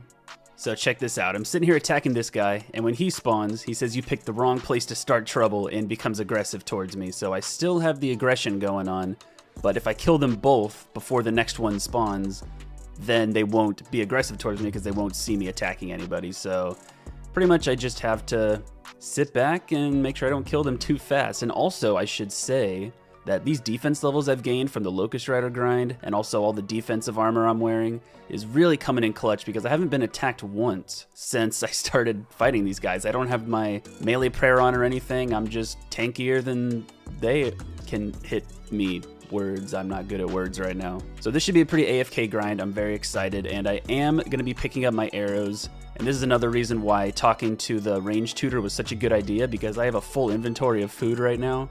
And I can just pick up the arrows and they'll go straight to my quiver, which is a very nice quality of life thing. So I guess I'll see you when something cool happens. Okay, so I ran out of food in my inventory here, and I'm sure you can already tell my inventory is very cluttered. I don't know what I'm going to do to get rid of that. I'm trying to keep this Renarweed and the Snapegrass maybe for some prayer potions for Calphite Queen, but I haven't decided if I'm actually going to use prayer potions because technically I don't need them. In fact, a live decision right now. I'm just going to drop these. You all saw my mental process. We're dropping the prayer potion stuff. We're going to do KQ without it. So I'm going to show you how we regear. Pretty much, we just unnote some bass on this guy. We have a banknote exchange merchant here, and then I took the liberty of stacking up some law and air runes, and we can just teleport to our house. And then we have a range right here we can cook all the food at. And if I'm low health and I have to eat some of the food before I head back, then there's also another exchange merchant right here, and I can just fill the rest of it up and head back to the house to cook it. And then after we have a full inventory of fish again, we just run back to the bandit camp because that's the best way to get there. Get used to hearing this, but I just missed a level because this is extremely AFK. We just hit 80 range and I guess also 1625 total. So yeah, 80 range, very nice. This is the night before the new desert update comes out, and yeah, I guess this is gonna be the last look at the old RuneScape map, the old desert map. This is just for reference. This is what it used to look like. Isn't that ugly? Jesus. Yeah, this is all going to be different in the morning, and I'm super excited. I'm going to be doing a whole video of just like my reaction to it, and I'll be doing the new quest in that new video. So if you want to see my complete reaction to it and see me doing Beneath Cursed Sands, and I'm going to link the video in the description. Be sure to watch that. Feel free to pause and check it out and come back here, because I'm just going to cut to pretty much after I finish the quest and everything, and then I'll give a little bit of a rundown. But yeah, the full reaction and the full quest is all going to be on the other video. I will see you guys in the morning with that new update.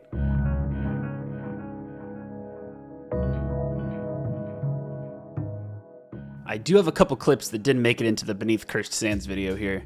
I was hunting a lot of implings to make prayer potions for the boss fights in the quest, and I got a rune crafting level and a couple of lucky implings. No good loot though. Alright, so we're all done with the new quest now, and it was harder than I thought it would be for sure, but we did get it done. Like I said, I'm not going to show the progress from that in this video. If you want to see me doing the quest, there's going to be a separate video on it, and I'll link that in the description, and I guess also in the corner up here, if you can see that. But look at this. We got the Karis Partisan. We got the brand new weapon, and this is going to be my best in slot weapon for killing Calphite Queen, and also Locust Riders, or just Scabarites in general. And it's also going to be incredibly helpful in the Tombs of Amascut as well. A good thing about this is it's also one-handed, so I can use the Rune Kite Shield with it, so I can get the defense bonuses while I'm using this. Something lame about it is I thought for sure you'd be able to poison it, and I guess you can't. I don't know what the purpose behind that is. You can poison the Karis. I don't know why you can't poison the Karis Partisan. But we're still going to be keeping the Dragon Spear, definitely for the time being. Not sure if we're going to keep it forever, but we're definitely going to keep it now because that plus 15 melee strength over the Partisan means that this is amazing for combat training. And also, we need to poison Kalphite Queen to speed the kills up, so we're going to be keeping this for a while.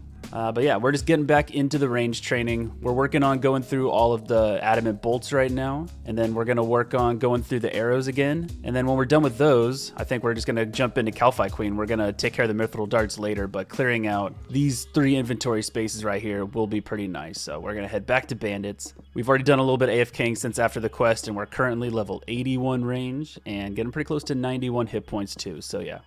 And we have a range level coming in right here. There it is, 82 range. Still have so many more bolts to shoot through though. And here we go. Take a look at the adamant bolts. They're about to reach their end, and there they go. I have been picking them up, but I'm not gonna pick these up just because it's the end of the stack, but I'll finish this guy off with the spear, but we need to go start shooting through these arrows. So we got this unstrung magic short bow. I had to drop the magic short bow earlier on the quest, but we just need to go find some young implings so that we can get a bowstring back, and then we'll start shooting through the arrows again. Oh, thank God we got it. It took quite a bit of world hopping, but we finally got the bowstring from a young impling, and there is our magic short bow reobtained. 2 more stacks of arrows to go through before we start the grind for the dragon chain body. You see that stack of rune arrows right there? This is the end of them. I'm going to shoot that last one. I'm not going to bother picking up the last 10. And we're switching over to the almost 19,000 adamant arrows we have to shoot through. This is going to be the last big long grind that we have to do before we start going back to Kalphite Queen. And that brought us up to 83 range. I don't think I recorded that level, but we are 83 currently. We have a level coming in here that's been close for a long time, but there it is, 87 cooking. That one's been pretty passive over just like cooking all the bats every time we need food, but yeah, there it is, 87 cooking. Man, I just missed a level, a pretty important one too. We just hit 91 hit points. As you all know, that is one of the most important skills to train on this account, especially with this grind here, because we're working towards that hit point skill cape. But this is a pretty AFK grind, so it's not unrealistic for me to miss levels because I'm not really paying attention to this screen very much. All right, keep your eye on this XP right here because it's about to clock over. There we go, 84 range. We're looking real good. I'm thinking we can get 1 more level out of the 14,000 of these arrows we have left. So hopefully we can get to 85 by the time we're done with this. We're taking a quick break from bandits because, you know, you gotta when you get a lucky impling scout. Oh, I'd love to see something good. Oh my God, was that more coins? Are you kidding me, bro? I just can't, man. This loot has been awful. Hopefully that means it's been winding up for something good, because it's literally been nothing but purple sweets and coins recently. Oh yeah, 2 luckies in 1 day? That is what I'm talking about. No way, dude. Was that coins again, bro? I don't know what's happening. I'm starting to get upset over here, dude. That's like 5 of my past few luckies have been coins. I don't know what's happening, man. This is ridiculous. Oh, it also might have been runes or something, but either way, it wasn't anything like good. It was something I already had stacked on me. And there it goes, my very last adamant arrow. We're done. We're done with all of that ammo. I guess I'll just teleport out of here. So I kind of dropped the ball. I was in the middle of streaming on my other account while I was AFKing bandits, and I didn't record it, but we did get to 85 range and pretty deep into it too. We're getting kind of close to 86. We'll definitely get that with these darts whenever we decide to start shooting through those. But for now, we're moving on to the Kalphite Queen. But first, I want to show you guys this. Look at how satisfying it's going to be to clear up this inventory space. You ready? Oh yeah, that feels good right there. I guess I'll get geared up for Kalphite Queen now. Now that our inventory is cleared out, it's time to start the hunt for the dragon chain body. Like I said, this is going to be crucial for my grind to 99 hit points because the defensive bonuses are way better than the rune chain body, which is my current best in slot. Also, this will probably be the last time I say this because I've killed this boss in a few videos now, but if you want to see my method for killing KQ, check out episode 19. The only difference is that now we have the Karis Partisan, which does 33% more damage to Kalphites and has a 1 in 51 chance of doing triple damage, so my max hit is significantly higher. I just have to poison KQ with my Dragon Spear and then switch to the Partisan to do DPS, and we'll be using the Salamander for phase 2 like normal. I said this earlier in the video, but I only have about 150 kills worth of Marintil Tars on me, and the drop rate for the chain body is 1 in 128. So if I go dry, this can really complicate things because I may have to go back to Locust Riders to stack more Tars, so I hope it doesn't come to that. Besides the Dragon Chain body, she has a couple of other useful drops. The Lava Battle Staff will be good for magic training, 25 Noted Rubies would be nice for my stack of bolt tips. She drops plenty of potions that I could potentially stack, and of course there's collection log slots like the Dragon 2H Sword, the KQ Head, the Jar of Sand, or even the Calphite Queen pet. But those are all ridiculously rare, so I won't get my hopes up. We are here for one thing, and that's the Dragon Chain body. So let's get started. Alright, we are all geared up for the Calphite Queen. I'm excited to see if we can get spoon-fed on this or not. We're starting out at a 23 kill count. Luck is on our side, I think. We're gonna get this Dragon Chain body. Here we go. Getting started on the Calphite Queen kills. Let's get this lure set up.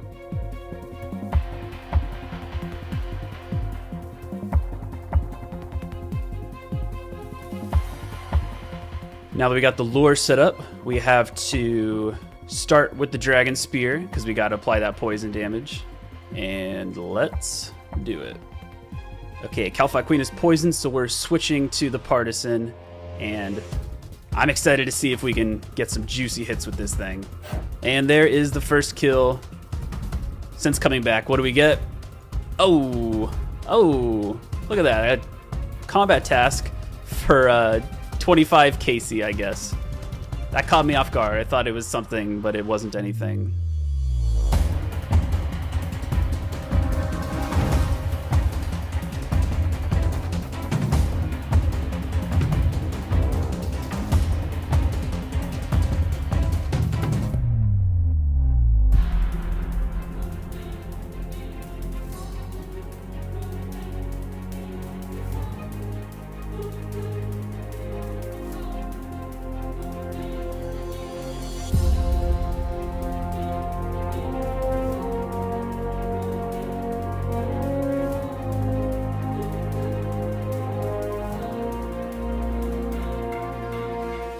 Like always, I streamed all the Calphite Queen kills, and that was the end of the first stream, finishing off at 30 KC.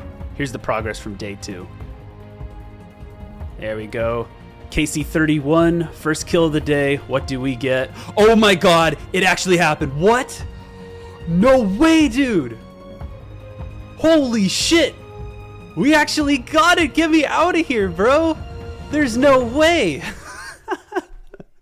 Well, that was a good stream, wasn't it, guys? We fucking got it. Let's go. Oh my god, I can't believe we got so spooned on it. 1 in 128 drop chance. We got it at 31 KC for the first time ever on the Desert Locked Ultimate Iron Man. Let's put on the iconic Dragon Chain body. Oh my god, bro. This is so hype. This is like what the whole account's been leading up to so far. God, what a unit, bro. Oh my god, bro. I'm so happy right now. You guys don't even understand. I was gonna finish up with KQ here, but of course the Twitch chat insisted on going for the back-to-back, so we did one more kill. All right, here it is. What do we get? Oh my god! Oh my fucking god! There's no way! Yes! Let's fucking go! Oh my god! There's no fucking way! I can't believe it, dude. Calphite Queen pet, back to back with the Dragon Chain body. This is the best day ever. This is the best fucking day ever, dude. 32 KC Calphite Queen pet. 32 kills. 32 kills. It's like a 1 in 3,000 drop or something. Limport, I'm so sorry, bro. We got the boys here to celebrate the occasion. We're having a little bit of a party to celebrate the Calphite Princess's addition into our lives. We got 3 Calphite Queen pets that I can see. Maybe more, but definitely 3. We're having a good time.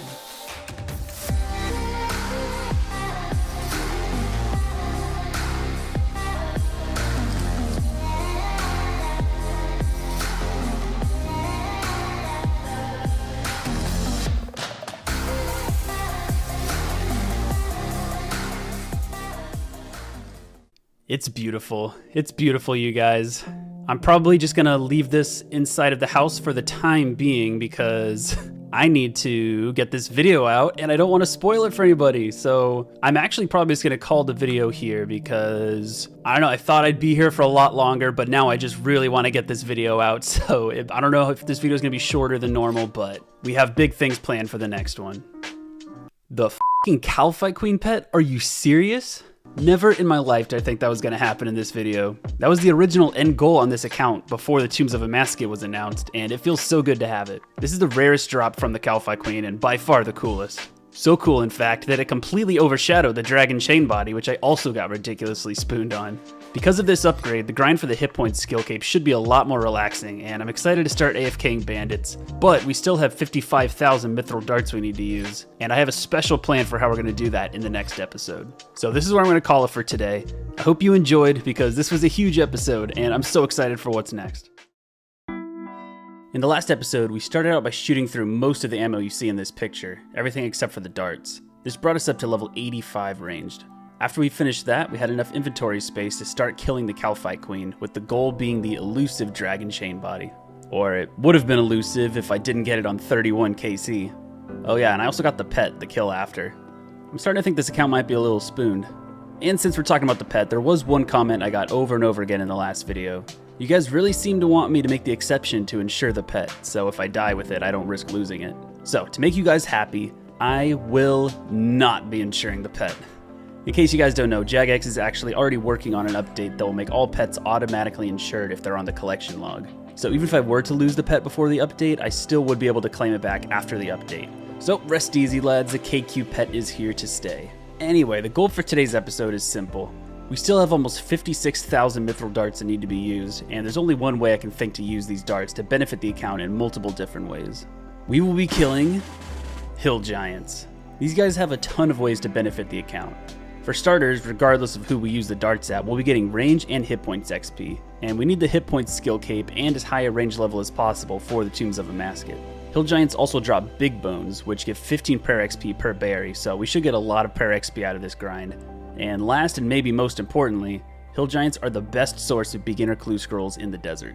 I've already done an episode in the past where I do a clue juggling grind at hill giants in hopes of getting a staff of air from a casket, but this time it's different because the mechanics of clue juggling has changed since then, but I'll go more into detail about that in a bit.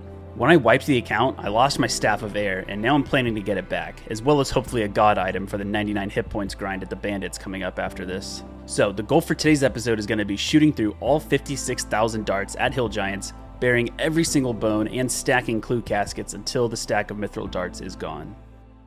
So let's talk about clue scrolls. Hill giants drop them at a rate of 1 in 50, and out of the 37 possible clue steps you can get, only 3, or technically 4, are in the desert.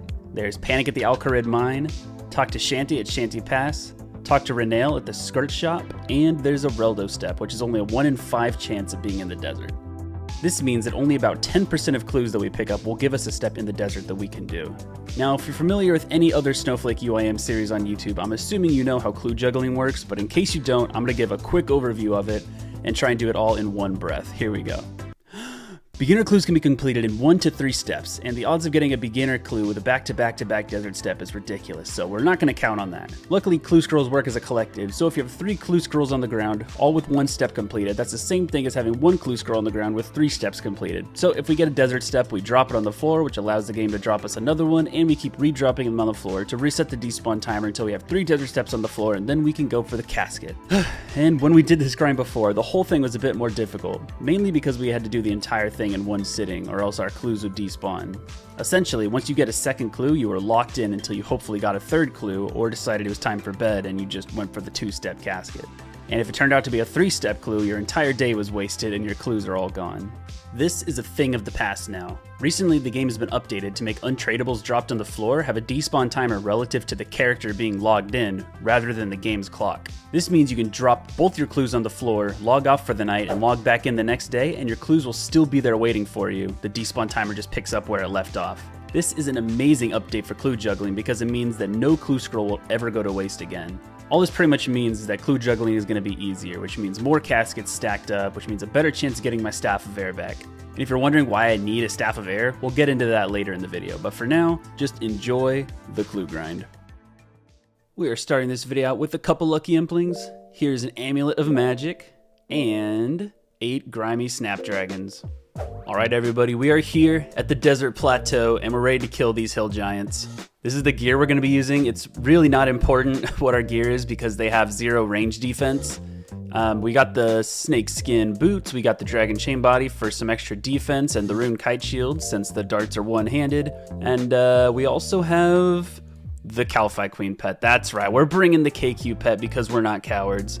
I already did like a test on these guys to see if they would hit me hard enough to where there's even a chance I could die to them if I disconnected or something.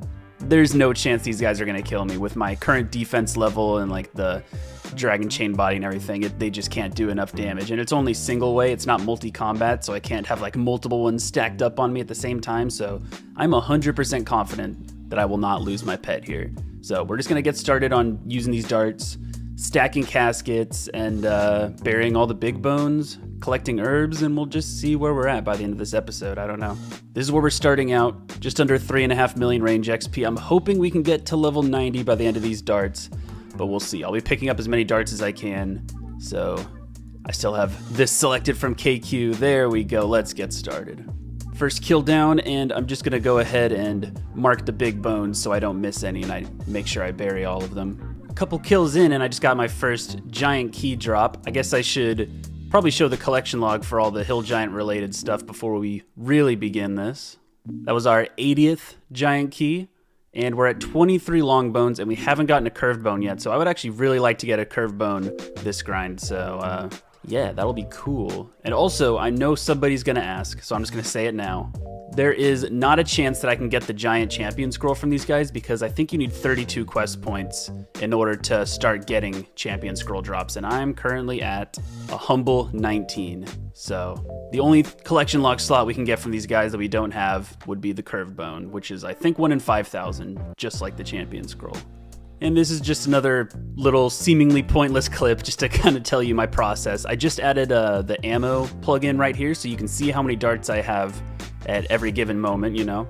So you can kind of use this right here as just like a gauge of how long I've been here for.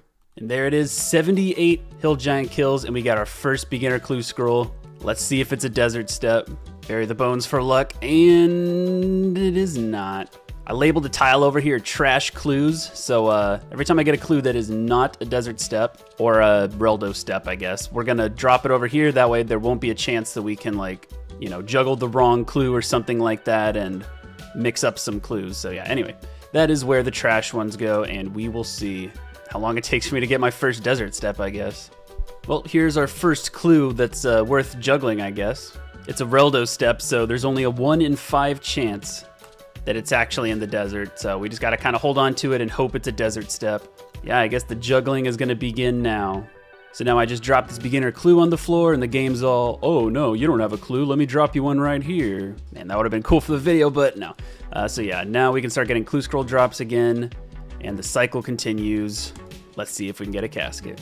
Well, would you look at that? We already got a shanty step, and it's only taken like 3 clues?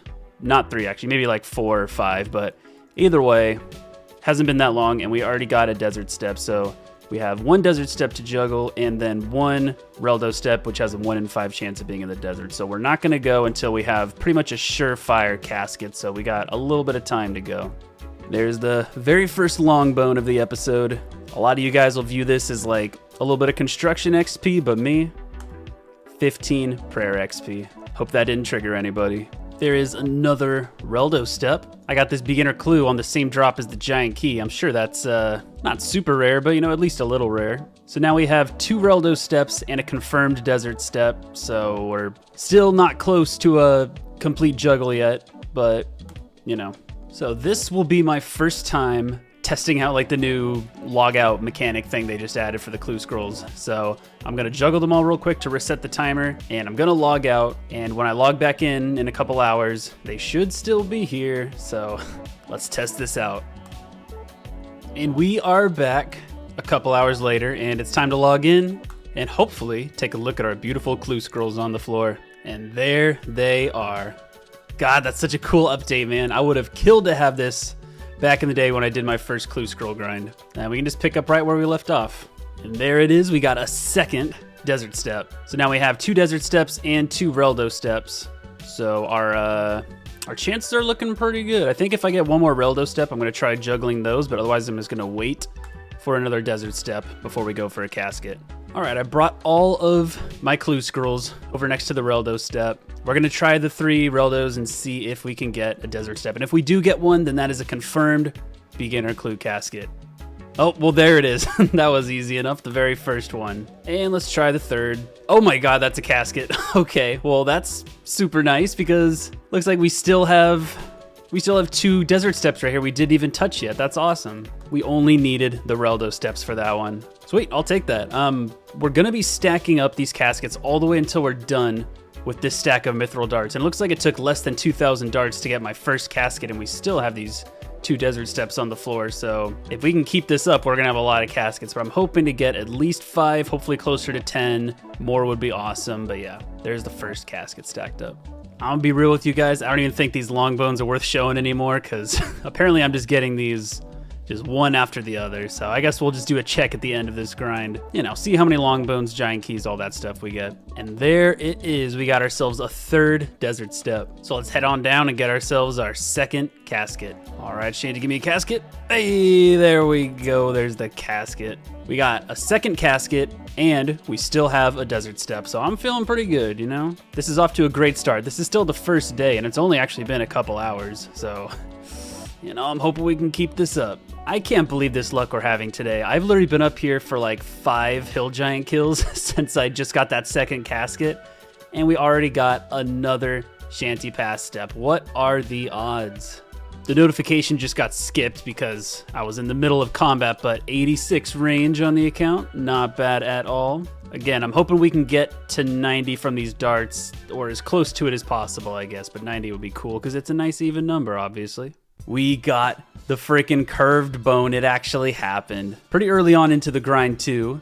I had no idea what the collection log slot pop-up was, but there it is. Very first curved bone on the account. And this too is just gonna end up getting buried because there's nothing I can do with them. So yep, 15 prayer XP for that. It took well over 1,000 hill giants for me to get it, but there is my very first Quorum drop. I can't believe it took me this long. Honestly, it might not even be worth the inventory space of keeping a stack of these just because apparently they're so rare. But I guess I'll stack up and see how many of them I can get because you can make super strength potions out of them. So I guess I might as well stack them. I don't know what happened. I legit completely missed this level. Like, I've already buried a couple bones since I got it, but I guess we had 64 prayer a couple minutes ago. Yeah, don't know how to explain myself on that one, but 64 prayer. And there we go. Just a couple minutes later, we got another Reldo step. So I guess we're going to go see if either one of these Reldo steps is a desert. And if it is, then that is another casket. And if not, we're just going to come back up here with our 2 confirmed desert steps. I'm kind of sketched out right now because all my clues are very far apart from each other and I really don't want them to despawn. I'm going to try and be quick over here. Is this one a desert step? It is. And it's a back-to-back desert step. My God, we're too lucky with these, bro. All right, we got 3 shanty steps. Let's try this out. Hey, there's the casket. You freaking love to see it, man. The 2-step caskets are a dream, I swear. So we got the casket, and once again, we still have those exact same 2 shanty steps. My God. These are the exact same 2 shanty steps that we had before. Like, that was literally like a Reldo step that was in the desert and then gave us a back-to-back shanty step, which was the casket. So we still have not used these 2 steps that we've been saving this whole time. Absurd. 3 caskets already, and it hasn't even been 5,000 arrows or darts or whatever. This is going to be pretty productive, I think. We're going to get a lot of caskets by the end of this. Okay, so I got a lucky Impling Scout, so I got to bail real quick. So I'm just going to take one of these clue scrolls with me in case I don't make it back in time. It should be north of Polnivneach, so I think I can just run over, buy some runes, teleport over there, and then hopefully teleport back. It's going to be close, though. Oh, there it is. There it is. Please cross. I have a clue scroll on the floor. No! You son of a bitch. The lucky Impling just despawned, and I'm sure my clue scroll did too. I am traumatized right now. Yep, the clue scroll's gone, and we didn't even get the lucky impling. I'm very upset by that, but at least it was the right call to keep one of them in my inventory, so we're not totally at a loss, but yeah, that wasn't fun. All right, we got another lucky impling scout. This time it's at the mine, so it should be a lot easier to get and then just come right back to. So, let's go get it. And there it is. Caught it. Oh my god, what is it? Samurai boots. Is that a master unique, bro? Oh my god, what are the stats on these? Yo, those are lit. Oh my god. Those are some pretty solid defensive bonuses, I think. Man, that's kind of tight, honestly. I'm gonna look into these and I'll see if they're worth keeping. After looking into it a bit more, it turns out that samurai boots are actually really good. Their defensive stats are in between adamant and rune boots, and they have no negative offensive bonuses. Unfortunately, they don't have a melee strength bonus either, but they're still the best boots I've had on the account so far, so they're definitely a keep. Well, the clue's gone once again because I literally I caught the lucky impling and I was admiring the boots, and for like a minute there I forgot that I had a clue juggled. So whatever, man, I am done with losing clues. We got the shanty steps still, and we got the samurai boots, so I guess I can't complain. Ladies and gentlemen, we finally got one. There it is, a third desert step, and I'm pretty sure they're all shanty steps too, which is pretty cool.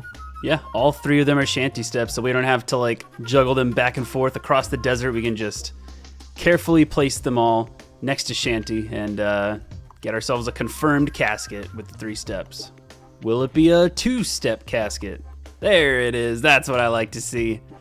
4 caskets stacked up, and we still have this beginner clue saved. So let's go back up to the hill giants and start stacking some more. We're at less than 50,000 darts. These darts are actually going a lot slower than I thought they would. All right, it's been a long time since the last clip, but we have 3 desert steps stacked up now, so that's another confirmed casket. They're all 3 shanty pass steps. Okay, we got all 3 of the shanty steps juggled over here. Let's see how many clues it takes to get a casket. I guess it's just the one. I guess it's a 1-step casket. That's awesome. So I'll juggle these 2 back up to the top and we'll go for another one once again.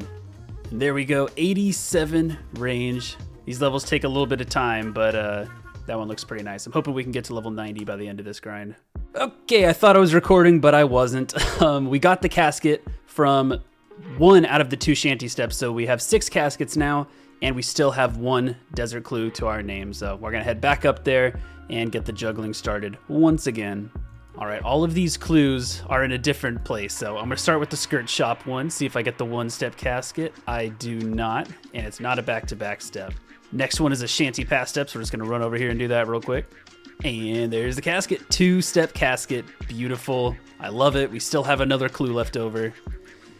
I know it's getting kind of anticlimactic to just stack all these caskets and not be opening them, but trust me, it'll be worth it once we open all of them at the end.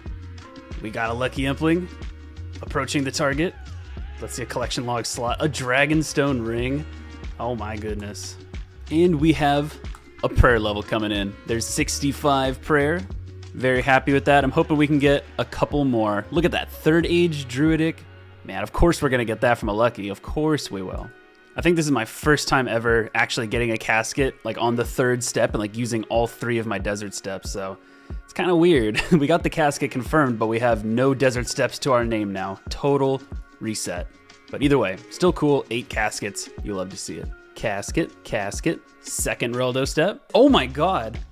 Not only was that the 1 in 5 chance of being in the desert, it was also the 10% chance of being a 1-step casket. So that was the 1 in 50 chance of getting a random Reldo dig into a casket. 1 in 50 for that. So beautiful. We love to see that. Oh boy, we got a lucky impling.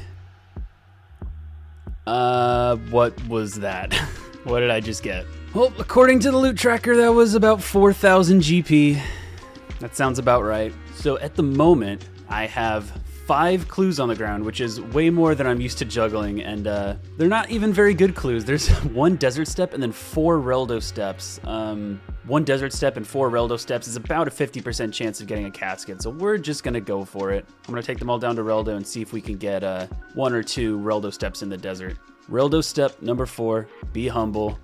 Yes. Oh my god. That couldn't have gone any better. 4 Reldo steps, we got the 2-step casket. Absolutely beautiful, and we still have a desert step to our name.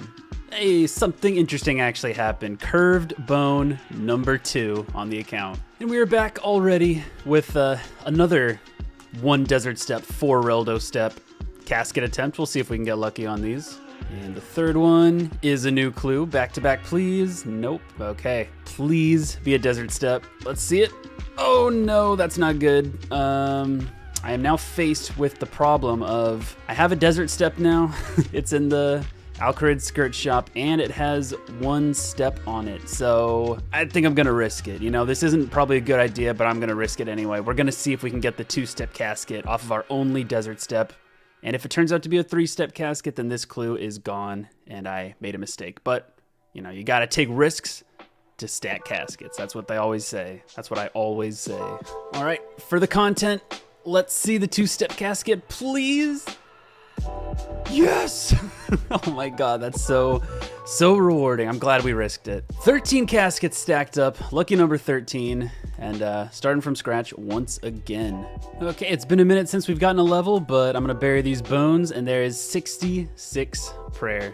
There's a casket, and there's another casket. Well, I just barely missed hitting the record button, but there is 92 hit points on the Desert Locked UIM. Do you know what I'm gonna say? Can you guess what I'm gonna say? I bet you can guess what I'm gonna say. Halfway there, we're halfway to 99 now. Oh, and I just realized that hit points level brought us up to 111 combat. Pretty cool. And there's a casket, and there it is. No way, a tooth half of key. All that for a tooth half of key. Missed a level yet again.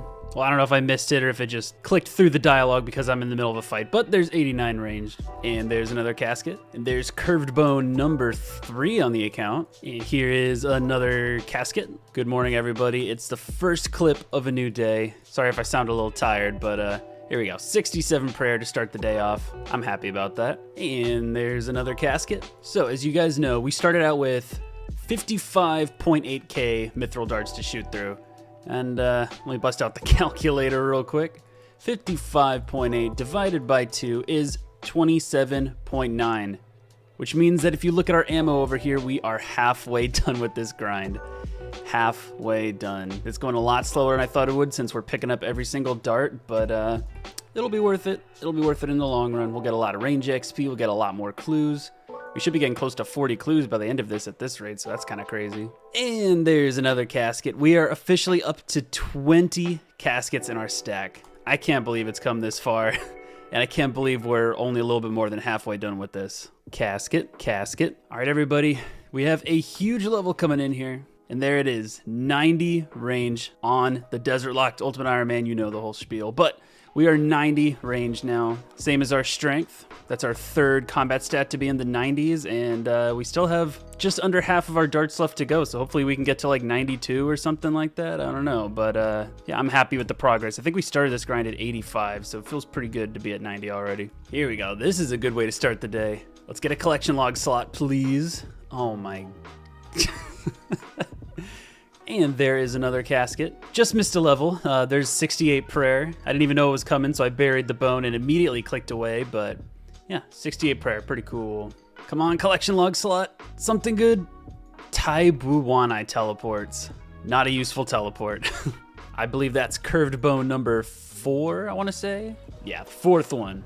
1 in 5,000, by the way. And there's another casket. So I don't know if any of you guys have noticed, but I've been keeping this camo top in my inventory for a little bit. And the reason for that is because I realized I don't have the collection log slot filled out for a lot of the random events. And the way that the camo random event works is I don't think it gives you the next piece in the set until you already have 1 stacked up. And my costume box is already full where I keep my random event clothing. So pretty much I've just been keeping the camo top on me at all times until I got the Sergeant Damien random event again, which I just got. So now we also have the camo bottoms.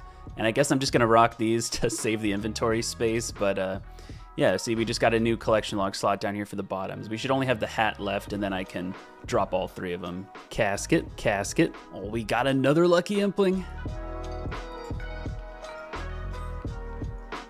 Bruh.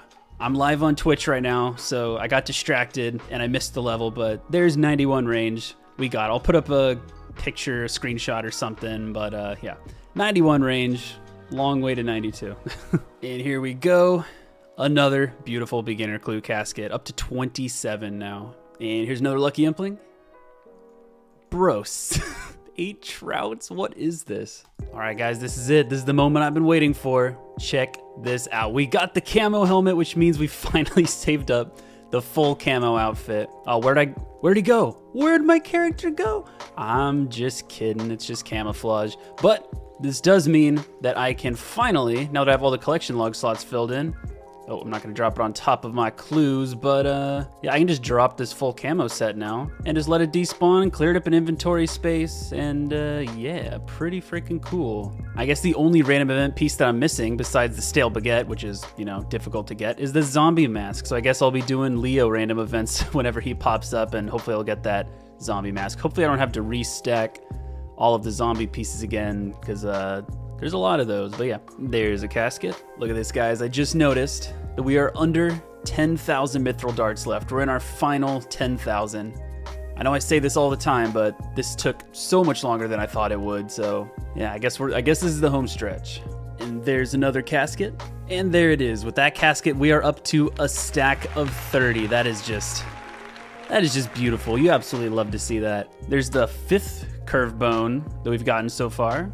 Man, I didn't get to record it. I didn't get to record the most important level of the video because I was in combat and it skipped right through it, but 92 range, there it is. That is gonna be the last range level that we get to in this video. The darts have officially got us from level 85 to 92 range. We're halfway to 99 and that just looks really clean. So yeah, that's where we're gonna be for quite a long time on our range training. 592 more darts to go. There is another casket, probably gonna be the last one in the grind. We will see, but there's 31. All right, this is it. Watch my stack of darts. After almost 56,000 mithril darts, this is the end of them. There it goes. Now we just got the Marintil Tars. We're out of darts. I'm just gonna kick them to death, and we're finally done. Oh, that took so much longer than I thought it would. But yeah, OSRS long grind comes to an end. We got one more desert step left over and one more Reldo step. So I'm gonna go see if we can get another casket out of these, and then we'll open the caskets. All right, here's the Reldo step. Oh my God, it actually is in the desert. Wizard's Tower basement, that one is not in the desert, but hopefully, this clue right here in the skirt shop, if this is a 2-step casket, then we can get one more casket to our stack before we open them. Last chance here to get a casket before we open them. Renail, please be humble. Let's see a casket. Oh my God, it's perfect. It's too good to be true. I can't believe it. 32 caskets is the final toll of how many we got stacked with 56,000 mithril darts. Yeah, let's pop the Ferroceptor on for the opening. We're gonna head over to Palm of Niche for this opening so that we can sell stuff we don't need, and it's close to the house portal in case we need to store any uniques in the costume room. All right, here we are in Palm of Niche, 32 caskets ready to open. Obviously the one thing we want is the Staff of Air, but there are a couple other things that I would like to get from these caskets, or not that I would really want to get, but that would be cool to get. I'm going to talk about that real quick, and we're also going to just give a quick little summary of the Hill Giant grind before we start opening these. I know I said this a couple times in the video already, but oh my God, did this Hill Giant grind take longer than I expected it to. I thought it would take about a week, but because of picking up every dart, burying every bone, and taking breaks for clue juggling, it ended up taking me about a month to shoot through all the darts. Here's a picture of the loot tracker from this grind. We ended up killing over 21,000 Hill Giants, which got us from level 85 to 92 ranged, 63 to 69 prayer, and 91 to almost 93 hit points, which are some insane gains for being so late into the account. As far as the collection log goes, here's the relevant items and how they change throughout the grind. It probably would have been faster to shoot through these darts at bandits, and I probably would have ended up at the exact same range level, but the prayer XP we got and the caskets we're about to open made it very much worth it. Speaking of the caskets, let's talk about the clue rewards, what I hope to get from them. Like I said, the number one item that I want to get from the caskets is the Staff of Air. This is because it'll most likely be my best in slot magic item for the Tombs of Amascut, since it gives unlimited air runes and allows me to save that extra inventory space when I pair it with the Tome of Water for Water Wave. And since the only reliable way to get the Staff of Air is from beginner caskets, this is probably my last chance to get it, so fingers crossed. As far as other items go, there's not a whole lot I really need. From the uniques, you can get the Rune Scimitar ornament kits, which make a Rune Scimitar storable in the costume room. And if I get the Xamarak or Saradomin kit, that counts as a god item for the Desert Bandits. And that same god effect also goes for the trimmed monk robes that you can get, and those also have a prayer bonus, so those would be cool to get. Besides that, just uniques and collection log slots would be cool, and with that all in mind, let's see what we can get from the caskets. All right, it's all been leading up to this moment right here. 32 caskets. Let's open these bad boys up.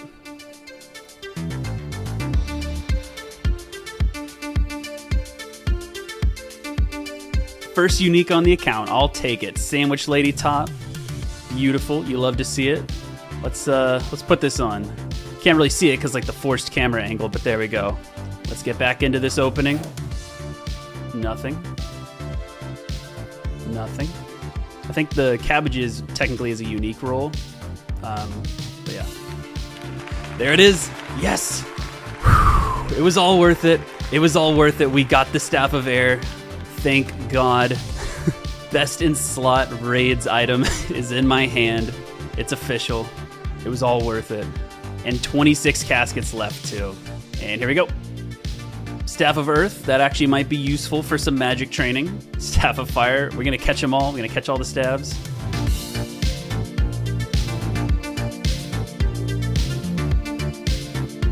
Staff of Water, we officially collected all of the elemental stabs from beginner caskets. You know what that means, guys? I am the Avatar, master of all 4 elements. Can I please see some more uniques in these 17 caskets? Oh my god, dude, that's the one I wanted. Let's fucking go. The Saradomin one, that's huge. Nice, dude. That's the, that means I can store a Rune Scimitar in the house, so I can always have a Rune Scimitar. And not only that, it works as a god item at the Desert Bandits. And not only that, it's the coolest looking one. I am very happy with how this is going. It was all really worth it, wasn't it? 14 more caskets, let's keep going.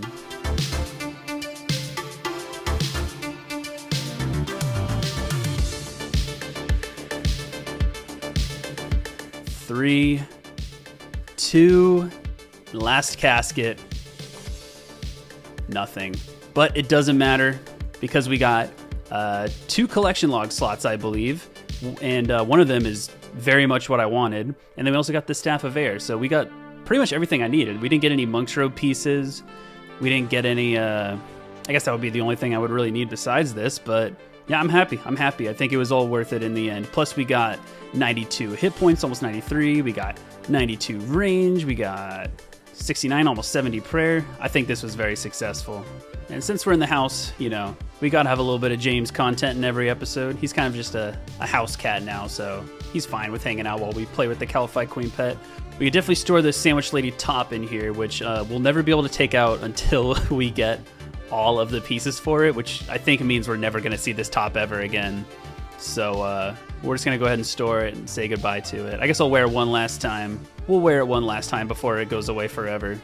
That's going in there. And I'm gonna see if I can store this in here without the Rune Scimitar. That would be pretty, no, I have to get the Scimitar, so we're actually gonna do that real quick. Okay, so what we're gonna do now is we're gonna kill these new skeletons they added because they actually have a Rune Scimitar on their drop table. The old way to get a Rune Scimitar was to get them from Ninja Implings, but now we can just kill these guys, so that's what we're gonna do. Well, I didn't really expect to get this here, but 91 strength, I guess this is as good a place as any to get that. Yes, it does exist, the Rune Scimitar. Beautiful, beautiful, beautiful. Let's pick that bad boy up, and I guess we'll equip it once. Oh yeah, look how ugly it is. Yellow handle? Nah, that's not how we do it around here. We're gonna pop this baby on there. Look at that. That looks so good, dude. Once again, the gains in this episode were massive. I got the Staff of Air and my god item back. I got a new pair of boots. My range level is juicy as hell, and I have a pretty good baseline for the official 99 hit points grind, which starts in the next episode. I don't really know how else to say this, but it's probably going to be a while until the next episode comes out, as I still have over 400 hours of combat training to hit 99 hit points, and there's not really a lot to show until I get the level. Where have I been? It's been quite a while since the last episode, over a month and a half. Some people have been wondering if I gave up on the series or something, but this is just where we're at in the series. Everything I have left on my Tombs of Amascut checklist are long grinds. So the videos aren't going to be able to come out as consistently, but just know that the grinds are always happening, and until we defeat the Tombs of Amascut, there will be more videos on the way. So, in the last episode, we spent about a month killing hill giants with our enormous stack of mithril darts that we obtained from the Locust Rider grind. After all was said and done, we killed over 21,000 hill giants, which got us up to 92 range, 69 prayer, and just under 93 hit points. We also did a ton of clue juggling and stacked 32 beginner caskets, which gave us our Staff of Air back, as well as a Ceradoman ornament kit for a rune scimitar, which may actually come into play for the goals of today's episode. We are going to be going for what is probably the longest grind that you need to do as a Desert Locked account. We're going to be going for 99 hit points to obtain the hit point skill cape. Not only is this the only skill cape available in the desert, it's also going to be my best in slot cape for the Tombs of Amascut, which is releasing in about a month at the time of this video. As a trimmed skill cape, it gives +9 in every defensive stat, as well as a +4 prayer bonus and double hit points regeneration, which may come in handy for the Tombs of Amascut. The way we're going to be going for 99 hit points is by AFKing desert bandits. This may not be the most exciting method, but it's going to be the fastest and most reliable way. I've already talked about bandits enough on this channel, so I'm not going to go into too much detail. The only thing that's really changed is that now there would be a 0% chance that I wipe on this account. If you guys recall, I wiped to bandits a while ago, but with the new death mechanic changes, that should be impossible, because my items don't despawn after an hour of me dying. They despawn after an hour of me being logged in, so even if I die at night and log in the next morning in Lumbridge, my stuff should still be there waiting for me, making wipes impossible. So, with all that being said, let's get into the progress. Alright everybody, so the first thing I want to do is establish what weapon we're going to be using for this grind. We did get this beautiful rune scimitar ornament kit in the last episode, which means we have a god item for killing bandits, so they'll be permanently aggressive towards us. But the stats are slightly worse than two items I have. So we have the Karis Partisan is one. This one is one-handed, which is a plus. And then it also has like better stats, like you can look at the comparisons right there in the inventory. Even though the Partisan is slightly better, I think the DPS is negligible because it only gives +1 melee strength, so I don't really think we get a max hit. So I'm gonna say the Rune Scimitar is better than the Partisan in this case. And then we also have the Dragon Spear. Now this one's a pretty huge difference because it gives +16 melee strength, which gives us a lot of max hits. So the DPS will be way better with the Dragon Spear, and our XP per hour will also be probably higher with the Dragon Spear. So comparing this to the Rune Scimitar, it would make sense to use the Spear, except for the fact that we can't use the Rune Kite Shield with it. And the name of the game is AFKing, and I think that having the defense stats as high as possible will be pretty nice for AFKing. So putting all that together, I think we're going to use the Rune Scimitar. Plus, it just looks nice. I just got it. I want to use it. And also, I can't think of another time I'm going to be able to use this besides, you know, AFKing Desert Bandits. So we will be using the Rune Scimitar to AFK to 99 hit points. I also made this Adamant Med Helm in the last episode because we need every defense bonus we can get since we didn't get lucky on the Dragon Med Helm in the last Locust Rider grind. So yeah, I'm going to keep this Dragon Spear down here. I'm going to drop this. I literally spent 60,000 coins buying this just to show you the stat comparison, but whatever, we got plenty of money. And then we're going to put this Infinity Hat in the POH, and then I guess we're going to get started on the herbs because we have a lot of herbs to go through before we can get started. I'm in the POH to put my Infinity Hat inside the costume room, but I guess we should say hello to the pets while we're here because they will for sure not be accompanying us on this grind, because if we die, they're not insured. I guess we could this one will technically become insured in the future, but James will forever be uninsured, which is kind of unfortunate, but yeah. There's the pets. You can't say I didn't show them off.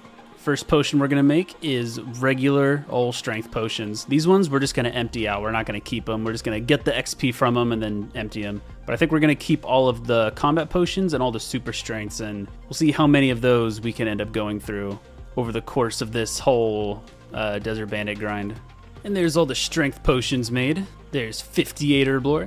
And here we go. This combat potion right here is the last of all the potions. We got to level 58. I don't want to call this almost 59, but there we are. Level 58. Let me decant these and I'll show you what kind of potions we're dealing with. So I decanted all the combat potions and super strengths into 4 doses because that'll just be the easier way to do it for the bandit grind. And then we have, you know, leftover 2 dose and 3 dose, but this is going to be what we're rocking going into the Desert Bandits. I'll pretty much just be trying to drink these whenever I need to, and it'll speed up the XP per hour until we're just out of potions. So I guess we're just going to get geared up and head over to the bandits. And I should also probably say that we still have 106 Renar Weeds left over from the Hill Giant grind, and since there's no like easy way to get snape grasses, the only way to get those are from implings. I'm just gonna pretty much keep this stack on me forever, and then we'll just slowly build up our prayer potion stack like as the account progresses, and hopefully we'll have a decent sized stack by the time Raids 3 comes out. But yeah, there's gonna be a permanent inventory space right here. All right, so here we are at the bandit camp. And as soon as I equip this rune scimitar with the ornament kit on it, these guys are always going to become aggressive towards me. So there we go. Time to die, Saradominist Filth, he says. I guess an Iron Man tagged this one. Not super important, but the first thing we're going to do is train our attack up. We're going to get our attack up to 90, then get our defense up to 90, and then go strength all the way to 99. So I'm just going to kill this guy real quick. And then I'm just going to stand here on this square, and I think this is going to be pretty much where I hang out. Let's see how good this dragon chain body is at tanking all this damage. So normally what I would do in this situation where there's one attacking me from this side is I'd go over here and like safe spot them on the corners so they can't attack me, because pretty much what I used to do is only have the two that spawn inside attacking me. And I think this time I'm gonna kind of just AFK here. I think I'm just gonna let them attack me from both sides because my defensive bonuses are so much higher now with the dragon chain body and the rune kite shield and the samurai boots and all that stuff. So yeah, I mean, I gotta eat a fish now, but yeah, this will still be pretty nice balance of AFK and good XP, I think. Here's a cool little fact. I just did the math, and I found out how many bandits I need to kill approximately in order to get to 99 hit points. It's about 88,000. That's around how many I have to kill, like 88, 89,000. That's quite a bit, but that's not terrible, honestly. Like, I kill these guys pretty fast. I can kill them in a couple hits, so I don't think this will be horrible, but it'll definitely take a bit. But it'll be a background task because I'm just going for 99 Slayer on my main at the moment. So yeah, it'll be fine overall. I think it's about time we put into perspective how long this grind is actually going to be. Throughout this grind, we average about 14,000 hit points XP an hour and about 200 kills per hour. If we take that number of 88,000 bandits until 99 and divide it by 200 kills per hour, that's 440 hours of bandits I need to do. If I play for 8 hours a day, that's almost 2 months. If I play for 10 hours a day, that's a month and a half. And even if I play for 12 hours a day, that's still over a month of AFKing bandits I need to do to get this level. So you can probably see why this video took so long to get out. Interesting little turn of events here. I'm just AFKing, and what do I see? But a dragon impling. Come on, give me some bones. Oh, baby, it's too perfect. It's too perfect. Dragon bones and baby dragon bones are essentially the only thing that I actually want from dragon implings at this point, so it's nice to see that, especially since we're so close to 70 prayer from the last episode. So yeah, I'm hoping to catch a couple dragons while I'm here, maybe a lucky or two, and I'm gonna catch every eclectic that I see as well, hoping to get some snape grasses to start going through these renars. But yeah, back to AFKing. Very, very interesting. I just grabbed a magpie impling that I saw in Polnivnich, and I got a hard clue that actually has a step in the desert, so yeah, I guess we'll go try that out. And the next one is a wilderness step, so we're dropping it. All right, everybody, here we go. The first combat level of the episode, and it's a pretty significant one. There's 93 hit points, and I guess also 1650 total. Very clean looking. Dang, still one level away from 112 combat, but yeah, 93 freaking hit points. 6 more levels until we get our best in slot cape. I'm so excited. And we're pretty much just around 15,000 XP per hour in case anyone's curious. So yeah, a little bit of time left. Ooh, that was a close call. I'm eating some bass right now. I was at like 15 hit points or something like that. I ended up doing the exact same thing that made me wipe the last time, which is just forgetting that I was playing and went to a different room for a minute. And I guess while I was gone, we also got 89 attack. All right, I'm all re-geared here for another trip, and just here to let you know that that 89 attack we just got did bring us up to 112 combat. Our next combat level should be after we hit base 90s in our melees. So I was just cooking a batch of bass here, you know, gearing up for another trip at Bandits. And what do I see in my chat box but your level 90 attack? When the hell did that happen? I guess that was a couple minutes ago. Yeah, I guess we're level 90 attack. That's pretty cool. I'm gonna switch up to defensive now. We're gonna get our defense up to 90, and then we're gonna switch to strength. Also, I'm just gonna say it now, get used to me missing levels because I am AFKing this very hard right now, so it's just gonna happen. Here we go, guys, a level that I'm not gonna miss. There we go, 89 defense. One more to go until we're 90. We are down to our very last dose of the super strength, so we're officially gonna move on to drinking these combat potions, and these are gonna last us a long time because we have a lot of them. There's the update. That's all I got for you right now. We got a dragon impling here, but unfortunately everyone in the bar wants to kill me. Let me just catch it and get out. Dragon darts. I'll take it. I think dragon bones would have been a little nicer, but you know what? It is what it is. All right, so if you guys remember from the last episode, we finished up the camo set of the random events, and the only one we have left besides a stale baguette is the zombie mask. And for the second time in a row, we just got the zombie random event and we got pieces that aren't the mask. So I'm pretty sure it works the same way where you have to get all the pieces in order and the zombie mask is the last one. Now, the reason I stacked all the camo pieces in the last episode rather than putting them in my fancy dress box is because you can only fit 2 sets inside of the oak one, which is all I have access to. So what I'm gonna do is I'm gonna take the mime set out and I'm gonna store the zombie outfit in here. And then I'm just gonna drop the mime outfit. We already have the collection log for it. I'm not gonna wear it, so since this set is so big, I might as well just store it in here and slowly get the pieces over time. And that way, we can get the mask and the collection log slot without having to keep the whole set in our inventory. So that's what we're gonna do. There we go, skipped right past it. There's level 90 defense on the account. We are base level 90s in our melee stats. And that looks super good. We're just gonna switch up to strength now. This is it. We got our base levels that we needed and we're just going straight to 99 strength now. I'm sure we're gonna get this before 99 hit points, so yeah. All right, you guys, I'm very excited to say hit points level coming in right here, 94. Man, my God, that takes so long. It says there's over 12,000 of these guys until 95, but we'll get there. We'll get there over time, you know. And this strength level is not far behind, so I'll probably see you with that. And here we go. A couple minutes later, just like I said, there's 92 strength. We're halfway there. Halfway there, baby. We should easily be able to get to 99 strength before 99 hit points. So, yeah, we're going to get this 99, and then I don't know what we're going to do with attack and defense. Maybe just kind of level them each up 1 level at a time. I don't know yet, but yeah, 99's on the horizon. And this should be a level right here. Probably 1 more hit. There it is, 93 strength. Beautiful. We have got a mystery box. Let's see if there's anything good inside. Wow. We finally got our onion, everybody. If you recall from earlier in the series, back when we had the red cape before the wipe, we were trying to get onions from the mystery boxes to dye it yellow, just because we can, and we got so many mystery boxes without an onion. I think it's like 1 in 15 or something, so it's not super uncommon, but we finally got it. And now we have a different cape, and we're on the horizon of getting our hit points cape. So, I don't know, in some form of protest, I'm going to eat a raw onion. Disgusting. And another mystery box. Okay. All right, this is getting a little out of hand. This is my 3rd Quizmaster of the day. Is this going to be the baguette?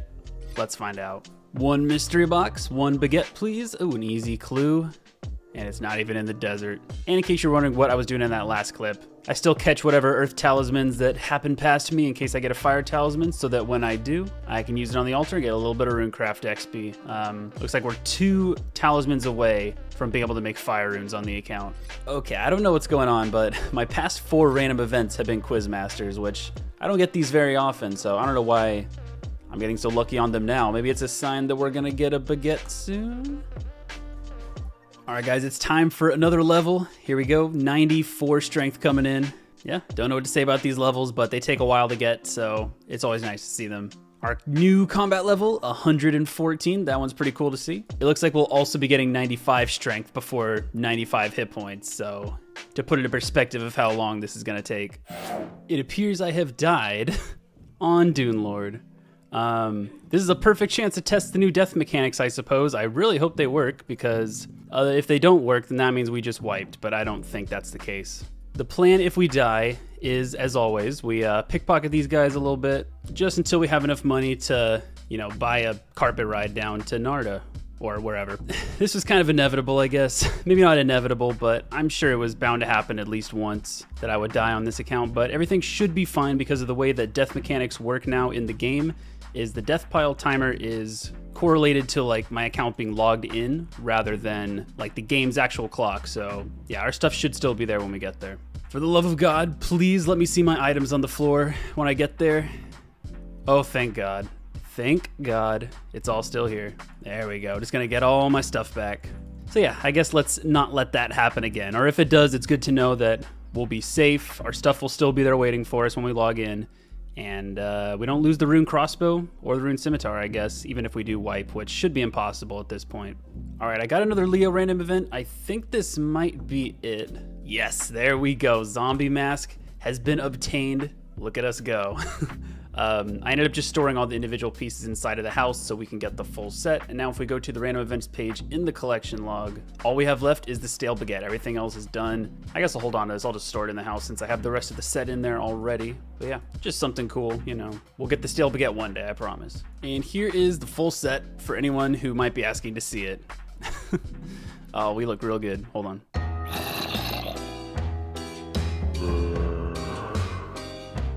Dragon Impling, Mystic Robe Bottom. And we have another strength level coming in here. Should be one more hit. I guess one more good hit. There it is. 95 strength. Beautiful, beautiful clean level.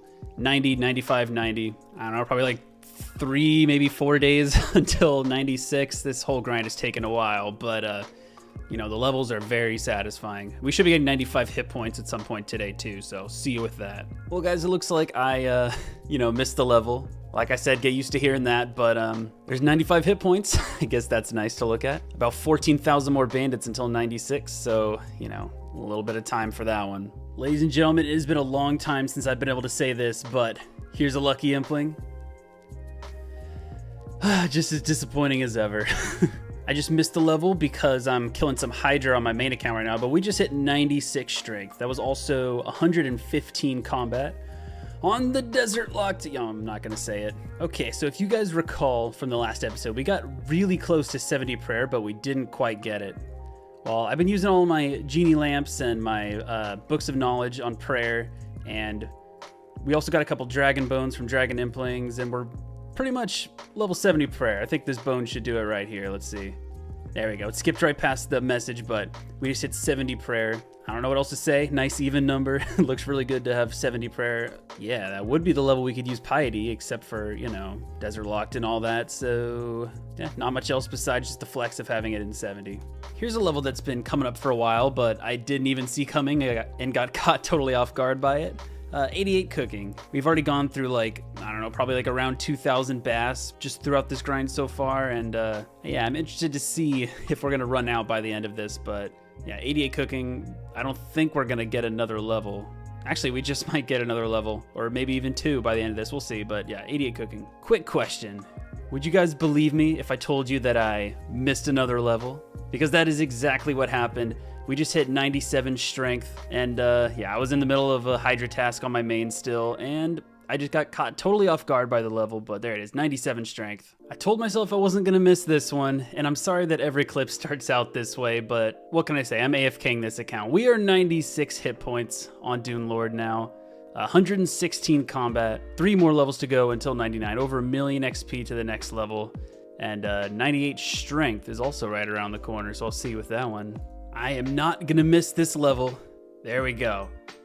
It didn't even show the message, bro. I just skipped right through it. 98 strength on the desert locked UIM. We're 1 level away from max level strength. 1.2 million XP stands in between us and max strength. So yeah, I'm just gonna keep AFKing, and I guess we'll get a little party together on stream by the time I'm ready to get the levels. So, you know, if I get a lucky impling or anything else cool happens, I'll let you know. But until then, this is where I'll be. Oh boy, we did get a lucky impling scout, and we don't have a ring of dueling to teleport to Al-Kharid, so I'm going to show you this new quick method for getting over there. They did add Giant's Foundry, which, I don't know, maybe I'll talk about later, but they added a minigame teleport with it. This would have been super handy in the last video, but for now, it's a quick way of getting to Al-Kharid. And there it is. My god, it's beautiful. Come on, a collection log slot. Let's see it. Something useful. And here we go. Oh god, purple sweets. It would be purple sweets. It heard that I was out of run energy and it decided to help me out, I guess. We got another lucky impling.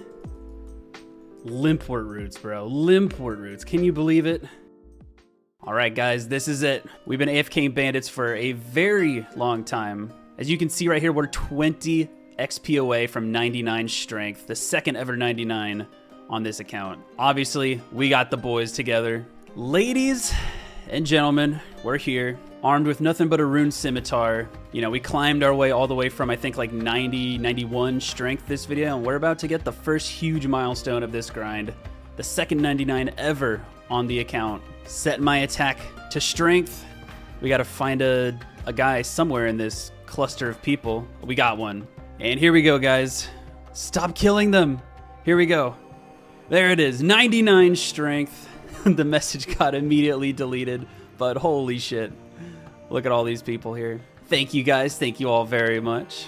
Shout out to everyone who showed up, all these legends. I'm feeling pretty strong. I'm feeling pretty strong right about now. Look at this, 99 strength, baby. I think that's gonna be our only 99 that we get on the way to 99 hit points. We're just gonna kind of go one attack and defense level at a time from here on out. So I guess the next party will be 99 hit points, and that one will be a banger. We'll see. Now, unfortunately, I can't get the 99 strength cape, but you know what? It'll be fine because it's only a matter of time until we get the hit points cape, and it'll be real nice. And to celebrate, we got the first ever official Dune Lord house party. More people are showing up. Everyone gets to see. They get to see it all. They get to all pet James, and everyone is petting James. They went straight to James. Yo, big shout out to my boy Spacehawk, who hooked it up with a bond to say GZ for the 99 strength. All right, guys, once again, I'm still killing Hydra on my main account. So yeah, I missed this attack level. There's 91 attack. We're just gonna go ahead and pop over to defense for one level. And that was also 117 combat, which is pretty cool. I'm very interested to see what we're gonna end up at for our attack and defense by the end of 99 hit points, but we'll just find out. Bro, I didn't even see this until I was like already all the way back in my house cooking fish for the next trip, but I guess we had 91 defense. All right, guys, so as you can see by my little XP trackers over here, we're extremely close to 2 levels. Here's one of them right now, 97 hit points. 2 more to go until 99, and then we also got another one coming. Give me 1 second, it's 7 kills away.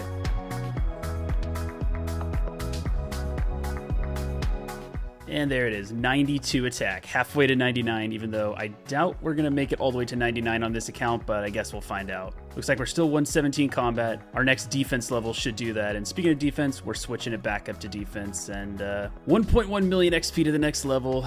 At our current XP rates, is looking like that's gonna take like over 3 days to get. And I mean 3 days like playtime, not like 3 days my time. So it'll take like, 72 hours. I hope that math is right or else I'll be embarrassed, but you know what I mean. It's gonna be a long time until the next level. All right, everybody, direct your attention towards this little XP tracker right here and also the combat level because they're both about to take over. There we go, 92 defense and 118 combat. Very nice. We're now halfway to 99 on both attack and defense. Like I said with attack, we're probably not gonna end up hitting 99 defense, but we'll see. I'm going back to attack, we're going up to 93, and you can see the pattern by now. Also, I'm sorry if this video just kind of feels like it's a clip dump, like it's just, here's a level, and stuff like that, but there's really not much to record in this grind. I'm kind of just AFKing, and all I have to show for it is the levels that I get. But I promise we're making huge progress. Like, the progress is insane. It's just not incredibly exciting, so bear with me, but that cape is gonna look so good on our backs. Would you look at that, guys? Something interesting is actually happening. We got a lucky Impling Scout. Here we go. Oh, God. A rune plate skirt, something I can just buy in the Narda armor shop. Whatever, still a good alk, I guess. Thank you for the scout. Something noteworthy is about to happen. I'm gonna drink this combat potion right here and unnote my very last one from the stack. I think we had about 250 combat potions. I'm not sure, I'll put the actual number up on screen right now, but after this one's gone, we are out of combat potions. That was the entire stack that we got from the Hill Giant grind in the last episode. And yeah, we got all the way up to 97 hit points, 99 strength, and 92 attack and defense before we ran out of those potions. So that's pretty cool. But since our attack and strength levels are so high already, it's good that we use these in the beginning because the boosts are more important the lower level you are. And now it's just kind of nice to have them, but not really necessary. And here we go, guys. Another attack level coming in. There's 93. It's once again time for a level. 93 defense. Hello everybody, today is Wednesday and therefore it is game update day, and there's something desert related in today's update. I'm just gonna go ahead and use the Giant's Foundry teleport to get over there fast, but the PvP arena is now in the game and there's one specific thing that I think I need to check. As a guy who doesn't PvP at all, I have not been paying attention to these updates pretty much at all, so I haven't even really seen what it looks like. Looks pretty cool, honestly. It looks kind of like just a revamped version of the duel arena. Obviously, it's from far away, so we'll get a little closer. Here we go. This is the new PvP arena. Aesthetically, really cool. I like it. But there's definitely one thing I wanna check out. I need to investigate. Yes, she is still here. Thank God. The hit point skill cape has not been relocated elsewhere. We can still get the hit point skill cape. That'd be hilarious if we came all this way, almost 98 hit points, just for the cape to be relocated right before we get the level. I honestly, at this point, I probably would have just made the exception to go get the hit point skill cape wherever it landed up, just because, you know, it was such a big part of the desert for so long. But we don't have to even think about that because she's still here. Honestly, I don't know if I'm ever gonna do the PvP arena on this account because the only rewards you get from it are like can only be used in PvP, maybe just for like fashion skate purposes. But at the moment, that's not very important. So we have the hit point skill cape still here, and that's all that matters. I'm gonna head back to Bandits. Mystery box, mystery box. There's another level, 94 attack. And I guess that was also 1675 total level, which is pretty cool. All right, guys, I'm very sorry. I missed probably one of the most important levels in this video, and that is we just hit 98 hit points. I just barely missed it, but I have a good excuse. I swear to God, I have a good excuse. My main is literally in the Inferno right now, so if that's not a good excuse, then I don't know what is. But we just barely missed that. We have one more level to go. 1.2 million XP stands in between us and the best in slot cape on the account and the end of the longest grind I've done so far. RuneLight says I have almost 4 days of in-game time left until I hit the level, so nothing left to do but continue to AFK, I guess. I told myself I wasn't gonna miss 94 defense, but as soon as I teleported home, I saw it in my chat box down there, 94 defense, so I don't know. We're 119 combat now. That's pretty cool. 94 attack, 94 defense, and we're gonna switch it up to attack now. Ladies and gentlemen, I hope you're all prepared for something mildly interesting, because that's exactly what's about to happen. I have exclusively trained runecrafting on this account, from catching earth implings and waiting until I get fire talisman drops, and then using tiaras on the altar to turn them into fire tiaras, which gives me 35 runecrafting XP apiece. And I'm happy to say that this is the very last tiara I will ever have to make, because that is level 14 runecraft, which means I can now make fire runes. We can finally make our first ever runes on this account because we just unlocked fire runes, and we just so happened to get this pure essence drop from an essence impling. So I think I'm gonna go unnote these and we're gonna make some runes. To be fair, I could have had this level a long time ago if I would have put a lamp in it, but I didn't really feel like lamping it. I kind of wanted to just get this level exclusively just making tiaras because I thought that'd be kind of cool, and it took us this long into the account, almost 99 hit points, 1678 total level before we're able to make fire runes. But here we go. First ever fire runes made on the account. 98 XP drop from that. That's pretty cool. I'm now going to catch every essence impling I see and hope to get some pure essence drops from them so we can get a little bit of runecraft XP. Insert more generic commentary of, oh, I missed a level. There's 95 defense. We're going back to attack now. Here's a cooking level, 89 cooking just from all these bass. It's looking like we're definitely gonna have enough to get us to 99. I thought it was gonna be cutting it close, but not really. All right, guys, I swear to God, I planned on getting this level. I was about to hit record until I realized that I didn't even have my recorder open. So we missed it, just like every other level in this video, but there's 95 attack. And that's also 120 combat on the Desert Locked Ultimate Iron Man. All right, guys, here we go. I am not missing this level. I've missed enough levels for one video. And there it is, 90. I even tried to like stop the attack animation to keep the thing on screen. You all saw it. You saw how much I tried. 96 attack, there we go. We're gonna switch up to defense, and I'm pretty sure we should be able to get one defense level before 99 hit points. So we're gonna even this up to 96 and 96, and it's gonna look very, very clean. Yeah, the final stretch, you guys. About 5,000 more of these guys to kill. We kill about 200 an hour, so you know, couple days away. It just happened. Bro, I was editing a video and I had the screen covered up, and literally as soon as I like opened up this window again to like see how my account was doing, I was dying. So yeah, there's a 0% chance I can lose my items, but like it's just funny how the second I opened up my screen, I watched my character's health hit 0. I don't know what it is, but there's something that's kind of satisfying about seeing all my stuff on the ground like that. I don't know what it is. Maybe one day if they add like a respawn point somewhere in the desert, I'll be able to death pile, but until then, you know, we're not allowed to die on this account. On purpose, that is. And just like that, we are back in business. I am very excited. We just got another Lucky Impling Scout. I was really hoping to get another one of these before the old 99 hit points, and looks like we did, so hopefully I can find it. And there it is. Please have something good. We didn't get anything good from a Lucky this video yet. And it's Renar Weeds. I guess the cycle continues. Such is life, you know?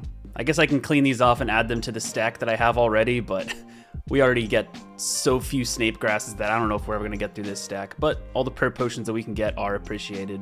And here we go, guys. The last time I will be able to say this in this video, I missed a level. 96 defense. We're at 96 attack, 96 defense. I'm just gonna switch it to attack for the rest of the bandits, I guess, because we are very close to 99 hit points. Probably about 2 hours away, but I think I'm gonna save the level for tomorrow so I can get it on stream. But yeah, we're almost done with this over 400-hour grind, and I'm very excited. So unless something cool happens like a Lucky Impling or anything else, I will see you at the 99 hit points party. All right, everybody, it is finally time. It's time for the 99 hit points. We got all the boys here waiting. We just did our last bandit kill. We are 53 humble experience away from the biggest level to date on the account.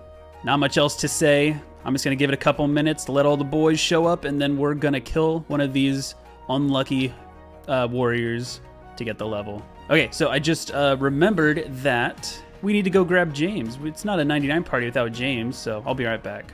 We had the Calphite Princess with us for the 99 Strength party, and we got to get the OG for something this big, this momentous.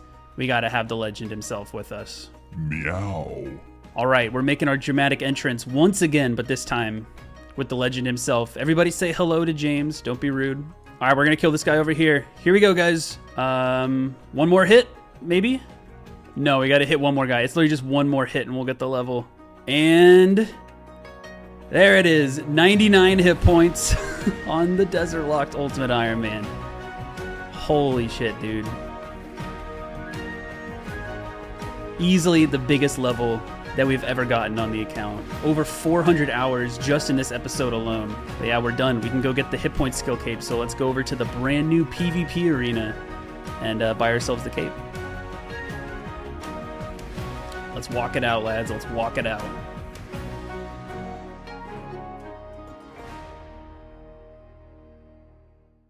This has been such a long time coming. How can I help you? Can I buy a skill cape of hit points from you? Such cape makes you part of an elite group, and wearing it will double the speed of your hit points replenishing. I think I'm ready for the responsibility that comes with that. That's not too expensive for such a magnificent cape. There it is, everybody. There it is. +9 in all defensive bonuses, +4 prayer because it's trimmed since we have multiple 99s, and double hit points regeneration, and best in slot fashion cape, obviously. You know, the anniversary cape has been good to us. The red cape before it has been good to us, but... Oh, and we got a Quizmaster, so here we go. There it is, everybody. There it is. I'm gonna do this Quizmaster real quick. You guys can all celebrate by yourselves. All right, mystery box, and let's get the stale baguette. No, that would have been perfect. That would have been too perfect, but I guess a nice refreshing snack would be good. But yeah, look at us go. 99 hit points. We're looking good. Yep, in classic fashion, we must do the emote. So here we go. Oh wait, can we do it in here? I remember that when it was the duel arena, we couldn't do it on the premises of the place, but maybe now that it's the PvP arena, we can do it? Yeah, we still have to leave. We had to get out of here. All right, let's try it out now. Yeah, there we go. This is actually one of the sickest emotes in the game, I think. So yeah, pretty cool one. And a bond coming in from Spacehawk. Dude, thank you. Very much appreciated. So we have some stuff that we can clear up. Now that we have 99 hit points done, we can put this rune scimitar back where it belongs. Let's go to the beginner stuff, and here we go. We can store the rune scimitar for later purposes. If we ever need a rune scimitar, we got it there. The cape we can store with the rest of the outfit. Here we go. Store that inside of there. Now we have the full outfit to take out if we want. And I'm going to get rid of all these runes probably, and then cook through all these fish in the beginning of the next episode. And I'm also debating whether I should get rid of this Pharaoh's Scepter because I don't really think I need it anymore. Let me know in the comments if you think there's a reason for me to keep this, but I might drop it over. So yeah, inventory's looking a lot better already. Just picture this stuff isn't here, and this is what we're left with. 45 days of AFKing bandits later, we've achieved one of the most massive upgrades to this account. Not only is it our best in slot cape, but it was also a great reason to train our melee stats. Besides hit points, in this video we got from 88 to 96 in both attack and defense, 91 to 99 strength, and 111 to 120 combat. If Dune Lord's combat is higher than yours, you're legally obligated to like the video and let me know in the comments. I'm sorry, I don't make the rules. I'm starting to feel more and more ready for the Tombs of Amascut every day, but there's still a few things on the checklist that we need to do before we can think about doing the raid on this account. We've got another huge grind coming up in the next episode, although not as long as this one. I'm not going to spoil it, but it does involve reobtaining a lost item, a couple 99s, and hopefully a pet.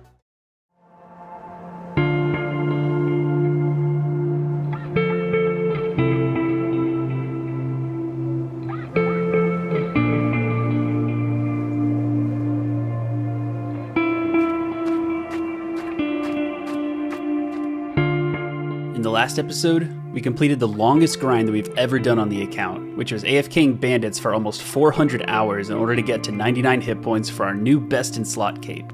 We've obtained almost all of our best in slot gear so far, but there's only 2 items left that we need before I can officially say that we're ready to enter the Tombs of Amascut, and those are the Tome of Water and the Black Dragonhide chaps. Luckily, in order to get both of these items, it requires one singular grind, and that is a lot of Temperos.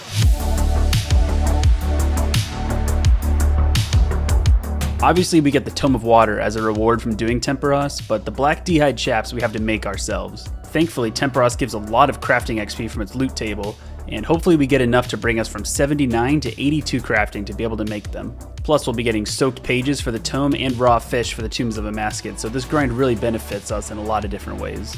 So as far as the Temperos grind goes, I think the best stopping point is going to be going all the way to 99 fishing. I mean, why not, right? What's a quick little 99 grind to somebody like Dune Lord?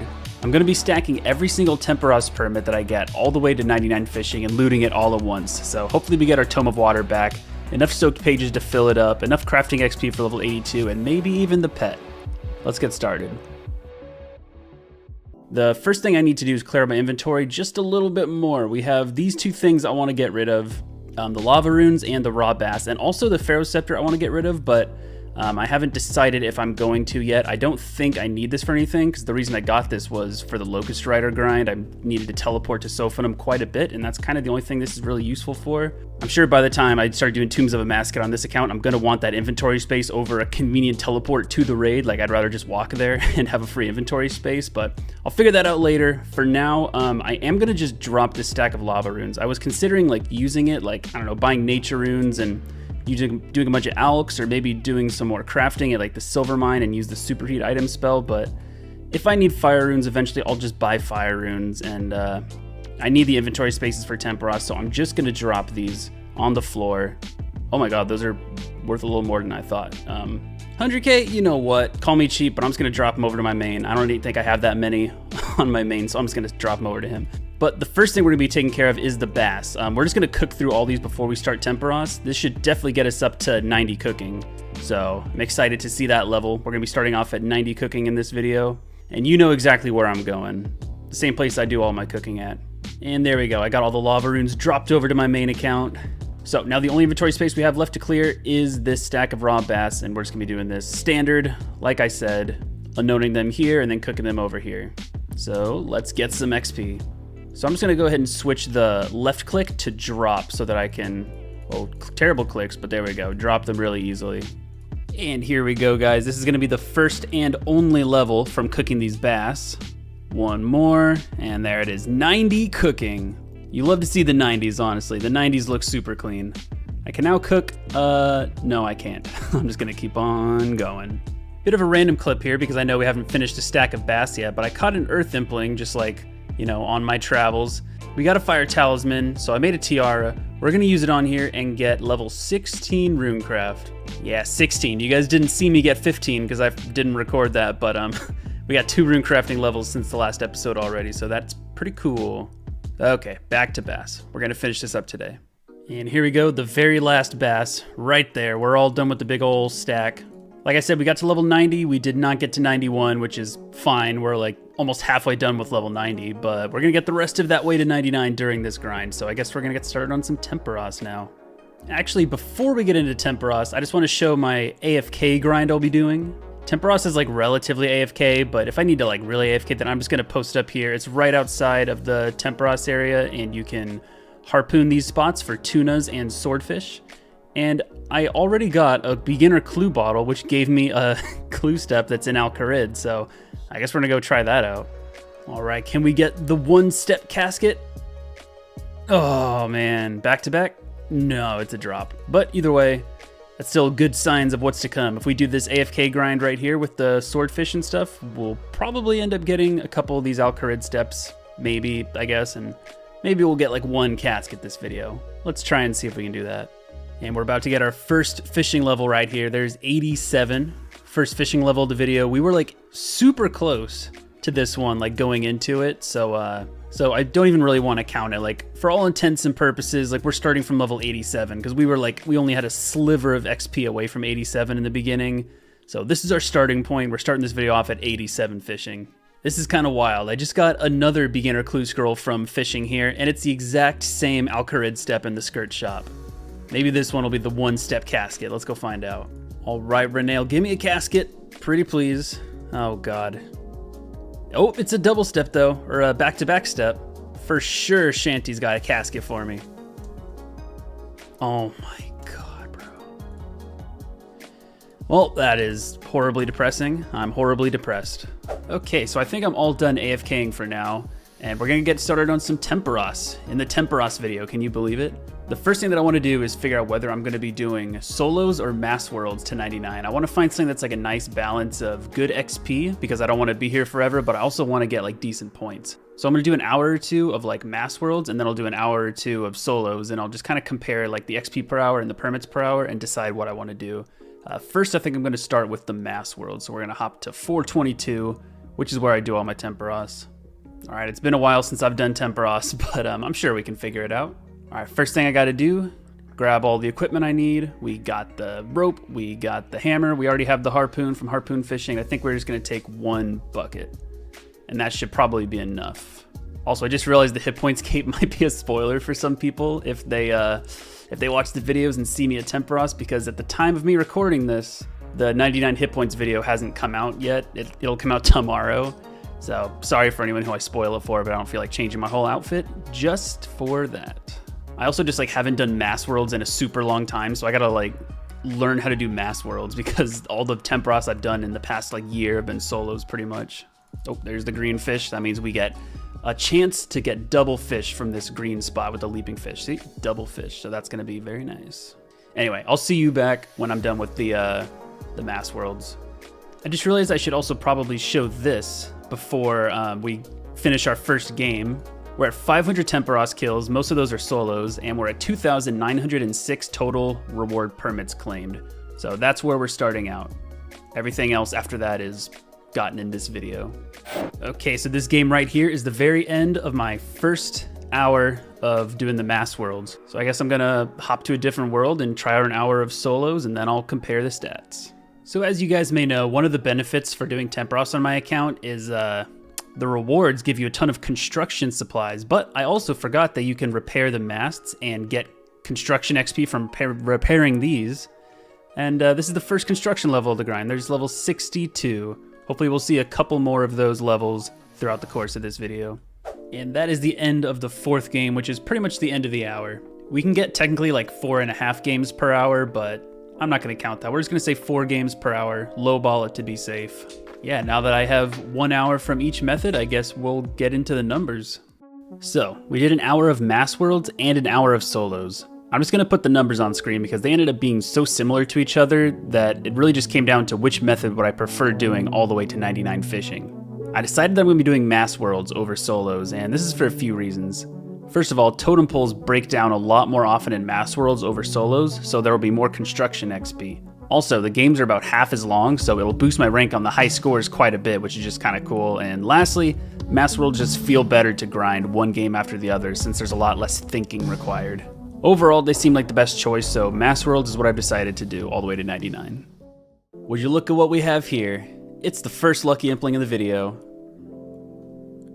Oh god, and it's green d'hide chaps. Something that we can just buy in the Narda store, but whatever. And here we go, the first fishing level since starting Temperos isn't even at Temperos. We're just doing our little AFK grind over here, and we just got 88 fishing. And this is gonna be the end of a game, a pretty important one, I'm gonna say. 600 kill count.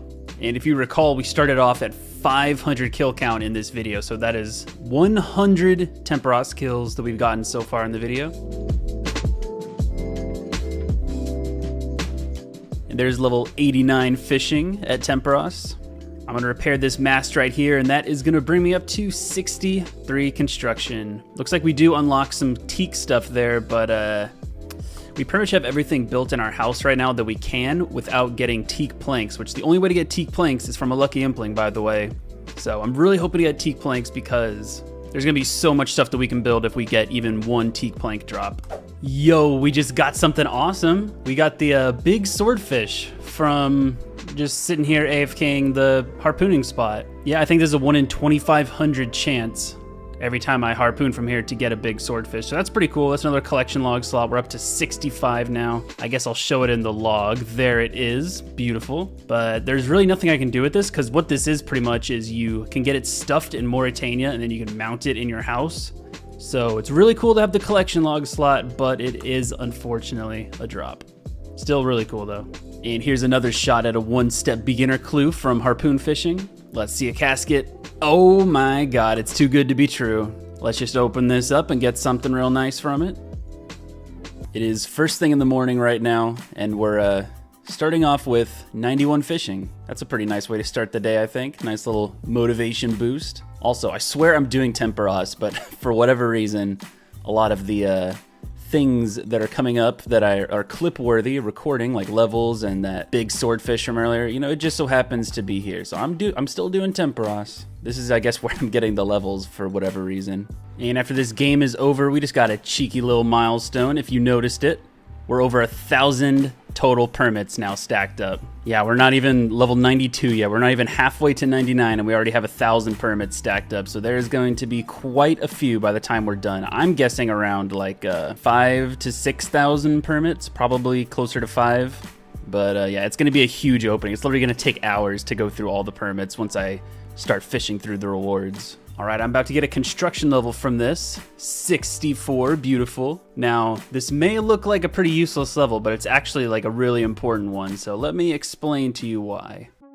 At 64 construction, I can boost to level 66 with the teas I can make in my house to build everything I need that requires teak planks. If I get a teak plank drop from a lucky impling, I can build myself a crystal ball, a mounted amulet of glory, and a teak altar, pet house, armor case, cape rack, fancy dress box, and a treasure chest. So this is technically the highest construction level I need on the account because getting to level 82 to boost and make the mahogany versions of all these is honestly pretty unrealistic. That being said, since the account is nearing its end and I still have a ton of money to spend on lucky impling scouts, I've decided to increase the bounty price. So if you want to scout me a lucky impling, I'm now paying 10 million coins for each impling that I catch, and even more if the item is useful to me. So if anyone feels like scouting, hopefully that's a decent incentive for you. And there you have it, the big 800 Temperos kill count. Just checking in with like the KC milestones, you know. Currently up to over 1,300 permits as well. I just know that we got the pet hiding somewhere in these permits. Somewhere in that pool right there, just waiting for us. 92 fishing on the Desert Locked account, you know. Halfway to 99 has been accomplished, achieved, whatever word you want to use for it. There is big swordfish number 2 on the account. I guess I saw that one come in. I'm still AFKing here every once in a while, and yeah, still hoping to get the heron pet is pretty much the main reason I'm here besides passive fishing XP, but I guess now we're just going to see how many big swordfishes we can get. Why, hello, Mr. Genie. Thank you very much for that XP lamp. I've been putting these into crafting, actually. I guess I could put these into like herb lore or prayer or something, but I've been putting them into crafting because this skill is super slow to train. And I don't think we're going to get all the way up to 84 to be able to make the black dragonhide body just off of the Temperos rewards alone. We're going to get all the way up to 84, and I'm estimating that by the time we're done with Temperos, we'll get close to like probably like 82 to 83. So all the crafting XP that I can get, I will take because I'm probably going to have to realistically mine some silver ore and make tiaras again to get all the way up to 84. So yeah, that's where the lamps are going nowadays.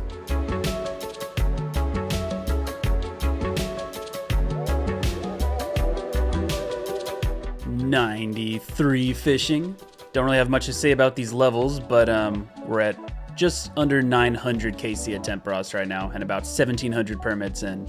There it is, 900 Temperos KC. All right, I'm really hoping for a 5 permit game here. No, it was 1 off. I'm gonna count it though. I'm gonna say that this is close enough. We're at 1,999 permits, which might as well be 2,000. And that's the update. We're at 2,000 permits, which if you recall from an earlier Temperos video I did, I mean, look at the title. I'll put it up on screen. This was the goal of the last big Temperos grind we did, and we've just matched it pretty much. So we've made a lot of progress so far, but we're still only level 93, almost 94. We'll get 94 today on the fishing, but yeah, we still got a long way to go. Hey, yo, what the Calphite Queen doing? Oh my god, dude. This was a 7 permit game. I got, 5,815 points in a mass world. Granted, it took about a minute longer than a normal game does, but still.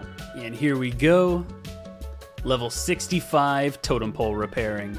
There's 94 fishing. Do we get anything cool from this level? I suppose not. Big moment, everybody. Big moment right here. Let me just fish one more time, and there it is. Your Temperos kill count is 1,000.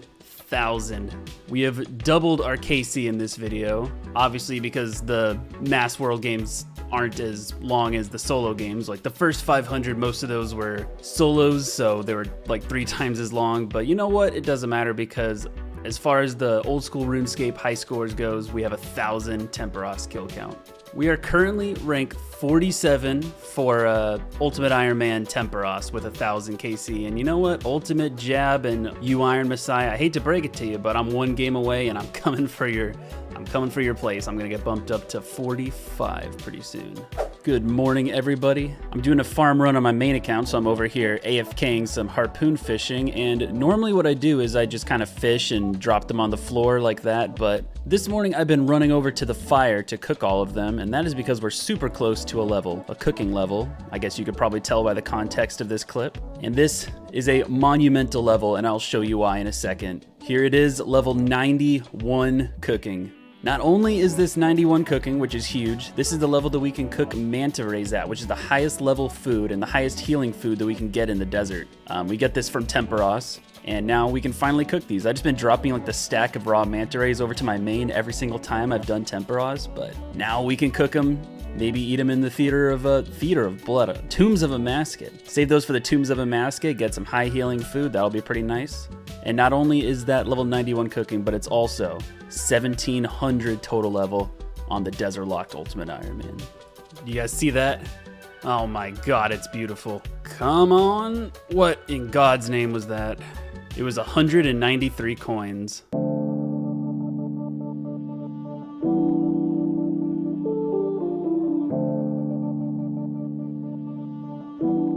It is once again time for another fishing level. There's level 95 fishing. Once again, nothing that we get from that level, but another one down, only 4 more to go. All right, good morning, everybody. This is the start of a brand new day, a day full of Temperos, hopefully. And I guess the update for this is that I'm starting to get a little burnt out. That's the first time I've really been able to say that on this account, but it's not like I'm feeling super drained, but I'm noticing that I'm playing less and less every single day than I probably normally would. And I think that that just means that I'm burnt out. I don't know. That doesn't mean I'm gonna stop though. I'm gonna push through because we're gonna be hitting 96 fishing today, which is pretty cool.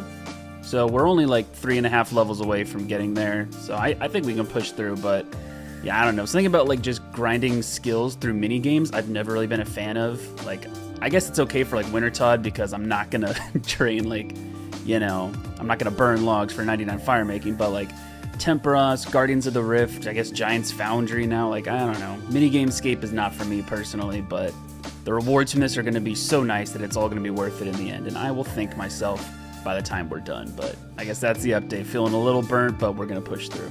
And here it is, everybody, the level we've all been waiting for. 96 fishing, 3 more to go. Just finished another game of Temperos, and that is 1,200 KC. Oh, I'm sorry, Seagull, I didn't mean to click you. And 2 games later, we got 5 permits, and that brought us up to a nice even 3,000 permits. First time ever having that much on the account. Another morning of AFKing swordfish and another big one right there. That's our third one total, I believe.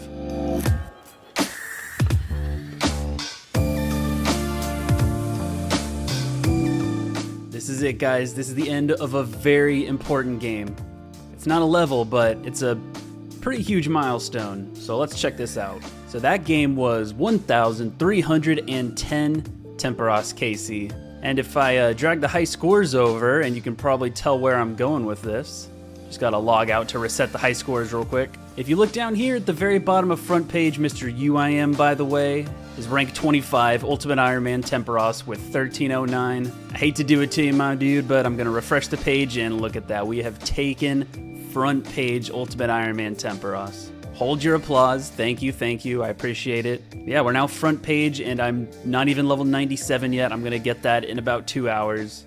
So we still have a long way to go. I think we might end up like in the 1,500 KCs is my guess, but I don't really know. So we're probably gonna be like in the top 20 by the end of this, but there's front page. That's pretty cool to see. We've reached another massive milestone on the account. I just gotta harpoon this thing right here, and hopefully I get a swordfish. There we go, 100 million total XP on the Desert Locked Ultimate Iron Man.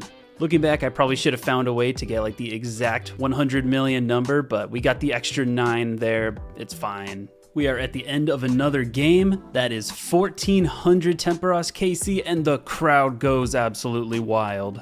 4,000 total permits. That is so many rewards. That's twice as many as the last big Temperos video I did. All right, guys, and at long last, I can finally say that we're 98 fishing. One more to go, one more level to go until max level fishing on the account. I don't think there's really gonna be much else to show, so yeah, let's just get this final grind out of the way. 1.2 million XP. That should be like, I don't know, 2 or 3 days of this probably.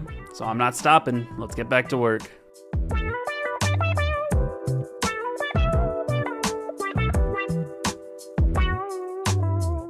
This is it, guys. This is the end of a very important game. After about 3 weeks of Temperos, I can finally say that this is the very last game of Temperos that we needed to do. Probably on the entire account, assuming we get what we want in the drops. But 1628 Temperos kill count is where we're gonna finish. So we have 45,000 fishing XP until 99. And we have 4,844 permits total, and every single time you loot a permit, it gives you 10 fishing XP. So effectively, we have 48,440 fishing XP stored in our permits. So that'll be enough to get us to 99. So we're gonna be getting 99 through fishing for our rewards. I'm gonna talk about the grind real quick, just give a quick little recap, and then I'm gonna boot up stream and we're gonna loot all of these rewards. It's gonna take so long to go through all of these.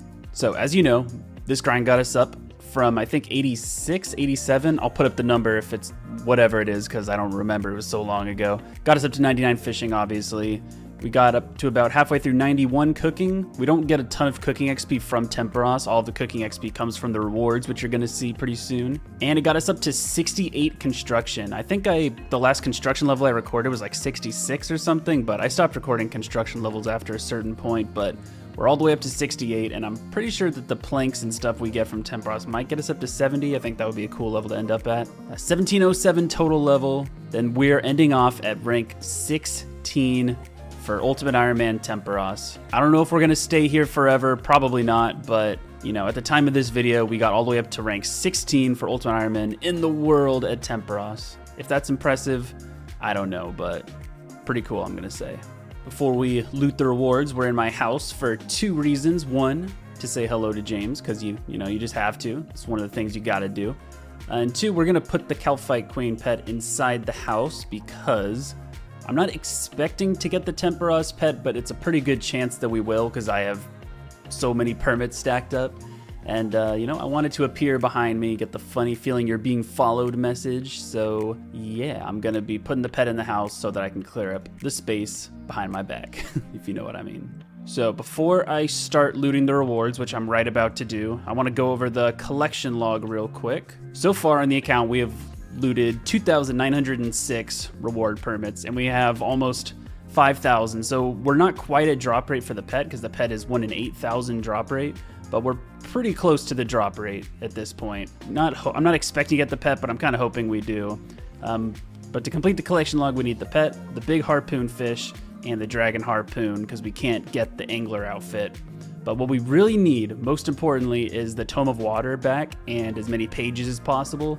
But I would also like to get the collection log filled out, and the pet would be cool too. So, but I don't know, we'll just loot it and then we'll kind of figure out like what we keep after we're done. I guess it's time to get started into the looting, because it's probably going to take like at least 2 hours to go through all this. Yeah, I think we're just gonna get started. I don't really know what else there is to milk, what other point there would be to milk, so let's get in there, I guess.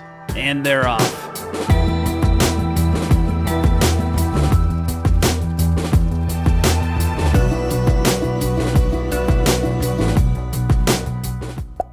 Tackle box. Oh, baby, we got the tackle box back. Yeah, I don't know what to say about the tackle box. I'm honestly only going to keep this if we get the dragon harpoon, because there's no real other point to keep it, I think. I could be wrong, but with Tombs of Amascut coming, I need to really like pinch inventory spaces, and I'm not sure if the tackle box is going to be worth it. There's the first soaked pages, and it's a 25, which I think means it's a duplicate of like the tackle box or something like that. But yeah, we're hoping to stack as many soaked pages as possible, and very hopefully get the Tome of Water back.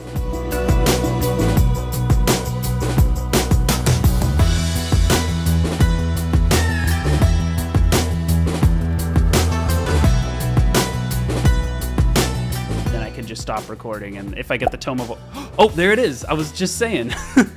I was literally just saying, but there's the Tome of Water. Hell yeah, dude. Nice. The thing we did all that Temperos for, we have finally achieved. Hold up, I'm actually just gonna take a breather right here. I knew we'd get it back because like we have like 3 times as many permits as the drop rate for it, so I think we're probably even gonna get a couple more. But there's the Tome of Water back. That is going to be incredibly helpful for Tombs of Amascut. I guess I'll just leave it in the inventory so I can look at it a little bit. But there it is. Tome of Water has been achieved. And let's get back to fishing.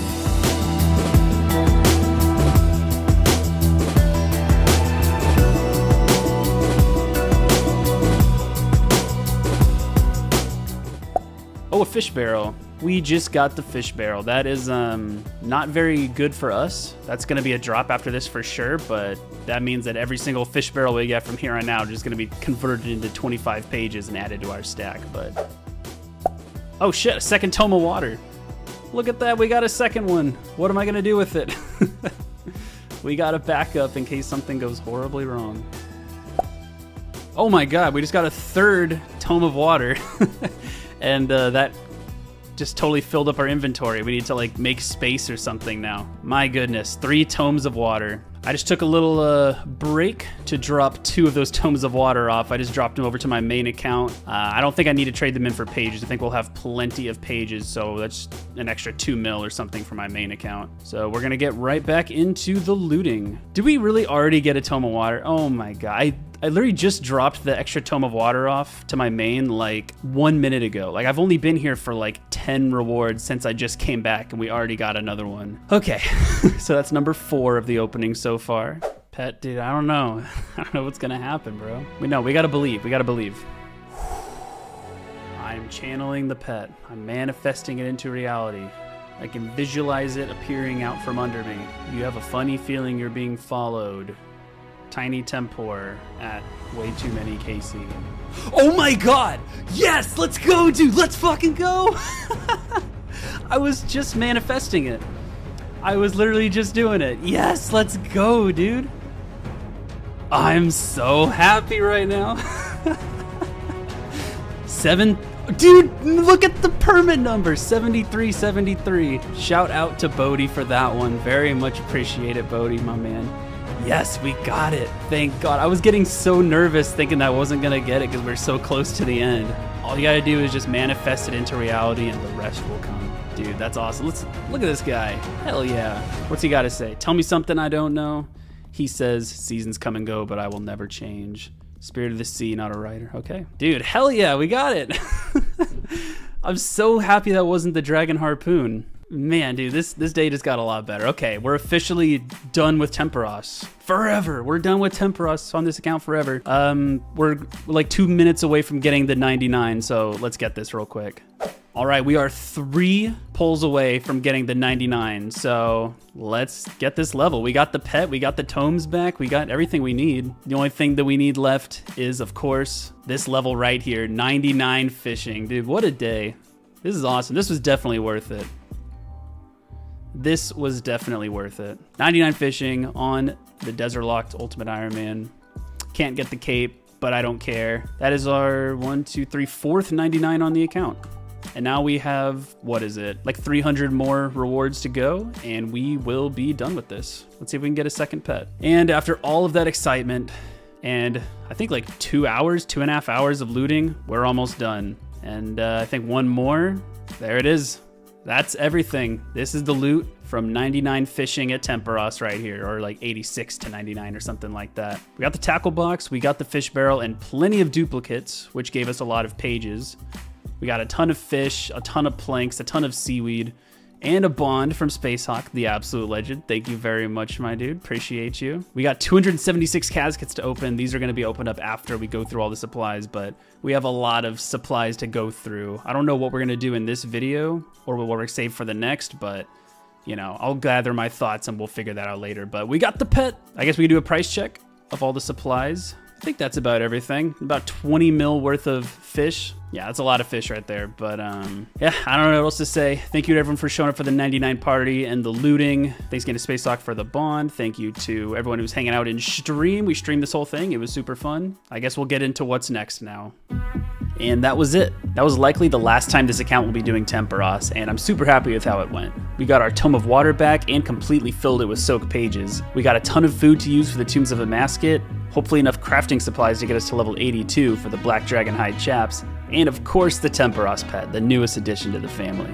I was originally going to cook through all the fish in this episode and maybe get to 99 cooking, but this video is long enough as it is, and something huge has come to the desert that will affect how I use all my Temperos rewards. So we're going to be taking care of all these Temperos supplies in the next video and achieving our last best in slot piece of gear before we get ready to take on the Tombs of Amascut. The end is almost here and I can't wait. In the last episode, we went from 87 all the way to 99 fishing at Temperos. This yielded us 4,844 reward permits, and after spending about 2 to 3 hours looting it all, we got our Tome of Water back and completely filled it with soaked pages. We also got a ton of raw fish, construction supplies, crafting supplies, and because the Dune Spoon can literally never go dry, the Temperos pet at 73 permits, just before the drop rate of 1 in 8,000. After all that, this is what our inventory currently looks like, and it is an absolute mess. The goal for this episode is going to be to clear this inventory up by cooking through most of the fish, using up the planks, and most importantly using the crafting supplies, because like I said in the last video, the only gear upgrade we have left before I'm ready for the Tombs of Amascut is the Black Dragon Hide chaps. And I need to get to 82 crafting to be able to make them. So one way or another, we will be finishing this video with a new pair of pants. So let's get started on using up all of these supplies. Okay, so Temperos is officially done on the account. And I mean done, like done forever probably, because we got the pet, we got the tome. I don't plan on losing either one, so I think we're good. So the first thing I needed to do was figure out what I'm keeping and what I'm dropping to clear as much inventory space as possible. I started by trading the fish barrel and the tackle box in for more soaked pages. Oh my god, I just held space through that. That could have been bad. What the? Oh my god. Imagine if the Tome of Water was the space option, that would have been really bad. But yeah, trading the tackle box in, and wait, that is so weird. It still has all my stuff in it from when I wiped and lost it. I didn't even notice. Oh, that's so crazy. Okay, so this is all the stuff that I had from the last time I wiped, plus the stuff I got just now. It's gonna feel really bad to drop all this stuff, like twice as bad, but you know, what can you do? So I traded them in for soaked pages, and then dropped the pages, stacks of feathers, and fishing bait over to my main. Wish me luck on the heron pet, by the way. And I dropped the spirit flakes on the floor to sadly despawn, and now it was time to start using up these supplies. But before we get started cooking, we're in the house. Come on, where's James at? There we go. We got the whole family here inside the house. The water monster, the bug monster, the kitty cat monster, you know. The house is starting to be just absolutely full with little friends everywhere. But we're keeping Temperos inside the house for now just because the video's not out yet and I don't want any spoilers. So we'll be rocking the Calphi Princess while we're doing our cooking. Actually, you know what? Calphi Princess was with us during Temperos. We're gonna bring James for the cooking grind. Why not? And we're gonna get started cooking all these. We're gonna get started with the bass, I guess, which it feels backwards to start with the biggest stack first because, you know, technically it would make sense to do the smallest stack first. So like if I'm going through 24,000 bass and I have these 3 inventory spaces clear, like I already cooked through all these, then I would be cooking more bass per hour or something. But I don't know, the burn rates are gonna be so high on the manta rays and the sharks that I figured it's just gonna take a little bit longer. I'll have to drop more often, but we're gonna do the bass first because I shouldn't burn any of these. And we're starting out at 91 cooking, about 40% of the way through. And so I started cooking, armed with 10 free inventory spaces against about 50,000 raw fish. This was gonna be an incredibly long grind, but as fate would have it, about 2,000 fish later, I got an unexpected message, one that would change this account forever. Who is this talking to me right now? Well, let me tell you, it's the messenger. They have an important message for me, and it's from Mesa. Dune Lord, meet me inside the pyramid at the necropolis as soon as you can. It's time to face the devourer. Well, Mesa, it's not quite time, but this is an excellent transition. The Tombs of Amascut has just come out a couple days ago, and I've been grinding it on my main. It is so fun. It is, oh my god, it's like the best content in the game, and I'm so excited to do it on this account. We do have a couple more chores to do before we can do it on this account, but we're so close. All I need to do is finish clearing out my inventory, and then I'm gonna grind out bolts for the rune crossbow, and then we're ready to go and face the Devourer in the Tombs of Amascut. Even though we're not ready to do the raid quite yet, it being released does change the way we can use up our supplies from Temperos. So let's head over to the Tombs of Amascut for the first time ever on this account, and I'll show you what I mean. Luckily, we got the Pharaoh's Scepter right here, so we can just teleport right over there. And we're right there next to the raid. I debated dropping the Pharaoh's Scepter, and I don't know, I still kind of want to because like it's a whole inventory space when I could have just walked over here, but this is actually really convenient, and we will see if the inventory space is actually, if it matters too much in the raid. So here we are for the first time, entering the pyramid on Dune Lord. Here we are in the lobby for the first time. Actually, I probably just realized that I should drop James off in the house because pretty much what we're doing is we're going to be death piling. We can die inside the raid, and we can have all of our stuff placed inside of this chest right here. We'll have all of our stuff inside of the chest so that we can pretty much have a full inventory to cook fish with. So instead of having 10 inventory spaces to cook fish with, we got like 27, just the fish we're cooking and then the rest of the inventory. So this is gonna speed up the process by a lot, and it's gonna make this grind very easy. I'm not actually sure if pets are a safe death in the raid or not, but I'm not gonna take the risk with the cat. I might risk it with the Temperos pet or the Calphite Queen pet because they are insured, but not with James. He's too important. Just had to make a quick little pit stop at Pyramid Plunder to recharge my Pharaoh's Scepter, and there we go. Now we can teleport back to Tombs of Amascut. Okay, so in order to store our stuff in the chest, we have to die in the raid. We got to make a party, invocations. The only one I'm going to put on is hardcore run because this means that we only have 1 life in the raid. So we just run in, plank to a boss or a room or something, and then we die and get spit up outside the raid. So let's try it out. Oh my god, we're finally here on Dune Lord. What a sight. What an incredible sight. I'm trying to think of the fastest room to plank in, and I'm thinking either Krondus or Scabarus or something. Let's try Krondus. Don't get too excited, everybody. I'm not doing the raid quite yet. I just need to run in here and die. So there will be raiding content soon, but not right now. There we go. We have died in the Tombs of Amascut for the first time. And we get spit up outside the raid. The only thing we keep is our rune crossbow because it has an ornament kit on it, and then we can claim stuff back from the chest. It costs 10,500 coins. That's not bad at all. That's like a tenth of what death storage normally costs. So we're gonna grab this, fish, fish, fish, fish, and there it is. Now we have all this inventory space to work with, and the important thing to note is that if I die again while this stuff is inside the chest, it all gets wiped. So I can't do this for anything that's remotely dangerous. So I can do this for skilling, like cooking is fine, construction is fine, crafting is fine, but I can't like go kill locust riders or something with my stuff stored in there. That's the distinction. So yeah, let's go do some cooking. And we're back at the cooking spot. Look at this.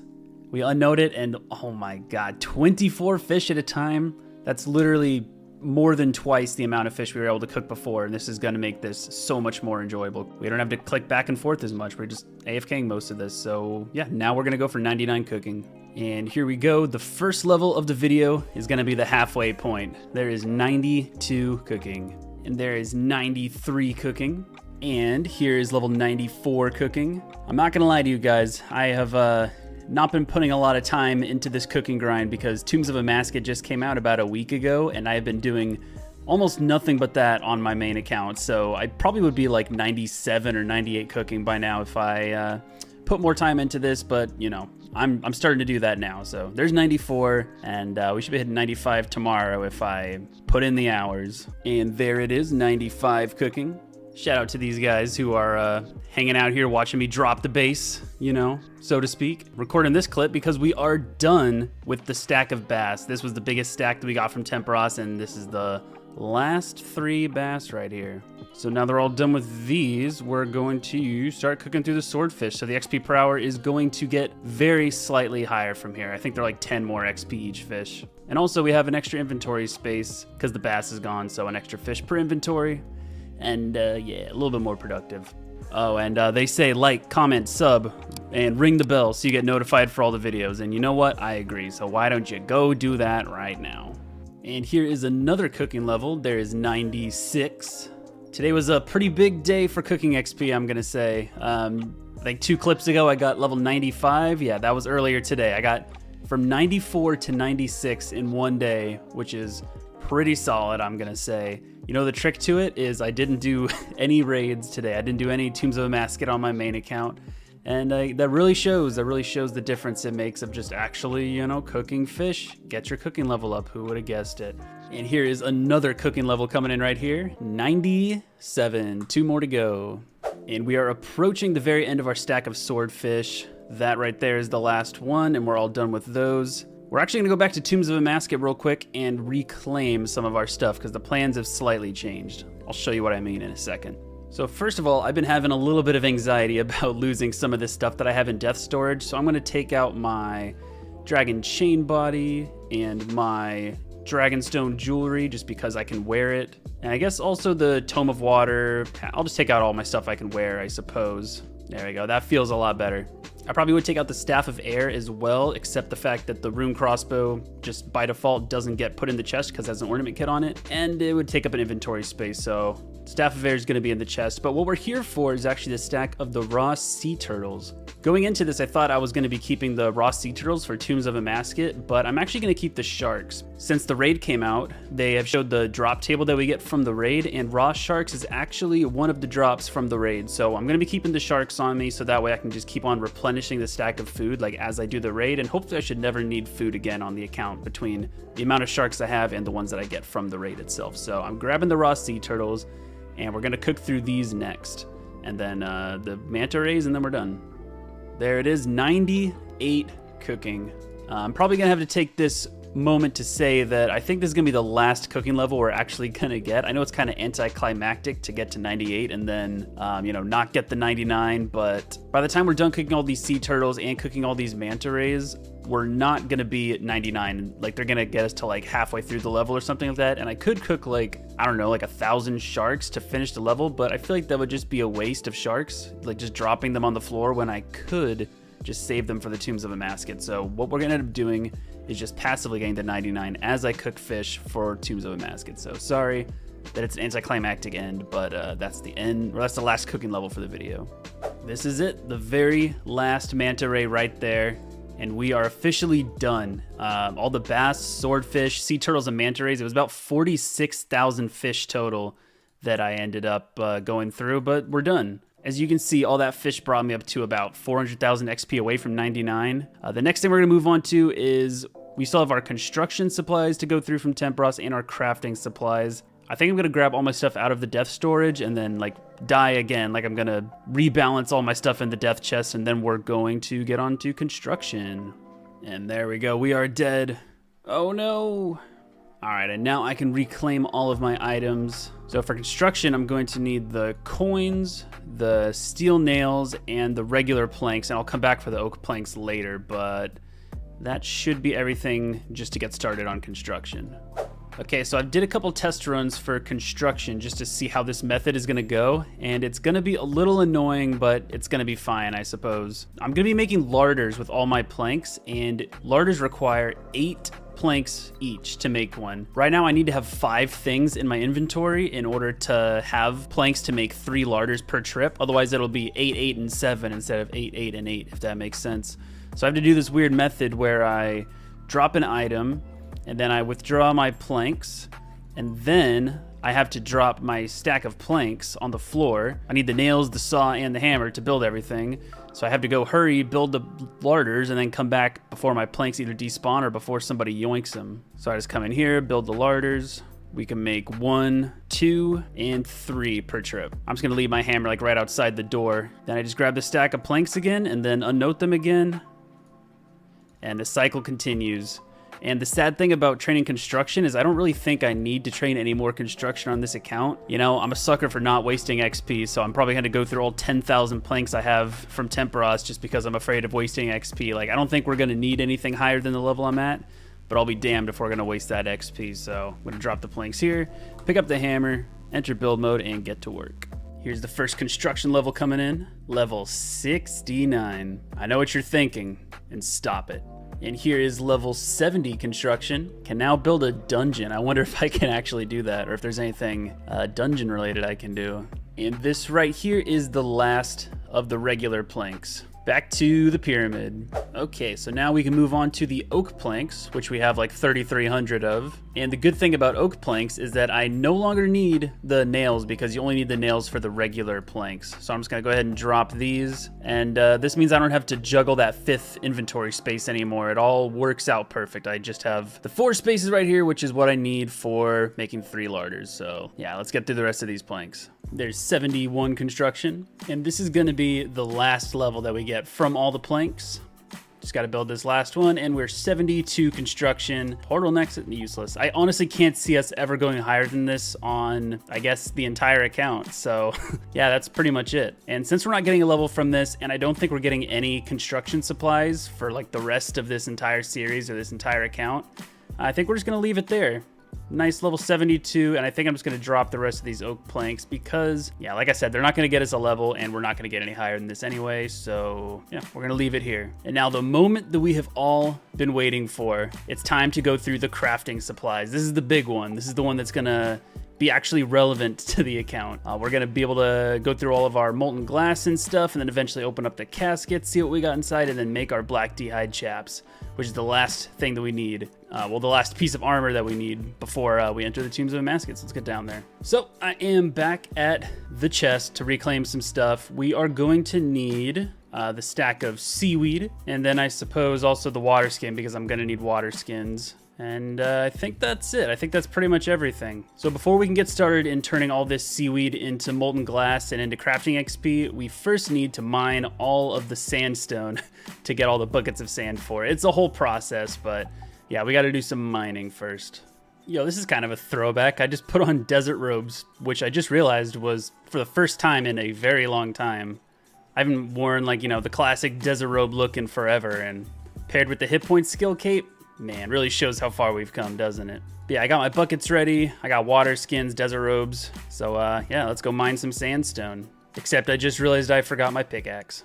Here I am at the quarry. I got my pickaxe. I even brought the Temperos pet because why not? You know, maybe he'll keep me, I don't know, hydrated, whatever. Anyway, I'm gonna deposit buckets, just all of them. And he's got more than enough buckets for me to do this. So I just need 5,021 buckets of sand total. And I also just realized as I was walking over here, I don't need the water skins technically, because I could just get the circlet of water, which you charge with water runes, and it keeps you protected from the desert heat. But you know what? Maybe if this was a longer grind, I would take the time to get it, but I think that the water skins are probably fine for this. So let's find a free world and get ourselves some sandstone. There we go. We just mine a full inventory of the sandstone, and then we just deposit it to the grinder, and then he tells us how many buckets we have. And that's literally the only thing I have to show for this grind other than us being done. So let's just skip to the end. This should be a mining level coming in right here. There we go, 76. That's probably gonna be the only mining level I get from this. So that's kind of cool. Okay, is this all of it? Yeah, perfect. Now we can claim our sand, 5,021 of them, since it's a 1-to-1 ratio, and we are good to get started on crafting. So I have grabbed the glass blowing pipe out of my house. I put everything else I was done with back, and this is the system. I'm sure I've showed it in a video before, but it's been a while. So Here we go. We're going to unnote a bunch of seaweed. Then we run on over here to the range, and then we turn it into soda ash, just like that. Last one, there we go. And then we run back to the bank and drop half of these on the floor, replace those with buckets of sand, and then head over to the furnace. Normally when I do this method, I have like 10 or 12 free inventory spaces, and now I have 24, so this is gonna be so much better than I'm used to. We get 20 crafting XP for every single glass that we make, and then we walk back to the bank while we turn all of these into lantern lenses, and each one of these lantern lenses is 55 crafting XP, so total between making the glass and the lantern lens, it's 75 XP for every single bucket of sand and seaweed we have. So I'll put the number on screen of how much XP total this whole grind should get us, and this is gonna be the system. Oh yeah, and when we're all done, we drop all of our buckets and lantern lenses just on a different tab over here, on a different tile, and then we pick up our soda ash. It's important to keep these two piles separate because otherwise, you know, it's gonna get real messy real fast. And here we go, first crafting level, level 80. We can now make our own amulets of glory if we need to. That's pretty cool. And here is level 81 crafting. There's only one more level to go until the goal for this episode has been obtained. We need 82. So yeah, one more to go, but we're not gonna get it from the rest of this seaweed, unfortunately. We still have all those caskets. We have almost 300 caskets in storage, and hopefully we get enough crafting XP for that. And this is the very last of the molten glass right here. That's all the seaweed and buckets of sand all gone through, turned into lantern lenses. We're done. And it only got us to about a third of the way through level 81. So like I said, I'm really hoping the caskets are gonna kind of pick up their weight here. So we need the caskets to get us from, you know, the rest of the way through this level. And if not, we're gonna have to do some silver mining. But I guess let's go over and grab the caskets and start opening them. We got 276 of them, my goodness. I might as well just grab the Pharaoh's Scepter because it's kind of a pain in the ass to walk all the way down here. Kind of glad I didn't get rid of it like I said I was going to in the last video. So I think I'm just gonna open up these caskets like here in the general store in Al Kharid. They drop like a bunch of jewelry and stuff that honestly I don't need the money for it. I think back in the day I used to like high alch everything, but I'm just gonna sell it to the general store. I'm gonna take like a fat L on the profits, but it doesn't really matter. Probably gonna high alch like all the rune armor I get. I don't know if I'm gonna keep anything. And then we're definitely gonna keep all the crafting supplies, which is all of the gems, gold and silver bars, and I think also gold ores. I'm not sure, but I guess let's just get started on opening these. Oh, that's my dog. Okay, here we go. Good start. Oh, easy clue. It's a drop. There's a chance I might be able to like juggle an easy clue throughout all of these and maybe get my first ever easy clue casket. We'll see if we can end up doing that. Yeah, we'll see. Oh, it's a lot of silver bars. Oh my god. That's what we like to see. I just got uncut dragon stones from these caskets. I think this is literally the first time I've ever gotten these. And I've opened up quite a few Tempros caskets in my day. And those are the first dragon stones I believe I've ever gotten, which is pretty cool.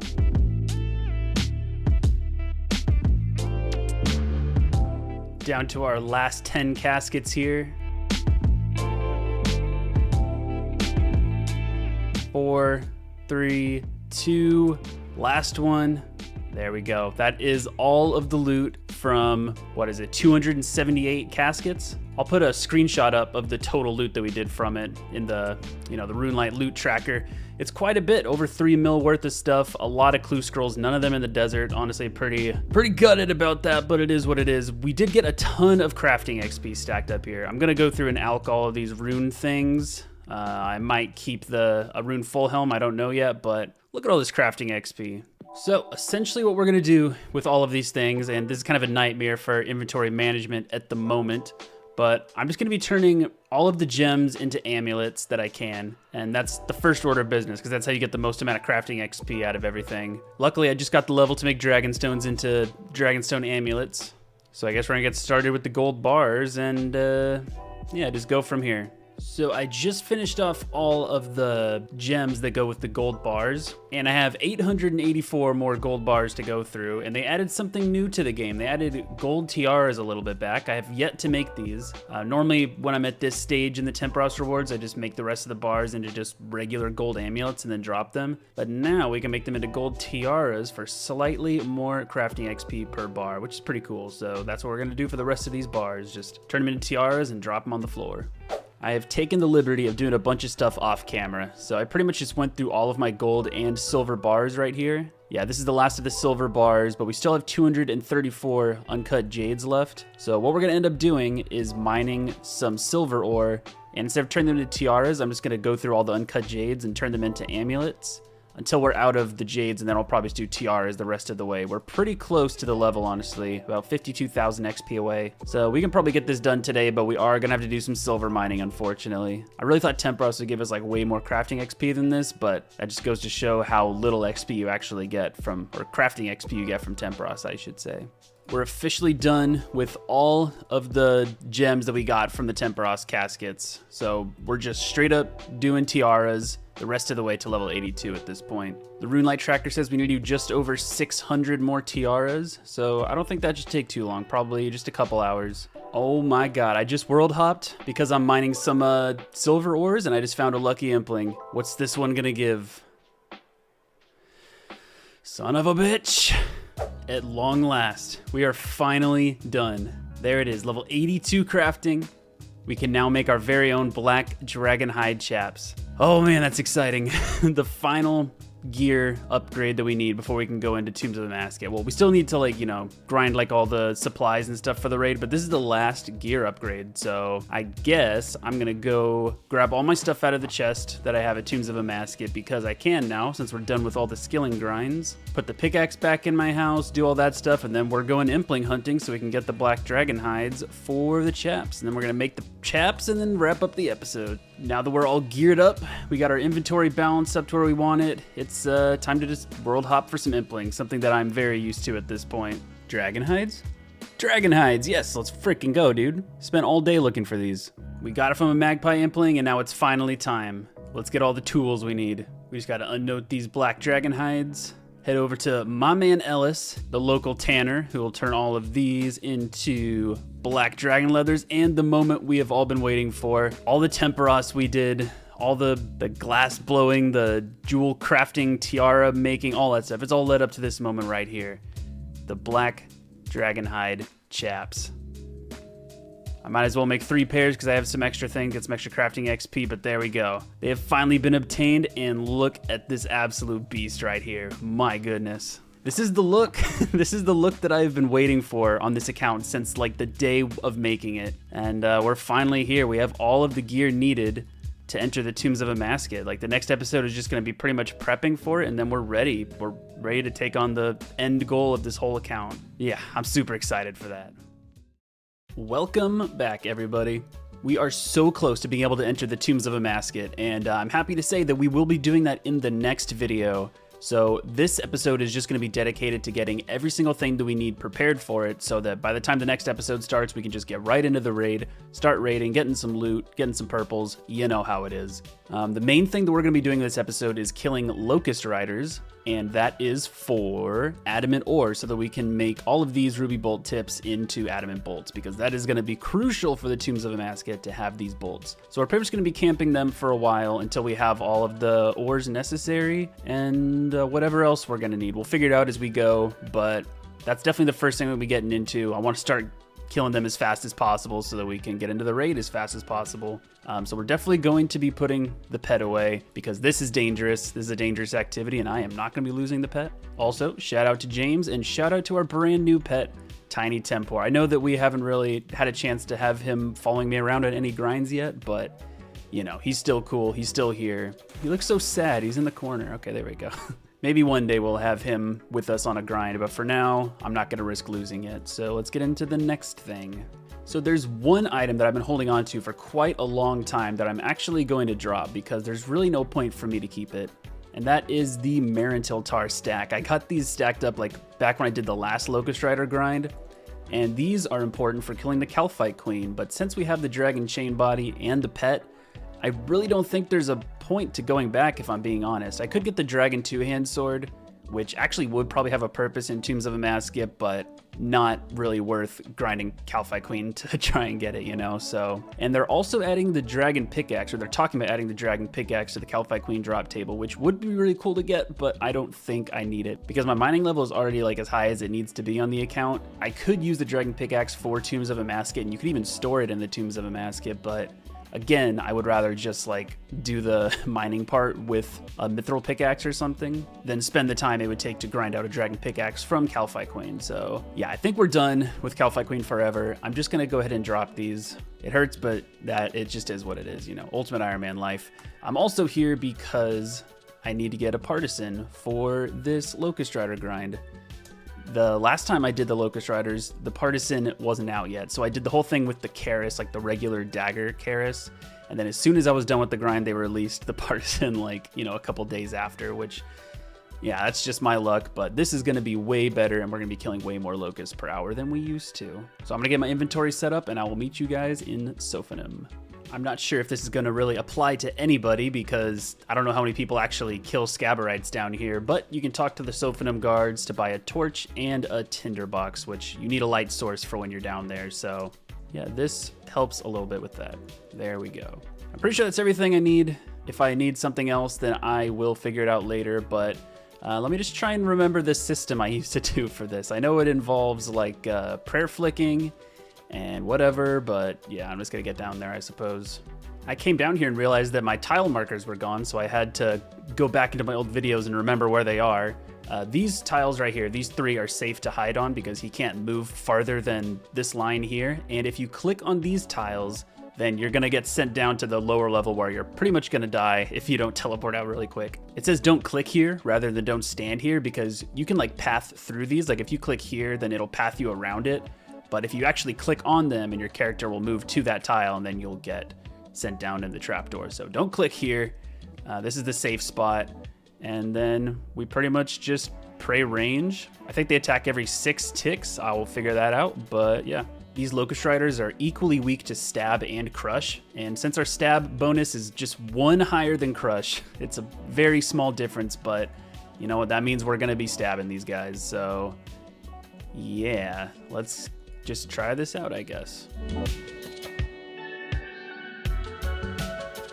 And the first kill, we get an adamant kite shield. We're also going to be getting quite a bit of things to high alch through this grind too. So the money stack might hit like 25, 26 mil, I don't know, but there is some money.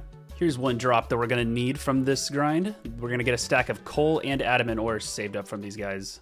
After a couple kills of doing this, the muscle memory is like totally coming back to me. I got the metronome going in the background. You can't hear it, but yeah, it's probably because I spent like, you know, 200 plus hours doing this, but yeah, the muscle memory is kicking in. Oh, we got lava runes. These are very nice because I can replace my stack of fire runes with lava runes now. I know we dropped a bunch of them in like the last video, the Temperos video, but these are gonna be a little bit more useful than fire runes because now, if we need to, we can equip the Tome of Water, and we have Bones to Peaches, because the lava runes are also earth runes, so if we ever need food, we could just make peaches out of their bones. The first mithril bar drop, man, these give me just like so much dopamine, because this was what we were killing Locust Riders for last time, because we needed to get 73 smithing. So every time I see mithril bar parentheses 22, I don't know, I just get a little bit excited, you know? We're gonna be saving these two because I guess we could probably just make like darts or arrows or something out of them. Like we'll have some use for these, so I'm just gonna save them up and we'll see. We just got our first adamant arrow drop, and this one is going to be super useful for us because these guys drop adamant and rune arrows, and I am definitely going to be bringing a magic shortbow into Tombs of Amascut with me. I'm not sure if I'll be using the adamant or the rune, or I'll probably be using both of them over time, but for now, we're going to put these in our ammo slot, which we cleared up from the Marintil Tars, and we're going to start stacking arrows as well. Just a whole nother reason why we're doing this grind right now. And speaking of rune arrows, we got our rune arrow drop like 1 or 2 kills later. So now we got a whole nother stack we're just gonna leave down here. There we go. It took me long enough. 160 kills to get my first adamant ore drop. It's a 1 in 64, by the way, so I went almost 3 times the drop rate to get my first one, but you get 14 adamant ores every single drop, so that's 140 bolts for every single drop. Pretty much we need to get enough to where we can make all of these into bolts. So yeah, at the moment it looks like we need about 290 adamant ores, but you know, I'm also getting rubies throughout this and turning them into bolt tips as I go. So, you know, whenever the number is right, that is when we will stop. So yeah, that's the first of many. So one of the benefits of doing this grind now, like as opposed to the last time I did it. Since Beneath Cursed Sands is done, this altar right here is now repaired, so I can charge my prayer here every time it runs out, instead of having to run all the way over to this one. Just saves a little bit of time and run energy and stuff, and I can just get back into the cave a lot faster because my trip length is completely dependent on my prayer because I like lazy flick everything. Yeah, we're already right back down to where we were.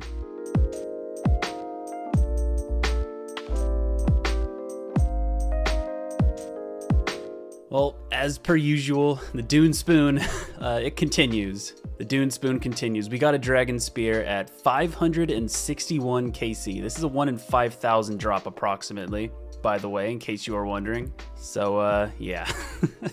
We already have one, and it's Poison plus from Calphite Queen, so this one is a Alk, or is an Alk. Grammar is important, kids. But yeah, that's really cool to see that rare drop table. I would like to see the Dragon Med Helm. I mean, I'm gonna get a Dragon Med Helm in Tombs of Amascut because it's just on the regular drop table, but how cool would that be to get it from here instead, you know? That's an Alk, but a very cool drop. I should also probably mention that that is number 6 in the collection log, which is kind of cool for it being such a rare drop.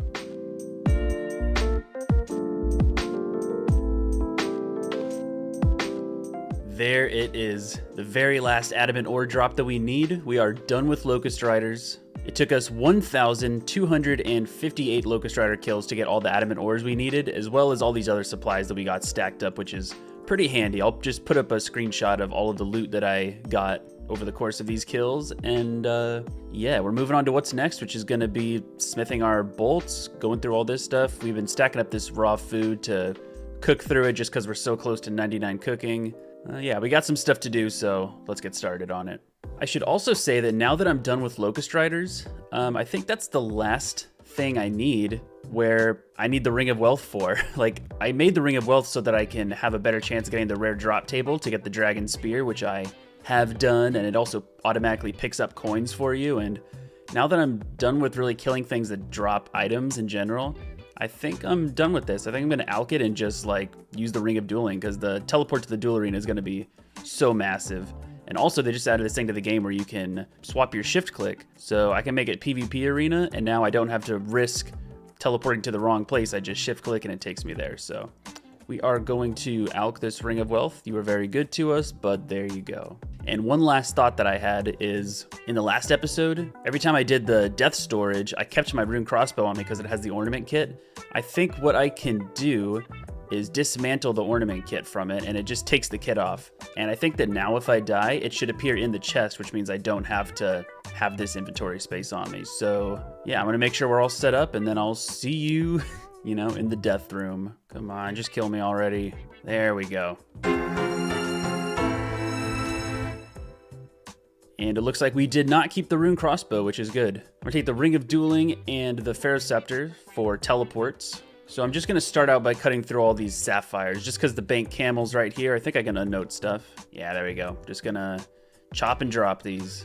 There is all the sapphires cut. And with that out of the way, I think the next thing I'm gonna do is cook through all the raw fish. This one, I mean, you've seen me do it a million times in the last episode as well, so this isn't even gonna get us to 99. It's gonna get us like half of this remaining XP.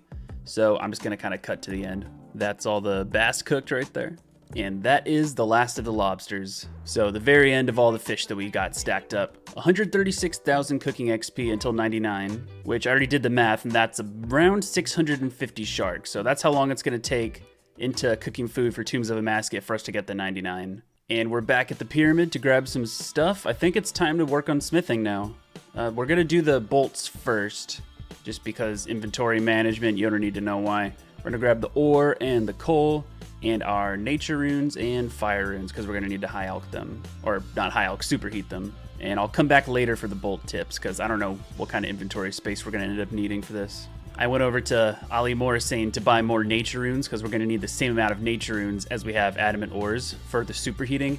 And I realized that nature runes cost coins, and I didn't withdraw those, so I guess we're gonna grab that too. Essentially, the way the system for smithing works is that an adamant ore requires 6 coals to be turned into a bar. So we save 6 inventory spaces for coals, and the rest of our inventory is filled with adamant ore. We superheat a bar, unnote 6 coal, superheat a bar, unnote 6 coal, until the inventory is full of bars. Then we run over to the anvil to turn them all into bolts. There's 74 smithing. Does this get us anything cool? Oh, adamant darts. That actually might come in handy someday, but I feel like all the adamant bars we get are probably gonna get turned into bolts instead of darts, so probably not that useful actually. There's 3,000 bolts, and there is 3,010, which is all of the bolts that we're gonna need because we only have 3,008 of the ruby bolt tips. So I think with the rest of these bars, I'm just gonna turn them into, can I make arrow tips? I can't make arrow tips, no. I guess I'll just make them into bolts too. I don't know what I'm gonna do with the extra ones. Maybe I'll just end up dropping them, but we'll see. But that is all of the adamant bars turned into bolt tips. Once again, back at the pyramid, and this time I'm gonna grab the mithril bars, the ruby bolt tips, and then these stacks of runes right here because I do need to enchant these after I, turn them into the ruby bolts. So yeah, that should be everything for now. And in case you're wondering what I'm doing with these mithril bars is I'm gonna turn these into bolts as well. It's gonna be nice having like a stack of just like bolts I can shoot through a little bit more carelessly and not have to worry about like getting my health drained by the ruby bolt special effect. Having all of these extra mithril bolts is gonna, let me stretch these ruby bolts a lot thinner, if that makes sense. I don't know if that makes sense, but we're bringing 2 stacks of bolts into Tombs of Amascut. That's all I gotta say about that. And last one, we are all done with the mithril bolts and the adamant bolts.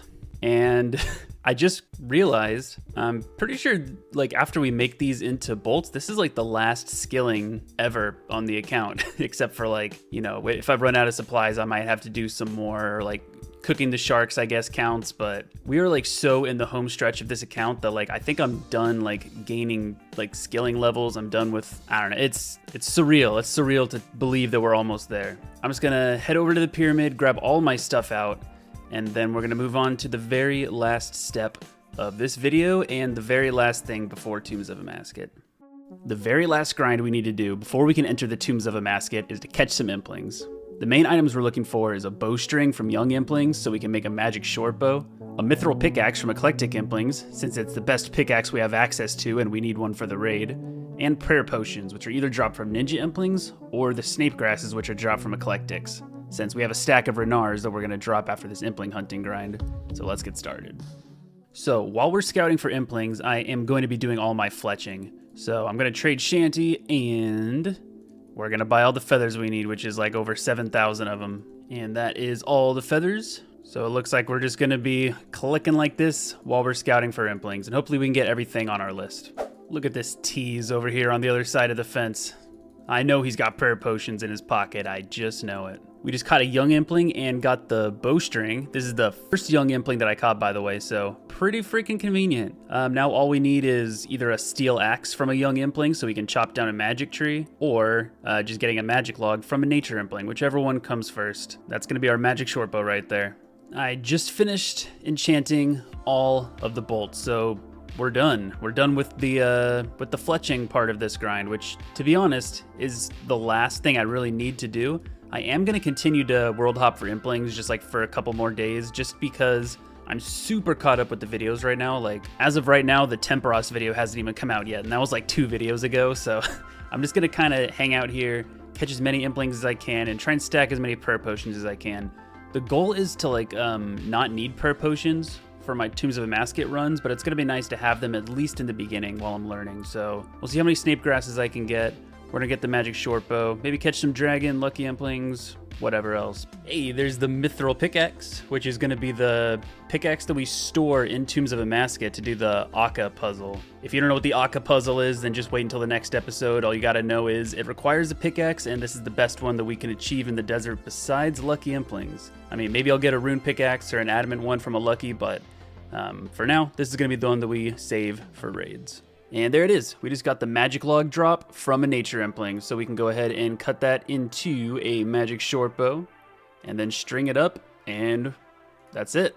That's the last piece of gear we need for Tombs of Amascut. Like I said, I'm still gonna be world hopping implings for a while. I'm gonna do that in between episodes, so this is probably where I'm gonna call it for this episode, and then yeah, starting in the next episode, we will be entering the Tombs of Amascut. It's finally time. When I created this account over 1.5 years ago, I had no idea that there would be a raid added to this region of the game. But after all we've been through, all the grinding, all the RNG, and all the memories we made from the journey that it took to get us here, it's time to take this account to its final challenge. In the next episode, we will be defeating the enemies that lie within RuneScape's newest raid, the Tombs of Amascut. Thank you all so much for being a part of this, and I will see you guys next time in part 1 of the Deserted finale.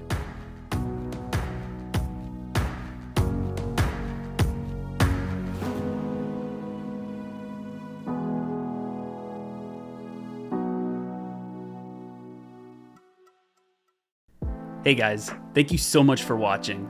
This is the end of the road to the Tombs of Amascut, but there are already several videos of me raiding for you to catch up on. For the first Tombs of Amascut episode, click on this video right here, and when the series is completely finished, I'll upload all of the raiding as one long video as well. Thank you very much, and don't forget to like this video, leave a comment, and subscribe before moving on to the Tombs of Amascut.